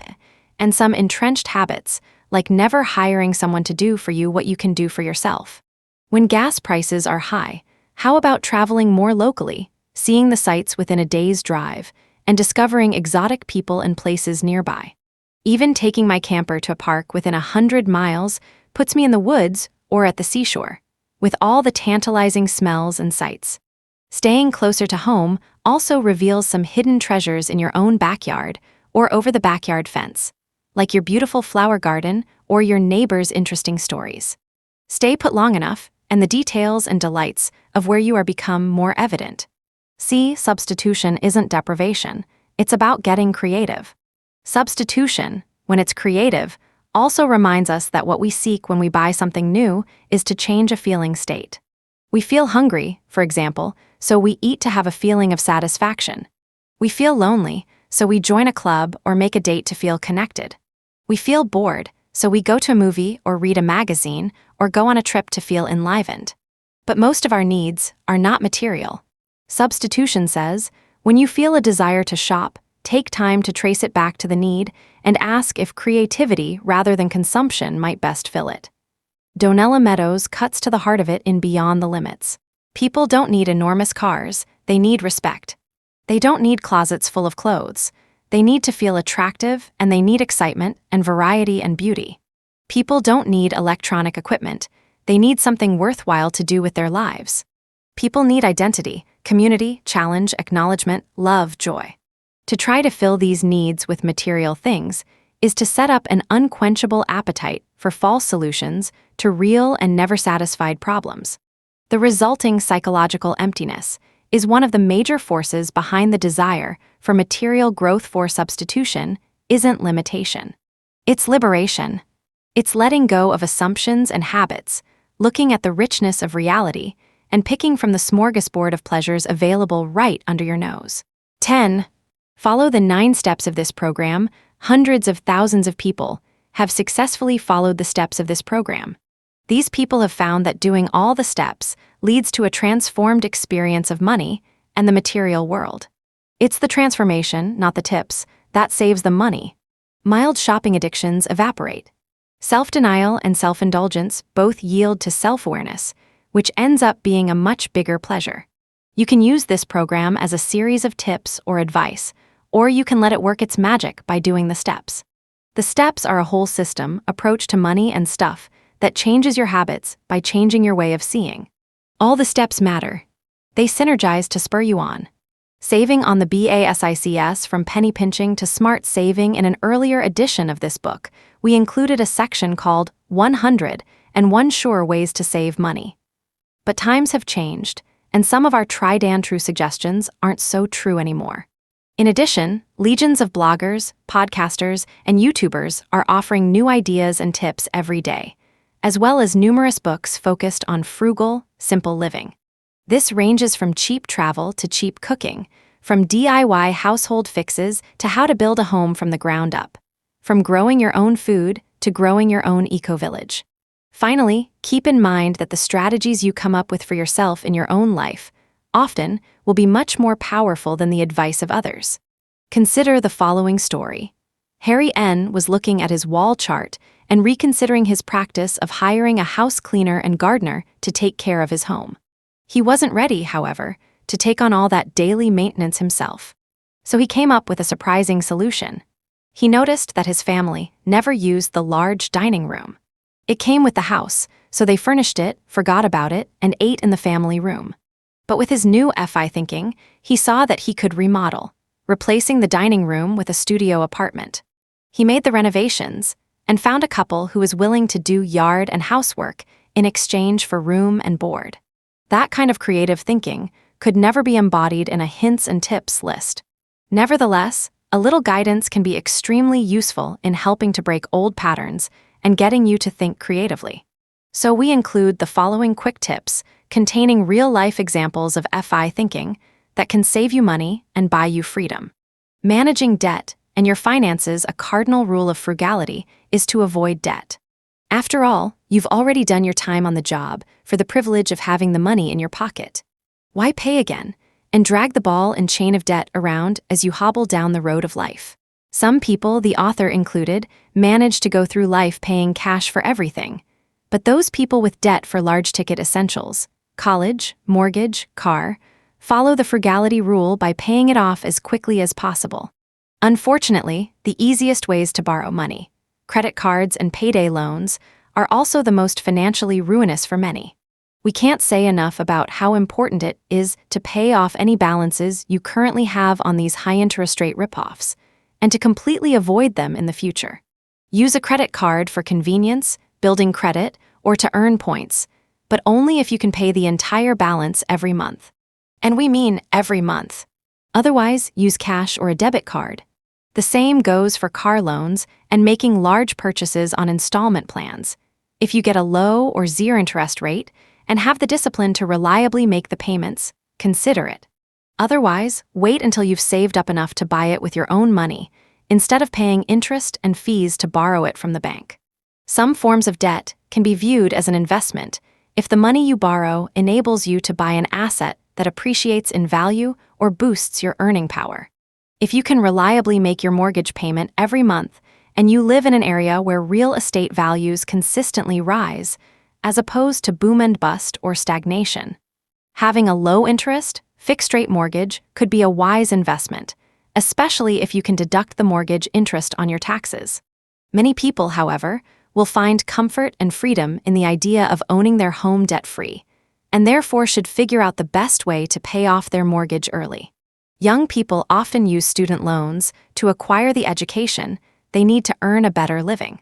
While you can view this as a kind of investment in your financial future, no one wants to start out his adult life with this huge burden hanging over his head. Get scholarships and avoid student loans if you can, or if not, pay them off quickly and deduct the interest from your taxes. If you do borrow money in any of these forms, it's critical that you make your monthly payments, or your credit rating will be damaged. A low credit rating could prevent you from buying a house or renting the apartment you want, and can even raise the interest rate you'll pay on credit card debt. You should be able to do all your basic banking for free and even earn a bit of interest if you sign up for online banking at many credit unions and banks. Credit unions exist to serve members instead of generate profit for outside shareholders, so they tend to have the lowest fees and best interest rates on your deposits. Regardless of where you bank, avoid overdrawing your account or bouncing checks, as this will usually incur a sizable fee. Use the free online banking tools available to alert you about low balances, track your expenses, and automate bill paying. Having a place to live, as we said in Chapter 3, housing is usually the most expensive item on your monthly tabulation. Urbanization is putting more of us in high-cost cities, so being creative about housing can reduce your costs significantly. Consider, for example, moving to a less expensive area or finding a housemate, easier than ever thanks to social media and Craigslist. You may well be able to keep your current job and work remotely. Also consider living in a smaller home. The average square footage of a new single-family home in 1973 was 1660. By 2015, it was 2687. Ask yourself if you really need that much space. While a tiny house of a couple hundred square feet might not be for you, a smaller house might meet your needs and leave you with less space to heat, cool, and clean. Explore living in an intentional community like co-housing, where you'll be able to share your life with people who share your values while usually also lowering your expenses. If you've identified a neighborhood you like, consider finding a house to rent that isn't yet on the market. Look for telltale signs that a house isn't currently occupied, such as an untended yard or uncollected mail. Find the owner through the tax office and make it easy for her to want to rent her property to you. If you already have a house, consider renting out unused space. If you're in the market for a new home, think about buying a duplex. Living on one side and renting out the other will allow you to lower your monthly mortgage payment dramatically. Finally, technology enables some people to work from just about anywhere, which allows full-time RVers and location-independent workers, digital nomads, to live in beautiful places around the world, often for less money than it costs to stay planted in one place. Rachel Z had a lucrative job that grated on many of her values, and lots of good ideas about what she'd do if she didn't have to report to work every day. She found herself constantly thinking through alternatives, devising escape routes from a job that was beginning to feel like a prison. The FI course gave her a tunnel out, but it was her own ingenuity that turned on the light at the end of it. She realized that she could move into the lower level of her house, rent out her bedroom, and use that rental income to handle her monthly mortgage payments. She did just that, and by implementing a few other creative strategies, she managed to leave her job with enough money to live on. Cara and Richard M., both artists, took on a job as apartment managers. Their place was furnished and free, their commute was nil, their job costuming was a few grungy thrift store outfits for doing the dirty work, plus they got a monthly income. All this meant they could get rid of their day jobs and spend more time on their art. Getting around, consider this. For nearly all of human history, people walked or rode in carts pulled by other animals.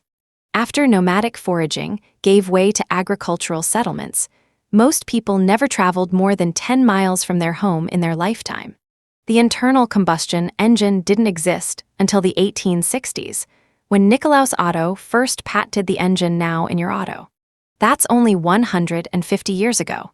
Only a fraction of humans on this planet today own a car. People get around and always have, but it's our curious minds, not vehicles with engines, that have propelled us around the world. So let's just get some perspective as we see how we might, in our short lifetimes, frugalize our ride. For most people, a car is the second most expensive thing they buy, after a house, and the annual cost of owning a car is high, including insurance, registration, maintenance, repairs, gas, and depreciation. If you have to own a car, get something that's reasonably reliable and fuel efficient, maintain it well, and keep it for as long as you can. This will nearly always be cheaper than buying a new car, even over the long run. Then find ways to drive it less to wear it out slower. Join a carpool, take the bus, live close to work from home some days if you can, and do errands on foot or bicycle. Ask your employer if you could work a 4-day week, which would reduce your commuting costs and get you off the road during rush hour. Those who live in cities have a number of alternatives to owning a car, including public transportation, car sharing, both peer-to-peer and fleets, bike sharing, on-demand car services, taxis, and traditional rental cars. With all those options and the high cost of parking, it's often cheaper and more convenient to not own a car in a big city. Even if you don't live in a big city, see if you can find a way to avoid owning a second car. You will save a lot of your hard-earned cash, and you may find other benefits as well. Rosemary I did the math, and with considerable trepidation, sold her one and only car. Her city had a car-sharing coupe, so she joined for her once-a-week stocking up at the hardware, grocery, and other stores. She calculated that renting a car for her once-a-month weekend in the country plus her once-a-week errands cost her a fraction of what she was paying for insurance, registration, monthly payments, repairs, and maintenance on the car she owned. And sometimes she could coax a friend to go camping with her in the friend's car, adding the advantage of human companionship to the joy of communing with nature.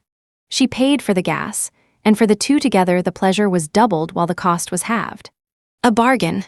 As a home remodeler, Ted Y rationalized his two extra vehicles, an old pickup truck and another beater, as useful for hauling tools and materials to his jobs.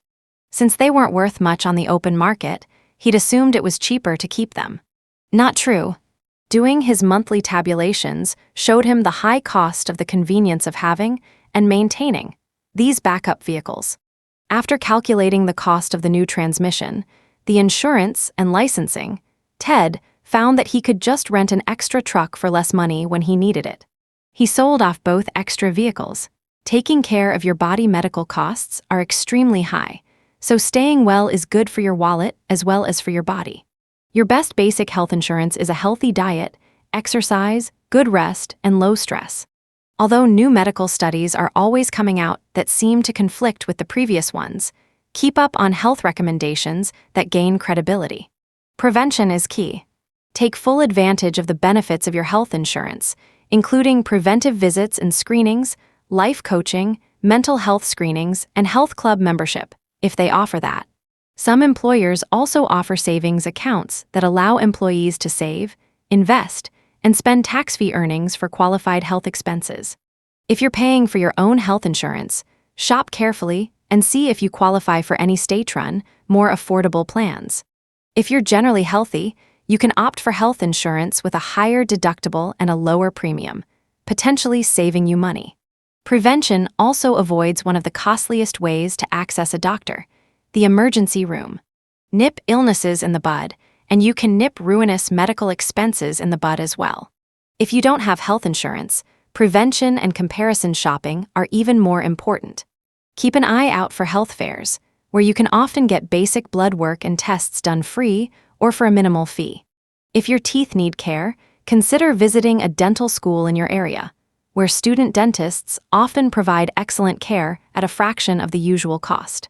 Also, remember that many doctors have privileges at several different hospitals.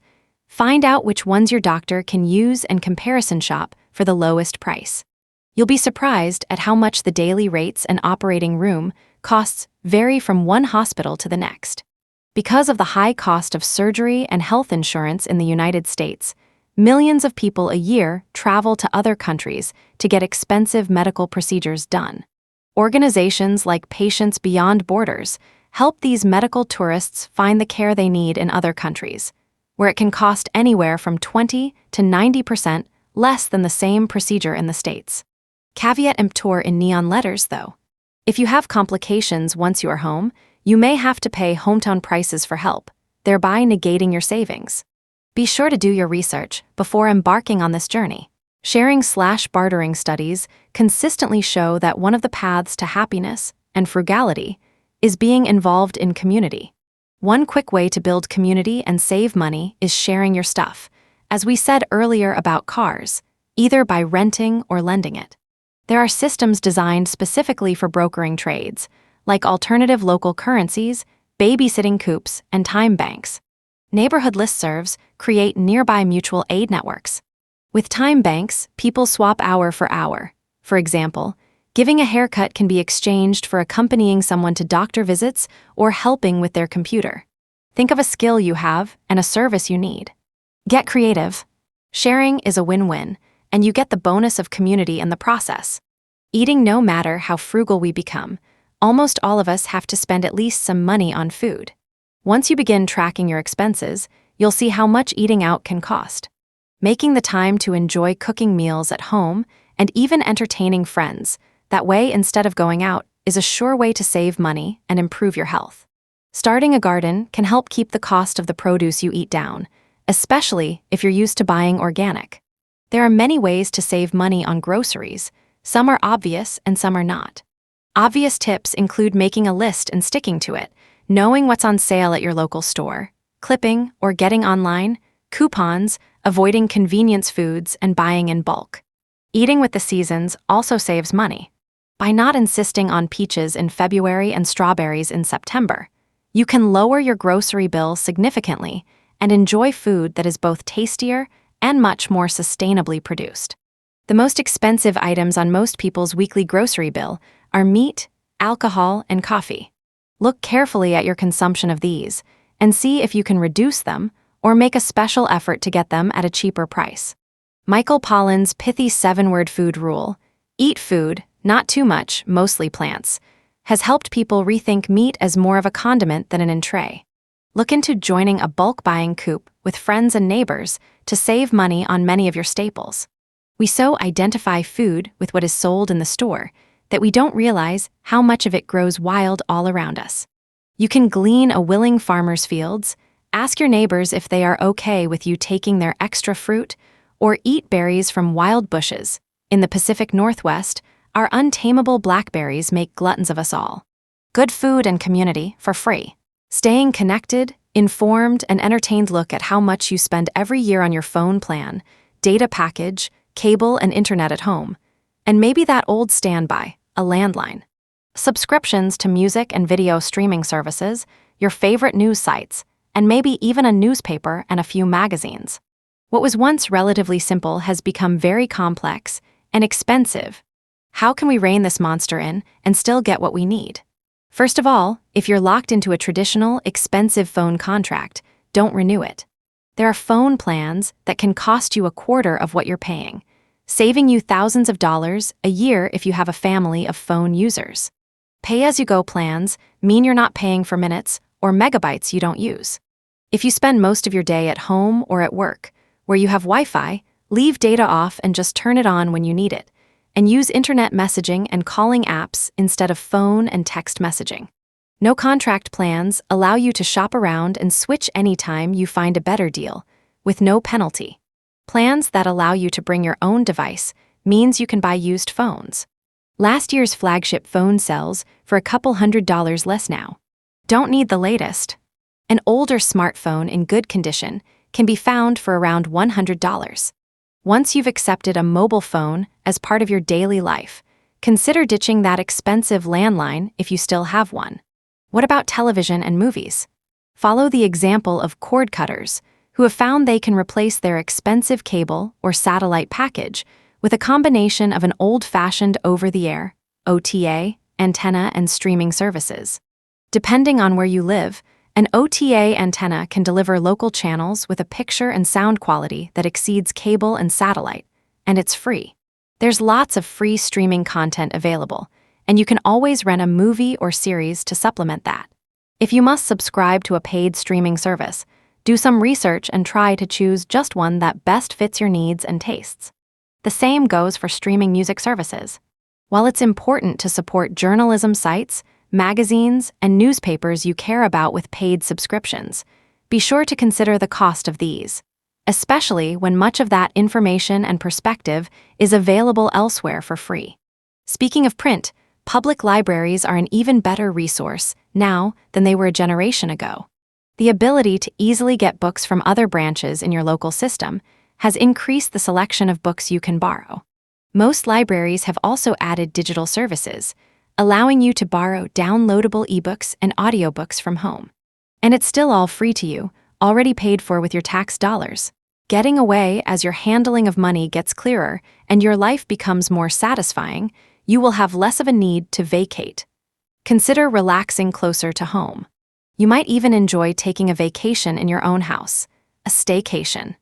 Given the amount of time you work for the privilege of owning or renting your abode, you are entitled to relax and appreciate it for a week. If you do want to get away, any change of location might do, 3 miles or 300 miles or both, away. Reflect on your true needs, and you may find that a day trip and a new, used hammock for the backyard would be just as satisfying as the traditional week away. Camping is also an inexpensive way to get away, relax, and experience nature's beauty on a shoestring. If you do decide to travel farther afield, there are numerous ways to do this on the cheap.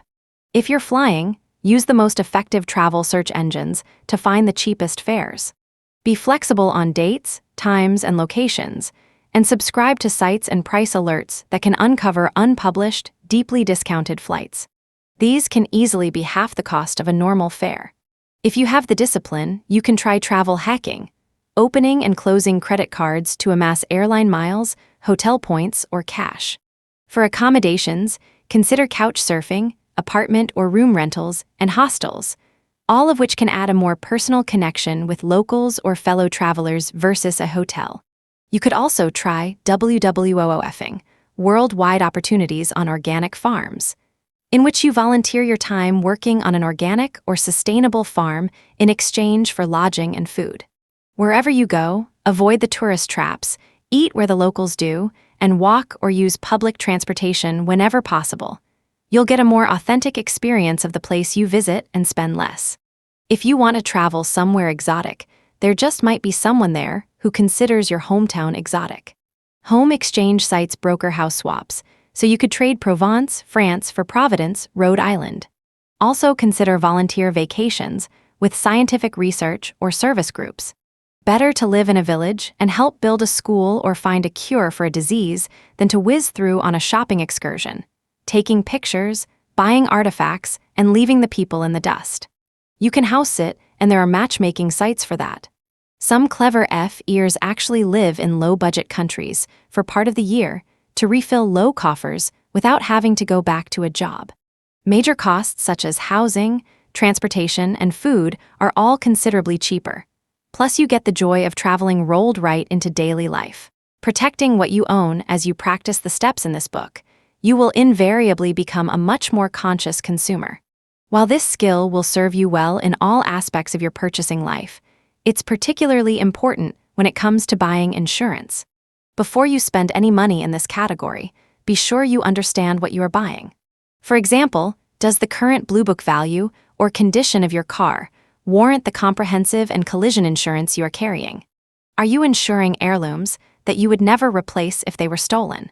If you have no dependents to support, do you really need life insurance? Review each of your insurance policies carefully to ensure that you are getting maximum value.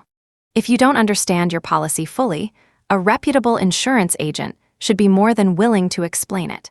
Kathy and Langdon L. paused in doing their monthly tabulations and evaluations when they got to homeowners insurance.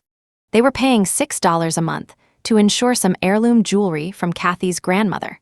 Applying FI thinking, they realized that they would never be able to replace these priceless treasures. They wouldn't even want to. What made them special was the connection with their past.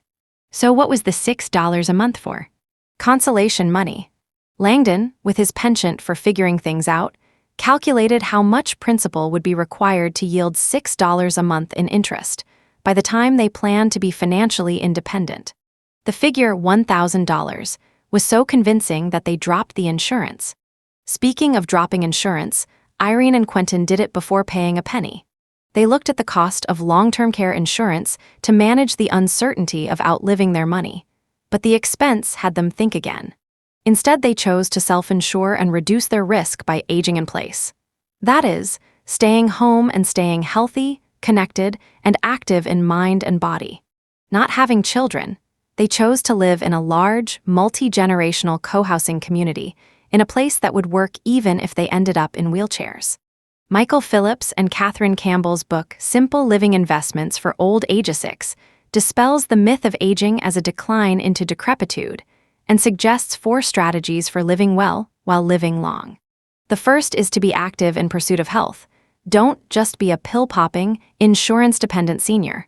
The second is to cultivate new friends, especially younger ones, and to participate in community, both of which remind you daily that you are alive and valued. The third is simplifying possessions while regarding inevitable changes within and around you as the next adventure, rather than the last straw. Finally, attend to traditional investments like owning a house and having enough, but not more than enough, income. Their advice reminds us that protecting what you own, be it your car, house, or body, isn't a more is better matter. Some things take too much time, worry, and money to merit protecting. Choose well what you must protect and how to protect it. It's never too late to think about aging gracefully and frugally, or too early. Raising children, the U.S. Department of Agriculture estimates that it will cost the average American family over $230,000 to raise a child to the age of 18, not including any college expenses. Although the numbers are staggering, there are plenty of FI parents who are successfully reducing those costs. In general, it's important for parents to model frugal living. If you curb your own spending, your children will almost always follow suit.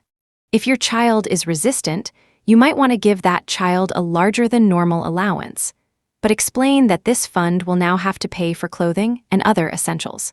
Many FEers have reported that when their children realized they would have to spend their own money for the stuff they wanted, they became frugal and entrepreneurial quite quickly.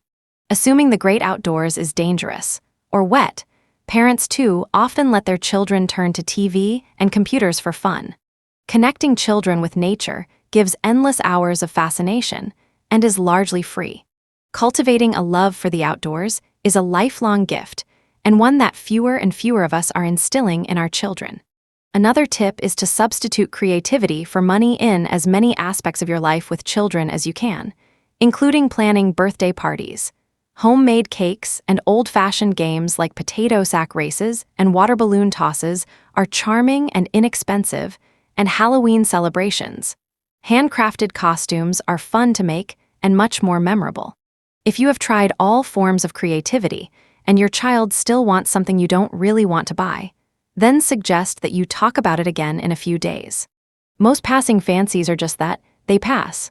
But if your child keeps asking for a particular item, then you know it is likely a legitimate desire. You can then determine together if and how your child might eventually pay for it. Clothing swaps and giveaways can whittle the cost of kids' clothes down to a pittance. Hand-me-downs now transcend the boundaries of families. Online sharing networks and mom groups facilitate moving clothes around as kids outgrow them. This goes for the full kit of baby needs: cribs, toys, baby bathtubs, and more. These days, a babysitter for a date night, even a sitter who's barely older than the child he or she is taking care of, can easily cost more than the dinner out. Find another couple with similar-aged children and try doing a weekly date night swap. One night a week you watch their kids, and the next week they watch yours. You get a date every other week, pay nothing for babysitting, and the kids will likely love playing with their friends every week. Another option is to join a babysitting coop. Then there's the biggest child-rearing expense: college. The book Frugal Living for Dummies has a solid section on how to reduce college costs. Among the recommendations, have your child take AP or CLEP tests to get early college credits and thereby get through college quicker. The tests cost less than $100 and can save thousands of dollars per credit earned. With enough credits, your child could even enter college as a sophomore. He or she could also attend a community college for 2 years, taking advantage of the cheaper tuition, before transferring and graduating from a 4-year school. The Running Start program lets motivated high schoolers complete up to 2 years of college before they graduate, entering college at the junior level. Kathy and Langdon L. economized on college for their 2 children. Is it reasonable, they wondered, for us to work another decade to put them through whatever school they want? In the end, they decided to offer their children tuition for a 4-year in-state college. If they wanted to go out of state or Ivy League, their children would earn the difference, either by working or through scholarships. Years ahead of time, tell your children that affordability will be a key factor in choosing which colleges they apply to, and which one they can choose to attend. One of the hidden benefits of living a frugal lifestyle is that being content with less income and fewer assets qualifies you for more college financial aid. Many FEers find that the better-endowed private colleges will offer enough need-based aid to make the cost similar to that of a public university, and sometimes even less. Knowing this, use colleges' net price calculators to get a sense for how much need-based aid each school might offer you, and how much of that will be in the form of grants and work-study versus loans. It may turn out that an Ivy League college provides the cheapest education you can get, if your child has the grades to get accepted. Throwing stuff away, of course, If you are doing the steps of this program, very little of what you bring into your house goes out again as trash. Many people at the beginning of transforming their relationship with money have lucrative yard sales to weed out the unwanted items unearthed in their Step 1 inventory. Or they list them on online auction sites or donate them, getting a tax deduction in the process. Kitchen waste can be dug into your garden, put in a compost bin, or fed to worms that will return it to you as rich soil. In wealthier countries, tires as well as paper, aluminum, steel, glass, and cardboard waste can be recycled. Some cities, like New York City, have even instituted composting programs for food waste. Sharing works here as well. Instead of paying for garbage pickup, one apartment renter pays for 1 month of her neighbor's annual trash pickup bill. She brings her little sack of garbage over for weekly pickup, and often puts the garbage can out and brings it in as well. While the cost savings on your garbage bill might be minimal, keep looking for ways to turn your trash into treasure. Who knows? Among the possessions gathering dust in your basement, there might be something worth a lot of money. If you suspect that, get it appraised. Gifting and celebrating for many people, giving presents is an important way to express love. However, you can cut back on the cost of gifts without cutting back on the affection behind them. This is where question 3 from Step 4 helps to reveal hidden options. If you didn't have to work for a living, would you give different and less expensive gifts? One of the biggest gift-giving occasions in our culture is Christmas. If holiday celebrations feel excessive, begin to set limits on what feels right to you and your family. Bill McKibben's book $100 Holiday 7 may be helpful here. Some FEers promise their children 1, or at most 3, toys at Christmas, and let them select the ones they want. This had been Amy and Jim D's strategy once they observed the fulfillment curve at work on Christmas Day. The first 1, 2, or 3 presents were greeted with squeals of ecstasy, but from then on it was all downhill. Instead of being able to play with what they had, the kids felt compelled to keep opening all their gifts. By the end, they were tired and cranky, and nothing suited them. Other gift-giving ideas, useful all year round, include giving services like a massage, babysitting, or a home-cooked meal, instead of material objects. You can also buy gifts at garage sales and save them for the right occasion. Regifting, either of gifts you received and couldn't use or new items you bought at a garage sale, is more socially acceptable now than ever. Be sure you don't regift a present to the same person who gave it to you, though, as one very chagrined friend did recently. Finally, a great way to recycle both new and used gifts during the holidays is to organize a Secret Santa party, where each attendee brings a wrapped gift and swaps it for another. Ursula K.'s spirit sank as the season for goodwill to all, Christmas, approached. With parents, siblings, in-laws, nieces, and nephew, she needed to buy over 20 gifts. After much soul-searching, she saw she had a choice: her solvency and sanity, or sticking with the way it's always been done. She took a deep breath and wrote a letter to each family member expressing her love for them and her desire to neither give nor receive Christmas presents. She steeled herself for resistance, but what she got back was respect. By the way, Ursula also hosted her own wedding, organizing her large network of friends to cater, entertain, and even perform the ceremony. There you have some hints and tips, the biggest one of which is what Ursula did.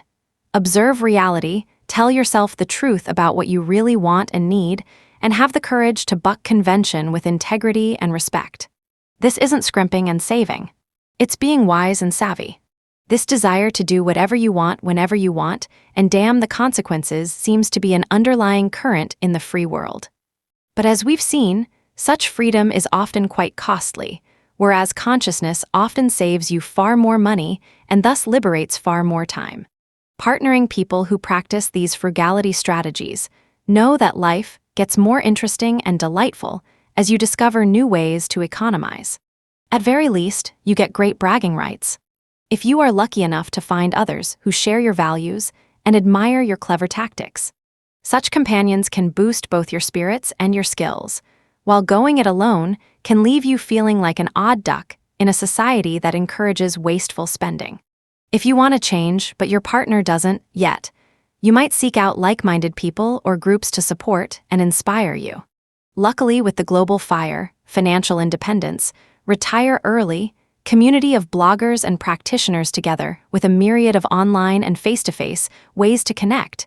It's far easier to find like-minded friends and lovers. Ainâ Hebig and Fred X met on an online Simply Living discussion board. Their frugal values, as well as their desires for their lives, matched. But that wasn't always the case. When he was younger, Fred, with his master's in computer science, had a garage full of toys and mounting debt, and he was tired of being tired all the time. That's when he read an article that mentioned your money or your life, bought the book, and after holing up for a weekend devouring it, dedicated himself to saying goodbye to paid work forever. He was 27 at the time, and by 35 he was retired and living cheap with style. On the way, he sold his house, left his marriage, started to shop in thrift stores, lived in rented rooms, cooked for himself, and began enjoying himself more, traveling, sailing, even taking a job with an environmental organization in Europe at a third the pay but twice the fun. Ainâ had tried for years to live her environmental values, but ended up, again and again, being another bored dot-comer for the money. Your money or your life, and later Fred, confirmed her sense that life could be different and showed her the way to make it happen. She kept whittling down her expenses while saving and saving some more, and now she works very part-time.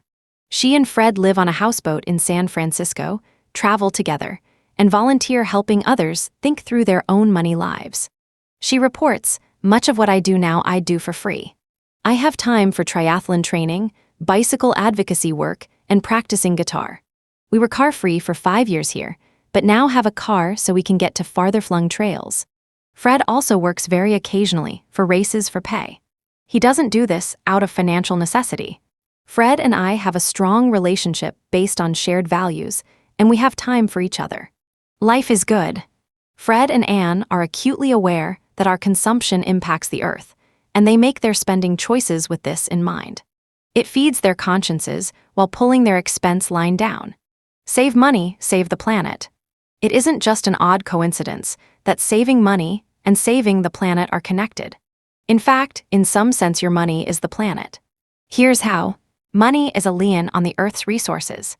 Every time we spend money on anything, we are consuming not only the metal, plastic, wood, or other material in the item itself, but also all the resources it took to extract these from the earth, transport them to the manufacturer, process them, assemble the product, ship it to the retailer, and bring it from the store to your home. All of that activity and cost is somehow included in the price of, say, a new computer. Then there are the environmental costs that aren't included in the price, what economists call externalities. The pollution and waste we pay for in other ways, in lung disease, cancer, respiratory problems, desertification, flooding, and so on. What it boils down to is that every time we spend money, we are voting for the kind of planet we want to leave to future generations. Money is a lien on the life energy of the planet. We call this the Pogonomics principle, economics from cartoon character Pogo's point of view. Pogo's contribution to Earth Day 1970 was the observation that we have met the enemy and he is us. It's no mystery why the planet is polluted. We did it through our demand for more, better, and different stuff. And that is something that we can do something about and benefit ourselves in the process. Creative frugality is a double win for our wallets and our world. The point of all this is not to send you off into the desert to eat berries and wear fig leaves. It is especially important to remember the mantra, no shame, no blame. We were all born into a world where consuming is part of life, and consuming our way to happiness seemed both natural and benign. The kinds of changes we may all need to make to keep the environment viable will require some deliberate and courageous modifications of our current habits. But why wait? Start to live with these questions now. You will see many places where you can choose a non-polluting pleasure and have twice the fulfillment, once for you and once for the planet. Indeed, enjoying nature and feeling your vital connection to the earth, the source of all life, is one of the greatest pleasures there is. If you want to find out how to save money while saving the earth, many fine books, blogs, and websites are available that can help you reevaluate your personal lifestyle choices in light of our current understanding about human impact on the ecosystem. Getting books from your library is a great way to save a tree. The key is remembering that anything you buy and don't use, anything you throw away, anything you consume and don't enjoy is money down the drain, wasting your life energy and wasting the finite resources of the planet. Any waste of your life energy means more hours lost to the rat race, making a dying. Frugality is the user-friendly and earth-friendly lifestyle. When we talk about preservation of the environment, it is related to many other things. Ultimately, the decision must come from the human heart, so I think the key point is to have a genuine sense of universal responsibility. DALAILAM E8 and one sure ways to save money after a year of keeping your monthly tabulations. You will have approximately 1,001 single entries under your 15 to 30 spending categories. Chances are very good that you could be spending less on every purchase, from apples to zinnias, with no reduction in the quality of product or the quality of your life. It's the attitude of honoring your life energy that will show you the way, not following someone else's recipe for a frugal life. You will be as excited about the savings you discover as we have been about furnishing our home from garage sales and giveaways. The empowerment comes from your cleverness and your creativity in finding your strategies for frugality. That's why we call it creative frugality. So here's a blank slate. Write your own 1,001 tips for living on less and loving it. 1,001 sure ways to save money. Watch your thoughts. Anyone who practices meditation knows that the gray matter between our ears, like a frenetic monkey, churns out a steady stream of unrelated thoughts at the rate of at least one a second. In just 11.6 days, you'll have 1,001 thoughts, and most of them will have something to do with desires. I want this. I don't want that. I like this. I don't like that. The Buddha said that desire is the source of all suffering. It is also the source of all shopping. By being conscious of your next 1,001 desires, you'll have 1,001 opportunities to not spend money on something that won't bring you fulfillment. Advertising doesn't make you buy stuff. Other people's expectations don't make you buy stuff. Television doesn't make you buy stuff. Your thoughts make you buy stuff. Watch those suckers. They're dangerous to your pocketbook and to a lot more. Checklist, think before you spend one. Don't go shopping. Live within your means. Take care of what you have. Wear it out. Do it yourself. Anticipate your needs. Research value, quality, durability, multiple use, and price. Buy it for less. Meet your needs differently. 10. Follow the 9 steps of this program. Summary of Step 6. Lower your total monthly expenses by valuing your life energy and increasing your consciousness in spending. Learn to choose quality of life over standard of living. Money Talk Questions Rugged Individualism is a losing strategy for figuring out ways to lower your expenses while increasing your fulfillment. Harvest attitudes and practical tips from these conversations while appreciating how consumerism makes us crazy. Using the suggestions in the epilogue for how to have a money talk, raise these questions in your daily reflections, with your partner, or in social groups. Remember, adding why to the end of any question will take it deeper. Adding how has society shaped my answer to any question will take it wider. There are no right answers. Whom are you trying to impress or please through what you have or how you spend? How do you economize? On what? How do you feel about it? Talk about one thing you own that you love. What do you love about it? Take us shopping with you, describing where you are, how you feel, what you buy. What's your Gazingas pin, your gotta have it purchase? What's the last item you actually wore out? oceanoffpdf.com. 7 for love or money. Valuing your life energy, work and income. In Chapter 6, we talked about valuing your life energy by spending your money more consciously. In this chapter, we will talk about valuing your life energy by looking at how well you spend your time. Are you getting full value for selling that most precious commodity, your life? Does work for you? Sometimes you have to question the obvious in order to get at the truth. The question we will be exploring in this chapter is, what is work? Common wisdom says that work is what we do to make a living. But that definition robs us of our life. Some of us honor our jobs and neglect the rest of our lives. Others of us endure our jobs and make up for it on the evenings and weekends. Some of us work from home and never get downtime. Some piece together several jobs in the gig economy, but BYOB, be your own boss, consumes every waking hour. Some of us love our work, or did once and hope to again, but find our personal vision constrained by boards, supervisors, funders, or investors. When work equals what you do for money, it means the work of our free time is of lesser value. We fail to value our life energy and often feel helpless about making changes. What we will be exploring now is whether our definition of work itself is part of the problem. How well are you using your life energy, both on and off the job? Is your job consuming, using up, destroying, wasting your life? Do you love your life, using each hour on and off the job with care? As we said in Chapter 2, our life energy is precious because it is limited and irretrievable, and because our choices about how we use it express the meaning and purpose of our time here on Earth. So far, you have learned to value your life energy by aligning your spending with your fulfillment and your values.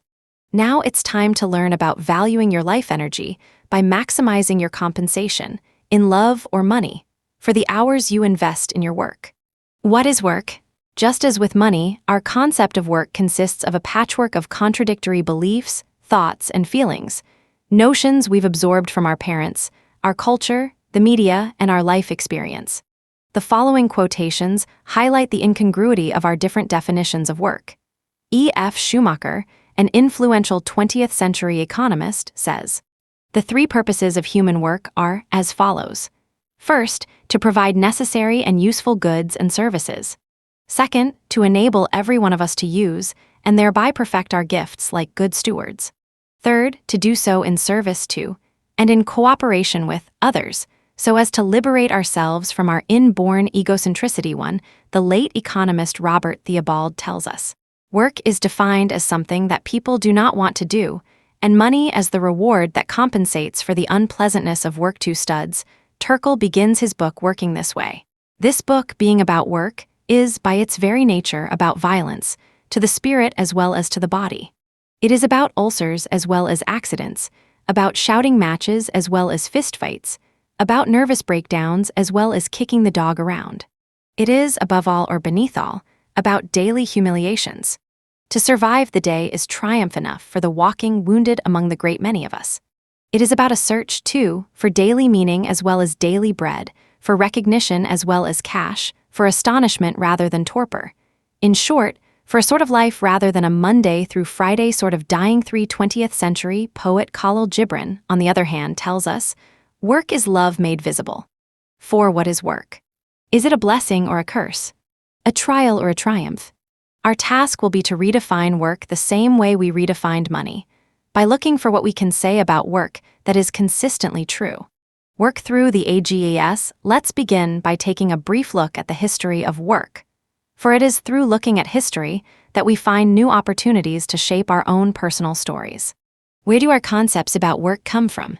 Why do we work? And what is the place of work in our lives? Minimum daily requirement of work. As human beings, we all must do some work for basic survival. But how much? Is there a minimum daily requirement of work? A number of diverse sources, studies ranging from hunter-gatherer cultures to modern history, would place this figure at about 3 hours a day during an adult lifetime. Marshall Solins, author of Stone Age Economics, discovered that before Western influence changed daily life, Kung men, who live in the Kalahari, hunted from 2 to 2.5 days a week, with an average workweek of 15 hours. Women gathered for about the same period of time each week. In fact, 1 day's work supplied a woman's family with vegetables for the next 3 days. Throughout the year, both men and women worked for a couple of days, then took a couple off to rest and play games, gossip, plan rituals, and visit. It would appear that the work week in the old days beats today's bankers' hours by quite a bit. 5. This suggests that 3 hours a day is all that we must spend working for survival. One can imagine that in pre-industrial times, this pattern would make sense. Life was more whole back then, when work blended into family time, religious celebrations, and play. Then came the labor-saving Industrial Revolution and the compartmentalization of life into work and non-work, with work taking an ever bigger bite out of the average person's day. In the 19th century, the common man, with justified aversion to such long hours on the job, began to fight for a shorter workweek. Champions for the workers claimed that fewer hours on the job would decrease fatigue and increase productivity. Indeed, they said, fewer hours was the natural expression of the maturing industrial revolution. People would pursue learning. An educated and engaged citizenry would support our democracy. But all that came to a halt during the Depression. The workweek, having fallen dramatically from 60 hours at the turn of the century to 35 hours during the Depression, became locked in at 40 hours for many and has crept up to 50 or even 60 hours a week in recent years. Why? The right to life, liberty, and the pursuit of a paycheck. During the Depression, free time became equated with unemployment. In an effort to boost the economy and reduce unemployment, the New Deal established the 40-hour week and the government as the employer of last resort. Workers were educated to consider employment, not free time, to be their right as citizens, life, liberty, and the pursuit of the paycheck. Benjamin Klein Honeycutt, in Work Without End, illuminates the doctrine of full employment. Since the Depression, few Americans have thought of work reduction as a natural, continuous, and positive result of economic growth and increased productivity. Instead, additional leisure has been seen as a drain on the economy, a liability on wages, and the abandonment of economic progress. The myths of growth is good and full employment established themselves as key values.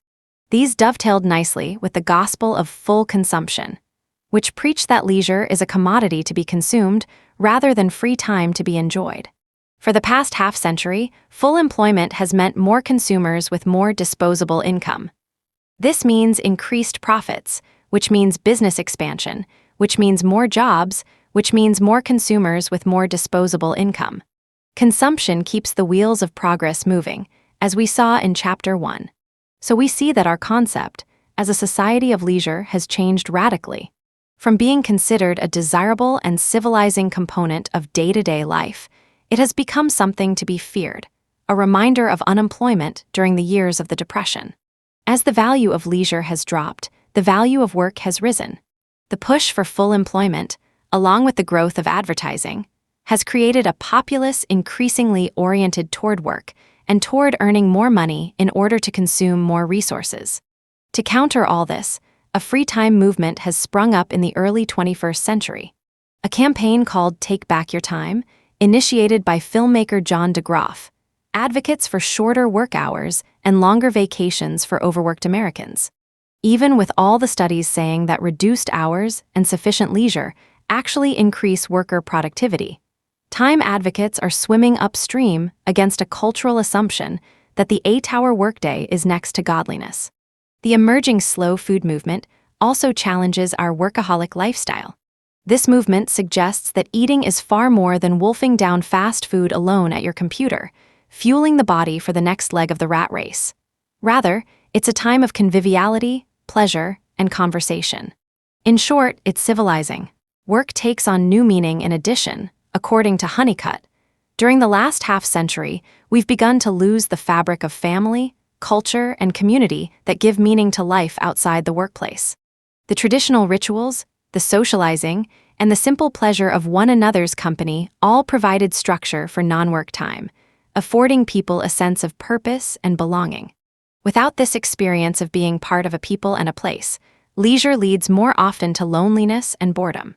Because life outside the workplace has lost vitality and meaning, work has ceased being a means to an end and become an end in itself. Honeycutt notes, meaning, justification, purpose, and even salvation were now sought in work, without a necessary reference to any traditional philosophically or theological structure.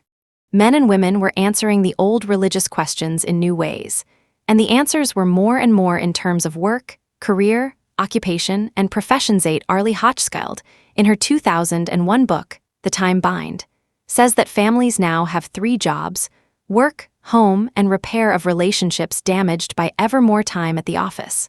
Even corporations with family-friendly policies subtly reward people who spend more time at work, whether they are more productive or not. Some offices are even getting more comfortable, while homes are more hectic, inducing a guilty desire to spend more time working because it's more restful. 9. The final piece of the puzzle snaps into place when we look at the shift in the religious attitude toward work that came with the rise of the Protestant ethic. Before that time, work was profane and religion was sacred. Afterward, work was seen as the arena where you worked out your salvation, and the evidence of a successful religious life was a successful financial life. So here we are in the 21st century. Our paid employment has taken on myriad roles. Our jobs now serve the function that traditionally belonged to religion. They are the place where we seek answers to the perennial questions, who am I, and why am I here, and what's it all for? They also serve the function of families, giving answers to the questions, who are my people? And where do I belong? Our jobs are called upon to provide the exhilaration of romance and the depths of love. It's as though we believed that there is a job charming out there, like the prince charming in fairy tales, that will fill our needs and inspire us to greatness. We've come to believe that, through this job, we would somehow have it all. Status, meaning, adventure, travel, luxury, respect, power, tough challenges, and fantastic rewards. All we need is to find Mr. or Miss Right, Mr. or Miss Right job. Indeed, in terms of sheer hours, we may be more wedded to our jobs than to our partners. The vows for better or worse, richer or poorer, in sickness and in health, and often till death do us part, may be better applied to our jobs than to our wives or husbands. Perhaps what keeps some of us stuck in the home freeway office loop is this very job-charming illusion. We're like the princess who keeps kissing toads, hoping one day to find herself hugging a handsome prince. Our jobs are our toads. Young people today are swimming against an even stronger current. Our phones and laptops keep us on call to our employers and side hustles, second and third jobs that fit into the cracks of the main one, 24/7. When your primary job isn't enough, it's hard to patch together enough hustles to pay off student loans and graduate from living in your parents' basement. The fact that they've dubbed their multiple jobs as hustles indicates how much energy it takes to fledge and flourish. They know full well they are in a brave new world of endless hustle, brave as in it takes courage to move against the undertow. The old conveyor belt of job as identity as career, as security and pension, is now utterly shredded. Does this liberate young people from the job's charming syndrome? No. If they are always hustling, they are always on the job. Even dating can become networking for the next job opportunity. Did we win the Industrial Revolution? We've come a long way since the time when our ancestors worked 3 hours a day and enjoyed the pleasures of socializing, rituals, celebrations, and games the rest of the time. Has it been worth it? We've certainly gained a tremendous amount by focusing our creativity and ingenuity on mastering the physical world. Science, technology, culture, art, language, and music have all evolved and brought us countless blessings. Few of us would want to turn back the clock entirely, forsaking Bach or penicillin. We do need to stop the clock, however, and evaluate our direction. Are we still on course? Let's look briefly at the modern workplace and job market. Where are we? And is it where we want to be? Some workers feel underemployed, their days filled with repetitive, menial, or unchallenging tasks that call forth very little of their creativity or intelligence. Others feel overworked, especially now with corporate downsizing shifting more and more responsibilities onto the shoulders of the lucky few who retain their jobs. The startup field can feel like the Wild West, with new, well-funded companies emerging overnight, offering young employees major perks like free office food and ping-pong tables to counterbalance the intensity of the work environment. The rising awareness of issues of social justice, climate change, and the toxic byproducts of a consumer society is tearing some workers in two. Economically, they need their jobs, but ethically, they don't support the products or services their companies provide. Retirement security is no longer secure.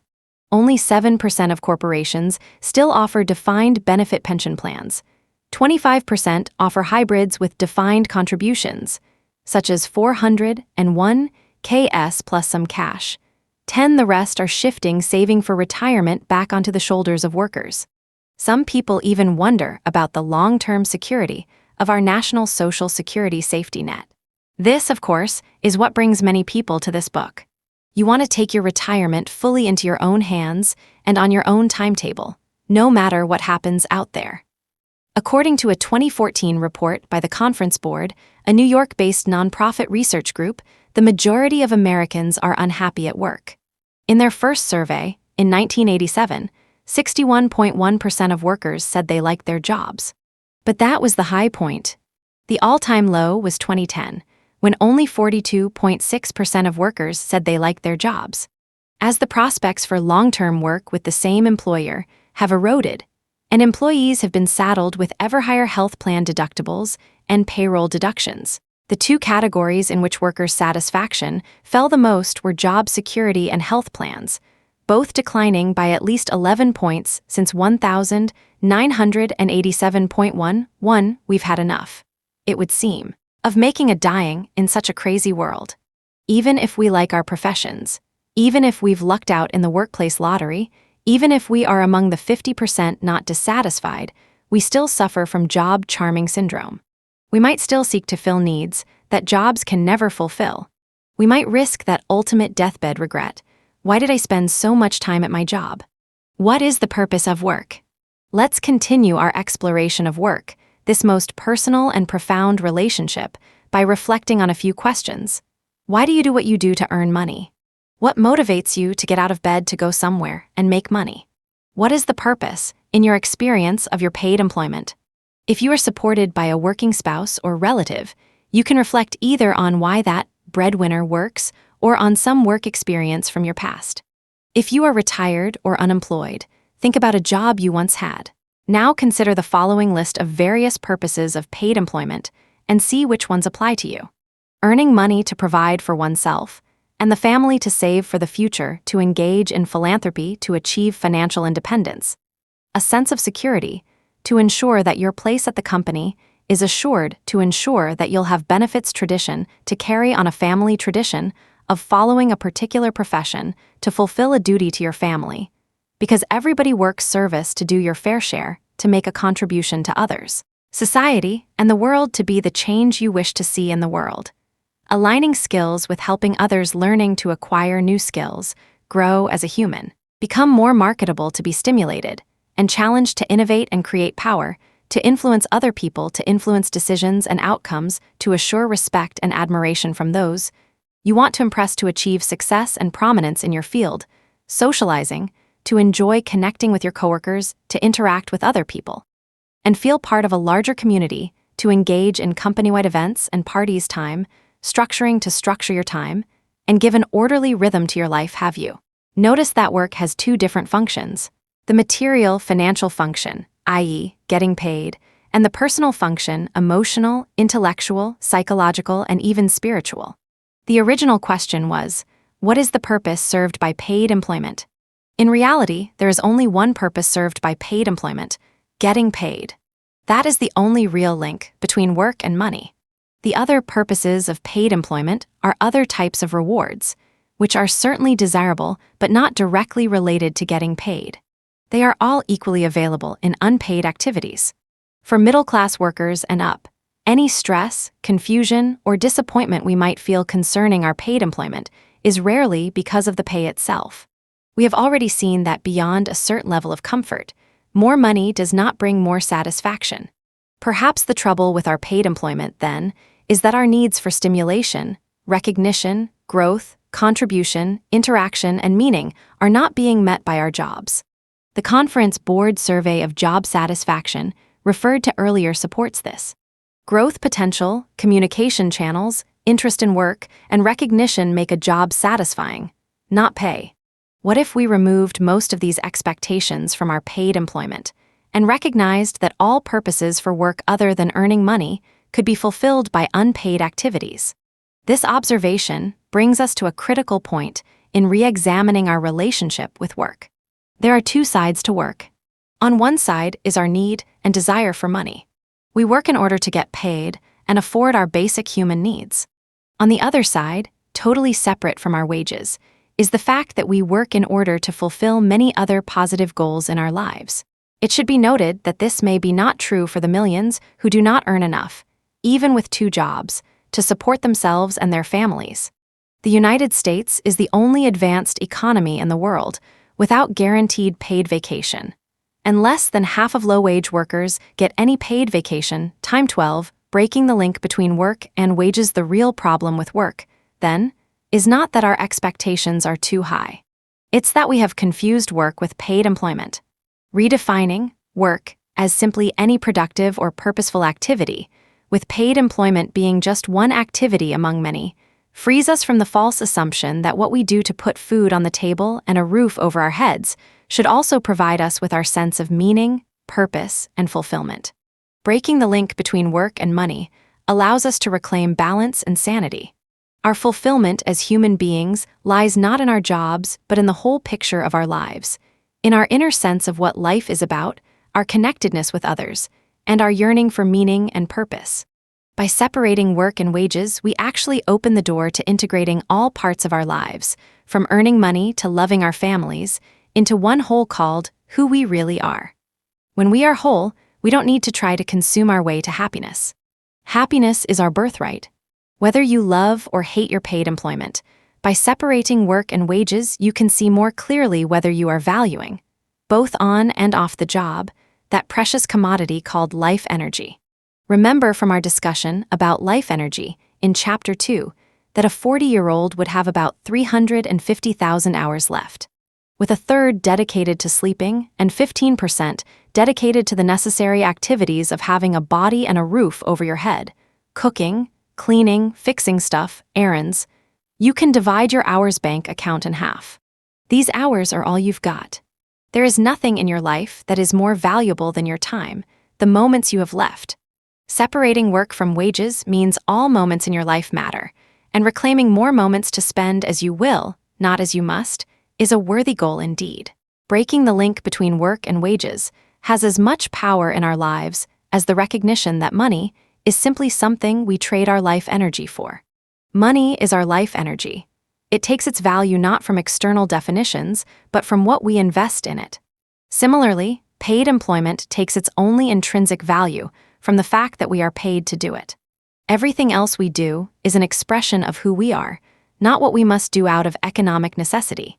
By breaking the link, we regain quality, values, and self-worth as our bottom line. By breaking the link, we can redefine work simply as whatever we do in alignment with our purpose in life. By breaking the link, we get our life back.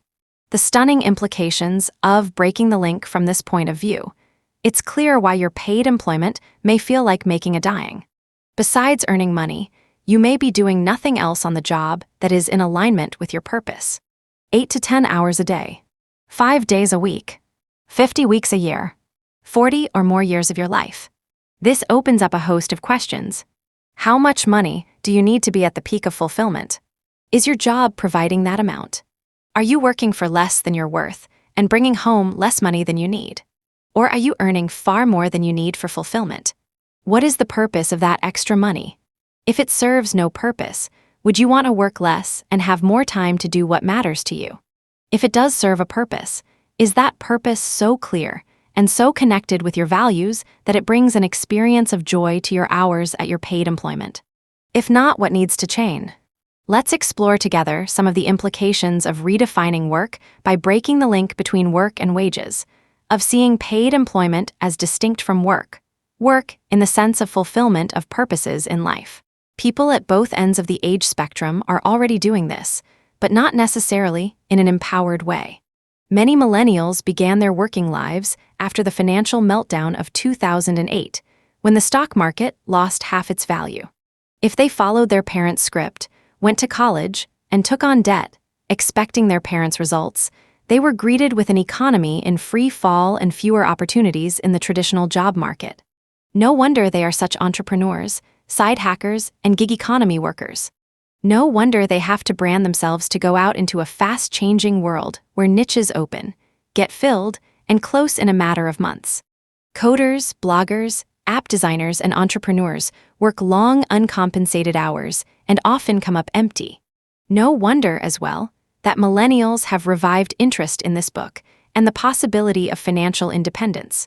They already have multiple facets to their lives, some that make money, some as hobbies, some as passions, some as quirks. On the other end of the time scale, many boomers are entering their social security years with only social security. They too have to figure out how to make money doing odd and not so odd jobs. With sufficient retirement income, they can play with their grandkids. Without, they might play with other people's children. For pay, if you've worked at only one company for most of your career, it takes oomph to put yourself out into the world, where ageism runs rampant. Millennials have that in abundance. Boomers, not so much. This said, those among you in your vast middle working years, consider these advantages of separating work from income. It will inspire you on your path of transforming your relationship with money and may well lead to early retirement. Or at least a retirement that gives you freedom rather than worry. Redefining work increases choices. Let's say you are a natural-born teacher, but you took a job as a computer programmer because you can make more money, which you are convinced you need. In the old way of thinking, every time someone asked you what you do, you would be forced to affirm, "I am a computer programmer." What do you suppose the effect on you might be of this long-term incongruity between your inner sense of yourself and your outer presentation? You might be just mildly unhappy and not know why. You might get ill, as one friend of ours did when she gave up her dream of being a concert pianist and became a programmer instead. She developed an inexplicable illness that put her on disability for nearly a year. You might run up a credit card debt to reward yourself for doing something that doesn't suit you. The one thing you might overlook, though, is questioning whether or not you are a computer programmer, just because that's what you do to make a living. When you break the link between wages and work, another option opens up. When you're asked what you do, you can affirm, "I am a teacher, but currently I'm writing computer programs to make money." Being able to acknowledge who you really are allows you to reevaluate how you've structured your career. You might decide to save money and go back to school for your teaching credentials. You might decide to reduce your programming hours so that you can volunteer as a teacher. You might decide to teach computer programming. You might bring in a third love, like kayaking, and teach that on weekends while you program computers for money. Disconnecting work from wages allows the various parts of your compartmentalized life to break loose, slide around, and rearrange themselves in a pattern that serves you better. Ainâ worked her way up the ladder of success, but found the grind did not suit her sensibilities. As a doctor, she found herself trying to promote health in an unhealthy system, one that demanded 100-hour workweeks, not enough sleep, and precious little time for anything else. During her residency and early years as a physician, she found the work so all-consuming that she had no time to think about money, and no time to consider how she was spending it. Marrying another doctor only doubled the pattern of unconsciousness. Ainâ and her husband accumulated houses and cars and exotic investments. The thought of keeping track of their spending was beyond comprehension. They confused consciousness with worry, and they had enough to worry about in practicing medicine. But Ainâ's days as a superdoc were numbered. The birth of her 2 children reminded her of what matters most. She wanted out of the medical business and back into a caring and balanced profession. With a mixture of trepidation and resolve, she left her secure medical group with all its benefits and opened a clinic for women, staffed by women that would reflect her values. About this time, she listened to the original FI audio course published in 1984. In her enthusiasm, she immediately went to her husband and asked him the question she was beginning to ask herself. "What would you do if you didn't have to work for money?" "What do you mean?" he replied. "I love my work. But what if you never had to charge anyone to meet your overhead?" Unable to answer that question, he promptly went to sleep. Eventually, he listened to the course, but his zeal for a new way of practicing medicine did not match Ainâ's. She began to work on the steps of the program, but still felt out of step with her husband. She finally came to the conclusion that even in a conventional marriage, or perhaps especially in a conventional marriage, a woman has to be willing to live a life of her own. She did the steps on her own. As her personal insight grew, she began to reevaluate her clinic. None of the staff wanted to work the long and arduous hours maintained by mainstream medical professionals, but they all had trouble adjusting to earning less money. Expensive procedures are what pay the bills for most physicians. Ainâ preferred prevention, yet the economics of medicine kept pulling her back into the old way of working. Either I have to do medicine differently or not do it at all. For Donna, financial independence is the whole process of recovery from old ways of thinking about money, work, meaning, and purpose. If a healthy practice of medicine means less money, so be it. Donna is not alone. A nationwide survey done by the Center for a New American Dream found that nearly half of Americans had made voluntary changes in their lives that resulted in making less money. Those who did so reported being happy with the changes and said that the major motivations for making less money were reducing stress, striking a balance in their lives, and having more free time. Redefining work allows you to work from the inside out for many of us. Much of life is lived from the outside in, selecting our roles and personas like dishes at a Chinese restaurant. One person might select fireman from the job column, blonde hair and blue eyes from the wife column, two from the children column, casual from the style column, Toyota from the car column, Republican from the political column, and condo from the housing column, and figure he's got life pretty well squared away. Fitting our well-rounded selves into the square hole called job reinforces this impression that life consists of selecting options from a fixed list. Unless you're an artist or an entrepreneur, most often your job consists of working with someone else's agenda, for which service you get paid. There's a kind of subtle yet pervasive irresponsibility in the work world, a sense that we are always doing someone else's bidding, angling to please someone else up the line a bit.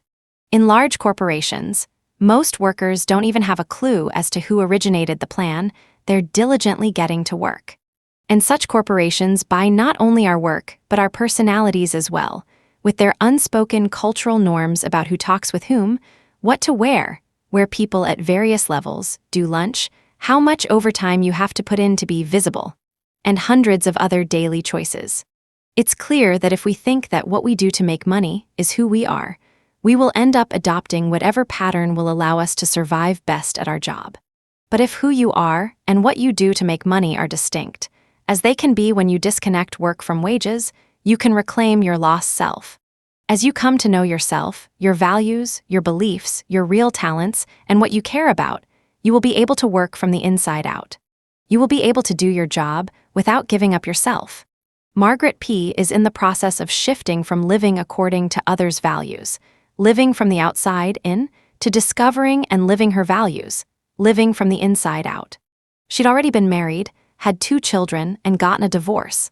As a single parent with a strong sense of duty, she wanted to earn as much as possible to support her family, so she gave up teaching and became a certified financial planner.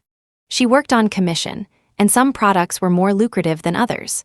The conflict between the profits and her clients' best interests gave her stomach pains, and she realized she had to stop selling financial products at all costs.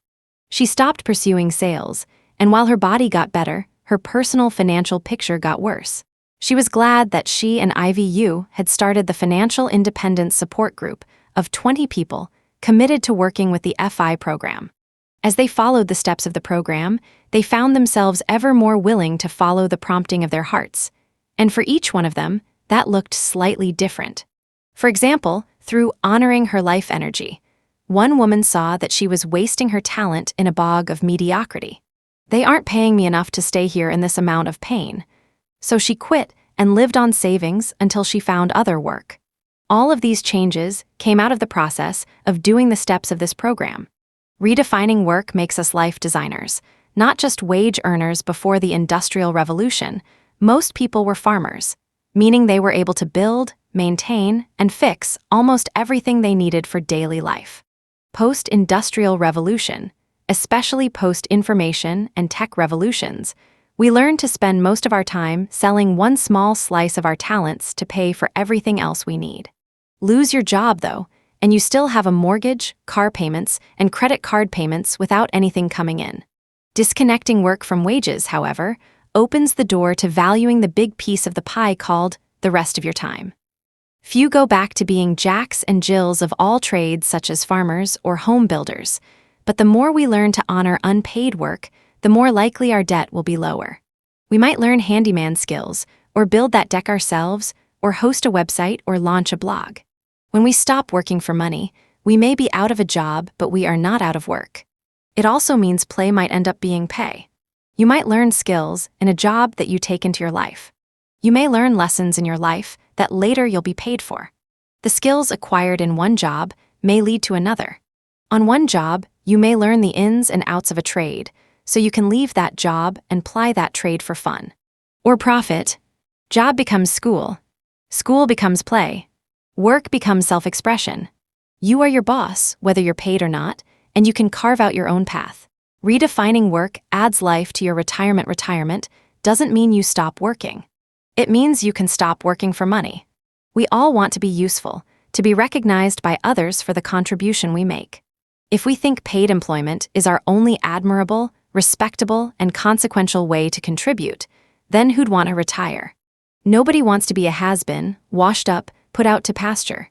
Disconnecting work from wages means that you are valuable in every role, task, activity, and it might free you to retire a lot earlier so you can give a lot more of yourself to others. Redefining work honors unpaid activity. Nancy got tired of hearing herself say, "I don't know where my day went," each evening as she looked at how little she'd crossed off her to-do list. She tracked her money to get a handle on where it all went. Maybe she could do it for time as well. For a week, every 15 minutes, she noted what she'd done in that slot. She soon realized that she spent most of her time on activities she didn't consider important: cleaning, cooking, shopping, and chatting with family members. Her official list had only work-related tasks, a meeting with a colleague, responding to emails. Everything else, which was most of her time, wasn't on her list at all. She realized if she was paid to clean a house, she'd have it on the list. Cleaning her own house, nowhere. The exercise showed her that she bestowed status only on paid employment. Now she puts everything on her list and gets to be proud of all she's accomplished, paid or unpaid. Isn't it true that unpaid activity is often seen as worthless, as in worth less than paid activity? Isn't it true that there is an almost universal belief in our culture that if you are not working for money, not building a career, not employed, you are a nobody? Our inner work, the job of self-examination, self-development, and emotional and spiritual maturation, is just as crucial as paid work or housework or yard work. It takes time to know yourself, time for reflection, for prayer and ritual, for developing a coherent philosophy of life and personal code of ethics, and for setting personal goals and evaluating progress. Disconnecting work and wages does away with that painful erasure of self from our identification with our jobs. Redefining work reunites work, and play. Work is serious. Play is frivolous. Work is adult. Play is childish. Work is useful. Play is useless. Sometimes play may look like work, as in an intense chess game. Sometimes work can look like and even be called play, as in professional sports. And sometimes work feels so much like play that people say, somewhat guiltily, "This job is such fun, I shouldn't be paid for it." So how do we tell the difference between work and play? Both play and work can be competitive as well as cooperative. They can both build skill and give a sense of achievement. With both, you can enter a state of intense focus, concentration, and flow. In fact, from the outside, watching a person fully engaged in an activity, one would not know if he or she was being paid or just playing. This is the power of disconnecting work and wages. You reconnect work and play so your whole life can glow with enjoyment. Redefining work allows you to enjoy your leisure more. For the Greeks, leisure was the highest good, the essence of freedom, a time for self-development and for higher pursuits.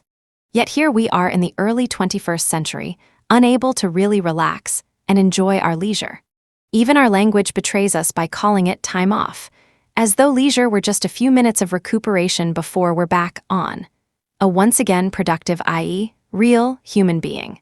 If we did not identify so strongly with what we do for money, we might honor and enjoy our leisure more. It's okay to play. It's okay to relax in the shade and listen to the birds. It's okay to take a walk to nowhere in particular. It's okay to leave your technology at home and go camping. There is no shame in taking time to do activities alone either. It's okay to take pleasure in just being rather than always doing. Leisure is not an identity crisis if you know you are not your job. Perhaps because our jobs are so laced into every hour of our days, we take our leisure in unconscious and unsatisfying ways. like those micro-vacations consisting of secretly checking our phones while at work for texts from friends, social media, and maybe a recent skit from a late-night TV comic. Separating work from wages reminds us to work with focus while at work and focus fully on our chosen activities when our time is our own. Redefining work sheds a new light on right livelihood. Right livelihood is the ideal of finding a way for your true work or vocation to be your paid work as well. Admirable though it is, there are pitfalls to this noble effort that the FI program neatly sidesteps. There is no guarantee that you will find someone to pay you to do what you feel called to do. It may take many years to develop your art, or your research, or your social innovation, or your new technology, to the point where those who have money will fund you. Crowdfunding is an innovative workaround for those long waits for government or foundation money. But a 2015 report from the London-based crowdfunding center found that between 70 and 90% of the campaigns failed. Depending on the platform 13, most often this has less to do with the real value of your work than it has to do with luck, chance, perseverance, connections, race or gender, and a host of other factors. By giving up the expectation that you will be paid to do the work you are passionate about, you can do both things with more integrity. You can make money to cover your expenses, and you can follow your heart without compromise. You can hold a vision for doing the work you love once you have retired, and let that dream fuel your passion to do the 9-step program with integrity and determination. You can treat your paid employment years like preparation for your full-time vocation, with each job teaching and honing important personal and work skills as well as building networks. To whatever degree you've settled for work you don't love, if you have failed at being paid to do what you love, you can know that you have not really settled. You are just setting yourself up for your next move and ultimately your financial independence. New students in the martial art Aikido learn an exercise called the unbendable arm. Facing a partner with the top of one wrist resting on the partner's collarbone, the student is told to resist as the partner uses 2 hands to pull down on his elbow. Try as he might, the student quickly loses. Then he is instructed to relax and feel energy flowing from his center in his belly out through his arm to infinity, as if it were water rushing through a fire hose. Now the partner, try as she might, can't bend the arm. Putting your attention on getting paid actually diverts energy from engaging in your chosen forms of service. You're doing 2 things, not one. As with the unbendable arm, you can focus on resisting your partner, getting paid, or extending your energy toward infinity, your calling. Or consider what happens when commerce intervenes in the process of finding your calling, in this case, making art. In the biology of art, zoologist Desmond Morris tells of an experiment in introducing the profit motive to apes. The first step was teaching them to be artists and to produce drawings and paintings that were decidedly lovely. Once their art was established, he began to pay them, rewarding them with peanuts for their work. Under the reward system, their artwork quickly deteriorated, and they began turning out hasty scrawls just to get the peanuts.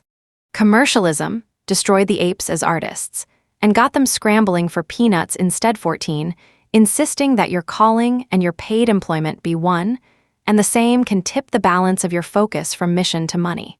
Achieving financial independence, meaning both freeing your mind and ultimately freeing your time, gives you an unbendable arm, no matter what your employment may be.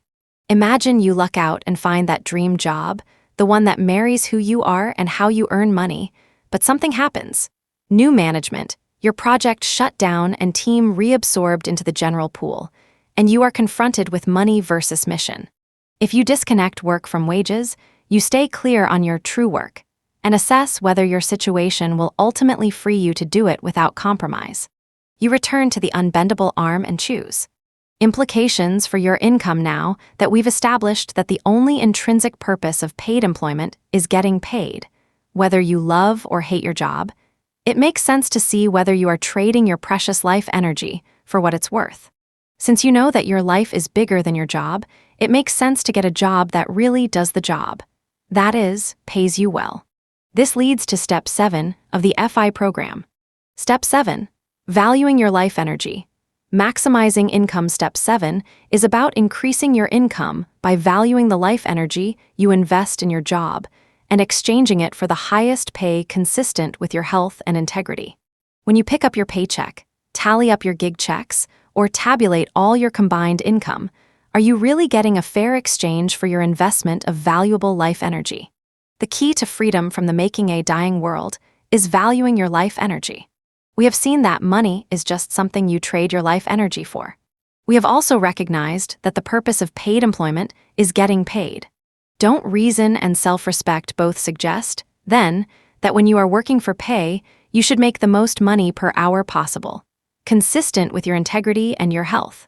While that may sound like good old-fashioned greed, follow along, and you'll find yourself headed in another direction altogether.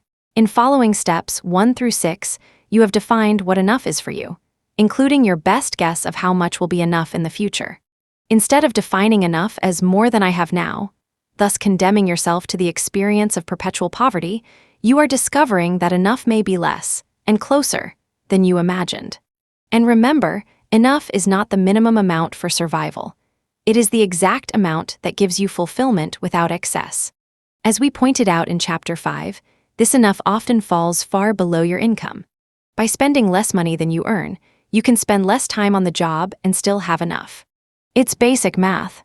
If enough is $2,500 a month and you earn $25 an hour, you must work 100 hours a month to meet your expenses.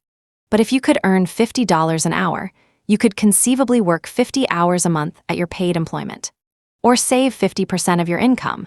Now we're moving back toward the lifestyle human beings enjoyed before the Industrial Revolution. You could work 2 or 3 hours a day as an independent contractor for money and spend the rest of the time doing what you want to do for relaxation, fun, self-development, human interaction, community involvement, or world service. If you chose to work more hours at your paid employment, you would do it only for good reason, since you place a high value on your life energy. You might be doing it to support someone or something else. You might be doing it to get out of debt and experience that particular aspect of financial freedom. You might be doing it to develop savings so that you can be secure no matter what the economic climate. Or you might be doing it so that you can achieve some other life goals, like going back to school or traveling around the world or even becoming financially independent. The size and intensity of your goals will determine the time and vigor you invest in the workplace. You might even be so eager to reach a financial goal that you end up with several side gigs alongside your job, joyfully. Unlike the behavior of a workaholic, however, working extra hours is now connected with and serves your purpose. Disconnecting work from wages for Rosemary I meant that she could move toward pursuing other goals beyond her job. Goals that ranged from travel to writing to working on projects that might help the planet. While she enjoyed her job as an activities director at a retirement home, she didn't plan to devote her whole life to it. She saw clearly that the more she earned now, the sooner she could get on with her other goals. Rather than searching for a higher-paying job with the possibility of more stress, she decided on another strategy. She got a second job working on call with a small audio duplication and distribution company, putting in several hours a week on evenings and weekends. The schedule was flexible, the people congenial, the stress minimal, and her hourly pay was just as good as what she was getting at her full-time job. Even though she's working far more than 40 hours a week, her goal keeps her energy up and her spirits high. Valuing your life energy and seeking the highest pay possible has nothing to do with the more is better mentality. If money equals life energy, then by increasing your income, you increase the amount of life available to you. Depending on your actual hourly wage, a new car could cost a month, 6 months, or a year of work. And you don't want more money so that you can have more status, prestige, power, or security. You know that money doesn't buy those things. You want more money so that you can have more freedom to be yourself without worrying about the money. Likewise, you don't want more money to boost your self-esteem. You want more money as an expression of your self-esteem, of valuing your life energy. New options for paid employment. You have several creative options to explore at this point, including increasing your pay so you can work part-time, enhancing your current job, or changing jobs altogether. Higher pay, a matter of attitude. Many people are passive, even fatalistic, about the size of their earnings. They act out of a victim mentality, totally at the mercy of outside forces. The boss, the wage scale, the unemployment situation, the recession, the poor local economy, the president's economic policy, competition from low-paid workers in developing countries, and on and on. The attitude is one of, I can't find a good job, and it's because of them. They are keeping me in a low-paying job. While economic realities may at times be harsh, it is also the nature of the human mind to make real the thoughts and beliefs that we hold, a fact that should encourage great care in how we think about ourselves. One important factor limiting your earning potential is attitude. Attitudes about yourself, e.g., I'm not good enough, about your job or employer, they're out to get me, and about current circumstances, there just aren't any jobs. If you see yourself as a victim, you may well be too busy feeling sorry for yourself to notice the many opportunities to change your dismal destiny. To be successful, cultivate positive attitudes of self-respect, pride in your contribution to your workplace, dedication to your job, cooperation with your employers and coworkers, desire to do the job right, personal integrity, responsibility, and accountability, and do it just because you value your life energy. Think how valuing your life energy might transform your experience and performance on the job, as well as your ability to get another job should you want one. Wherever you are working for yourself. You are committed to excellence at your job because you're committed to 100% integrity, no matter what you're doing. You'd be surprised at the degree to which job satisfaction lies in the worker, not in the work. Ted Y., the carpenter we met in Chapter 6, found that one of the gifts of the FI program was the chance to reconnect with his aspirations as a writer. He'd grown up in an Air Force family and had kept moving as an adult. He finished high school in Gulfport, Mississippi, and then moved to Austin, Texas, where he employed 8 people in a remodeling business until the oil crash ripped the rug and floor out from under him. That and a divorce pared his possessions down to a van load, making step 1 very easy, and he took off, eventually landing in Oregon. Within a year of putting the FI program into practice, Ted had enough money saved to support himself for a year, allowing him to back away from the financial edge. He decided to try writing some stories that had been with him for years, stories based on his experiences in Mississippi in the early 1970s, when he built a Baptist church with some old African-American carpenters. To free up more time for writing, Ted started bidding his remodeling jobs a lot higher, assuming that most of those contracts wouldn't come through. What happened was a big surprise. Many people had been so impressed with his work in the past that they were willing to pay whatever he asked. He had all the work he wanted, at much higher wages. Wanting to deliver the quality they were paying for, he put even greater care into his carpentry. His reputation for superior craftsmanship spread, bringing in more work. His hours of paid employment went down, his income went up, his anxiety went down, his peace of mind went up, and his time to write seemed boundless. He was surprised, but he wasn't going to question his good fortune, or was it his good self-esteem?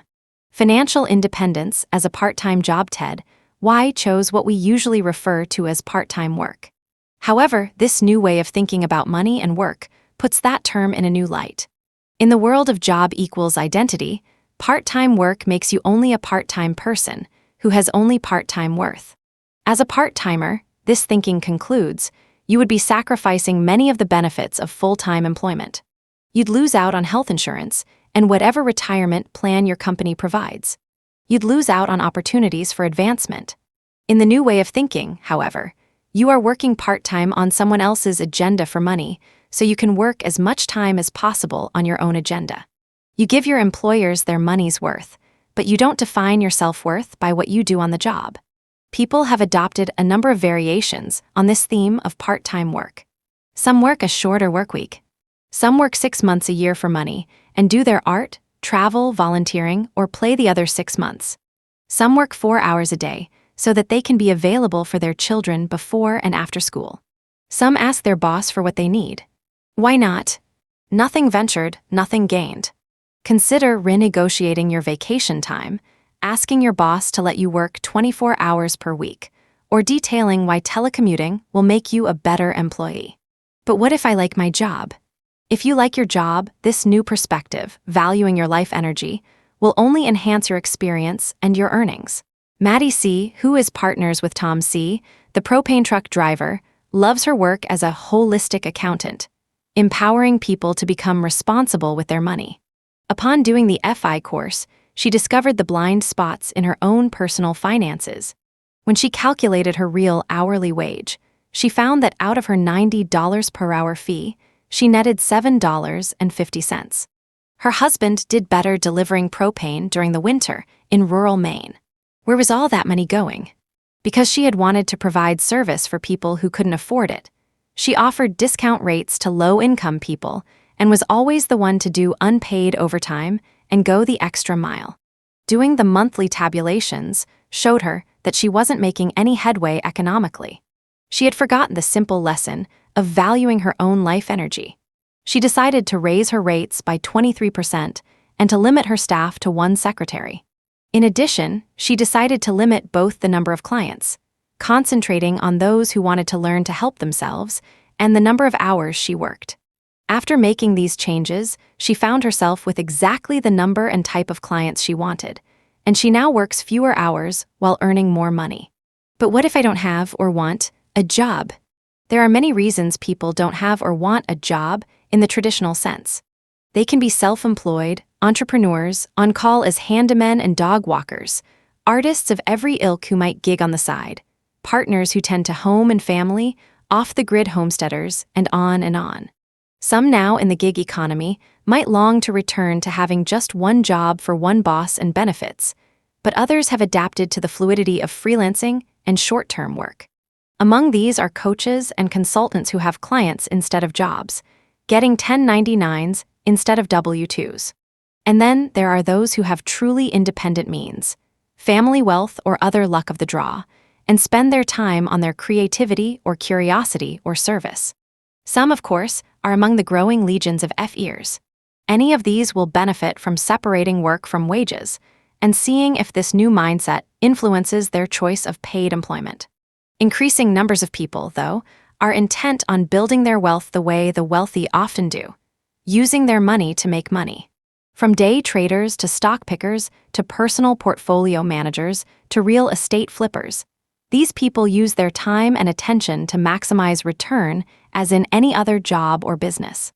In terms of this book, being a day trader is no different from being a heavy equipment operator or a scientist in a lab or a classroom teacher or a rock star. They are all jobs. Sometimes these investors do better than everyone in their high school class, and so there. Sometimes they come out ahead of at least what they would have earned in their planned profession. Sometimes they crash and burn. Making your money through investing is no more aligned with FI than making your money as a nurse practitioner or a real estate agent. No matter how you make money, there is a trade-off of time, of life energy. You should still evaluate your job, investing, the way you'd evaluate any other job. Ask yourself, what is my real hourly wage? Chapters 8 and 9 cover an approach to investing aligned with FI: intelligence, integrity, and independence.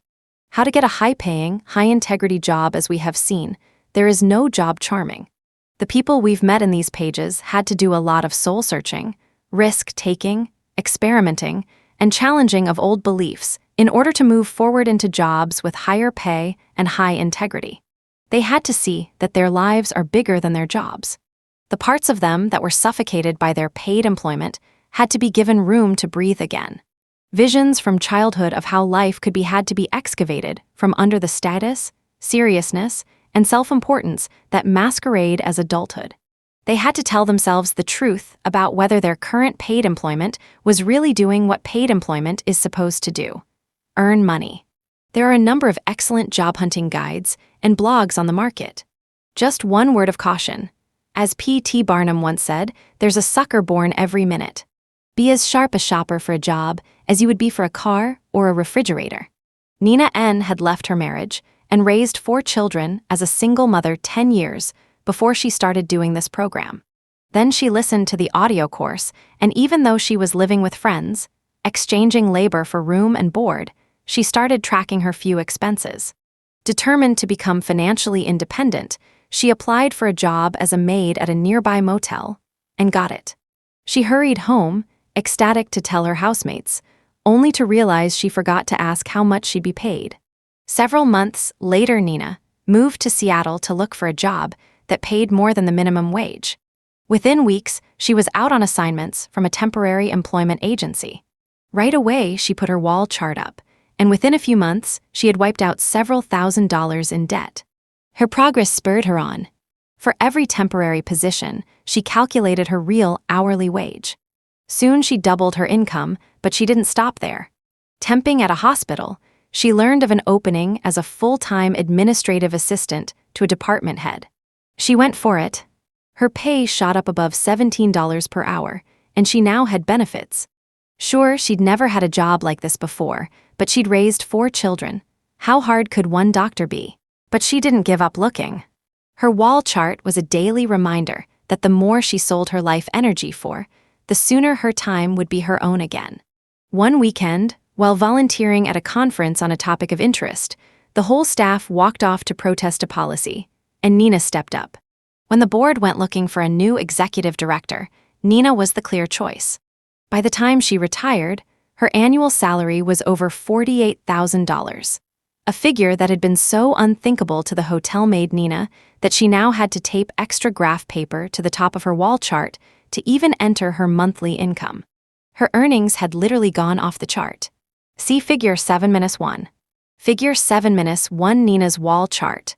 With income because of her focus on valuing her life energy, Ainâ quadrupled her income. Her self-image went from minimum wage worker to executive director. Step 7 is simply valuing your life energy and increasing your income, because the only purpose of paid employment is getting paid. You do this not out of greed or competition, but out of self-respect and an appreciation for life. As a byproduct, you might well find yourself with less debt, more savings, more free time, more energy on the job, more energy off the job, more satisfied clients, a more satisfied family, and more peace of mind. Summary of Step 7: increase your income by valuing the life energy you invest in your job, exchanging it for the highest pay consistent with your health and integrity.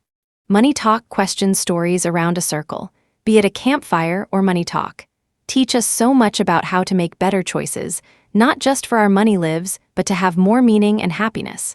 Enrich yourself by inviting others to speak and listen in this unique way.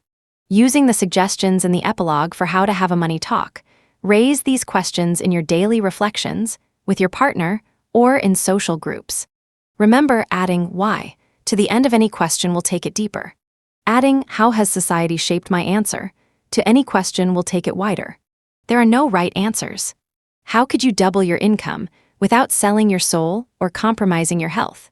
What was your first job? Best job? Worst job? What would be your dream job, whether or not you were paid for it? What is work and why do we do it? What is your life's work? What do you like and dislike about the work you do for money? oceanoffpdf.com. 8. Catching fire. The crossover point so far, the byproduct of doing the steps has been minimizing your expenses, maximizing your income, paying off debt, and having your bank account start to grow. In the old days, you'd consider those savings spending money. A vacation, technology upgrades, a down payment for a new house. But now that you've done the steps, your old habits of spending everything you have, and more, on new stuff or experiences has quieted down. You know that money is your life energy, and you are determined to spend it only on what brings you joy and serves your purpose.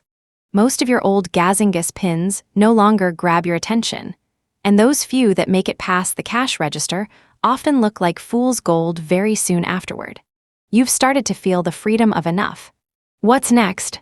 This is the moment when, if you are lucky, your successful Uncle Louie or Tia Rosalita or Cousin Archie sits you down for the magic of compound interest talk, the concept in which your money starts to work for you. They say you're young. If you start saving now, by the magic of compound interest, you will be rich by the time you're 50. Me? Rich? Consider this chapter that talk, and then some.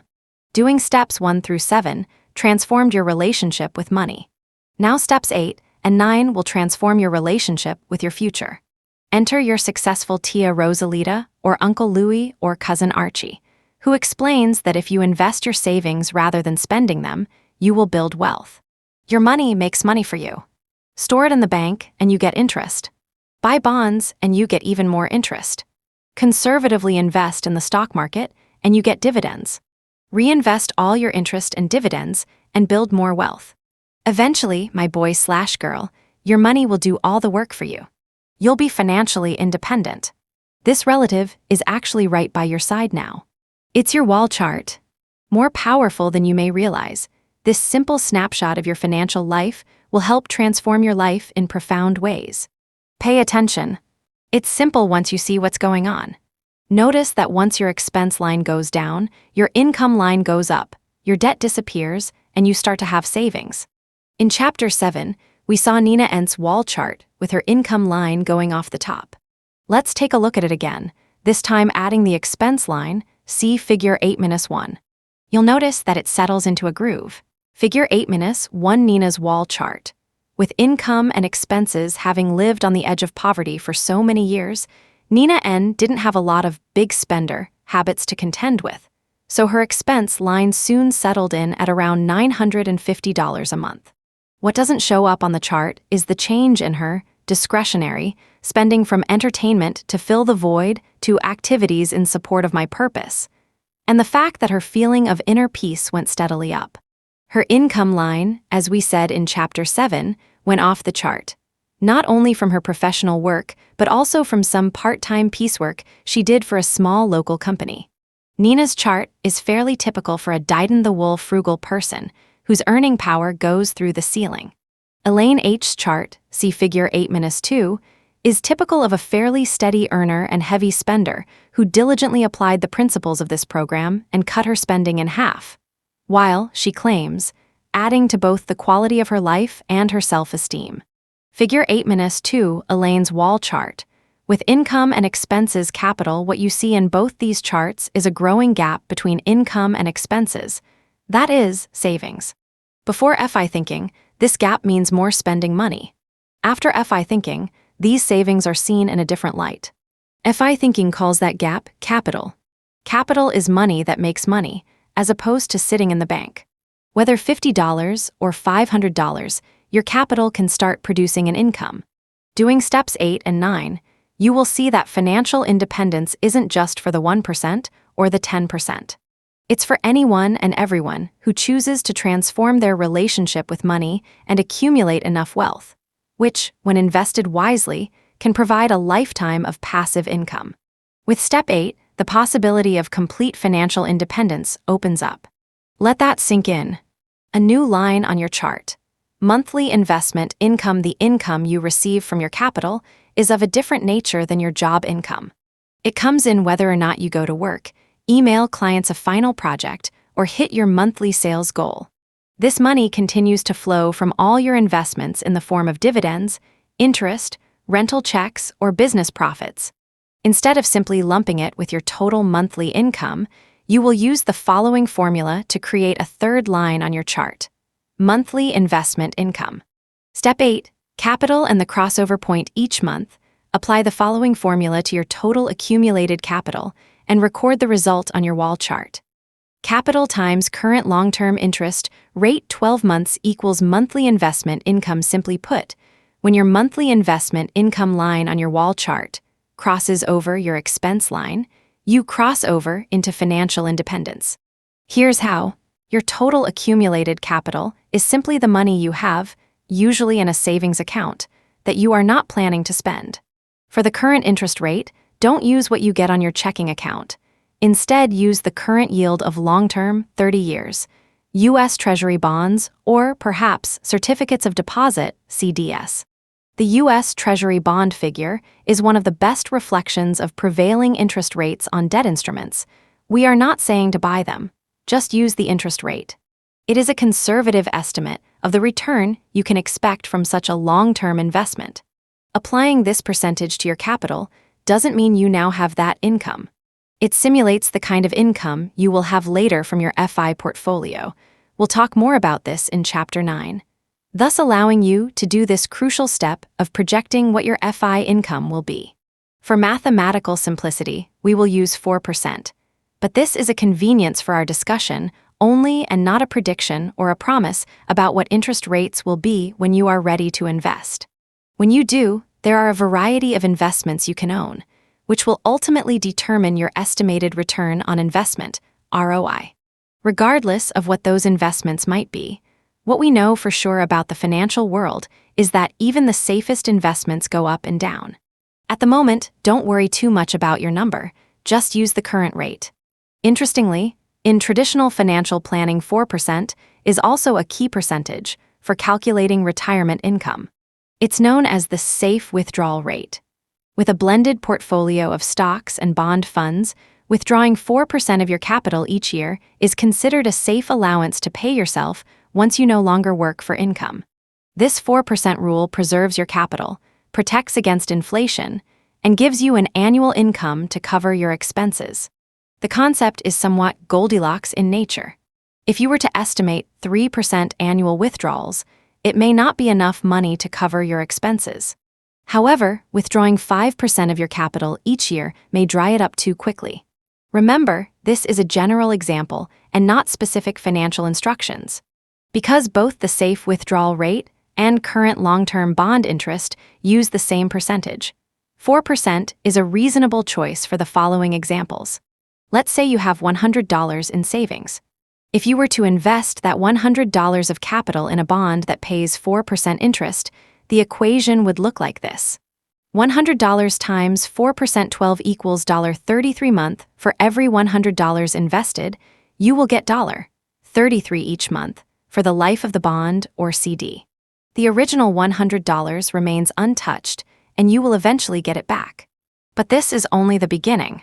So if on the first month of your chart you have $1,000 in savings, and the current interest rate is 4%, your equation will read $1,000 times 4% 12 equals $3.33 monthly investment. Income. This simply means that the $1,000 you now have in savings has the power to bring in $3.33 every month. If you consider it capital and invest it in a bond or other equivalent investment. In this example, you would post $3.33 on your wall chart. We'll see in a moment how that looks on Nina's wall chart. Sure, it's a tiny figure compared to the towering income spikes on your wall chart, but it's still $3.33 a month, $40 a year, for the life of that bond. For fun, try translating that into something tangible, some expense you consider necessary for survival. It could be the pounds of rice you use in a month, or a couple of weeks' worth of coffee beans, or part of your cell phone bill. Keep applying the equation to your total accumulated savings each month. For example, if you save another $500 during the second month, add it to your previous total of $1,000, and your equation for that month will look like this. $1,500 times 4% 12 equals $5 monthly investment. Income. Post this figure and connect it to the previous one. After a number of months, your chart will show a third line creeping up from the bottom. This line represents monthly investment income. See Figure 8-3. Figure 8-3, applying the formula to capital to get monthly investment income and entering on wall chart. Once your income and expenditures become consistent, you can calculate your finish line, or how much you would need to save and invest to make employment optional. To do this, think about the preceding equation in reverse. Let's say your average annual spending is $36,000 or $3,000 per month, and you want a safe withdrawal rate of 4% after retiring. Based on these numbers, you can calculate how much you would need in assets to declare financial independence.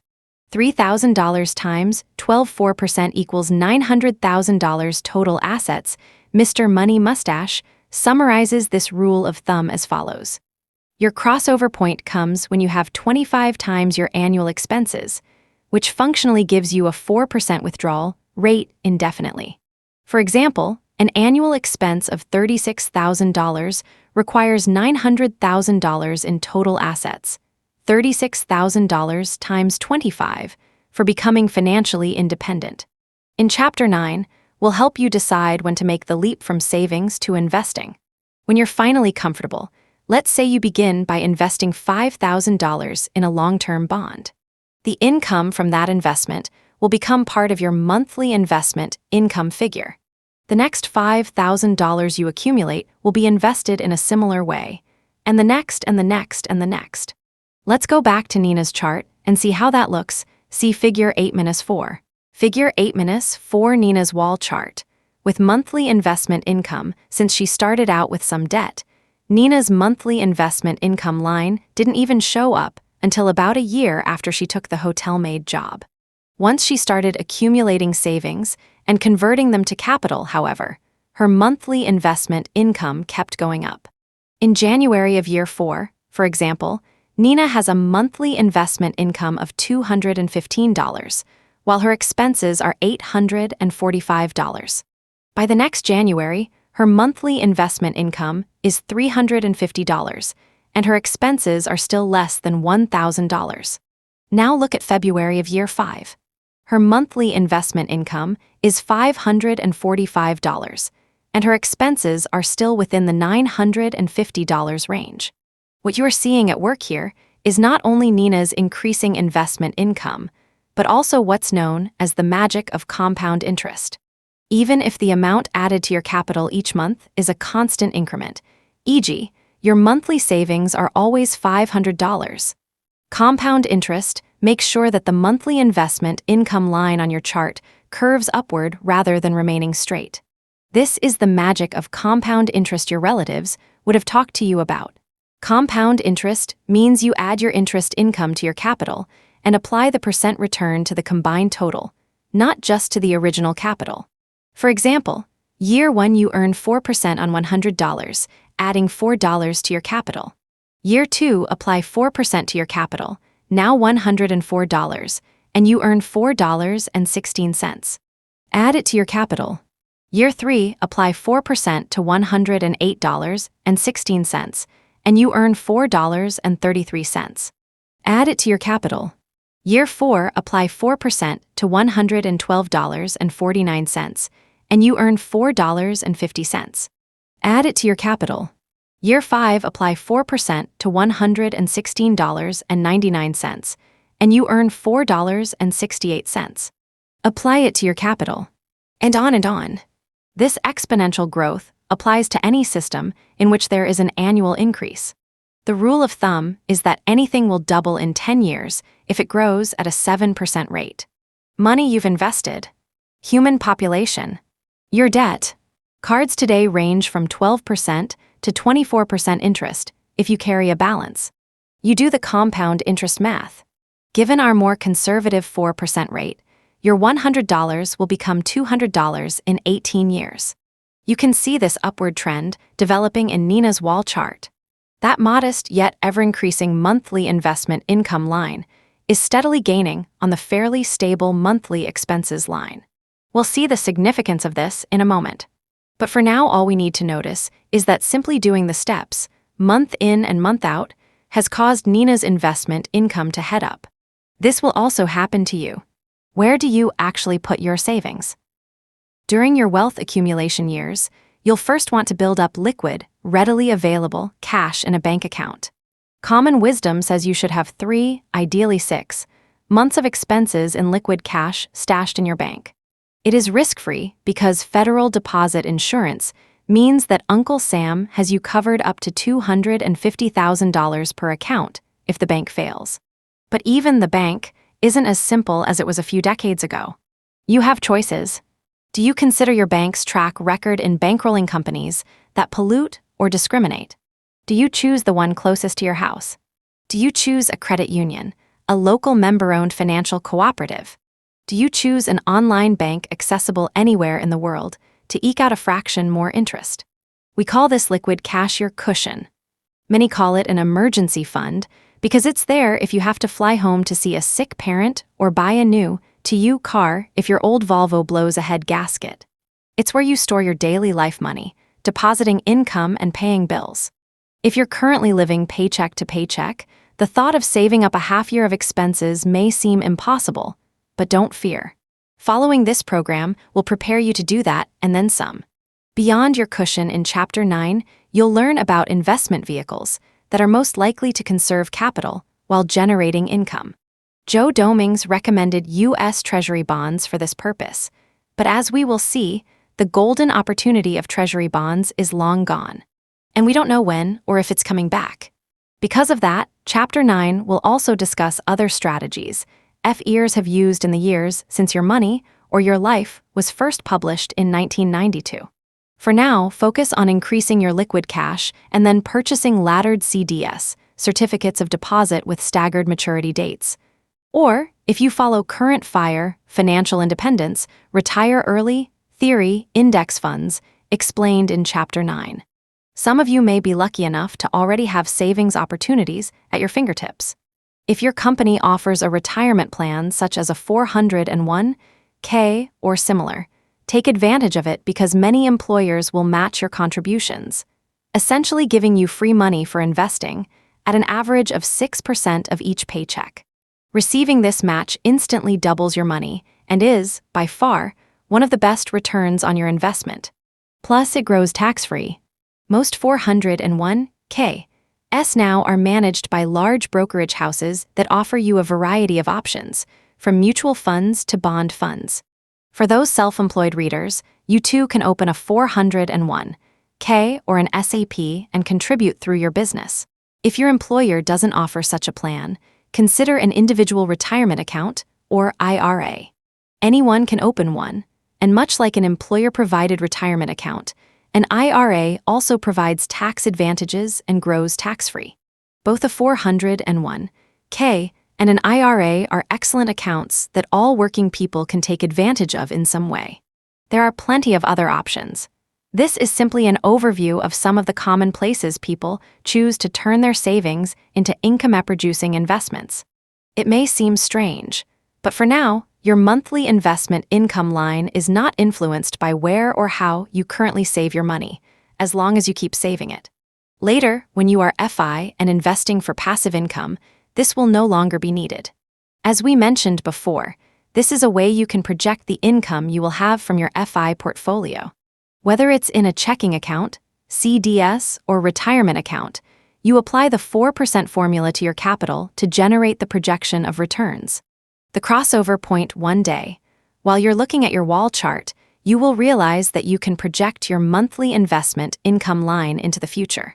Because you have established a fairly steady trend in your total monthly expenses, you can reasonably project that line into the future as well.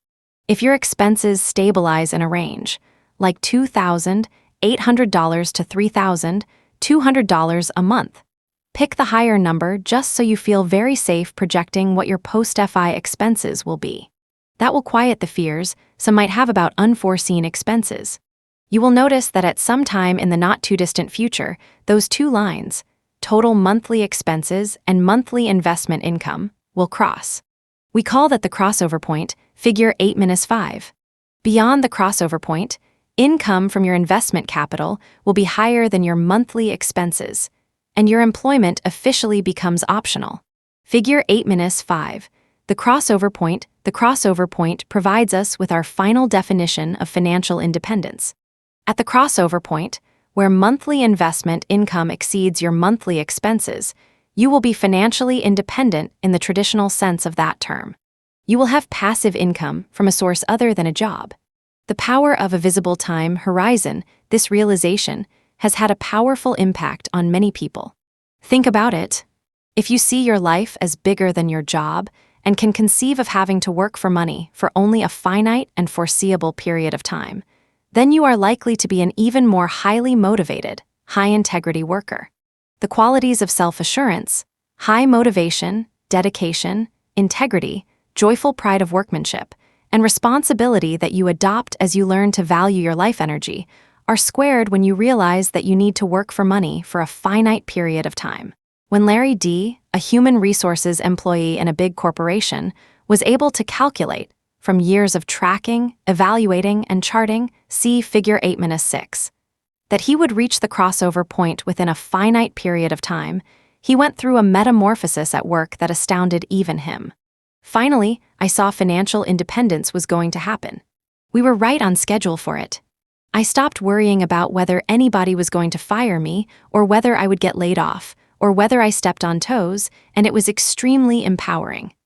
His wife said he'd come home from work saying, "I'm bulletproof. I'm bulletproof. I just started going gangbusters at work." It was kind of scary, from just about everybody else's perspective too, because I had phenomenal energy and incredible confidence. I negotiated some of the toughest settlements that I've probably ever negotiated during those 6 or 8 months, and I did not lose. Not only did I not lose, I prevailed big time on everything. If a manager really screwed up bad on something, I said, "Okay, send them to me and I'll fix it." It worked out really well for the company and for me. Take a minute to think about what would happen if you knew that you would have to work for money for a limited, foreseeable length of time, instead of that vague limbo of working until traditional retirement. You would still appear to be working for your boss, but you would know you were working for your own freedom. If you are close to retirement age, how does it feel to consider shaving off a few years in the workplace and adding them to your retirement years? If you are in your 40s or even 30s, imagine having half your life ahead of you to fill as you will, not as you must. Figure 8-6 Dorothy and Larry's financials note. Dorothy and Larry determined that $2,000 per month was their post-financial independence income requirement, also known as their point of enough. As you can see, their steadily growing investment income line crossed their projected expenses at FI line back in 1993, and then crossed their expense line in late 1994. The big drop in work income came in January 1995 when Dorothy left paid employment, and again in April when Larry quit. Also, note that their actual post-FI expenses have been considerably lower than their estimated target of $2,000/month. The result of learned frugal thinking and continued use of your money or your life principles. Source: Jacqueline Blix and David Heitmiller, Getting a Life, New York. Viking, 2007, p. 172. One of the cornerstones of this program, for those wishing to go all the way to financial independence, is concentrating on making money now so that you don't have to make money later.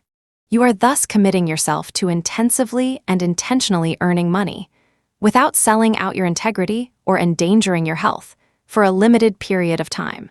There is now a worldwide community of FIRE practitioners who want the freedom to design their own lives. Getting clear about their finances and how they're spending their life energy empowers them to become masters of their own destiny. They aren't all set for life through investments. Yes, some people truly manage to live for the rest of their lives from the capital they build in their accumulation phase. They do it once and are forever free. But not everyone, by any means. For some, FIRE is more like sequential sabbaticals. You work, save, invest, exit paid employment for travel or study or raising kids or retooling skills, and re-enter paid employment some months or years later. For some it's FIRE for 9 months, seasonal employment for the summer, rinse and repeat. For some it's FIRE as a baseline, plus side hustles. For some it's continuing to work, perhaps trying something new or starting your own business, knowing it's optional because you have an FI baseline from investments, retirement plans, or Social Security. Even if your freedom leads you to another career, another irresistible business idea, or another lifestyle choice that costs more money and you return to paid employment, your first finite period of time changes you forever. You know you can do it again. You're savvy and empowered, resilient and knowledgeable. Sam is a homesteader who wants us to reinhabit the heartland of this country. When he and his wife, Donna, decided to try to align their personal economy with the planet's ecology, they returned to their hometown in Kansas. They bought some land from a friend, tore down an old barn for lumber, and built a passive solar house with the help of 60 friends and Sam's father, a carpenter and stonemason. At the same time, Sam worked for his father hauling trash, while Donna went to nursing school to learn a consistently marketable skill. In everything they did, they tried to embody their values: self-sufficiency, household economy, energy efficiency, and eating what grew in their own garden or was locally grown. They took things slowly, being careful to pay as they went and not get in over their heads. Ideally, they hoped to eliminate over half of the standard expenses, like rent, as well as most food and utilities, and live below taxable levels. Collecting trash took only 5 hours a day. Meanwhile, Donna worked 2 days a week as a nurse. Life was sweet, and they were getting ends to meet, almost. But several things happened on their way to Eden. 2 children, health insurance, buying the trash business from Sam's father, a car that quit, and a house that just kept crying out for small improvements. Underneath the trappings of living simply, they were caught in the classic, too much month at the end of the money, and where does it all go? Syndrome. Eden, it seemed, could be as much of a trap as the suburbs. It was then they discovered the Your Money or Your Life program. When Sam saw the implications of the finite period of time, his life opened up. Garbage collecting was all well and good, but the thought of doing it for the rest of his life was not attractive. What really fired his imagination was the possibility of being financially self-sufficient and dedicating himself to developing a sustainable yield homestead on their 4 acres, and helping his neighbors to discover the right mix and rotation for sustainably raising cattle, wheat, feed grains, and other crops in the semi-arid grasslands of western Kansas. He wanted to do this not only for himself, but for the larger community. He could see the small farmers disappearing. Every year the population in his part of the country goes down while the average age goes up. He wanted to change that through his own example. Perhaps, he mused, young people could go to the city for 10 years to become financially independent, return to the heartland with their cash needs taken care of, and then regenerate subsistence farming and small-town living. Perhaps his small efforts could create a good life not only for his family, but for other families and rural America as well. The finite period of time opened Sam's options from years of garbage, collecting to a future filled with other projects. 4 years after doing the FI course, he reached his personal crossover point. His investment income matched his trash income. He could stop working for money and start working for his dreams.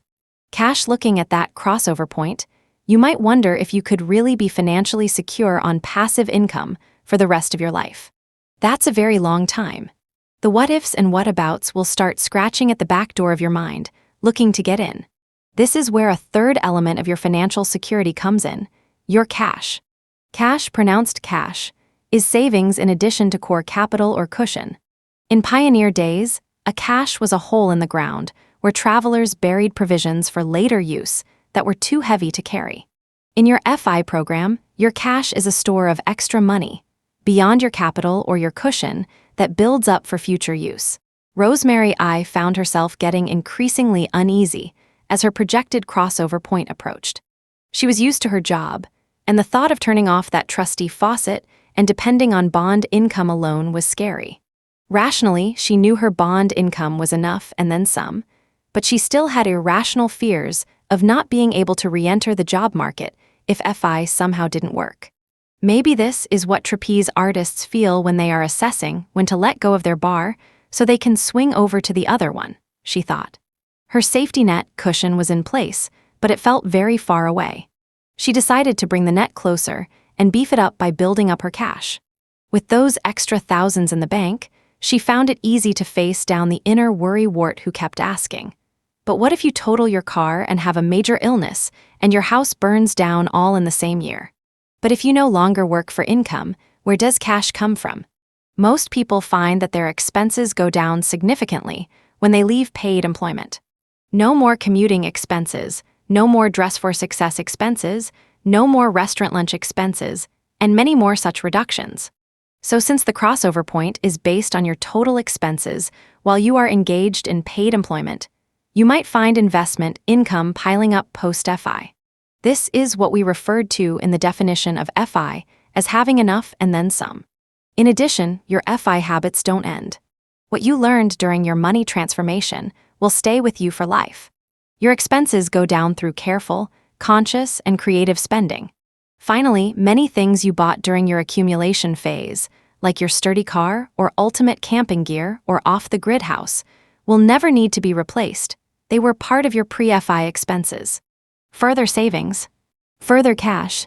Taxes on post-FI income are, and should continue to be, far lower than your high-earning years. More cash. Finally, you can grow your cash for unanticipated expenses or increased capital through side hustles, part-time work, gifts, inheritances, or even a new career that happens to come with a paycheck. No one ever said you can't choose to return to work, did they? The initial function of the cash may be psychological. It proves to you that you do have enough and then some over time, helping to quell any lingering what-ifs.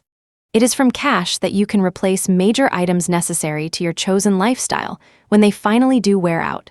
Things like a car, a bicycle, or crowns for your back teeth. Your cash is a living resource, not a one-time bundle that you will deplete. Capital, cushion, cash, the three pillars of financial independence. There are, however, three other pillars of wealth that you rely on, possibly more than money. Natural wealth and financial interdependence. Imagine your savvy Uncle Louis or your shrewd tia Rosalita have the kind of partners who provide the glue in any family. Auntie Rachel and Tio Manolo exude love. They make food, make music, make jokes, make everyone comfortable and at ease. They hug you and say, money isn't everything. If you have self-respect and love and family and help others, that's your true wealth. This isn't either or. All your relatives have a point.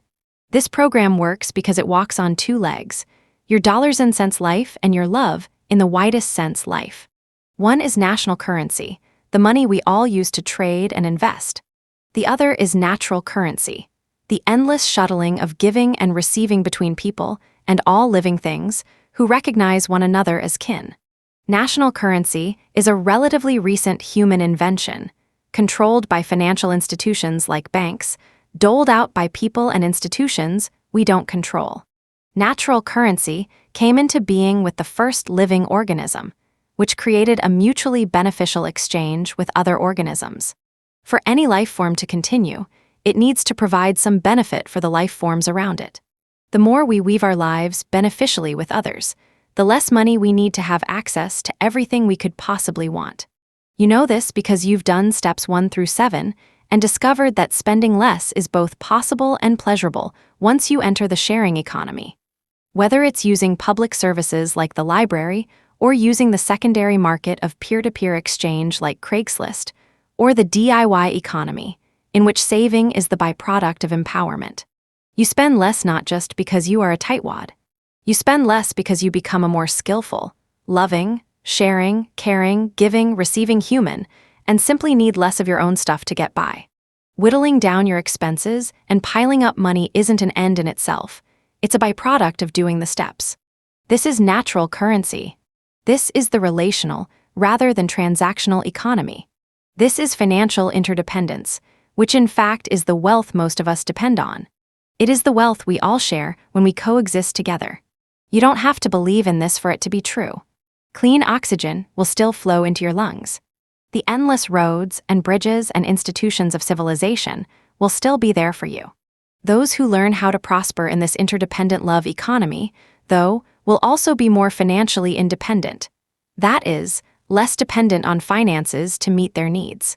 Auntie Rachel and Tio Manolo would say that real wealth is what you know, who walks with you in life, and the society where you give your best and receive your due. They are as simple as ABC. ABCs of natural wealth abilities includes your skills and knowledge, what you know how to do. Belonging is who walks with you in life. Community is the society you live in real life and even online. Your neighbors, your city, your environment, and nature. Abilities, belonging, and community are the three forms of natural wealth you build intuitively in the process of aligning how you earn, spend, and save money with your purpose and fulfillment. As you take your eyes off the false prize of more, better, and different stuff, you put them on the real prizes. Friends, family, sharing, caring, learning, meeting challenges, intimacy, rest, and being present, connected, and respected. In other words, those best things in life that are free. Like all things natural, building this wealth takes time, attention, patience, and reciprocity. That volleying of giving and receiving that builds relationships. Build natural wealth during your financial accumulation phase, and your FI may come sooner, last longer, and be happier by far. Abilities are the do-it-yourself skills that save you lots of money and can make you money if you need it. As we've pointed out in earlier chapters, your determination to be more self-reliant comes as you realize how much of your life energy goes to paying a plumber for a house call, when for less than $1, and the time it takes to watch a free 15-minute online video, you could have fixed the faucet washer yourself. A few DIY wins, and you look around for what else you could learn. You fix the vacuum cleaner, just a ganglion of cat hair in the hose. Then your car stereo, just a loose wire. Then you replace the defunct garbage disposal yourself by following the instructions that came with it. You might graduate to DIY deck building or remodeling and be endlessly and lucratively, if you want, useful to other people. All along the way you are saving money, empowering yourself, and building a wealth of skills that you could actually monetize should you need extra national currency in the future. Maybe becoming Miss Fix, it isn't your cup of tea, but you like cooking. Perhaps discovering how much life energy goes into restaurant meals inspires you to cook from scratch. Maybe you and your partner take ethnic cooking classes together, and making meals becomes one of your favorite forms of play. Not only does this mean nourishing meals for less money, this ability could be monetized by becoming a caterer, a chef in a restaurant, or a personal chef with a raft of clients. Photography can be a hobby, an art form, or a job, and if you love it, all of these will blend into one pleasure.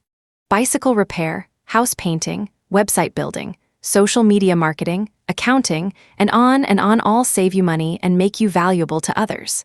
Sometimes it makes more sense to invest in yourself by attending a training or getting certified in such skills rather than investing in a financial instrument. Get certified as an emergency medical technician, and you will be a sought-after volunteer or a paid professional, and a better role model for your kids. Post-financial independence, you will still be part of the economy. Keep building skills and you'll stay FI and also be able to make money again, should the need arise. Having diverse skills and abilities is one key to resilience, the capacity to thrive no matter what happens in the financial markets. Honing your skills gives you leverage, freedom, and choice. This diversity of abilities is one form of wealth that you can build over a lifetime to challenge yourself, to do for others, to be of use in your community, to make money if needed, and to meet life with courage. Damon S. was following the traditional path of a university education and a lifelong career with a single company from which he would retire in old age. While he valued the income, a life of wage slavery seemed unappealing, insecure, and difficult to break out of. In a flash of insight, he saw that he had no skills to meet his basic needs: food, water, shelter, without money. On a mission, he cut expenses, saved, and started his own business. With the surplus time and money, he enrolled in a wilderness college, learning how to live self-sufficiently, survive with nothing in the wild, forage, and grow his own food. He invested national wealth in building natural wealth and sees before him a rich life of community, love, and happiness, with enough money for what money is good at. What could you learn to do for love and money? What have you always wanted to know or never thought you could master? Could you set a goal to do it? What did you love doing as a kid that you could train in now for a side gig or a survival skill? Lifelong learning is a key to happiness. Invest in your ability to survive and thrive and help others, and you will never be bored. It will keep paying off in an alert mind and a secure place in society, long after your years of paid employment come to an end. Belonging whom can you turn to when you need help? Who will listen to you with compassion? Who would bring you meals when you are sick? Who will celebrate your joys? Our human bonds of love and loyalty have always gotten us through the night and life. Mobility, urbanization, and careerism have sucked the time out of our lives for what award-winning author Ryan Eisler calls the caring economy. But F-ears are reversing that trend. Not only does this caring economy make life less expensive, it makes life richer in precisely what life is truly for: giving and receiving. Maybe Uncle Harry came over to fix the faucet. Later you go to your friend Lily's house to pay the favor forward with what Uncle Harry taught you. Then you get sick and Lily drops off some get-well-soon soup. And on it goes, in this currency of belonging. At one time, church and family connected our lives in these mutually supportive ways, but more and more people are now outside such traditional webs of caring. Of the 40% of Americans who say they belong to a church, less than 20% actually attend one. In its most recent survey of religion in America, Gallup reports that it is less and less important in our lives. 2. According to the U.S. Census Bureau's Fertility and Family Statistics Branch, In the 40 years between the 1970 census and 2010 census, the portion of households with 2 married parents and children fell by half, from 40% to 20%, while the number of single-person households grew from 17% in 1970 to nearly 28% in 2000 and 12.3%. Aging boomers are acutely aware of how thinly populated their circles of mutual aid have become, how poor in sturdy relationships they are at the same time as the social safety net is weakening. It's sobering, frightening, and for many, motivating. Death and dying groups, aging in place groups, and book groups are focusing on this gap and weaving local caring networks. Estranged families are having the conversation about what to do with aging parents. It's a scramble. This is why a lifelong practice of building belonging wealth is crucial to any FI program. What relationships from your past need repair, and can you repair them so that kindness can flow? It's no accident that most spiritual paths, including Alcoholics Anonymous and other recovery programs, suggest an honest look at your relationships. Whom you've harmed, whom you still resent, whom you need to make peace with. Loneliness is epidemic and expensive. The currency of belonging has both natural and financial benefits. Being able to distribute and exchange chores, errands, and needs helps save everyone time and money.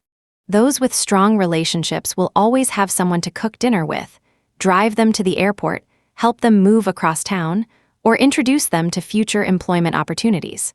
This is sometimes referred to as social capital. That is, the wealth you create through your networks of mutually beneficial relationships. While dating and mating is one way to build belonging wealth, cultivating enduring friendships and relationships in your local community is also key. Just as dancing is a skill, belonging is a skill you can build through listening, acts of kindness, and simple rituals like a weekly call, a monthly women's or men's circle, or book or craft groups. Community widen the circle of relatedness, and you are in the third pillar of natural wealth, community. Community is a natural human currency. It is currency because it facilitates trade within communities that share and care outside the money economy. My community recently adopted a mutual aid model to help people age in place. A big savings when you consider the cost of long-term care. The more trusting the community, the more resources are shared freely. Proximity plus clear communication can free up a lot of underutilized stuff so that many people can benefit from the same item. Isolation is expensive. Sharing is wealth, sometimes literally, through services that will rent your car, home, or RV to others, but also more deeply, as in the myriad of daily exchanges that have nothing to do with financial transactions. Community is also about choosing wisely the location, where you plant your roots. The shops on your block, the social services you can draw on, the culture that's yours just by going downtown, the productivity of the farms, and the quiet of the forests. If you are picking where to settle, consider the context, as well as the specific house with the specific features. Where do the food, water, and electricity come from? Can you get what you need without getting in the car? How about cultural life? Nightlife? Look at a climate map, whatever your beliefs. How will it be in 20 years? 50? If you've already found your place on Earth, wherever that may be, you can build this wealth by meeting friends in local cafes, serving on nonprofit boards, running for city or county government, writing letters to the paper, singing in a choir, joining a church, and on and on. It's the totality of the social and natural systems that will hold you safe, nourish your soul, inspire your service, and provide you with what you need over the long haul. The ABCs of inflation Joe Dominguez was fond of saying, consciousness grows faster than inflation. In other words, you can inflate your skills, competencies, knowledge, close companions, and community connections faster than money. Learning to partner dance can be a hedge. Singing in a choir. Building websites. Once you are FI, you'll have more time to learn. More time to DIY. More time to bond with others. More time to find just what you need for a fraction of the cost. More time to volunteer in your community or join a church. Your travels can be cheap and leisurely rather than expensive and rushed. Unlike in your working years, convenience now has far less influence on your decisions. What about the S in those ABCs of wealth? That's your stuff, your financial and material wealth. Notice it's not capitalized. That's because it's only a small consideration in the caring economy. Your financial independence is simply one corner of your foundation of security and freedom. Financial interdependence includes all four corners: abilities, belonging, and community, along with your hard-won stuff. These constitute your total nest egg. Together, your national wealth and natural wealth will make you rich beyond measure. Understanding the ABCs of wealth adds a deeper dimension to the crossover point. It isn't just the end of the need for paid employment. It is stepping across a threshold into a more loving, fulfilling, and interesting life, whether you're at family dinners with Rachel and Louie, volunteering with Rosalita and Manilo, learning to fish with Archie, running for public office, or meditating in a cave for 40 days. Reaching your crossover point is a mighty accomplishment. You haven't been turned out to pasture by someone else. You've restructured your life around what is most fulfilling and valuable to you. You have dedicated yourself to replacing financial fiction with financial facts, challenging many old beliefs about yourself, your money, and your life. You have woken up from the dream that more is better and defined what is enough for you. You have become accountable with your life energy, tracking and evaluating the flow of money into and out of your life. You have developed an internal yardstick for fulfillment, liberating yourself from the sway of advertising and peer pressure. You have explored your values and personal purpose, and have increasingly oriented your life around what really matters to you. Your life is yours to create. Crossover point jitters. Such passages, though, can be unnerving. One day I got a call from an enthusiastic, creative man who'd kept us abreast of his journey to FI for years. "I'm there. I'm FI, congratulations," I said, and went on effusively about his achievement. "You don't get it. I'm terrified. What am I going to do with all this freedom?" If this creative man was terrified, what about others? In fact, we discovered many hit a strange wall of angst just before they crossed over. No, not dying, but for some, crossing over into freedom can feel that way. Joe Dominguez quelled those possible post-FI jitters by spending his weekends doing what he imagined he'd do full-time once he was free. He knew he wanted to travel the country in a motor home after he retired, so he spent his wealth accumulation years designing his camper and going out to a state park in New Jersey on the weekends. By the time he crossed over, Joe was ready to use his free time well. Now that the FIRE movement is raging, we know more about how to adjust to all that freedom, whatever your age. Here's some advice culled from the blogs and discussion boards, as well as our own correspondence. At first you may be jumpy or bored, or you may be like a hyperactive kid in a candy store, wanting to gobble experiences. You'll get over it. You'll settle into a routine run not by a clock, but by what makes you tick inside. Whatever carrots you dangled in front of yourself to keep going, you'll start eating them. Travel, sleep, a week at the beach. Political activism. Many find that personal or physical issues they'd put on the back burner flare up. These problems have waited in line a long time for your attention. They don't mean you made a mistake. They mean you are getting in shape, body and soul. Whether you are 30, 40, 50, or older, your body will likely need attention, and that can be an adventure all its own.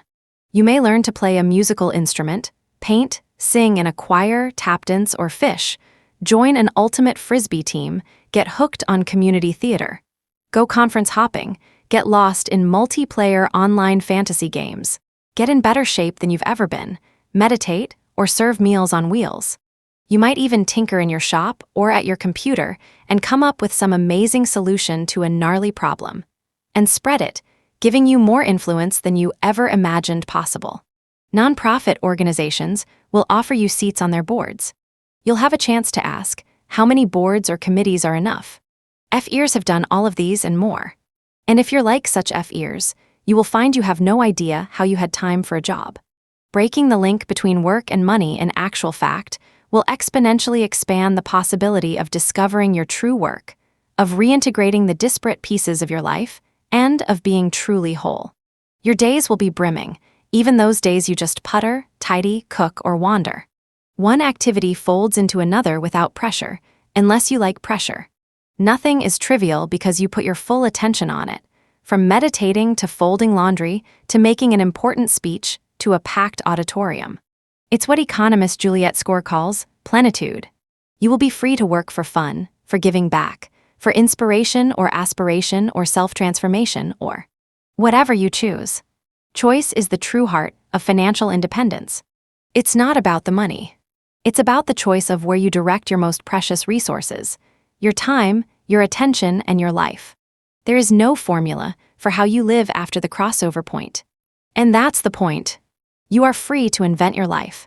You are free to explore what Buckminster Fuller meant when he said, "We are called to be architects of the future, not its victims." Summary of Step 8: each month apply the following equation to your total accumulated capital and post the monthly investment income as a separate line on your wall chart. Capital times current long-term interest rate 12 months equals monthly investment income when you begin investing your money according to the guidelines offered in the next chapter. Start entering your actual interest income for your monthly investment income on your wall chart, while still applying the formula to your additional savings. After trends become clear, project that line to the crossover point. You will then have an estimate of how much time you will have to work before reaching financial independence. Money talk questions get inspired by hearing others' thoughts and stories. Freeing ourselves isn't the same as going it alone. Others can accelerate our path to all 4 FIs: intelligence, integrity, independence, and interdependence. Using the suggestions in the epilogue for how to have a money talk, raise these questions in your daily reflections, with your partner, or in social groups. Remember, adding "why" to the end of any question will take it deeper. Adding "how has society shaped my answer" to any question will take it wider. There are no right answers. What ideas, practical to wild, do you have about how you'd pay off all your debt? What do you want your legacy to be? If you didn't have to work for a living, what would you do with your time? If you could take a year off work, how would you spend it? What skills or social networks could you build now to depend less on money to meet your needs? oceanoffpdf.com. 9. Where to stash your cash for long-term financial freedom. Step 9. Investing for FI. This step will help you become knowledgeable and sophisticated about income-producing investments that can provide a consistent income sufficient for your needs over the long term. This is the chapter about where to stash your cash as you approach and go beyond the crossover point for your FI3, financial independence, years. If you got here before reading the rest of the book, expecting some hot new investment scheme, please go back to page 1. This chapter is for those of you who have accumulated sufficient money through jobs, running your own business, inheritance, or even successful investing, that you are able and eager to free up your time for what matters more than making more money. Empower yourself. One of our primary missions in this book is empowerment, allowing you to take back the power that you have inadvertently given over to money.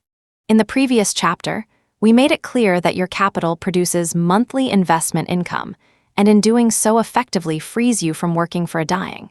Knowing that money can work for you, this chapter focuses on common investment options that FIers around the world use to maintain wealth, generate, and then some money, and enrich the communities in which they live.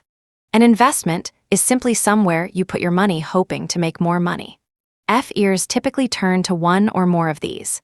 You can invest conservatively in bonds, essentially loans to institutions with a guarantee of repayment with interest, or revolving loan funds, which put your money to work in your region or in developing countries. You can invest within your IRA, 401(k), or brokerage account in a wide range of mutual funds or exchange-traded funds, ETFs, that are bundles of stocks or bonds, picked by a manager or by an algorithm. You can invest in real estate, both to live in and rent out. You can invest in businesses through becoming a partner or lending. There are plenty of ways beyond these to invest, but they are either riskier, require more day-to-day attention, or are dubious ethically. Day traders can make and lose lots of money, but by definition, that's how they spend their days. Financial products like derivatives, bundles of subprime mortgages, for example, promised great returns, until they nearly brought the U.S. economy down. You are free to invest your capital any way you want. This chapter simply offers some guidance about investment opportunities that fit your money or your life FI model. Investing, does not mean readopting the more is better mentality and learning how to make a killing with your capital. Having followed the steps of this program, you know how much is enough for you, and the purpose of your investment program will be to assure you that you will have that amount, and then some, for the rest of your life.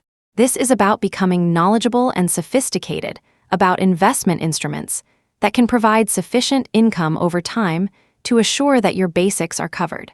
Becoming knowledgeable and sophisticated means learning enough to free yourself from the fear and confusion that pervade the realm of personal investments. From your Uncle Mervin's hot tips to the barrage of bad advice that comes through all your devices. Nothing in this section is to be construed as specific investment advice, but is simply to highlight common ways to store wealth for the long run. The information here, like that in the rest of this book, is based on personal experience and popular FI community strategies, and is intended as guidelines, principles, and educational information. A brief glossary, you will not learn anything about playing the market in this chapter, just some guiding principles for FIers to help you make informed, conservative choices. Here's a glossary of a few common terms you'll want to understand. Risk tolerance: how much risk of losing money can you tolerate before your investments cost you sleep, leaving you awake at night worrying about whether losses will send you back to work to rebuild wealth. The spectrum ranges from conservative investors who do not want to risk their capital at all to aggressive ones who are willing to risk all their capital for the promise of significant returns. FIers will inherently avoid the latter choice. Before the crossover point, some of you may risk more for greater returns, others not. After the crossover point, you want to maximize passive income while minimizing risk so you can pay the least attention possible to your money. Your risk tolerance may have to do with your age, your personality, how marketable your skills are, life experiences, yours and those of the people who raised you, and your attitudes toward money and credit in general. There are great online tools to help you determine your risk tolerance. Asset classes and diversification: the standard types of assets are stocks, fixed income bonds, real estate, commodities, minerals, fossil fuels, crops, and foreign currencies. Often when one asset class is going up, another is going down, so diversifying across asset classes is one way people manage risk. FIers often diversify across asset classes through investing in a range of funds, bonds, stocks, gold, and so on. In recent years, new asset classes have emerged, including peer-to-peer lending, loan funds, equity crowdfunding in companies, and green energy-related opportunities. Income: there are 5 ways you can earn investment income. 1. Interest refers to periodic payments from fixed income investments, such as bonds, notes, CDS, or savings accounts.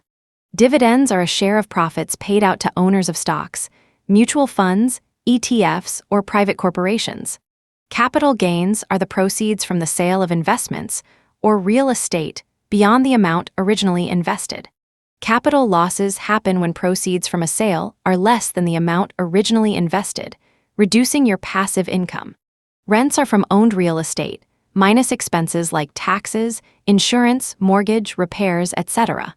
Royalties are payments to owners of intellectual property, natural resources, franchises, and so on, by their users. Time: what's your time horizon? Do you have 20 more years to make mistakes and recover, or are you already retired and needing your money to last longer than your life? Conventional wisdom, CW, suggests that when you are young, you should risk more for greater wealth accumulation. As you age, you shift to a focus on preservation of capital for a stable income. According to CW, a young person with decades until retirement should invest 90% stocks and 10% bonds, because he or she can withstand booms and busts and still come out ahead. More conservative investors, or those simply trying to stabilize their wealth, such as soon-to-be retirees, may opt for 20% stocks and 80% bonds. As always, though, FIers tend to be more conservative than conventional wisdom would suggest, because they are aiming to retire much earlier and retain a high confidence that they'll stay above the crossover point even during market declines. Fees: the more middle people involved in your buying and selling of investments, and the more you buy and sell, the more transaction and management costs can add up and rob you of anticipated gains. Actively managed mutual funds need to pay their managers, who presumably, but don't, on average do a better job at picking stocks than throwing darts. Fee-only financial advisors can skim a percentage off your whole portfolio to pay for their services, or simply charge per hour for advice. Index funds have become a favorite of FEers because of low fees and, recently but not always, good performance. Financial advisors investing does not have to be a DIY mountain, unless you want it to be.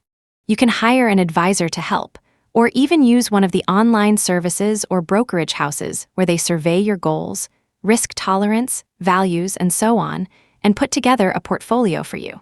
Be sure you aren't being corralled by unscrupulous brokers into buying products that pay them handsome commissions. Fee-only advisors work only for you, and add value for many of us by doing nitty-gritty work we may not feel qualified or inclined to do, including monitoring performance, rebalancing holdings as market conditions change, and bigger picture financial planning.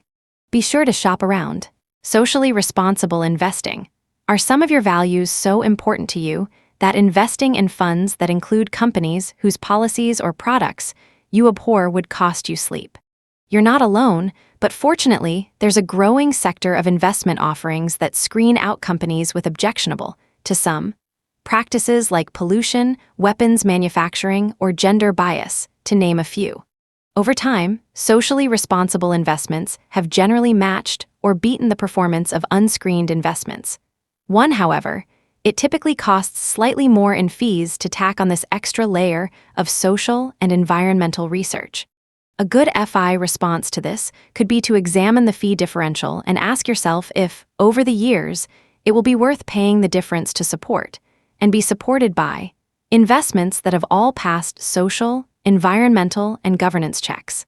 My own advisors at Natural Investments have kindly provided a brief explanation of socially responsible investing, SRI.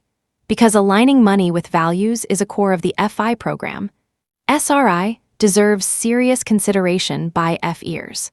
None of us can escape the ethical implications of our financial choices in earning, spending, saving, and investing. In the world of finance, nothing is squeaky clean and fully laundered, but we can do our best to have our investments do the least harm and most good. In the nearly 50 years since its humble beginnings during the Vietnam War, when investors recoiled at their money supporting the war machine, SRI has become a $23 trillion industry globally. In the United States, 22% of all professionally managed money is in SRI. To put it simply, SRI seeks to avoid negative impacts, seek positive impacts, influence the policies of the companies you've invested in. How? SRI uses research into social and environmental impacts to avoid investments with objectionable or irresponsible policies and practices, and to seek those that generate positive change for communities, society, and the environment. SRI also practices shareholder activism, which aims to hold companies accountable and improve corporate behavior, and incorporates community investing to foster local economies and the expansion of economic opportunities in the developing world. Today, a wide array of environmental, social, and governance (ESG) factors are assessed by SRI and conventional money managers. The financial world increasingly recognizes that environmental and resource-related concerns can be risks to the corporate bottom line. Pragmatism, not virtue, is driving some investors toward greener industries for a better long-term return. For example, some corporate investments in coal and oil may never be recovered through future profits, and investors have serious questions about the viability of fossil fuel companies over the coming decades. While society may be dragging its feet on the climate debate, insurance companies and the military have already incorporated climate change into their projections. SRI does not mean sacrifice of returns, though it still holds this reputation stemming from its early days. From the early 1990s on, returns of SRI and ESG investments have matched or exceeded those of traditional, unscreened investing. In addition, SRI investors reap social, environmental, and what could be called conscience returns. In a time of great uncertainty about climate and political stability, many people feel powerless. SRI is one way they find to put their hands on the wheel of the future. This glossary is meant to be informative, but not definitive or exhaustive. In the original version of this book, it was not needed since Joe had developed a set of criteria for F-ears and one sort of investment that fit the bill. Treasury bonds. Joe's plan when Joe Dominguez retired just past his 31st birthday, in 1969, there were fairly sturdy, set it and forget it, passive income opportunities through both pensions and investing in U.S. Treasury and agency bonds to ensure maximum safety of capital and stability of monthly investment income. Interest rates on these bonds were above 6.5%, and inflation was below 3%, meaning a healthy annual profit for any investor.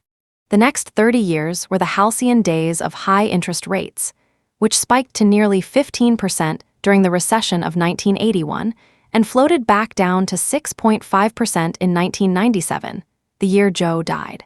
The strategy he designed for himself in the 1960s and stood behind until he died took advantage of this rare opportunity. The chart in Figure 9-12 developed by J.P. Livingston, founder of the website The Money Habit, is eloquent in illustrating why Joe chose and recommended Treasury bonds. Figure 9-1, when Joe began teaching in 1980, he naturally recommended U.S. Treasury bonds as the place to stash your cash. Tens of thousands of us did just that and have remained FI ever since. Mike Lenish, whom we met earlier in Chapter 5, is one of them. He's done the program faithfully and to the letter since 1992. Readers since the turn of the millennium have sometimes looked at Joe's investment strategy with a combination of envy and disdain. Envy for those rates of return. Disdain for slowpokes who invest in bonds when the stock market offers such juicy alternatives for wealth creation. "Oh, that's the book about investing in treasury bonds," they'd say dismissively. In fact, it has never been. It's been about considering options, given your current circumstances, for having a safe, steady income throughout your life, apart from what you do with your time. For Joe, T-bonds fit that to a T. Joe set criteria for himself when it came time to stash his cash in 1969. He'd amassed $75,000, which would be $225,000 in today's dollars. With an average of 8% on his money, that provided just under $20,000 a year in today's dollars. Given his lifestyle, that was plenty. At today's interest rates, he would have needed 4 times that amount, close to that magic number of $1 million, to supply his frugal FI income. Even though Joe's strategy might no longer be applicable, it's still worth learning about for what it says about good principles of FI investing. His criteria were these: greatest safety of capital, greatest safety of interest, full faith and credit of the U.S. government, guarantees protection of principal and interest, exemption from state and local taxes, non-callability. Most treasury bonds can't be redeemed early by the issuer, greatest negotiability. Absolute liquidity, global marketability. They can be bought and sold almost instantly, with minimal handling charges and in convenient denominations, such as $1,000, $5,000, and $10,000, easiest availability, directly from the federal government, Treasury Direct, and through most brokers and many banks anywhere in the world, cheapest availability. No middlemen, no commissions, no loads duration. The range of maturities available is extensive. You can buy a note or bond that will mature in a few months, or one that won't come due for 30 years. Absolute stability of income over the long run, ideal for FI. Avoids the income fluctuations that would occur with money market funds, renting out real estate, etc. Primer on treasury bonds: a bond is simply an IOU. The bond issuer promises to pay back to the holder of the bond the amount printed on the bond, face value, by a certain date, maturity date. Most bonds also pay interest at a specific percentage rate, coupon rate. This amount, though quoted as an annual percentage rate, is usually paid in 2 semi-annual installments. Treasury bonds are the government's way of borrowing money. A new bond is issued for purchase every few months, with maturity dates 10, 20, and 30 years into the future. The first thing that each new issue does is pay off the holders of old issues coming due. The remaining monies are used to make up the deficit in the federal budget. The national debt is the most senior obligation the government has. Principal and interest on Treasury securities must be paid when they come due, before paying for anything else. Not to do so would destroy the credit rating of the U.S. government in world markets. Back when Joe and I invested, the world was sufficiently nervous about the ability of the U.S. to repay, meaning our government had to pay a high interest rate to attract the loans it needed to stay afloat. Ergo, those amazing opportunities for F-ears. 30-year Treasury bonds were a golden opportunity for a set-it, and forget-it, FI strategy. Bond prices fluctuate with prevailing interest rates. Therefore, if you sell a bond before maturity, you may get more or less than you paid for it, market risk. If you hold it until maturity, you will receive exactly its face value, regardless of the interest rates prevailing at that time. Treasury bonds, when they are newly issued, can be bought directly from the Federal Reserve, with no commissions whatsoever, through a program called Treasury Direct. This cuts out the middleman, no broker, no added brokerage house fees. You can also buy existing Treasury bonds through a broker, for a minimal fee. The other way for an individual to buy Treasuries, any issue, not just the most recent one, is through the secondary market from a willing seller. You might pay more or less than the face value given prevailing interest rates. You might also pay a minimal fee or commission upon purchase. Some people prefer to buy bonds on the secondary market instead of directly from the U.S. government, because they prefer to trade with a real person who owns the bond rather than financing the U.S. debt. While interest rates on U.S. Treasury bills, bonds, and notes fell to a low point of under 2% in 2012 and are still very low, there is no telling whether or when this tide will turn, and you will return to this section. If you like the low risk of bonds but don't want to bet on just one, you can buy bond funds, which will be described later. Joe did not recommend corporate bonds, but some F-ears may find them attractive if they are trying to eke out a bit more interest. Like U.S. Treasury and agency bonds, they are debt instruments. Interest is paid quarterly or biannually, and at maturity you get your principal back. Like government bonds, they have a credit rating from Standard & Poor's or Moody's or one of the other rating agencies. Look for BBB or better. SRI investors who still want to benefit from the safety of the full faith and credit of the U.S. government may want to look to U.S. agency bonds instead of Treasury bonds. Agency bonds support a specific sector you might care about: farmers, students, homeowners, small businesses, while Treasury bonds fund the overall priorities of the federal budget, heavy with military and debt repayment obligations. A caveat: Joe always tried to give novices the minimum information needed to invest with assurance. But with his advice, he always delivered a warning: nothing is cert. Nothing. That's life. If you don't like it, you're out of luck. If someone tells you he or she has a foolproof method for making money effortlessly, and you follow it, Joe would have said that you are the fool. Here's a cautionary tale. In the old days, when Joe taught only interested friends his FI approach, he would give them a gift when they reached F-I3. He'd give them a bond. A yellowing Russian Tsarist bond. Before there were online brokerage accounts or registered bonds, bonds had coupons that you actually clipped and brought to the bank to get your semi-annual interest. The coupons on Joe's gift bonds were clipped all the way until 1917, when the Russian Revolution rendered them worthless. 50 years later, Joe bought a box of these bonds for a penny or so apiece, thinking at the time they'd make amusing wallpaper.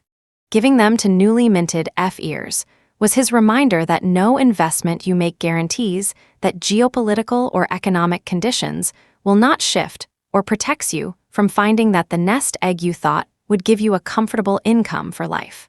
Won't. Buyer of investments, beware. Low-cost index funds, the FIRE plan. If not Treasury bonds, then what? The majority of FIRE bloggers rely on and recommend investing in some form of index fund.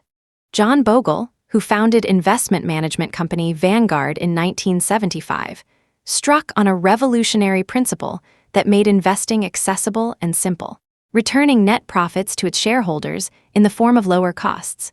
By eliminating sales commissions and minimizing operating expenses, Vanguard opened the door to the little guy and to other companies like Fidelity and Schwab. For FI investors who have learned when enough is enough, particularly in terms of their money, index funds are as close to set it and forget it as you can get outside of bonds. Legendary investor Warren Buffett said, "A low-cost fund is the most sensible equity investment for the great majority of investors." He explains, by periodically investing in an index fund, for example, the know-nothing investor can actually outperform most investment professionals. 3 index funds are mutual funds or exchange-traded funds, ETFs, designed to track the performance of stock market indices, such as the Dow Jones Industrial, the Nasdaq Composite, and the S&P 500 or bond market indices. In using index funds to invest your capital, you are not trying to beat the market. There is no attempt to use traditional, active money management or to make bets on individual stocks. Indexing is a passive investment approach emphasizing broad diversification and low portfolio trading activity.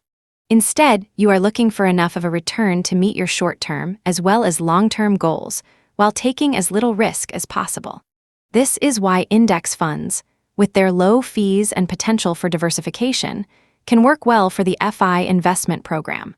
However, unlike bonds, stock index funds are invested in a pool of stocks that do fluctuate with the market. Millennial FIRE fans use stock index funds like boomers used banks, keeping a little liquid cash on hand and investing the rest in these funds. People who have lived through boom and bust cycles may cringe at the idea of treating a stock market product inherently risky, like a bank, inherently safe. But for young people who have only seen the Dow go up and up, not investing in index funds seems dumb, considering the upside rewards and the tax advantage when it's done inside an IRA or 401(k). However, remember Joe's buyer beware warning. Over the past 90 years, the stock market has taken 5 big hits, 32 to 86% drops, with recovery times afterward ranging from 4 to 27 years. At the risk of finger wagging, here's some data. Great Depression, down 86%, 27 years to recover mid-1970s. Down 46%, almost a decade to recover late 1987. Down 32% in just 3 months. 4 years to recover Great Recession, 2007-9. Down 50%, 6 years to recover, or 14 years if you count from the matching dot-com peak in 1999, which had just been regained in 2007. The 2 events within the lifetime of young investors, the dot-com crash and the 2007-9 crisis, were exceptions in that they took less than a decade to recover. But that doesn't mean the cyclical nature of the market has been suspended. By contrast, bond funds are far less volatile, losing only a few percentage points when they falter. The index fund philosophy boggleheads, as followers of John Bogle call themselves, believe they can successfully manage risk and achieve greater returns than the average investor, many of whom are trying to time the market or make it big on the next hot tech stock.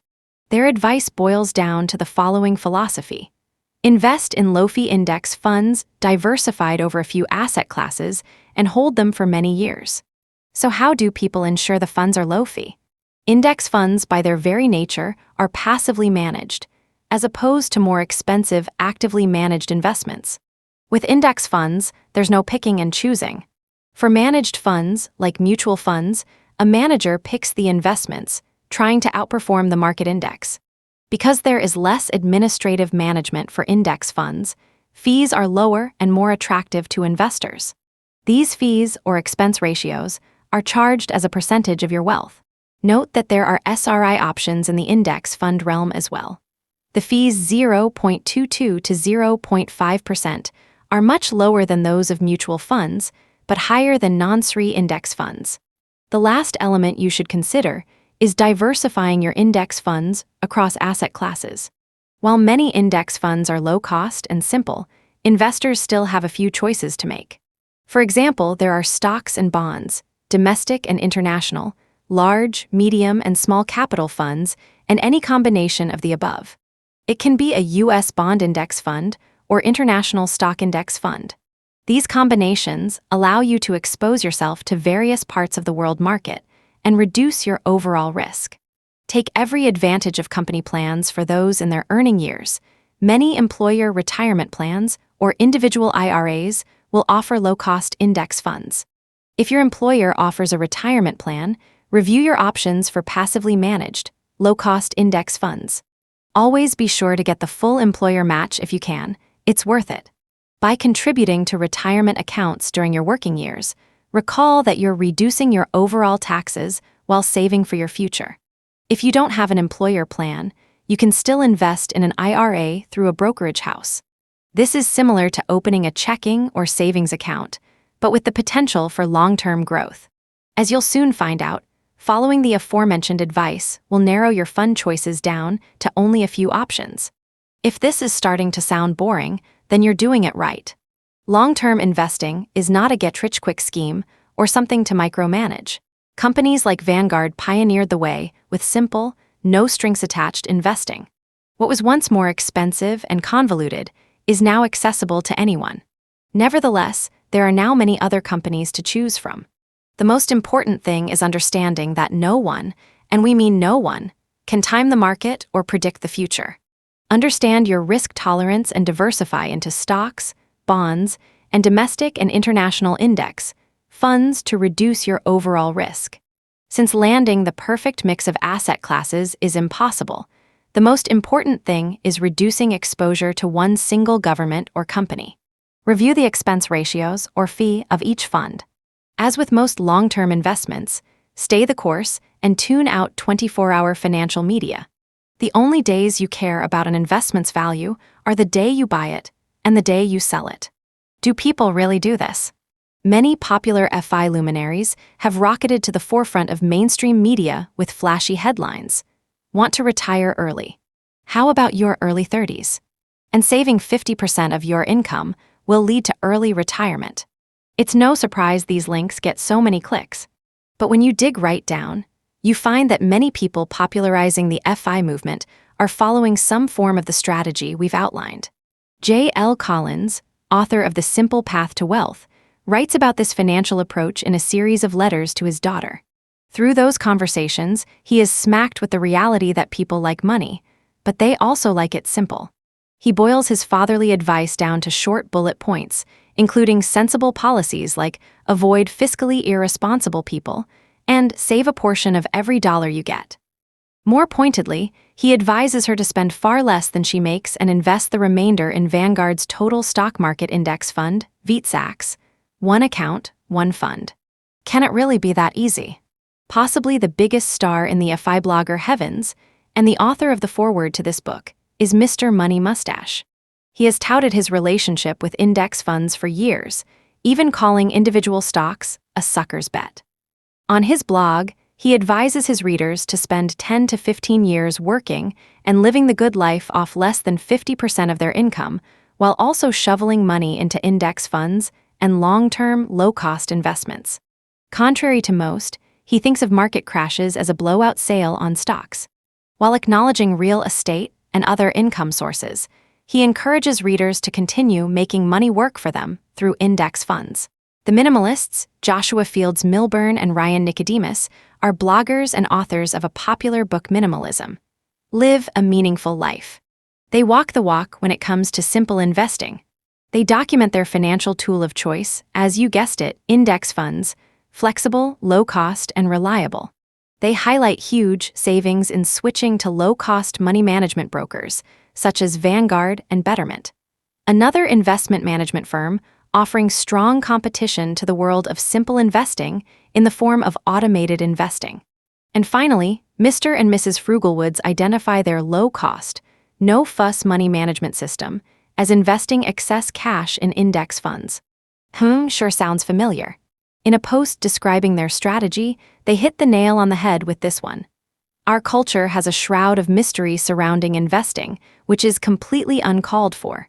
There's no need to pay someone to manage your investments because, get this, low-fee index funds often outperform managed funds. For if there are a few simple rules to remember from the boggleheads, it's the following. Pay off debt and avoid it in the future.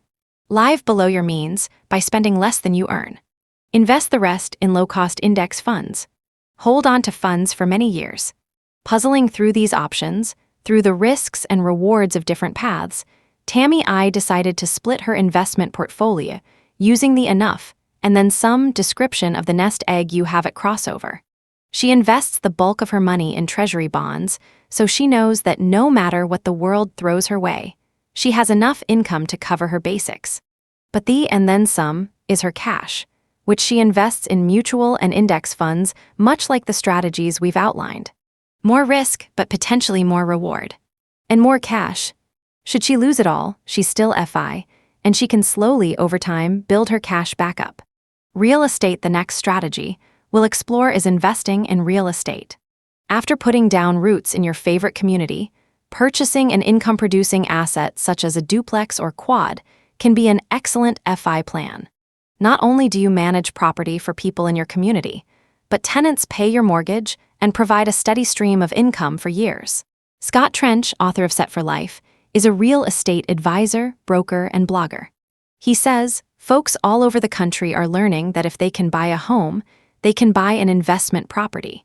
Often, small duplexes, triplexes, and quads can be had for right around the same purchase price as a single-family home. At 4 units or less, folks with solid credit and income can use FHA or low down payment, as low as 3.5%, to purchase income-producing property, so long as they live in that property for at least a year. The experience for many, including myself, can be phenomenal, as those that do their homework and learn the basics of tenant management can select quiet, friendly neighbors that are financially well qualified to rent the property and have a strong credit score. It's just like living in a home, and yes, you complete the small maintenance issues that every single homeowner in the country is responsible for. The difference is that you are paid thousands of dollars from tenants to take care of your home. 5. Here's his checklist for evaluating a multifamily building. Is the property in a location that you are comfortable with being a part of your life for the next few years or indefinitely? Is the property in a location that you believe has good prospects? Is it likely to appreciate? Is the neighborhood likely to stay attractive and safe? What is the property expected to generate in terms of gross rent? What are the expected expenses? Common ones are repairs, utilities, any homeowners association fees, taxes, CapEx, capital expenses, those months between tenants when units are vacant, and any management fees if you don't choose to do it yourself. This adds up to needing a substantial kitty, in the tens of thousands, going into the purchase. Unlike other investments, real estate ties up a lot of your wealth in one investment that is not very liquid. If you are in a hurry to sell to get your money out and the housing market is weak, you might lose. There's risk, but if you are willing to do the hard work yourself and have picked well, your rental properties can be a safe, steady income for life. A caution: there's a subset of real estate investors who make money by flipping properties, buying fixer-uppers, fixing them up, and selling at a hefty profit. This may be a strategy for some F-ears in their wealth accumulation phase, but it fails the test for an FI portfolio. There's too much work, too much risk, and, frankly, the possibility of displacing fixed income, poor tenants who might not be able to afford to stay in their familiar neighborhood with its well-formed social networks. Another kind of real estate investing is investing in your own home and land in ways that are integral to your FI vision. Investing in renewable energy for your home and in farmstead infrastructure, gardens, barns, coops, and pens will pay dividends for decades. While their money may be in index funds, Mr. and Mrs. Frugalwoods, for example, are building a rural homestead. Kent and Bate were both highly paid professionals when they met. Part of their attraction to one another, though, wasn't a shared high life. Kent, a PhD who'd read the huge handwriting on the wall about climate change, was a green energy consultant for a city in the South. He'd banked on making his city a model of sustainability, but he became increasingly distressed when few of his ideas made it through the bureaucracy. Bate knew that her corporate job was part of the problem, and it troubled her. They'd saved enough to leave their jobs and run a small farm outside the city to get their feet dirty. Then a drought hit. The deepwater wells ran dry. The crops wilted. The climate modeling Kent had studied in grad school was suddenly very real. They decided to head west in a motorhome to find a climate-safe, place to settle. After many months, they finally found it. an undervalued, rundown house being consumed by blackberry bushes on 8 acres of lush forest land in the Pacific Northwest. A portion of the property line bordered on a main highway, so the whole property was zoned commercial. They decided to make homesteading and raising a family their full-time job, with a twist. Living in their motor home, they rescued the house from the blackberries. Then they renovated a ground-floor mother-in-law apartment, the rent from which pays their mortgage. Once the main floor was livable, they rented out their motor home.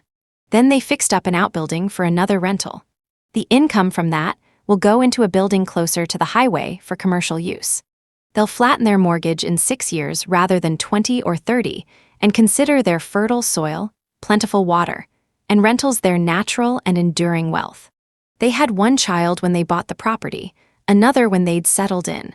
They believe with all their hearts that raising woods-wise, conscious children, providing affordable housing, liberating all their time for parenting and service, and networking locally to make their community a lifeboat are the best things they can do for their future and the planet's.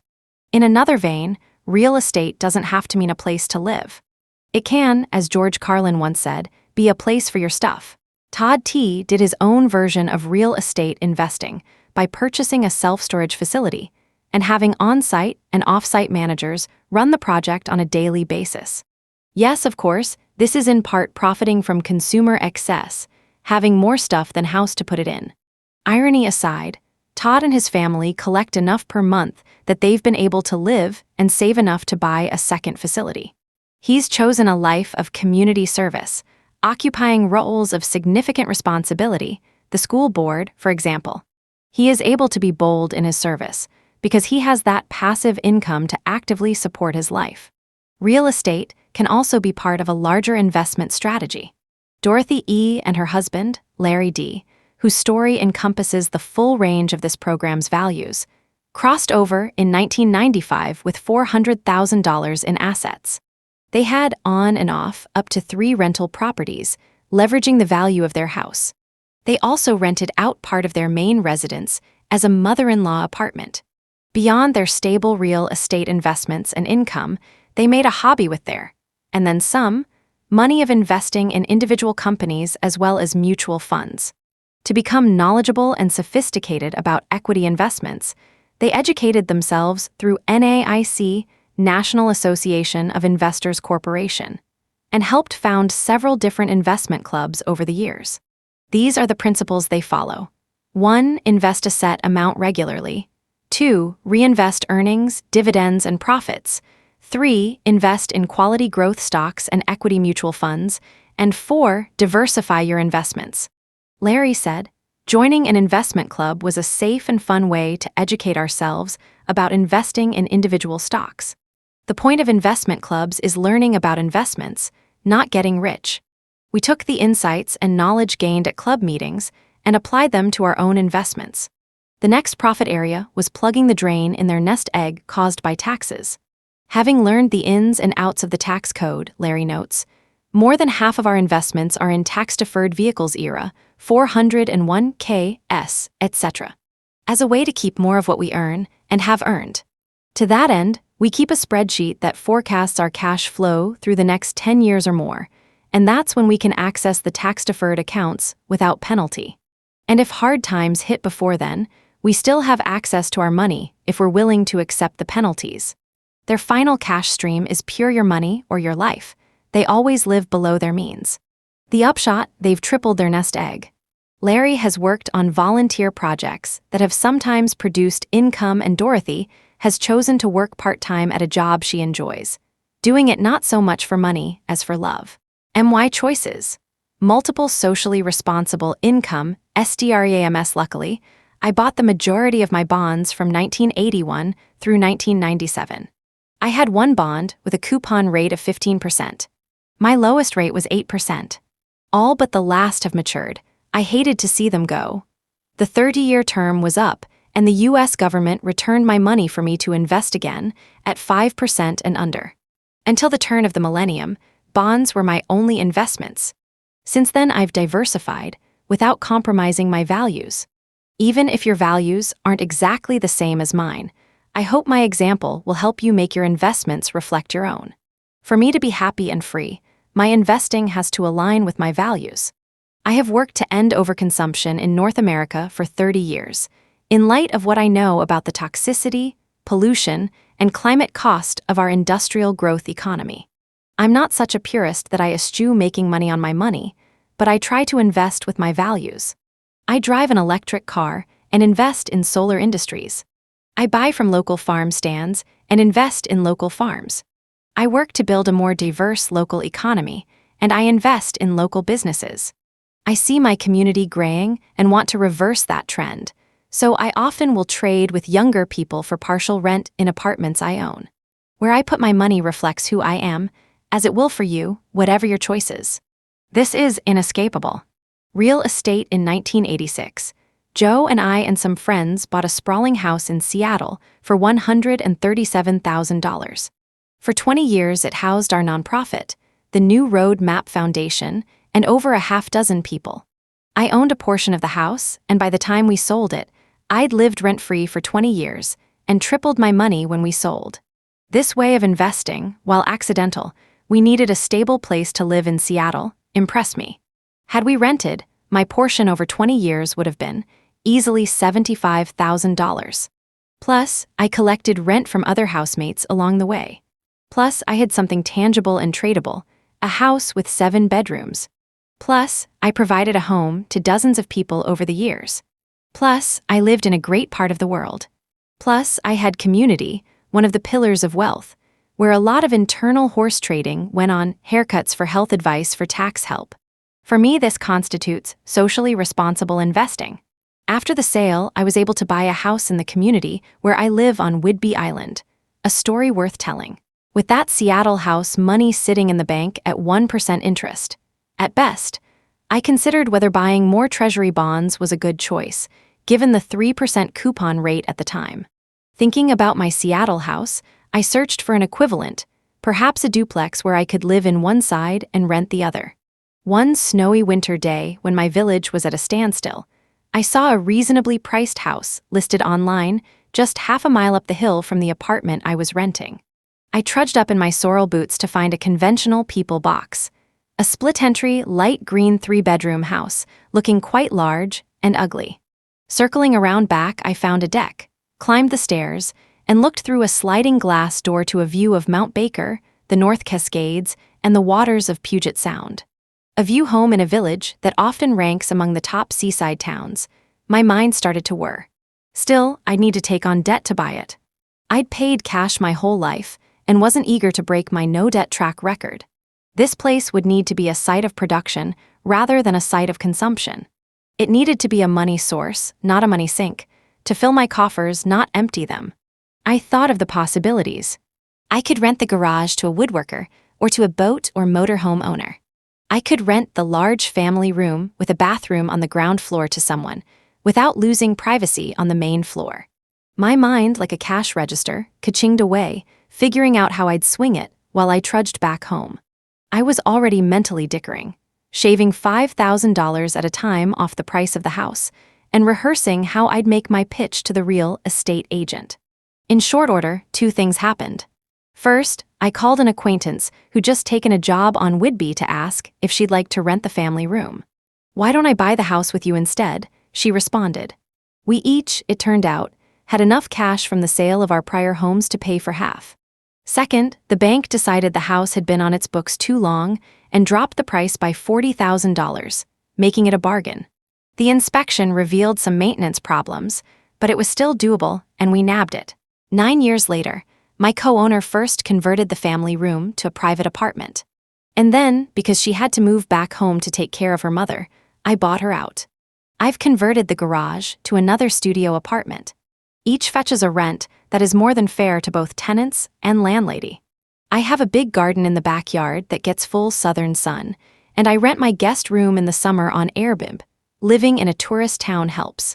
By my calculations, I realize 8% annually on my investment, an excellent return in this era of low interest rates. In a pinch when I'm older, I might be able to turn the house into a bank, using it as collateral for a loan to cover replacing one or another body part. I also figure that a caregiver could live in one of those apartments for free as a partial trade for a couple of hours a day, keeping me washed, dressed, and fed. Social Security is a third income stream. I began receiving my Social Security 2 years early, calculating that it would take 20 years for the wee bit more I would get by waiting to equal the amount I'd get for 2 years by starting. Would I last that long? Would Social Security? It was right after buying my current house and I was cash poor, so I chose to start. Unlike many boomers, I have no additional pensions from long-term employment with benefits. Luckily, also unlike many other boomers, I have a diversity of investments and am not relying on the meager check I get each month. Local lending, my fourth income stream, income after bonds, real estate, and Social Security, comes from local lending. In community I trust isn't just a philosophical accessory I wear. It's an ethic I live, and I've found a way to do it relatively safely. In a neighboring community, a group of practical visionaries set up a unique network called Ainâ, Local Investing Opportunities Network, which helped connect investors with local small businesses and nonprofits that had business opportunities but lacked cash. In this model, the network simply invites people with new or existing businesses to submit letters of interest, backed later by business plans, to a secretary who distributes these opportunities to members. Any interested member can meet the business owner, learn about his or her opportunity, and negotiate an investment for whatever amount on whatever terms. Since community and relationships are core to my wealth, I have my own little revolving local loan fund, through which I have put to date close to $80,000 in local businesses. I ask for 5% interest on all my loans, some of which I take in product: cat litter, vegetables, a chicken coop, eggs. The stuff rural life is made of. In almost all cases, my borrowers are grateful and become my friends. When they flourish, my community flourishes. Important because rural communities have to have a flourishing economy to stay vital and prosperous. Green energy, when a local group jumped through many hoops to install a large bank of solar panels on our island, I jumped at the opportunity to buy into the LLC, Limited Liability Corporation, they'd formed for the deal. With government incentive payments plus sale of the electricity, I am profiting in 3 ways. I'm supporting a solar installation on my island, an investment in an energy self-sufficient future. I'm realizing 3% on my money with almost no risk. And our LLC hired a local company to install made in Washington panels, supporting local economic development. My ability to find and invest in other green energy and socially responsible businesses has not been quite so simple. For this reason, I engaged a fee-only financial advisor who specializes in this area. Since I have little interest in actively managing my money, the small percentage he takes every year is more than worth it. If I paid myself for the hours I'd invest in researching socially responsible, or at least not socially noxious, investment opportunities, plus paying for the health toll for the stress, I'm quite risk-averse, it could well exceed his fee. My advisor is uniquely attuned to my investment philosophy. He was instrumental in developing the local investing strategy in a neighboring town that my community adopted.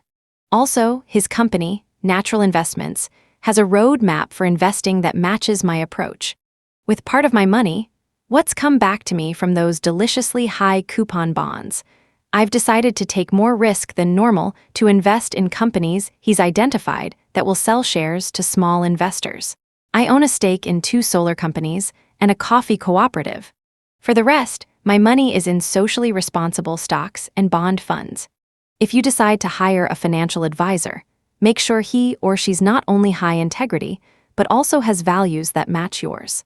Side hustles like many F-ears these days, I also make a bit of money from what are currently referred to as side hustles, which are simply additional ways of bringing in income. There is no end to the creativity of these microjobs, from having an online store to selling products on eBay, from keeping a few consulting and coaching clients even after FI to walking dogs, to staging houses, to writing blogs, to tutoring kids, to being a tour guide in the summers to, as I do, occasionally keynoting a conference. While writing a book is an elephant of a side hustle, it also fits here because it's episodic, snugs into my diverse life activities, and could disappear without crashing my financial independence. Checklist of things to consider when investing. 1. Is this investment in line with my values? Is this investment in line with my tolerance for risk? Does this provide overall diversification for my investments? Does this provide the current and future income I need? How easily can I liquidate, sell out of, all or part of this investment? What sales charges or penalties, if any, will I incur in getting into or out of this investment? What are the federal, state, and local tax implications of this investment for me? Is it tax efficient for my income bracket or situation? You will construct an FI portfolio that matches your ways of thinking and of living, your tolerance for risk, and your creativity in applying consciousness rather than money to meeting your needs. It's truly up to you. In conclusion, you are well on your way to taking back the power you have given over to money and to money experts. You are ready to become a conscientious, loving, and knowledgeable steward of your life energy. Our greatest hope is that you will apply these steps to your own finances and apply your life energy to the challenges that face our species and our planet. We wish you great success. Summary of Step 9: Become knowledgeable and sophisticated about long-term income-producing investments and manage your finances for a consistent income sufficient for your needs over the long term. Money talk questions: watch out for relinquishing your power by taking advice from others. Filter everything through your own values and research. At the same time, we learn so much by hearing how others develop multiple income streams from a range of investments. Using the suggestions in the epilogue for how to have a money talk, raise these questions in your daily reflections, with your partner, or in social groups. Remember, adding why to the end of any question will take it deeper. Adding how has society shaped my answer to any question will take it wider. There are no right answers. What are you putting in place now to keep you afloat as you age? In a pinch, what could you do to make extra money? Whom or what would you trust to help you invest your money? What's been your experience to date with investing? What are your hopes? What values and beliefs do you bring to investing? What is your risk tolerance in money and life? What does financial independence mean to you? oceanoffpdf.com